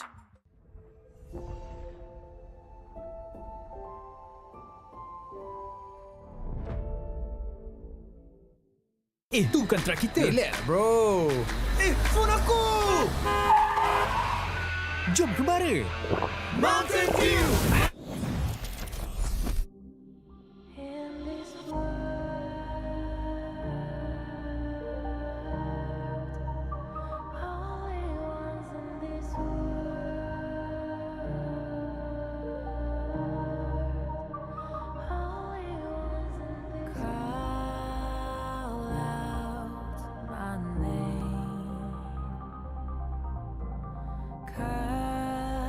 Sound of the rain.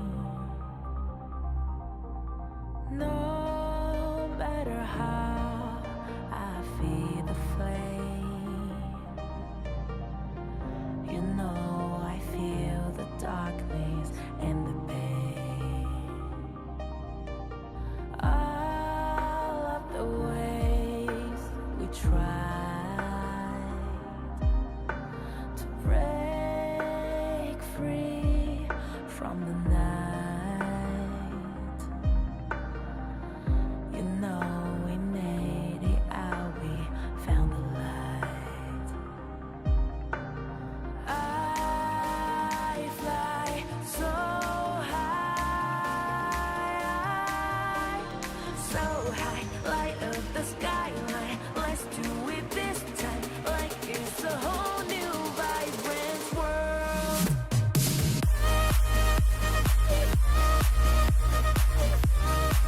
Like we're the only ones in this world. Like we're the only ones in this world. Now I see that I got everything I need. It's alright, I'm on fire, I'm alive, 'cause now I fly so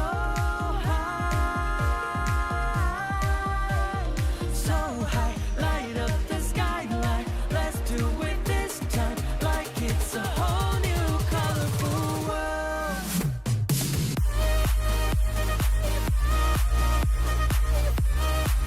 Like we're the only ones in this world. Like we're the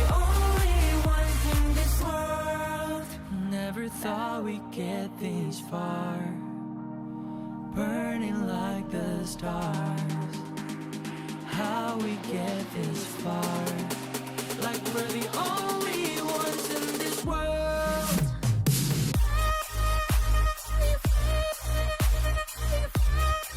Like we're the only ones in this world. Like we're the only ones in this world.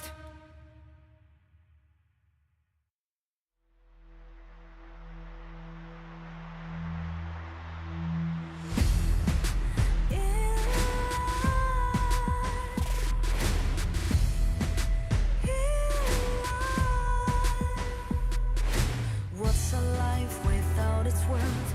Compromising with what hurts inside. When you let fear decide your fate, you don't choose which path to take in life.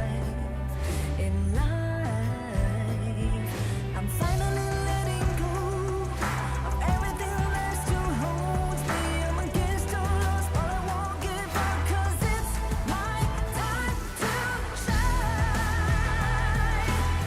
Standing in the spotlight, and no one let me down. Destiny is calling high. I'm not afraid to fight for everything I love. Victory's on my side.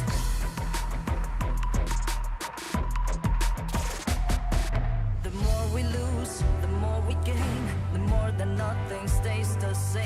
In time, can't love ever, can't forget. What you see is what you get. Sometimes,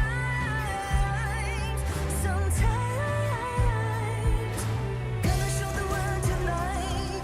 The light that shines inside us. We're against the odds, but we won't give up, 'cause it's our time to shine.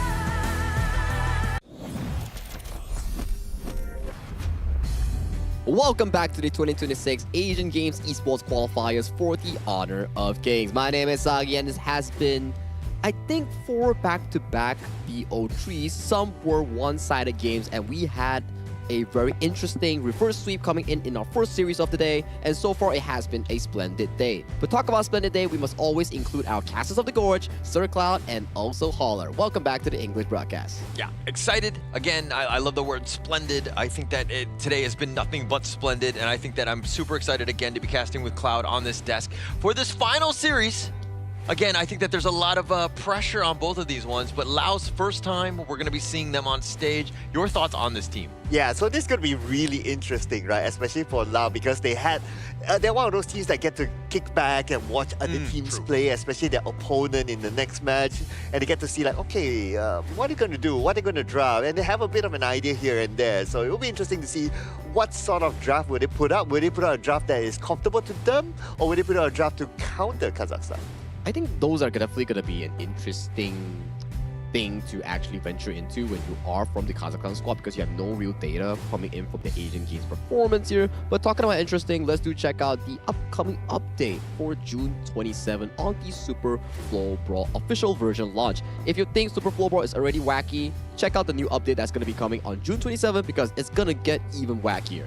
Yeah, definitely going to be crazy on this one. I mean, those game modes have been actually fun to play. It's a very chill. I don't lose rank points, so exactly. I'm like kind of happy about that, and I'm still playing the game, right? And actually, I would like to apologize to all of my, teammates on that one, because generally speaking, I play heroes that I'm not comfortable in whatsoever, and I play them for the first time in those modes to really test them out. Hey, I mean, likewise, man. Likewise, likewise. I mean, that's our chance to just try out any heroes we like, and not only that, even if we use the heroes that we're familiar with, every game is going to be different because of the abilities is going to be different every round.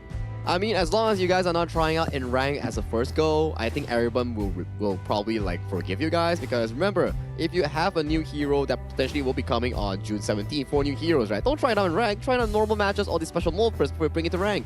Yeah, definitely a good idea. Yeah, right? definitely a good idea. I just test it out. I mean, I used to be that guy. I used to be in my ranked, and I just played whatever. I mean, who cares, right? I don't I was going in because again, for me, it was just about the experience. But then I've learned my lessons, and I realized that I was actually a terrible person, and I've been reporting myself since. You can't report yourself. I know. Anyways, No, in my back to our BO3 here. I do think that Laos, though, we talk about Laos. Yes, we haven't seen them play in the official stage of this exact tournament, but they do have competitive experience coming in as one of the, I think, WKS or KML team back then, which represents Paradise Esports. Yeah, so they were actually second place in the open qualifiers. Unfortunately, they didn't get in because Team Max was there, which ended up getting in 5th place. So that speaks volumes about how good they were at the KML. But it's one of those things where you're the bridesmaid, never the bride, unfortunately for them. But again, I think it's more of just like fuel for this team, right? They've kind of like understand like, hey, we didn't get in this time, but now we're here at the Asia Games qualifier. Hey, and this could be their opportunity to showcase what they are really capable of doing, right? So I look forward to seeing them transferring that experience from that to the stage now. And Kazakhstan was amazing as well, coming in from yesterday as they defeated India in a Tempest game into a comeback clean sweep. But standing on towards them, it will be Laos here. So let's invite both of the teams to the stage with this teaser video.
They arrive eager to make their mark on the competition, ready to prove they belong among the region's rising talents. And the moment to rise under pressure begins now. Please welcome Laos!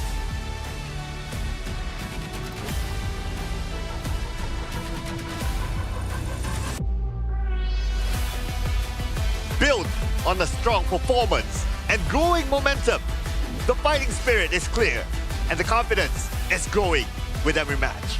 Now they step forward again, ready for the next challenge. Please welcome Kazakhstan!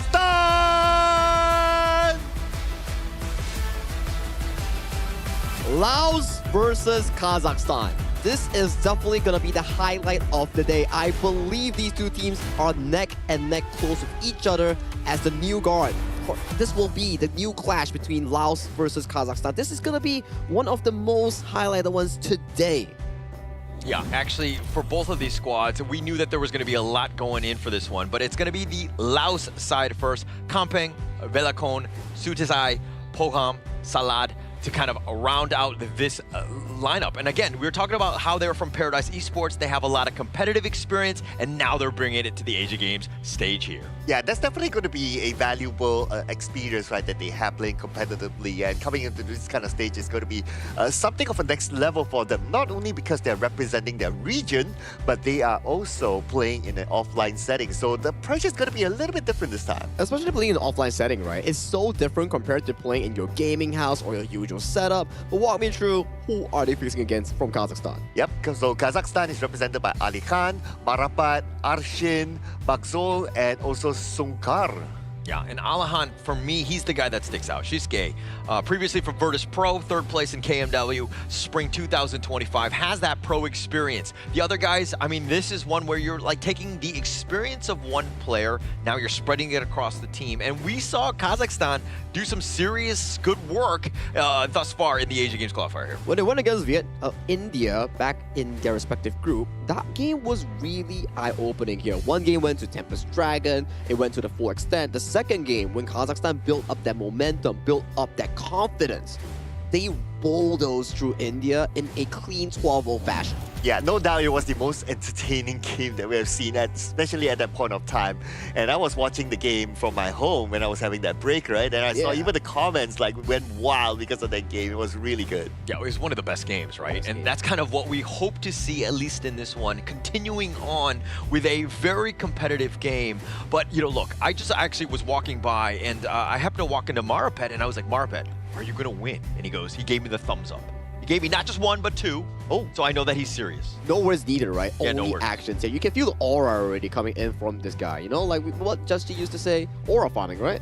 Definitely. I was gonna like him. Yeah. I definitely give him that on this one.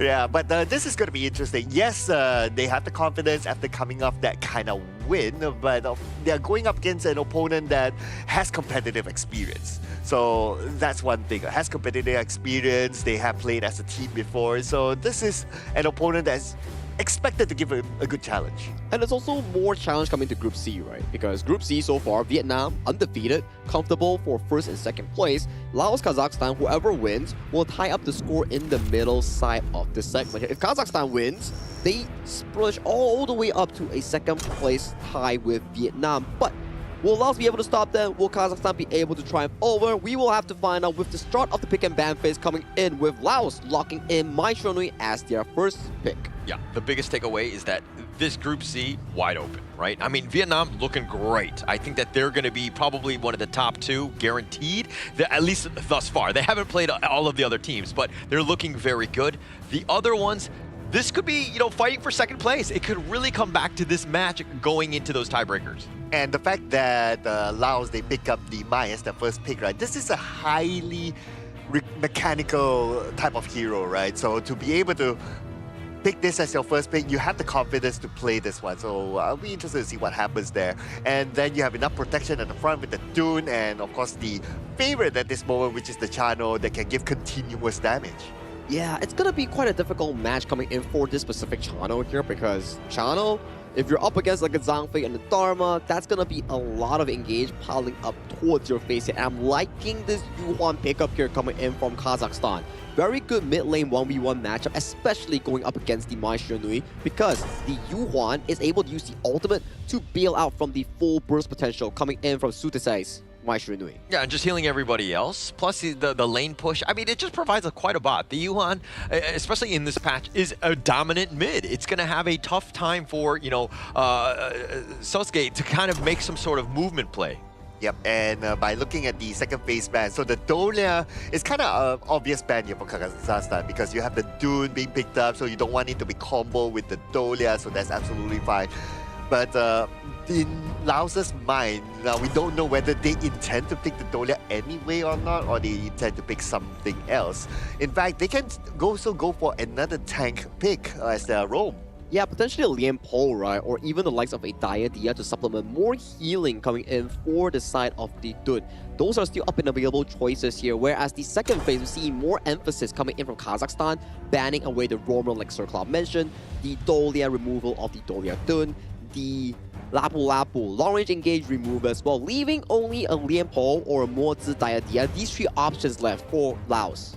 So, I mean, which one do you prefer in this one? Because you have the Mai, very squishy. You probably need another frontliner. The Dune is good, but I don't know if you want to kind of, double bag it, so to speak, and have another frontliner that can kind of help keep her alive. Because Chano and them are the damage dealers. You need guys that are literally just going to control the team fights. I think, right, Holler, with that statement, maybe we might even see a Zhuangzi coming in for the side of Laos, because if you can protect Hokam on coming in on that Chano here, maybe that's exactly what you need to do to delay the game into that inevitable 6-item Chano here.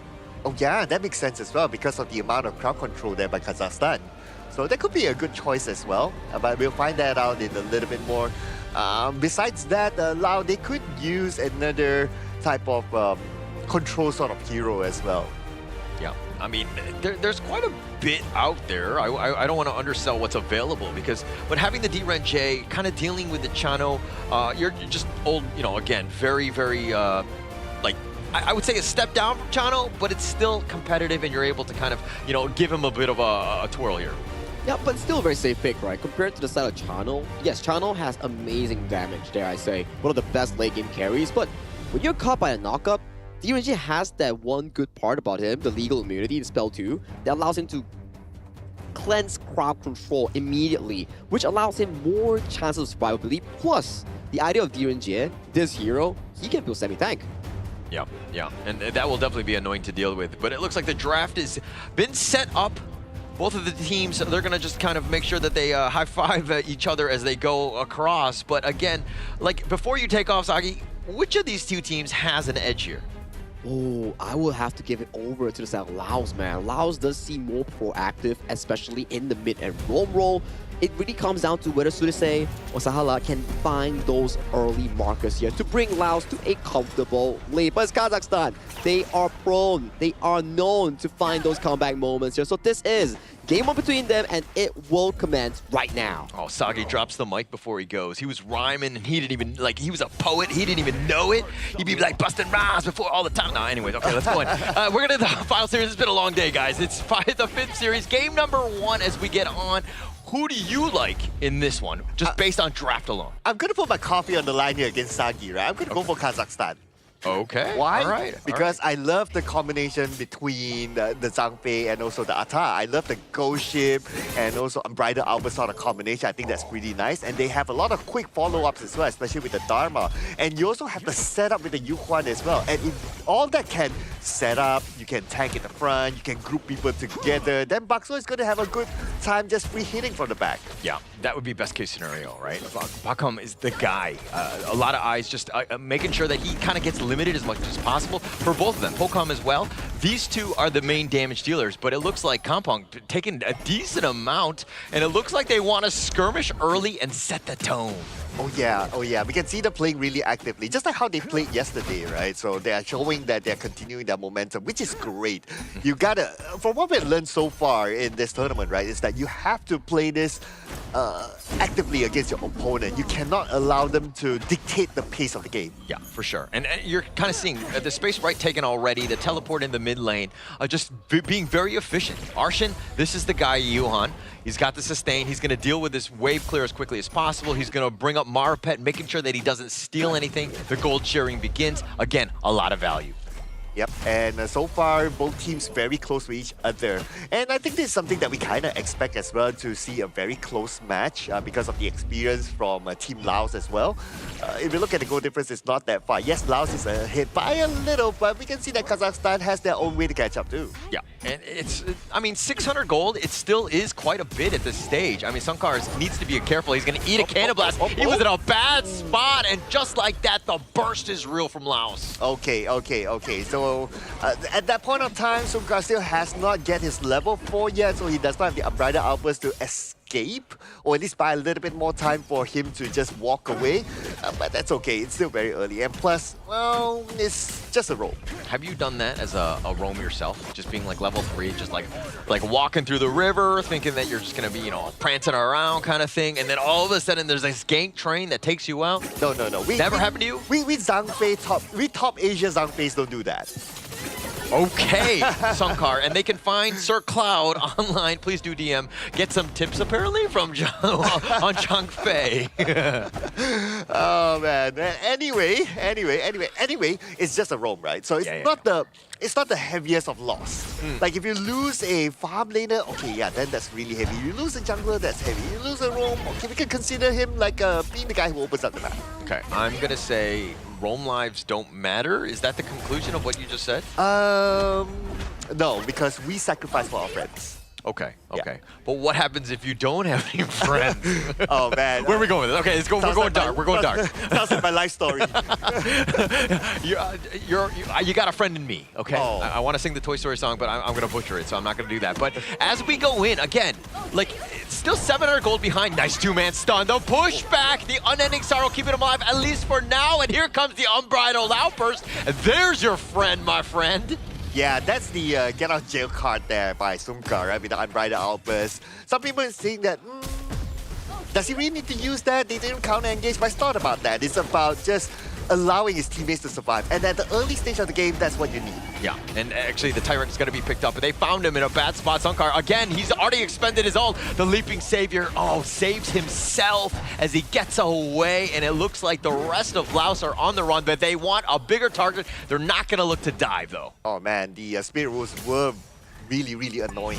But anyway, the Leaping Savior, he's able to get away to safety. But at the bottom, are they really going to go for it? It's kind of risky though. The Cannon Blast did not connect, but it's not the biggest of impact for now. So Sudazai, the way he's playing, this is what you want. I mean, they first picked the Mai because they wanted an impact. If you're talking about how the Mai should be playing, this is the exact MO. Put pressure on the outside lanes. You've already done your work in the mid and potentially get some ganks, but now the Overlord getting in on the action. Compact is all by himself, but he's gonna survive as he dashes away. He's gonna be chased. Marapet is looking for him. Alahan as well. Are they gonna able to find some sort of catch? A couple more dashes, and now with the Power Gradation, looking to turn this. The Ghost Ship says, hey, where you going? He's gonna be under the tower. He gets pulled back. He's gonna go down, but now here comes the reinforcements. They want the revenge. They'll push back. Sudazai gets the revenge, and Marapet is down too.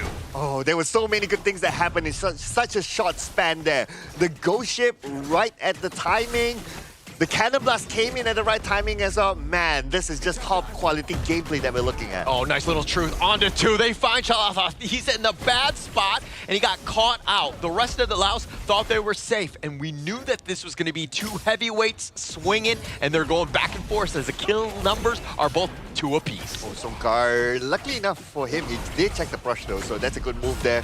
But the Umbrella here you go. He's going to be finding him, and he gets stuck in. Velicone, though, trying to just stay alive. The Ghost Ship on top of him. The Stampede is doing a little bit of work with the Unruly Blade. He just barely gets on out, but now Alahan is looking to show, but Sunkar with just enough, and they do take him down. Now Kazakhstan, slowly but surely, they are crawling back. Not in terms of goal yet, but at least in terms of takedown. So far, so good for them. But they lost that buff earlier on at the bottom, but that's okay. Well, technically they didn't lose it, right? It's just that Sunkar got the buff instead of his other teammates that could use it more. Yeah, but getting the elimination, not the best thing. They're still 2.1k behind. Laos, the way that they're utilizing and taking things from the map, incredibly smart. Look at all this pressure, bottom lane, pushing already. We're not even 7 minutes in.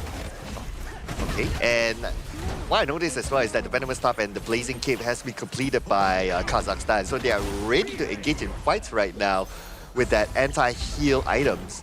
So yes, for Laos, they do have their own, but Kazakhstan, because they have 2, they're ready. Oh, they actually found him. Sudazai doing a little bit of work on that one, finding Sunkar, but again, he's just so close to his ult. The Cannon Blast, and now Velicone is looking to show up. He's actually going to take a decent amount. They'll push back at the charge. Ooh. He's in the bad spot, and Velicone goes down as well. Okay, another Unbridled Albus expanded, but are they going to continue on the fight though? I don't think so.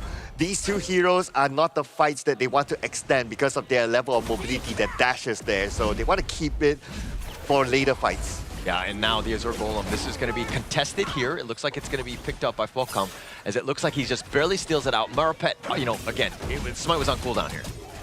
Right, looking for another engagement, it seems. He goes right back in. Sudazai just doing a little bit of work, and this is the problem, but he has to flash away. He does barely survive, but Arshan's going to be picked off, and now it's an all-out retreat. Fulcom, Sorik signals just to safety. Oh man, everything fell beautifully. The Ghost Ship was actually really, really good, but obviously they didn't anticipate the flash to happen. It did happen, it saved Sushi, but the counter happened after that, and that's how Laos get the next kill. Yeah, and the bottom T2 taken down, right? Through that all, the minions were, winions in that sense, continuing the push, but this mid lane is the main target. And look at how Laos is still being aggressive, invading their jungle, the enemy jungle, and turning that, taking things what they can, and now, again, picking up this Tyrant essentially for free. Oh, nice zoning there done by Lao. Kazakhstan could not get close at all. And they're not ready with the Unbridled Outburst. Now they are, but the Unbridled Outburst, it was used at, I wouldn't say the wrong timing, it was just circumstances that forced the Unbridled Outburst to be used at that moment. And it's also like a really feels bad moment, right? When you're forced to use it when you don't want. It's one of those things where when the fight is happening and you want to counter-initiate and put it on top of the team fight, Like, you're dictating the pace. It's way more valuable then. Okay, I can still see this as a very 50-50 Umbrella, they got the Villicone in a bad spot. The Unruly Blade, he's going to look to retreat, but the Ghost Ship locking him down. The Wind Slash, he's going to look to turn this around. He's going to fight on the side, but now they need to be a little bit careful.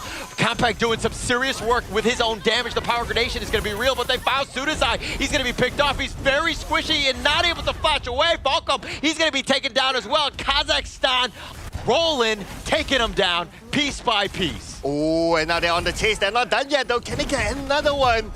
But then again, the tower is still there, so objective gameplay, they're just waiting for the minions to push in. The minion is one last tick left, but Laos is not ready to take down that minion, and unfortunately, they will lose the tower. Yeah, Villicone, I mean, yeah, he's very tanky. He's got a lot of control, but he doesn't have the damage, and you need the backup. With 3 members down, really, you can't team fight, and that was a bit of a disaster for them, because again, they took the mid T1 away from him. But good engagement earlier on by Kazakhstan.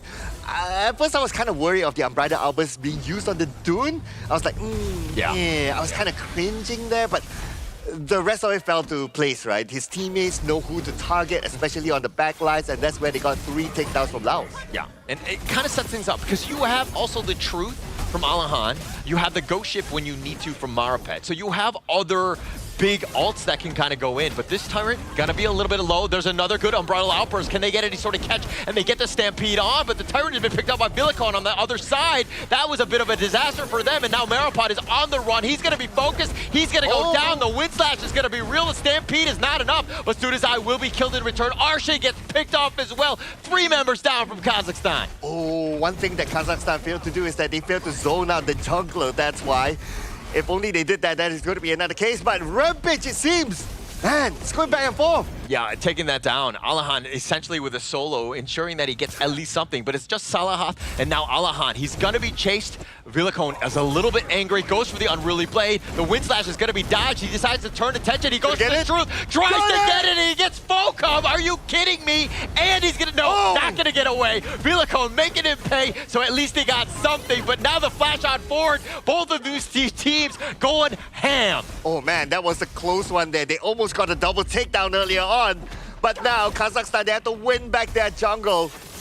Laos, they're forced to push back. They don't have the manpower at this moment. They're looking at the Overlord, but they don't have the people there. Yeah, but let's talk a little bit about Alahan there. Like, things were not looking good. Villicone was on the chase, but Alahan was like, actually, I can take Falcom down before I get killed. So just setting it up properly on this one. And now with the Ghost Ship, the Overlord getting a little bit low, and Maripet gets the take. The Unruly Blade on back. It looks like they're going to look to disengage. Kazakhstan taking a big neutral here. Oh, he could have gone either way earlier on. That was a really, really close one there.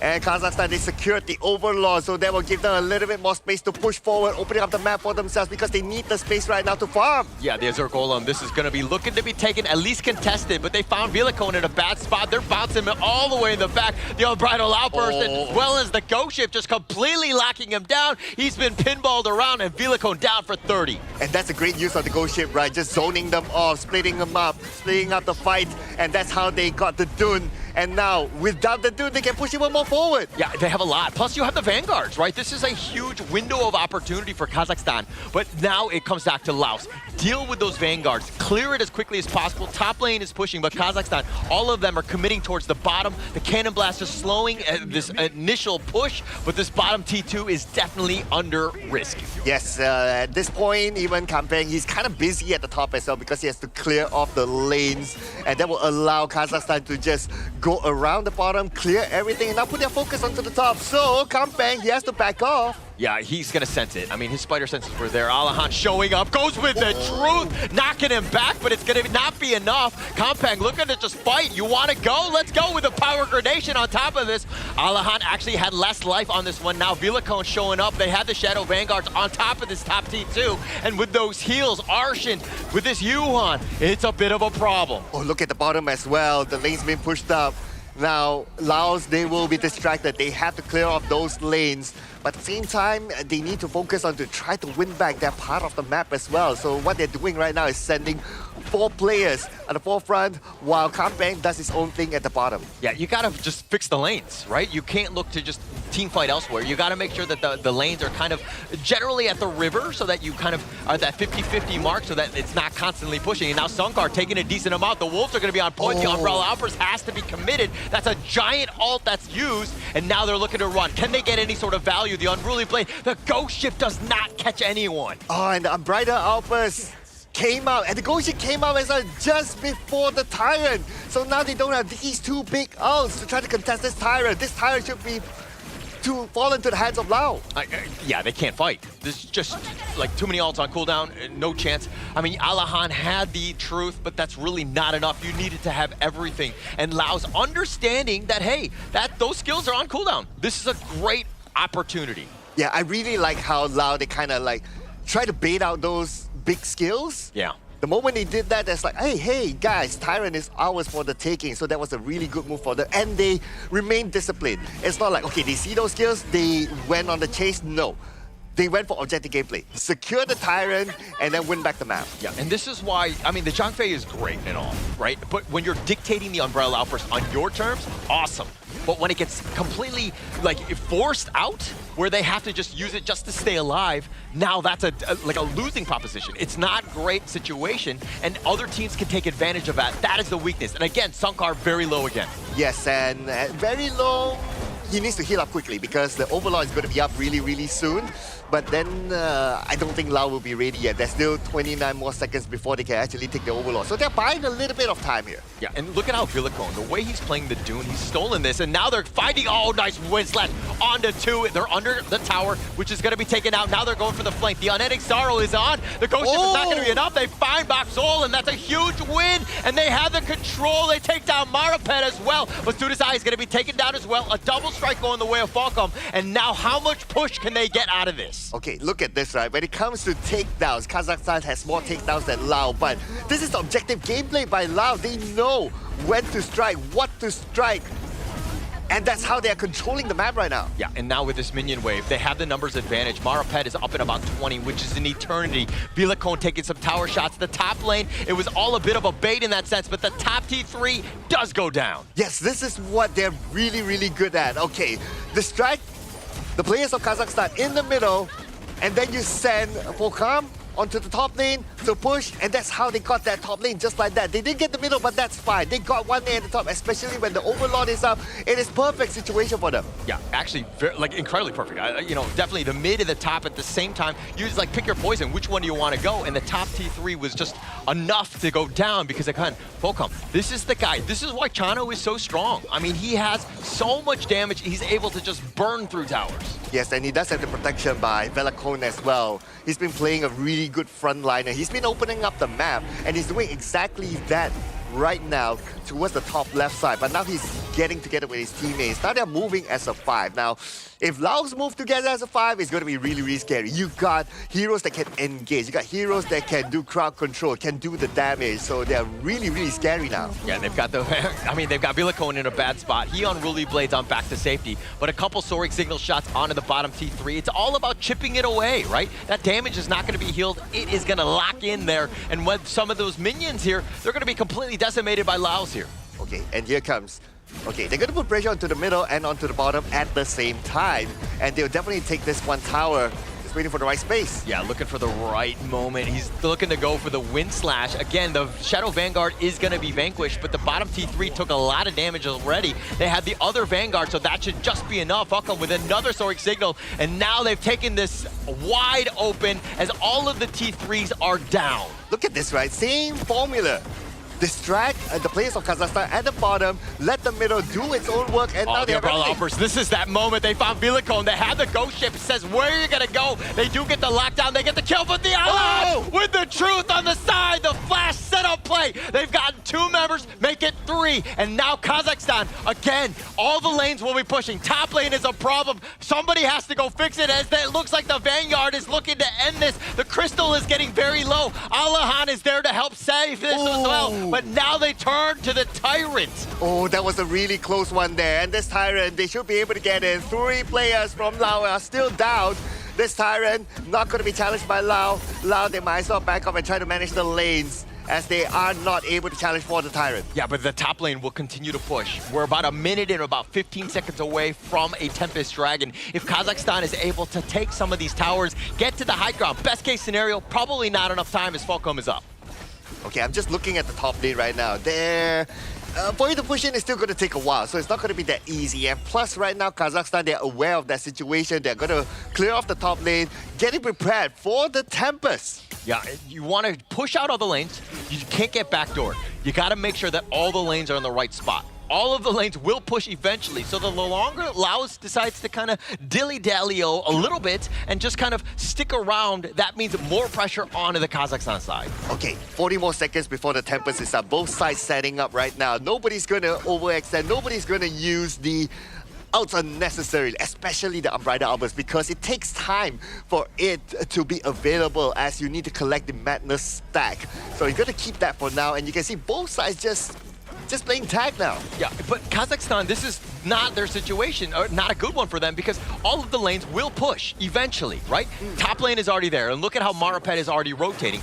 This is an opportunity for Laos to start the Tempest Dragon. They want to push them back as far as possible. Now I've got vision. Let's start the Tempest Dragon with all the lanes pushing. Okay, so now Tempest Dragon. But then again, Kazakhstan, they did a quick clear at the top. Now they're going towards the Tempest. But look at the bottom. Look at the bottom. Ali Khan, he's doing a split push. Yeah. But there's no way he continues on. Like, the Super Elite minion is there. I think that, if anything, this Tempest Dragon, that means you have numbers on the Tempest Dragon. You could go for 5, but they find Alahan. Alahan looking to go. The Umbrella Outburst is going to be used on top. Villicone is going to be there with the front line. Is he able to do it with the Wind Slash? He gets on top of Sakar, but he's not able to do anything else. It looks like Kazakhstan have expended some ult. They're not able to find a pickoff. Okay, they have expanded their ult, but then again, they have gained space. But now without ults, Laos, they still have 5 players. Finding them in the brushes, but Villicone might be a bad spot for him. The Cannon Blast covering his retreat. They're going to look to back off on this one. Sunkar, again, no madness, not enough to use that Umbrella Outburst. And the flash away, Bako. He just dodges a bit of a bullet here. Villicone needs to be careful. The Wind Slash is going to need some work. They find Sunkar, and it looks like they're going to have to go golden just to stay alive. But Sasuke, he's going to come back. Sage's Sanctuary looking to turn this around. Are they able to find it? They're trying to go for Marapet, but he's not able to find it. Shalahev is going to be taking down 2 members down from Kazakhstan. Oh, it's not over yet, ladies and gentlemen. It's not over yet. Right now, Kazakhstan, they have to clear off their lanes. The minions are pushing at the top. While now, they need to reset themselves for the Tempest. 20 more seconds before they're back up. This is a window of opportunity for Laos if they want to go. They're actually just looking to clear the brushes, make sure things are safe before they decide to go. Marapet is still there. If you go in, yes, this is a bit risky because Marapet still has that smite. It's a bit of a 50-50, but he's been spotted out. They've had the sentries on top. They're going to start this Tempest. Okay, they can start right now. Tempest down to 50% of health. They need Alikan together with them right this moment, but Alikan's just too far away. This Tempest. Oh, Marapet, he's looking to go in, but he gets control. Tuesday making sure that he gets his Sage's Sanctuary. He's going to be popping. Falcon gets the Tempest Dragon. Marapet gets picked off. The buff is just way too much.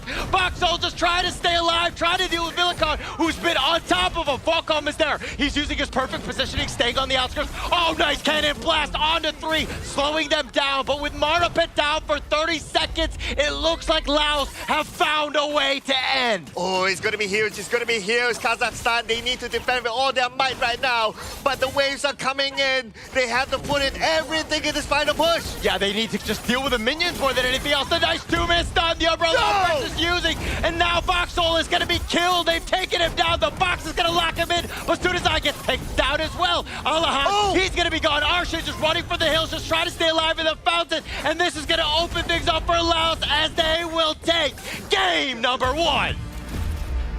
Triple strike to end the game coming in from the channel himself. That was a 22-minute game. Took the Tempest Dragon. 3 towers had to be burned down coming in from Kazakhstan base. This is an absolute cinema coming in from both teams, fighting back from each single team fight. All right, we knew it was going to be close. but we didn't want it to heart attack level of close. That's at least that was my goal, all right? And we had a theory at the backstage, right? Like, who has been casting with Tempest? It's gotta be you, Ollie. So now we know it's Holler, right? Because I love Tempest Dragons, right? Yeah, don't we all, right? We swipe right on each other, right? Tempest Dragons. I don't know what that means. I don't know what that means. Okay, we're keeping PG here. We don't I have to tell swipe anyone. right in the game. That's what I'm Tempest Dragon. But I gotta tell you though, that game coming from Kazakhstan, the team fighting is just superb. Yeah. Yes, we did see like some moments coming in that they actually faltered, but Ali Han as a player, the number of truth mantras that he found in the backline on towards Fulham, that was just splendid in pushing all the way to a very late game scenario. He was so good on Virtus Pro. I know that Virtus Pro didn't have the greatest of time, but Shisuke, he was making so many plays. Alahan, that is. And he was just so good. And I love the fact that he's continued on because you're seeing just how amazing of a clash laner he is. Oh yeah, absolutely, right? I really like, okay, he knows where to dive, who to dive, and so on. And besides that, honestly, both sides, they played really, really well. Yeah. I think this is a top quality game. Of course. Like, if you talk about mistakes, it's hard to point out mistakes. It's just like, who's better than each other? I mean, you can't just be like, oh, that team, you know, they're better than them because they just won this game. That's over, right? But I think that, I want to see like a best of 5, best of 7 because I think that that's the true test between these two teams. Unfortunately, we're only able to play a best of 3 here. I think if you were to really identify like what exactly went down that caused Kazakhstan to be in that particular state, we have to go back to draft, right? Where in the early game, in the draft itself, you can see the channel being prioritized and you can start to see if the channel doesn't fall coming in from the side of Team Laos, they could always make a comeback because that's just the damage of what you can actually do on that specific pick. Let alone you have a Charlotte, one of the best late game clash lanes to actually be in the game itself. Now, one more thing. The rotations coming in for the side of Team Laos, way better compared to Kazakhstan. You can say the team fights were 50-50. When it comes to rotations, Laos had every single rotation better over Kazakhstan. Well, is that because they have a lot more mobility, right? Because they have the Charlotte, they have the Mai, so there's mobility there. You can kind of say that the Monza has a dash as well that gives it slight mobility, and that's why their rotations were more quicker. Yeah, and actually, Sudazai, Mai really falls off late game, but he had such an impact as that secondary support of just, again, controlling them, pulling them back, and just having, that secondary stun, essentially, that control, enough for Fulham to kind of just knock them down. I mean, there's a reason why they picked it. First, Laos again, just an absolute monster throughout. I mean, that was a really active pick coming in from the side of Sudasai. Every time he saw an opportunity, he would jump on towards it, gather a lead for Team Laos and making sure that they can continuously get those objective leads. And in the late game, the moment that Baksol used his legal immunity in front of the members coming in for Laos, immediately Sudasai, spell and flash in, find Sadaka. Yeah, that's the one you want to. I mean, they did such a great job of target prioritization, right? And it's not easy to do, especially because if you're looking at Kazakhstan's lineup, I mean, the Truth, the Ghost Ship, the Umbrella Outburst, you got to navigate these things to find a way to get on top of Boxhole. So it's really about his positioning more than anything else because you had guys that could be that meat shield, but if you're getting isolated, it's a you problem, not a them problem. Yeah, but I also have to give credit to Velacone, right? Like how he went in to open up the map, and then he starts the engagement for the most part with his Unruly Blade. So he knows what sort of damage he's able to absorb, and that's shown by the stats as well. He has the most damage absorbed here.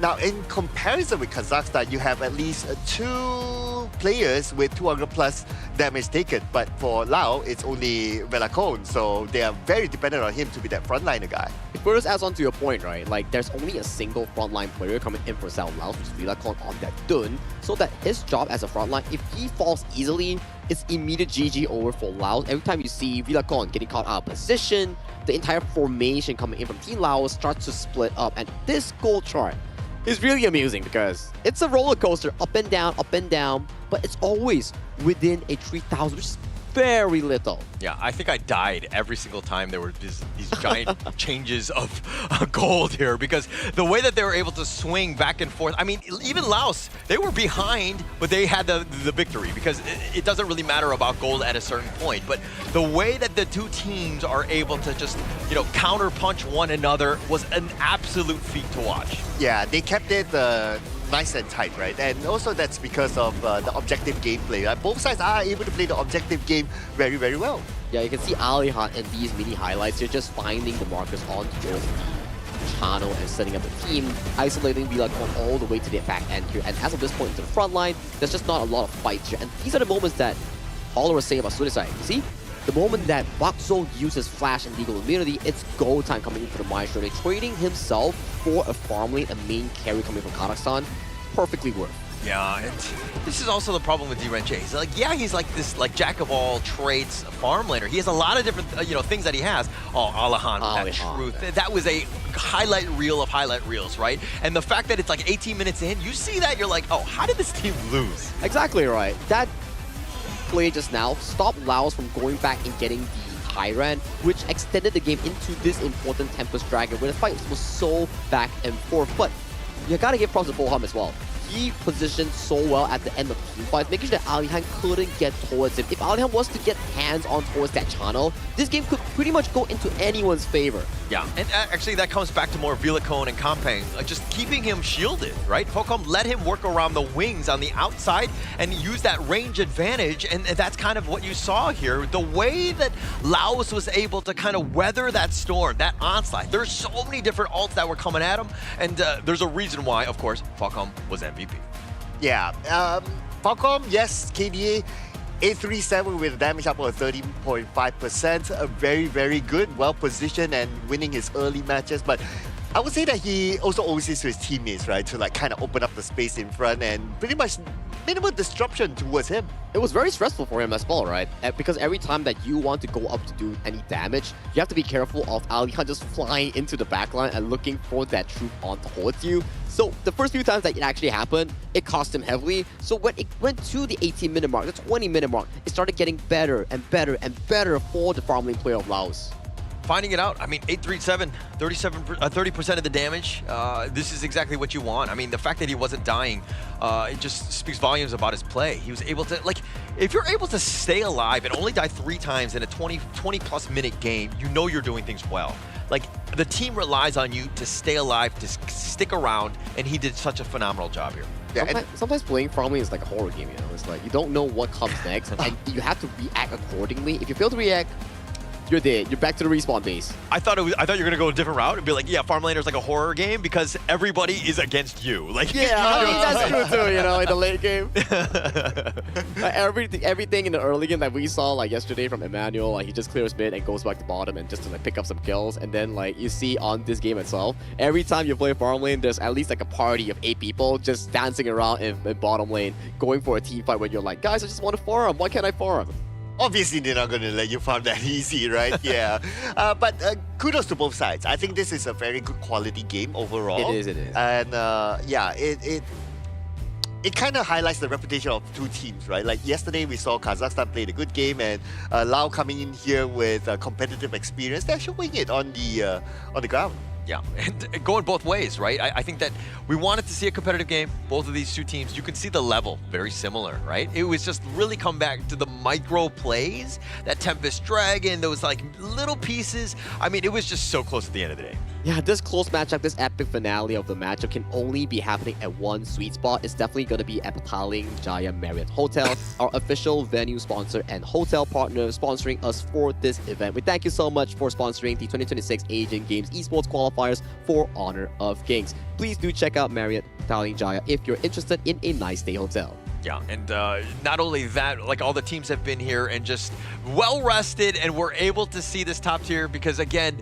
the internet is great. The phones have been, flawless in that sense. It's just been really good because, again, we're going to go into Game 2 to see exactly how these teams somehow go back into the drawing board, figure out Laos. I mean, Kazakhstan, what do they need to do here, Sir Cloud? Oh, man, I think they already did good, But maybe if that's that one thing, right, is to try to play with the pace of Lao. But not to say that Kazakhstan doesn't have good pacing. Their pacing is quite good. So I don't know, it's really down to those minor details, right? Could it be like who engages first? Could it be like who baits someone first? Like those minor stuff. What do you think, Sagi? I think it's more on like playing as one, right? Because Kazakhstan, we know that they don't really have much competitive experience compared to the whole team of Laos that plays together as a single team. It's more of the cohesion, the teamwork that we always emphasize for such teams. They just need time, but time is running out because if you lose this game, you're 1-1. Not the best of the world because you're still in the competition for your respective group, but you want to be 2-0 if you're Kazakhstan.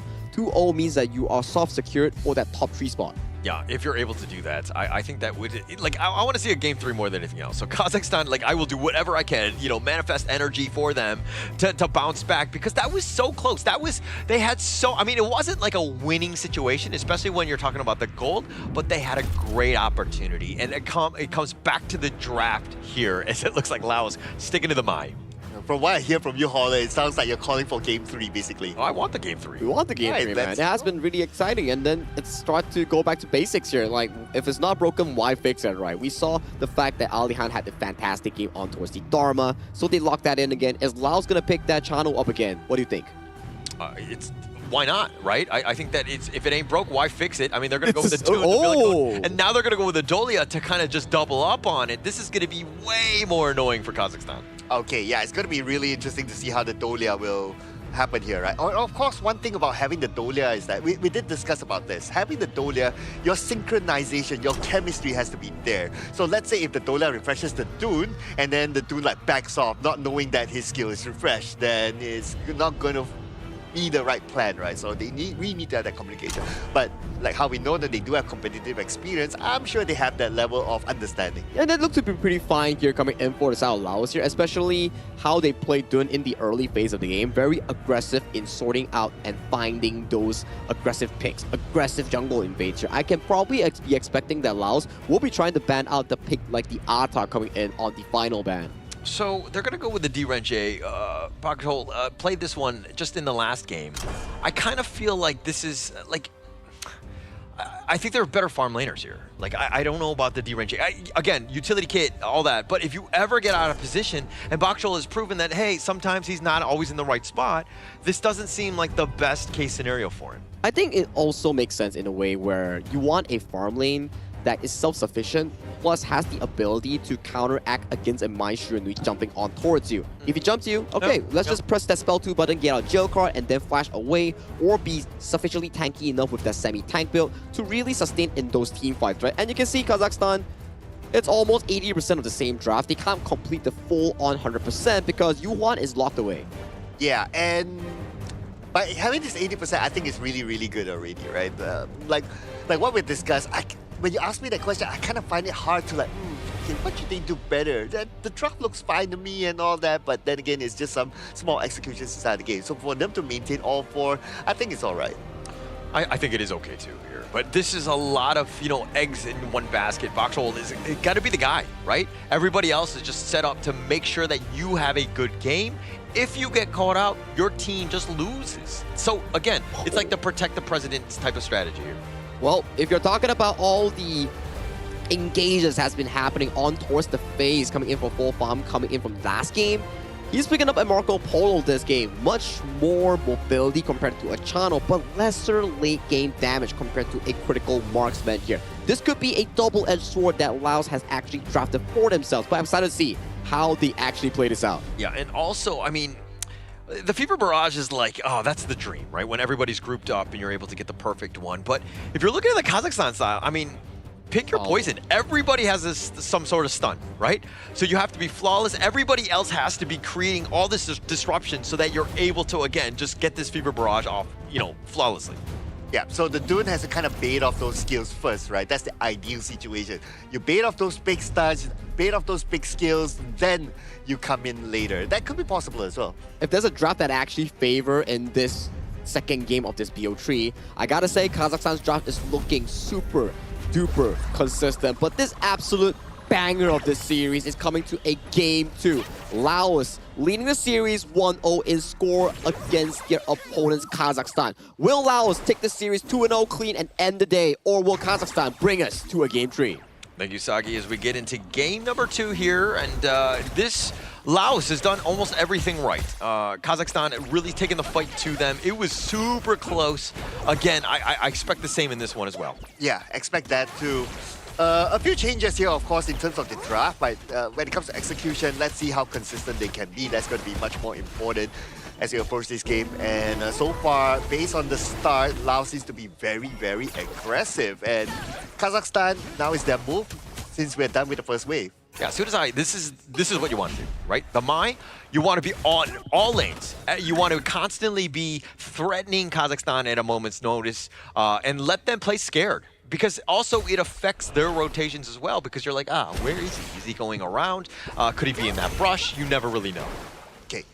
From what we had learned from game number 1, right, Lao becomes really, really active when Velocon starts to jungle invade. Yep. When he starts to jungle invade, he opens up the map, and not only that, he becomes a target man for himself.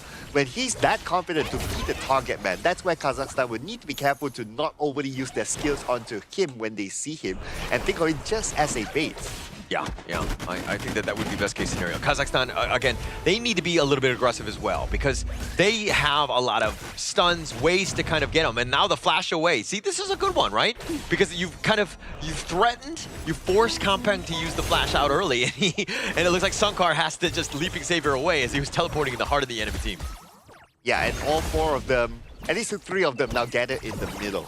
Yeah. Okay, but I don't think they can really engage right now. If we were to look at the 3 that's gathered in the middle, that's not that much. Oh, whoa, that happened just like that. Yeah, just you blink and you miss it. Arshan giving up first strike on that one. Just kind of, again, it's about just sticking around. Laos are very fast. They're going to find Sunkar yet again. The wind slash controlling him. He's not level 4. And is he able to stay alive? Not enough. Sudasai with the Kachusen and the wind slash on. They're going to continue this chase. And Bakso, he's going to get dove under. Sudasai just setting it up. They're just bouncing off the tower aggro, and that's going to be enough. They cycle through all, but Alahan looking to start up. But what can he do? He gets under tower. The wind slash is going to be used on him, and you wanted to see teams brawl, and they're going at it. Man, they just didn't want to let go of Bakso at the bottom. They like what? One go in, another one goes out, another one comes in just to try to tag the tower damage so that they deal enough damage to get that takedown. Man, that was just flawless execution by Laos. Yeah, absolutely flawless right here. I mean, this is exactly how, like, Laos are playing fast. They're playing aggressive, and they're playing within themselves, right? This is the discipline that you're talking about, because when they go, everybody's on board. There's no questions whatsoever. Oh, absolutely, right? This just shows the chemistry that they have here. And especially if you're playing like with the Dolia, right? You really need to be on point in terms of your communications and also understanding whether, okay, the Celestial Melody is on to who, when to use it, and all those things need to fall in place for them to come up with a really, really good execution. And they're going to do it again at the bottom, it seems. They're putting so much pressure at the farm lane. It is so much pressure that they have to swap the Dirige to the top. Yeah, that's gonna, I mean, you're gonna have to take whatever sort of space that's given to you. It's not best case scenario for them. But okay, let's talk a little bit about this whole synergy thing and trust, right? Whenever we talk with Adam, whenever he's on the desk, we're always like, hey, Adam, what do you do if you have an esports team? How do you kind of build that? And he's just saying, oh, we just gotta hang out, we gotta go to the movies together.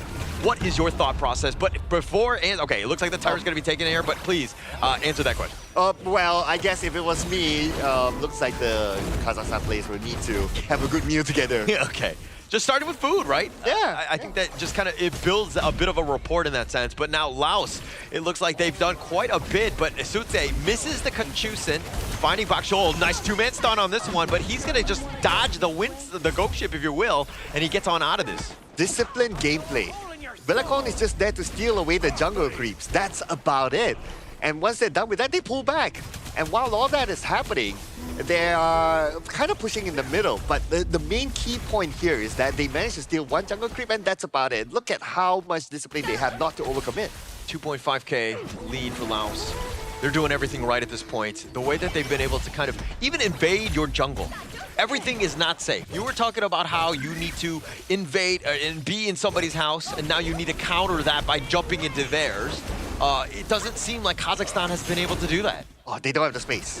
They don't have the space. And their type of heroes are not the type that can invade early on. So that's going to be another issue. Whereas you have the Mai on the other side that can clearly invade. Yeah, they got the pushback onto him. Sunkar not even able to get his ult off. Arshan taking a lot. He's going to try to turn this. They have the wheel as well. And Alishan doing a little bit of work on side. He finds Falcom, but he's going to be probably taken down as well. Villicone gets the revenge on him. Kampong is going to be on out. 2 members down from Kazakhstan, as now they're going to look to just retreat. Okay, they get 2. That's okay for Lao. Whereas for Kazakhstan, at least they traded back with 1. But it's not only about like getting that 1 trade back, it's that they also lose a lot of resources from their own jungle. Yeah, they're going to lose everything. And this is why when you take or you get kills, you got to get something out of it, right? If it's a tower, even better, but taking away the enemy jungle, you got something. Basically like a goodie bag on this party on out. Oh, a goodie bag, yeah? That's a big goodie bag here. And after clearing off like the bottom side, they got the buff, they rotate back to the middle. Again, this is highlighting what Sagi talked about, like their rotation is really on point. Right? Now they're moving towards the top and they're ready to take another fight. Yeah, and Villicone, again, just with that vision, Sunkar, he's going to get on back, but Villicone just wrapping around. Who's around him? He knows that he's going to be, tanky enough to survive the potential first one. They find Sunkar. He's going to take a lot of damage on this one, but he's not going to commit the ult. Laos, again, just trying to push it out, push those buttons, because again, if he uses that, he doesn't have it for the next big team fight. Yeah, very good call then not to use the Uprider outburst first, because they know that more is to come. Yeah, it looks like the wind slash from Villicone. He's just been an absolute menace. Space created, top T1 down. Oh, and that's the tower down, and that means that more space is going to be open onto the top side. The Overlord is up though, but Lao, are they going to go for it yet? Probably not. Maybe they feel like, okay, it's not 10 minutes yet. So this Overlord to totally commit to it when all 5 players of Kazakhstan is still in the game, it's not worth it yet. Yeah, and you saw the push from Laos in the top T1. They took it down, but you're thinking, okay, Laos is definitely winning, but Alahan is counter-moving. Right, he took the bottom T1 himself. So they're trading towers. It doesn't look as great for Kazakhstan because they're down about 3K at this point. But Laos, the way that they've been aggressive, taking over the enemy jungle, that's been the biggest differentiator. Oh, here comes. On. It looks like they find Marapat. Sunkar has already been taken down. He gets caught out, not able to find any value. Now losing the blue buff. This game has been all Laos here. And now with this mid T1 potentially going to be started on this one, they're just going to wait for the minions. And again, Falcom, he's got so much space. This Marco Polo needs that time and farm, and they're giving him plenty of it. Yeah, Laos is moving as a team right now. Look at this. 5 players not too far apart from each other. Even if like, okay, Mai goes up to clear the lanes, because of Mai is a high mobility sort of hero, he'll be back with his teammates really, really soon. Well, the Byron is a Clash laner. He can stay down there just to do that split push thingy. So I'm very sure that they will come back as a 5 or as a 4 at least to get there again, especially after getting this Tyrant. Yeah, this game seems like Laos has really found that flow, right? They've gotten that moment. It's not even 10 minutes in, but it feels much later. They've just been completely dominated. They find Alahan. They get the wind slash on top of him, but he's going to get under the tower. The bottom T2 taken down by Kampang, and it looks like Laos with just yet another big objective. Right now, they're probably trying to bait out the Unbridled Outburst. Unbridled Outburst is on, but no real space to use it. Yeah, like who are you going to go against? Like Villicone is, I mean, they've done it in the past. I mean, you questioned it even in the last game when they actually found him, but that's really not the right target because he kind of wants to be baited in that sense. He wants to go, but now it's going to be used and it actually just pushes back Kampong. They're not able to get any sort of value. They're just, like chasing around, trying to find something, but they cannot find a single kill. Oh, and now they baited out the Unbridled Outburst. That's going to be huge for them to continue on pushing. And the Unbridled Outburst, okay, expired. Now they know they have the entire space for them to play. And in fact, that should be enough time for them to even take down the Overlord too. Yeah, taking things away, right? It's a massive cooldown. Now he's got to build it up. That's going to take even more time. You've lost your jungle, all of the buffs. Things are looking very dire for Kazakhstan. Now they took down the buff at the bottom. 20 more seconds before we see the Tyrant. Lao is ready for it. So guys, you have enough time to stack up the madness for him to have that Unbridled Outburst again, but he has to do it really fast. Yeah, I mean, 10 minutes, Shadow Tyrant, that's going to be the next big target, up in about 5 seconds. And now Kazakhstan, again, he's just barely, like, not able to cast the Unbridled Outburst. He needs a little bit more madness, but look at how Kampang is just being aggressive, taking away the jungle camps at this point, but Laos just starting it up. They're going to take the Shadow Tyrant here, again, for free. Yeah. Just sending 2 down, but Umbrella Outburst onto only 1. Yeah, the ghost ship doesn't even catch him. They did not catch a predator. That was Kampang. Unfortunately for them, and now Kazakhstan, they have to walk the shame walk because, again, they've expended so many ults, didn't get any sort of value, and they've been pushed back into their base. Oh, okay. Kazakhstan, they seem to be losing the plot right here. Unfortunately, they wasted 2 big outs earlier on, and that will open up the window for Lao to push. Yeah, Vic alone up in front. The lane in the top lane, they're going to look to just, again, they're doing this. They haven't even taken the top T2, right? So they're just like essentially cutting the creeps, but they have such a huge advantage that they're able to kind of lock in Kazakhstan into their own base.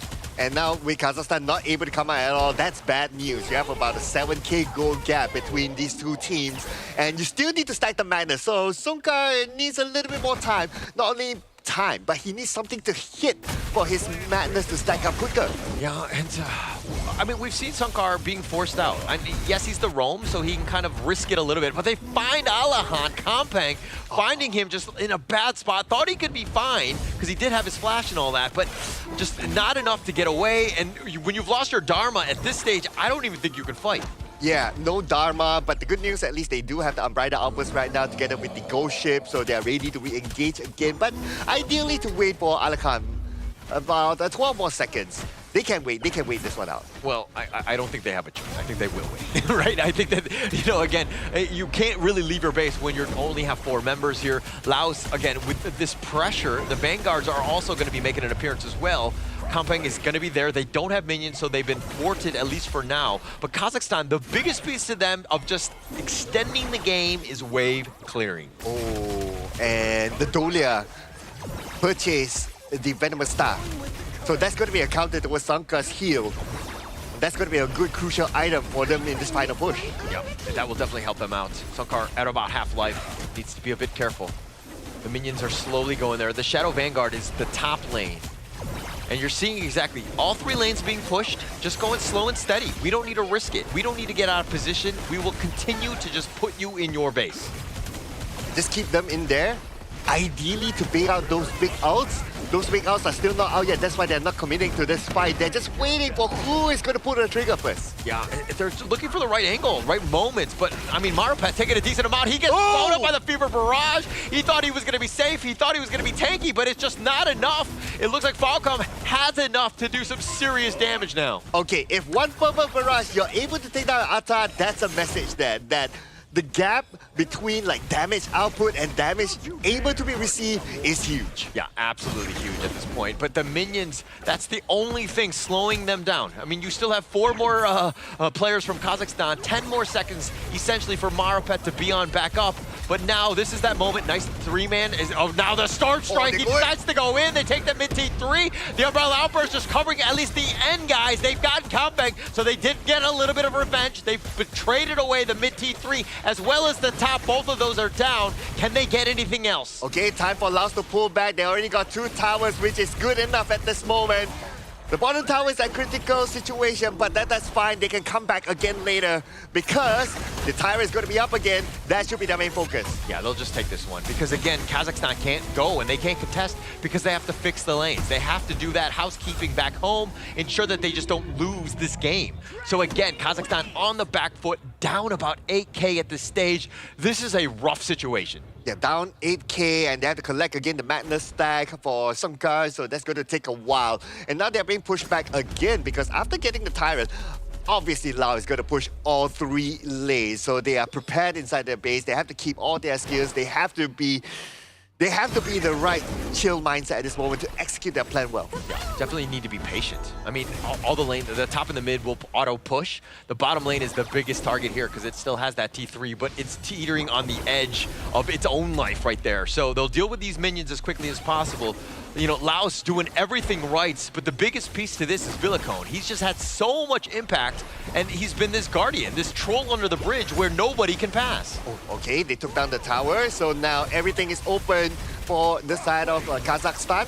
Lao invading, and they might be looking to finish up the job now. Yeah, they're looking to just end this one at this point. I mean, this is going to be the next big push here. They need to make some sort of play to just stay alive. Now they're going in, the Umbrella Outburst with that ghost ship. Villicone, he just unruly blades on out of this, navigating through all of it. All the big ults expended. Laos will just bide their time and look to push with the next big wave. Oh, no big ults right now, but here they come. Yeah, they're trying to. You have to get something out of this. I mean, all of your ults are down. If not, you're just going to auto-lose at this point because the Laos side, their skill cooldowns are very short in comparison. Okay, here comes the next wave of minions, and Lao, they're getting ready for it. Now they're looking to go. Compact will start things off. He tries to go on, but Bakshol does a little bit of work. They found Sosuke. He's going to take him down. The ghost ship is going to not be enough. The wind slash covering the retreat. The Fever Barrage! Oh, it was so good, but he dies in return. The double strike by Bakshol. He was the one left standing, and because of his damage, they were able to hold on at least for now. How is that not enough damage from the Fever Barrage? Probably it's because of Blood Rage from Maxwell that kept him alive. That's one factor. Probably Sungka with his heal together with his shield combo, and that's what held them together when the Fever Barrage came in. I mean, but they're not out of the woods just yet. Kazakhstan, this is a bit of a lifeline. They have a chance. The Villicone is still a bit of a problem here, who Unruly Blades on back on this one. But you got to get some sort of play. They get the truth. They lock him down. The Honey Sweet Breeze, and it looks like Compang. It doesn't matter how tanky you are when we have all of this damage here. Oh, and they will get the Overlord right now. Lao is not going to be able to challenge for this one. Overlord in hand. This will give another lifeline to Kazakhstan. They've got a chance. They take the mid T1. That's going to be a great start in terms of this comeback. More push, more areas for that. But Compang down for about 22 more seconds. This mid T2 goes down. I mean, as long as they're not taking any T3s, I don't think Laos needs to worry, at least for now.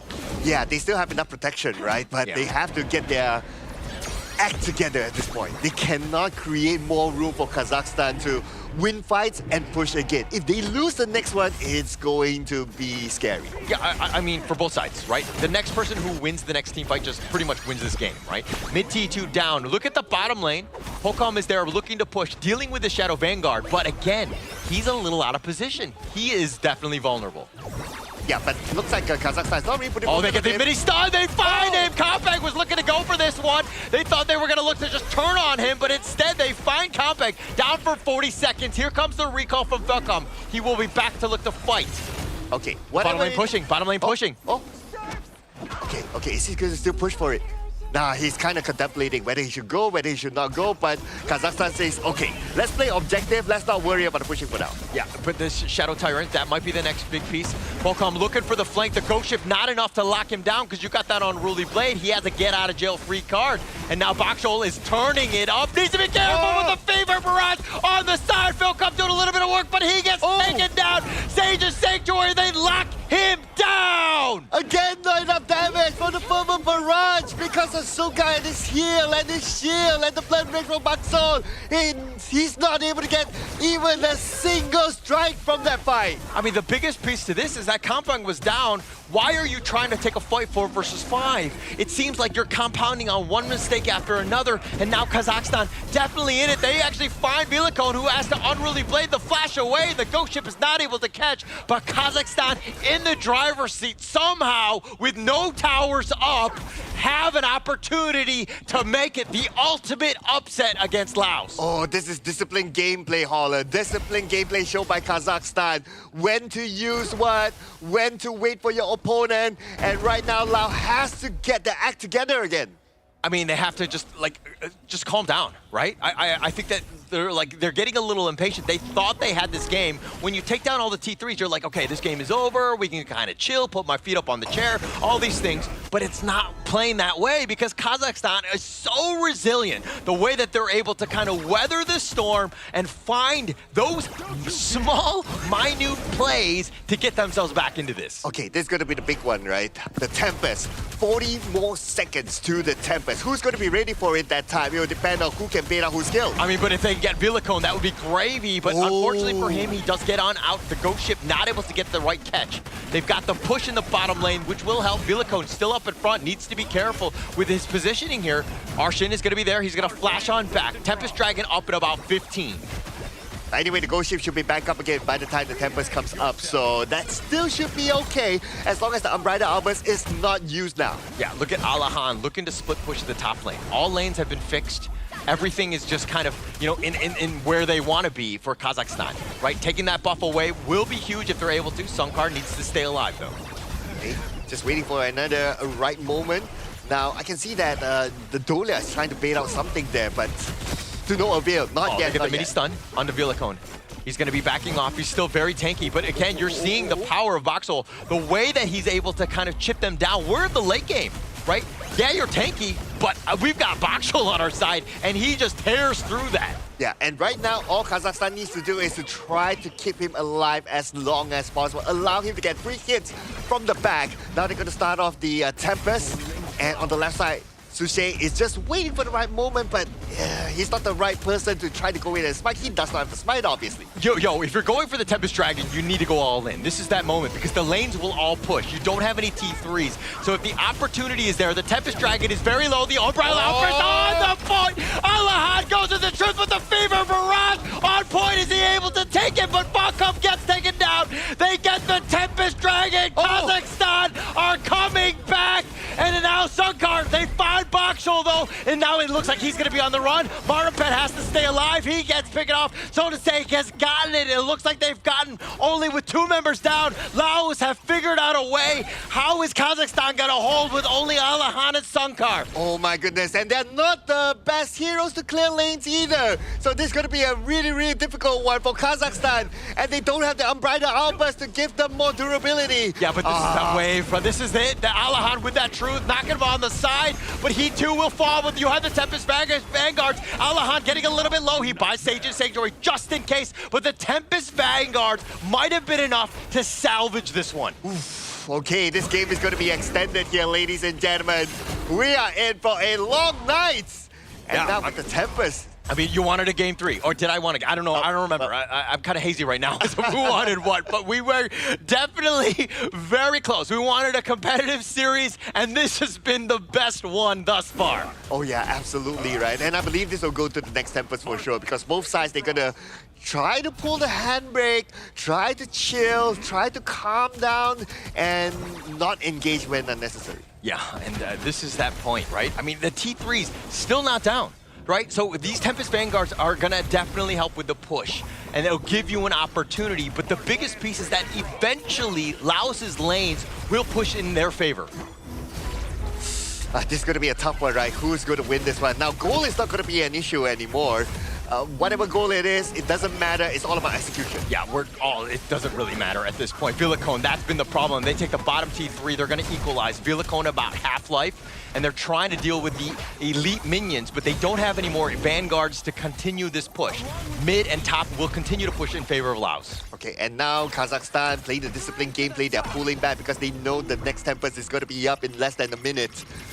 Same goes for Lao as well. They cannot go out and try to search for the Kazakhstan players. They have to okay, let's play this discipline. Let's just clear off our lanes and get ready for the next Tempest. Yeah, Laos have to just, they need to just push waves themselves, right? And at least at the same time, Kompeng needs to play a little bit more timidly. He's been going out of position, which has created the comeback because of, the single players that have been picked off. Okay, look at this, right?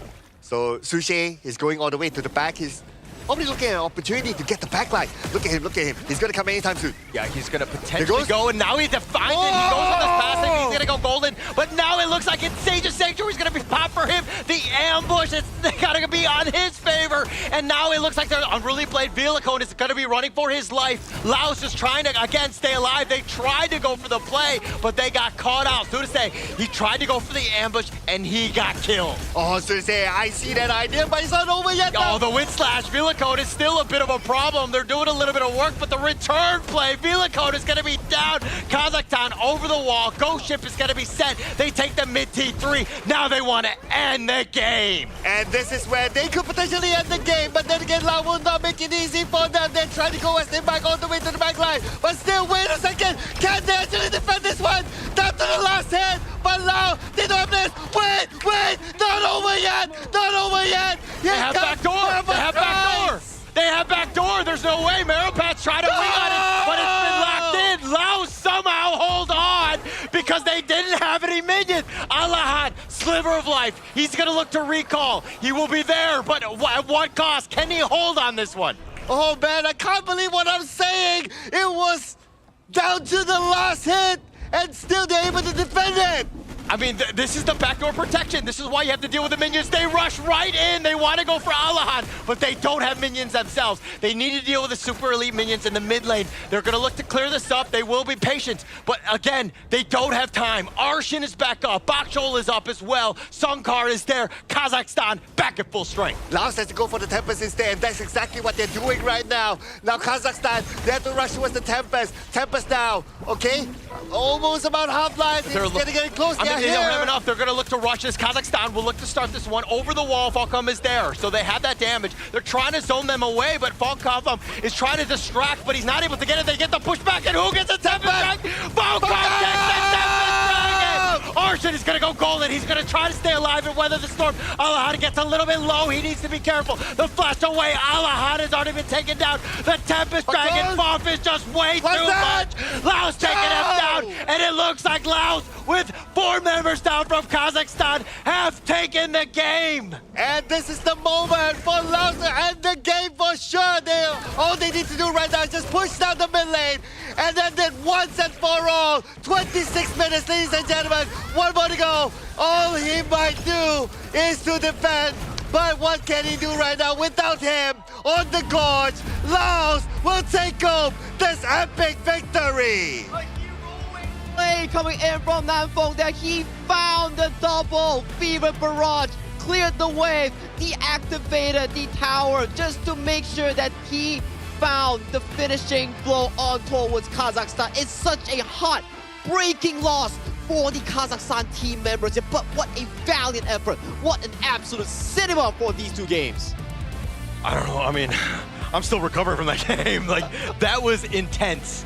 There were so many different moments where Kazakhstan, like, they had that chance. There was like one last hit on the crystal, not able to do it. They didn't, I mean, the minions weren't there. They had backdoor protection up. Laos just hanging on by a thread, but that's all you need. And if you wanted cinema, you got it tonight. Oh man, that was absolutely insane. No cap. Absolutely insane. No cap. That was some different roller coaster compared to Game 1. If Game 1 was a bit back and forth, depending on team fights, that Crystal Rush coming in from the side of Kazakhstan, just for the side of Boham to just double Fever Barrage it at, what, 5% HP? That was the best thing that happened tonight. I was like, okay, Game 1 was epic, and I was like, there's no way. There's no way, right? Right? I was like, okay, the game is over. I mean, with the way Laos was playing this early to mid-game, everything was kind of just in their favor. But then, small mistakes. Back and forth. They were just stacking up. And then you saw that Kazakhstan had that window of opportunity, and it was just so close. It's a game of inches, my friend. And unfortunately for Kazakhstan, they were just that close. Oh man, I don't think any other game can get as close as this.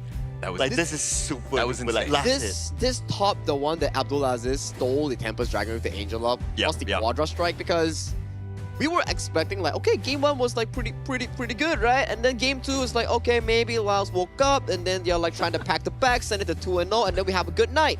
But no, the composition coming in from Kazakhstan was so solid. No one could answer the DRNG in the late game, and then we thought, okay, the Marco Polo probably fell off. We saw the fact that the farm lane for Fulham found like a good flank, but then he made the mistake. He faltered one after another, and then the late game comes. That backdoor protection, my goodness. Can I just say, let's welcome Laos to the stage, right? I think that we wanted epic games, and Laos more than stepped up to it. What an absolute crazy game. Everybody's stepping up. So to say, that flank attempt to try to go for that ambush, and one of his 2 deaths, that was the moment where I was like, oh, they're screwed. Kazakhstan wins, but apparently you need backdoor protection to keep yourself alive. I mean, that game, insane. And you know what? This is something that we did discuss during the drafting phase, right? It's like, okay, it's not broken, don't fix it. And it just shows again, although Kazakhstan, unfortunately, they didn't win this one, but they're showing that when it comes to the draft, there was nothing wrong about it. Nothing wrong about it. Yeah, there was nothing wrong. I just stick to the same heroes. I mean, they were all good. It was about execution, and it came down to the late game decision making. That was like the biggest differential. I mean, it was so close. We saw multiple Tempest Dragons. We saw, you know, my heart rate go up and down at the same time. I think I died like 3 times on that game, but still, like, I had more deaths than Sosuke. I think this is the grand venture coming in from Fulham on that Marco Polo. When it's a good Fever Barrage, it's really good. It's Even under the circumstance when Kazakhstan secured the Tempest Dragon, they still managed to win over that buff. And in the final few moments, that's where this Marco Polo, this double-edged sword actually shined for Laos. Yeah, at some point, I thought that Marco Polo goes in with the forward barrage. Oh, where's his damage? Oh, there's so much sustain on the other side. But the key thing wasn't his damage onto the opponents. The key thing was his damage onto the minions. Oh yeah. Yeah, the wave clear. Yeah, the wave multiple clear. time, it really came back to just like who cleared the minion wave first. Yeah. Right? That was like the biggest differential. That's how close it was. And the minion waves, after 20 minutes, every single minute it passes by, it grows by strength. So if in any case, one single minion marches to a single tower, it can take it on in less than 5 seconds. So that's how strong minions are post 20 minutes. And you can start to see Bagzol, Fulham, 300,000 damage dealt in this game alone. Have you ever had 300,000 damage? I don't in a think game? so. Yeah, right? Like, this is like the longest game thus far. I think it's like 26 plus minutes of the Asia Games qualifier thus far. But seeing 300,000, I don't think I've ever seen that number from one single player. Again, we'll have to verify. Maybe I did, but this is as crazy as it gets of a game. I'm glad that you don't pass the question to me because it's irrelevant. for my role, that is. For my role. But yes, I mean, it's a long game. This could be the longest game so far. No, it was. It is, It was. right? Wait, did we have like another double Tempest Dragon game before this? We did have double Tempest, but I think the actual timing of this one Okay, was, we'll have to check that yeah. out. 26-19. So for this exact game, right? Look at this roller coaster, right? Like you guys were wondering, like, okay, so this is the second longest one. No, this is the first. This is the longest one. There was another one that was 25 minutes. 35. No, 25, 35. There was another game that was a little bit shorter than this, and then this is now the longest. This is now the longest This game. is the longest. All right. You know what? If you can't break records by getting the fastest game, you might as well break records by getting the longest game, right? Oh my. That's actually a terrible idea. Let me be very honest. But let's go back to this gold graph. This is exactly our caster's heart rate monitor. It was looking like very steady chill. We're going up to a nice slope up until those trolls start coming in. But let's break down with these highlights here. The early game was looking super duper good coming in from Team Laos. Every single play, every single rotations, everything was in their control. They got all 3 towers in the early game very, very early. This is when some of the mistakes started coming in from Kampen. You can see, okay, this death justifiable because you still got the 2 towers, but this one caused it a lot. Yeah. It's a good theoretical position coming from Fulham, but then you burn the Sage Sanctuary, and you know Sage Sanctuary. Yeah. That item only has 2 charges. Exactly. Actually, Kampeng was dead, right? And they decided to make a play 4 versus 5. Terrible decision in hindsight. Exactly, and this is the highlight of the game. This one.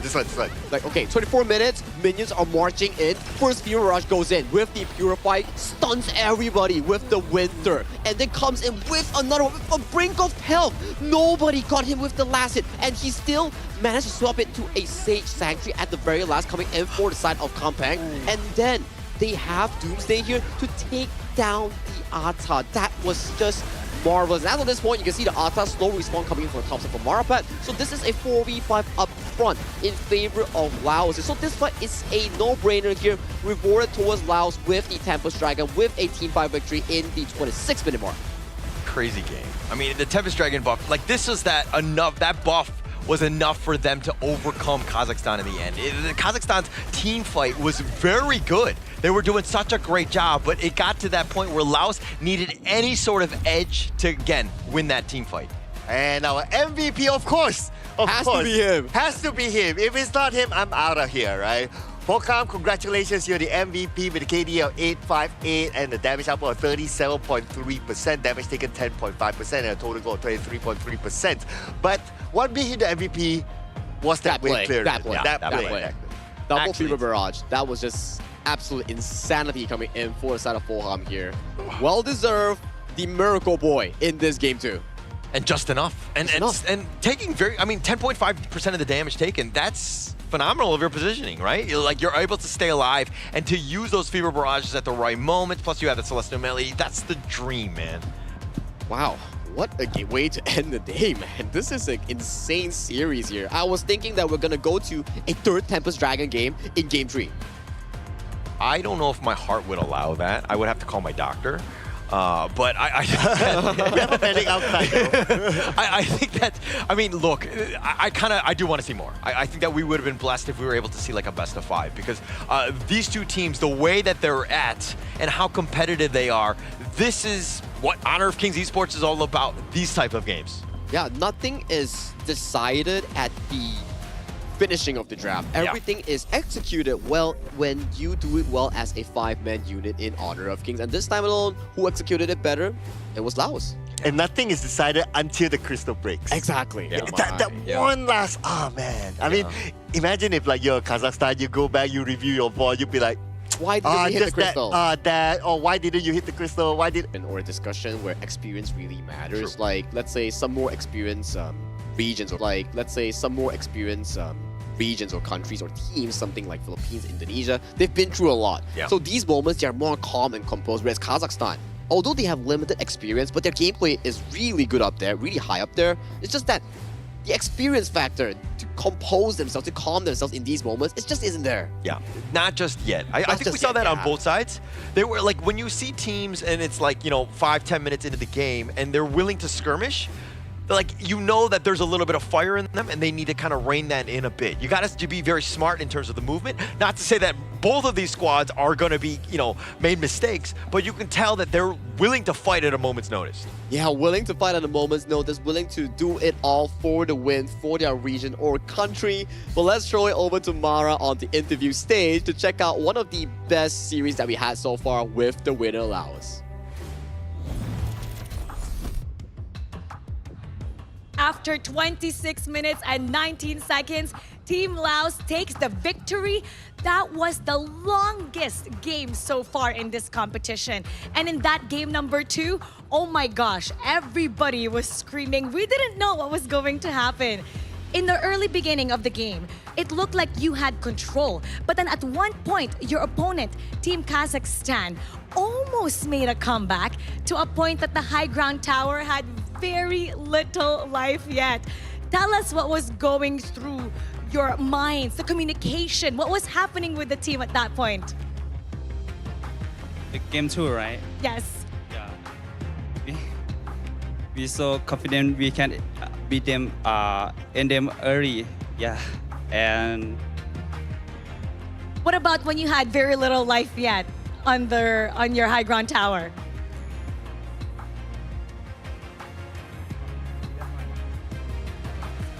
It was back and forth, back and forth. แบบตีกลับไปกลับมาเถื่อบ่ตายเถื่อนะเขาเกือบชนะรอบแรกแล้วเกือบตีป้อมกับเจ้าได้แล้วแล้วก็ป้อมเฮาเกือบถึกแตกเกือบเหลือเลือดน้อยเดียวนะพวกโตรู้สึกจังไดจึงคัมแบ็กได้ We just in communication we just say all in what we have. Yeah. Were you nervous? Yeah, what was happening? What was going through your mind? What were you feeling? He feeling nervous and the team says stick to the plan and they say go all in. And it worked? It works. It worked. Congratulations. That was one of the most intense matchup ever. But even game number 1 was quite good. It was a very close game. Your opponent, Team Kazakhstan, their composition excelled in locking down and chain crowd control. But even with that, your team still managed to escape, re-engage, and reposition. How was Team Laos so effective in executing against that style of composition? โตเฮ็ดแผนจังไดจึงชนะกับเจ้าได้แบบในเกมอินเทนส์ที่แบบเกือบเสียแล้วเกมแรกนะเฮ็ดจังไดจึงคัมแบ็กได้ For the first game, this is our first match. Yeah, we still a little bit excited and yeah, we still believe in our heroes, our fans. And it was great. It was great. Congratulations with that first 2-0 sweep, even though it's your debut. That was so great. And for sure, everybody that's watching at home right now, they're going wild and they're congratulating you as well. What would you like to say to everybody watching? Thank you for watching, and yeah, we can do it. Definitely you can, especially with what we've seen. Once again, congratulations. Thank you. Thank you. And what do you guys think about that? Let us know down below in the comment section, but we're gonna be talking about that a little bit more with the casters. Lead the gorge. And you can definitely do it, Team Laos, because that was an insane game and a absolute cinema that both Team Laos and also Kazakhstan delivered us in that for a treat. Because, guys, we've been through like, what, 2 days of full 2-0s, and then coming into the third day, we got our first 3-game series in the first series, and then coming into the last series. Double tempers game, but it's okay, double tempers is fine. But to that extent of having that close of an end, oh my god, that's just a treat, man. That's the first game that they played on stage. And Oh, you're yeah. thinking like, oh, is every series going to be like this for Laos? Like, I mean, I'm all for it, but I think that it was just really exciting, right? I think that having that opportunity and to do that, the things that they did, the way that they did it, it was unmatched, right? We've been with, like, for 3 days. I mean, we saw some competitive games, but that one was just absolute cinema. Based on what you just said, now I know who's going to cast all the Laos games. Oh, God. Okay. Yeah, I mean, I got to check the schedule. We're going to have to see. Yeah, it seems like every Tempest game, every third game and all that is all holler. I mean, it's a good news, right? If viewers want like Tempest Dragon intense games, they can always watch for Hollis like casting schedule, and you'll always get some good games all over the board. So this is gonna be Group A. There won't be much change except for the fact that Uzbekistan has defeated Pakistan coming in for the first series of the day. Looking at a 1-1 here, currently leading the pack along with Philippines and Indonesia. And Group B, we have Nepal getting their win against Jordan here, putting them much more ahead of the curve, with Myanmar coming second, Kyrgyzstan finding a fresh win to tie up the score at 1-1, and Jordan, UAE still yet to find their first win. Coming to Group C, this group has been a group of fantastic games. Vietnam still sits comfortably as the group leader, but Laos' debut today with Kazakhstan was an absolute banger, and Saudi Arabia and India still has to find their first dub in the group. And coming to Group D, I don't think we had any games today in Group D,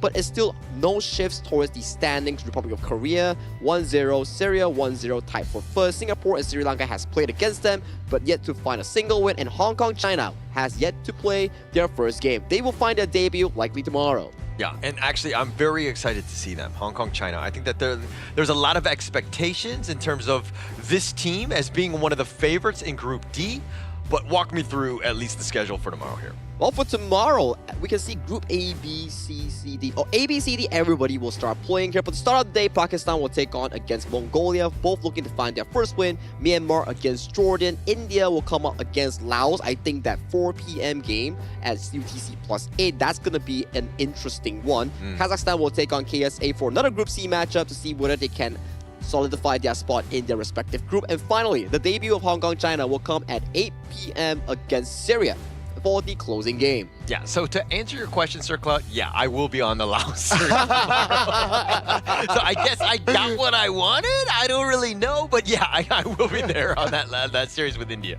And you know what? Before we started like watching today, right? My thought was like, okay, tomorrow's schedule. I looked at it. It's like, oh, it's going to be Hong Kong, China's debut. I look forward to seeing them. Now, on top of them, I look forward to seeing the India-Laos game.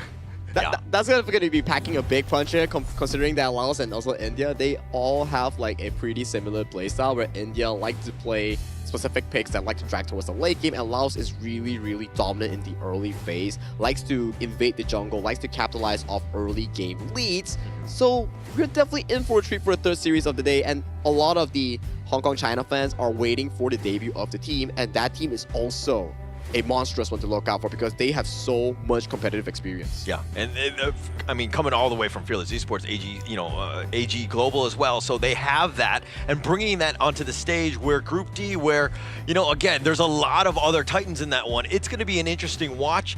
We have so many good games every single day. Please do stay tuned because, again, we have like 9 days in a row of this Asia Games qualifiers, and they've been bangers of days. Absolute bangers here. But if you're also fans of updates coming in for the Honor of Kings official app, do check out June 17th for the comprehensive improvements for the lobby interface. New UI and in-match controls are definitely coming in with a lot of new heroes, with a lot of new stuff, new events. So do check out the new game of Honor of Kings coming in on June 17th. Yeah, June 17 is like what, 2 days from now? Yeah, 2 days from now. 2 days from now. Yeah, lots of good stuff there. But of course, you can't only like just play the new update on just any phone, right? You have to play the new update on the best phone possible, which is the iQOO.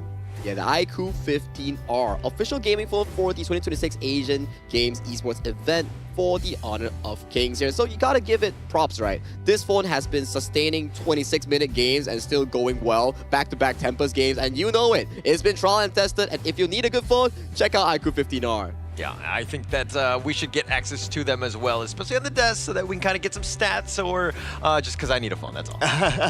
On the desk? Yeah, you mean? I was going to say just the desk, that's an excuse, but yeah, I'll just take it with me just to test it out, right?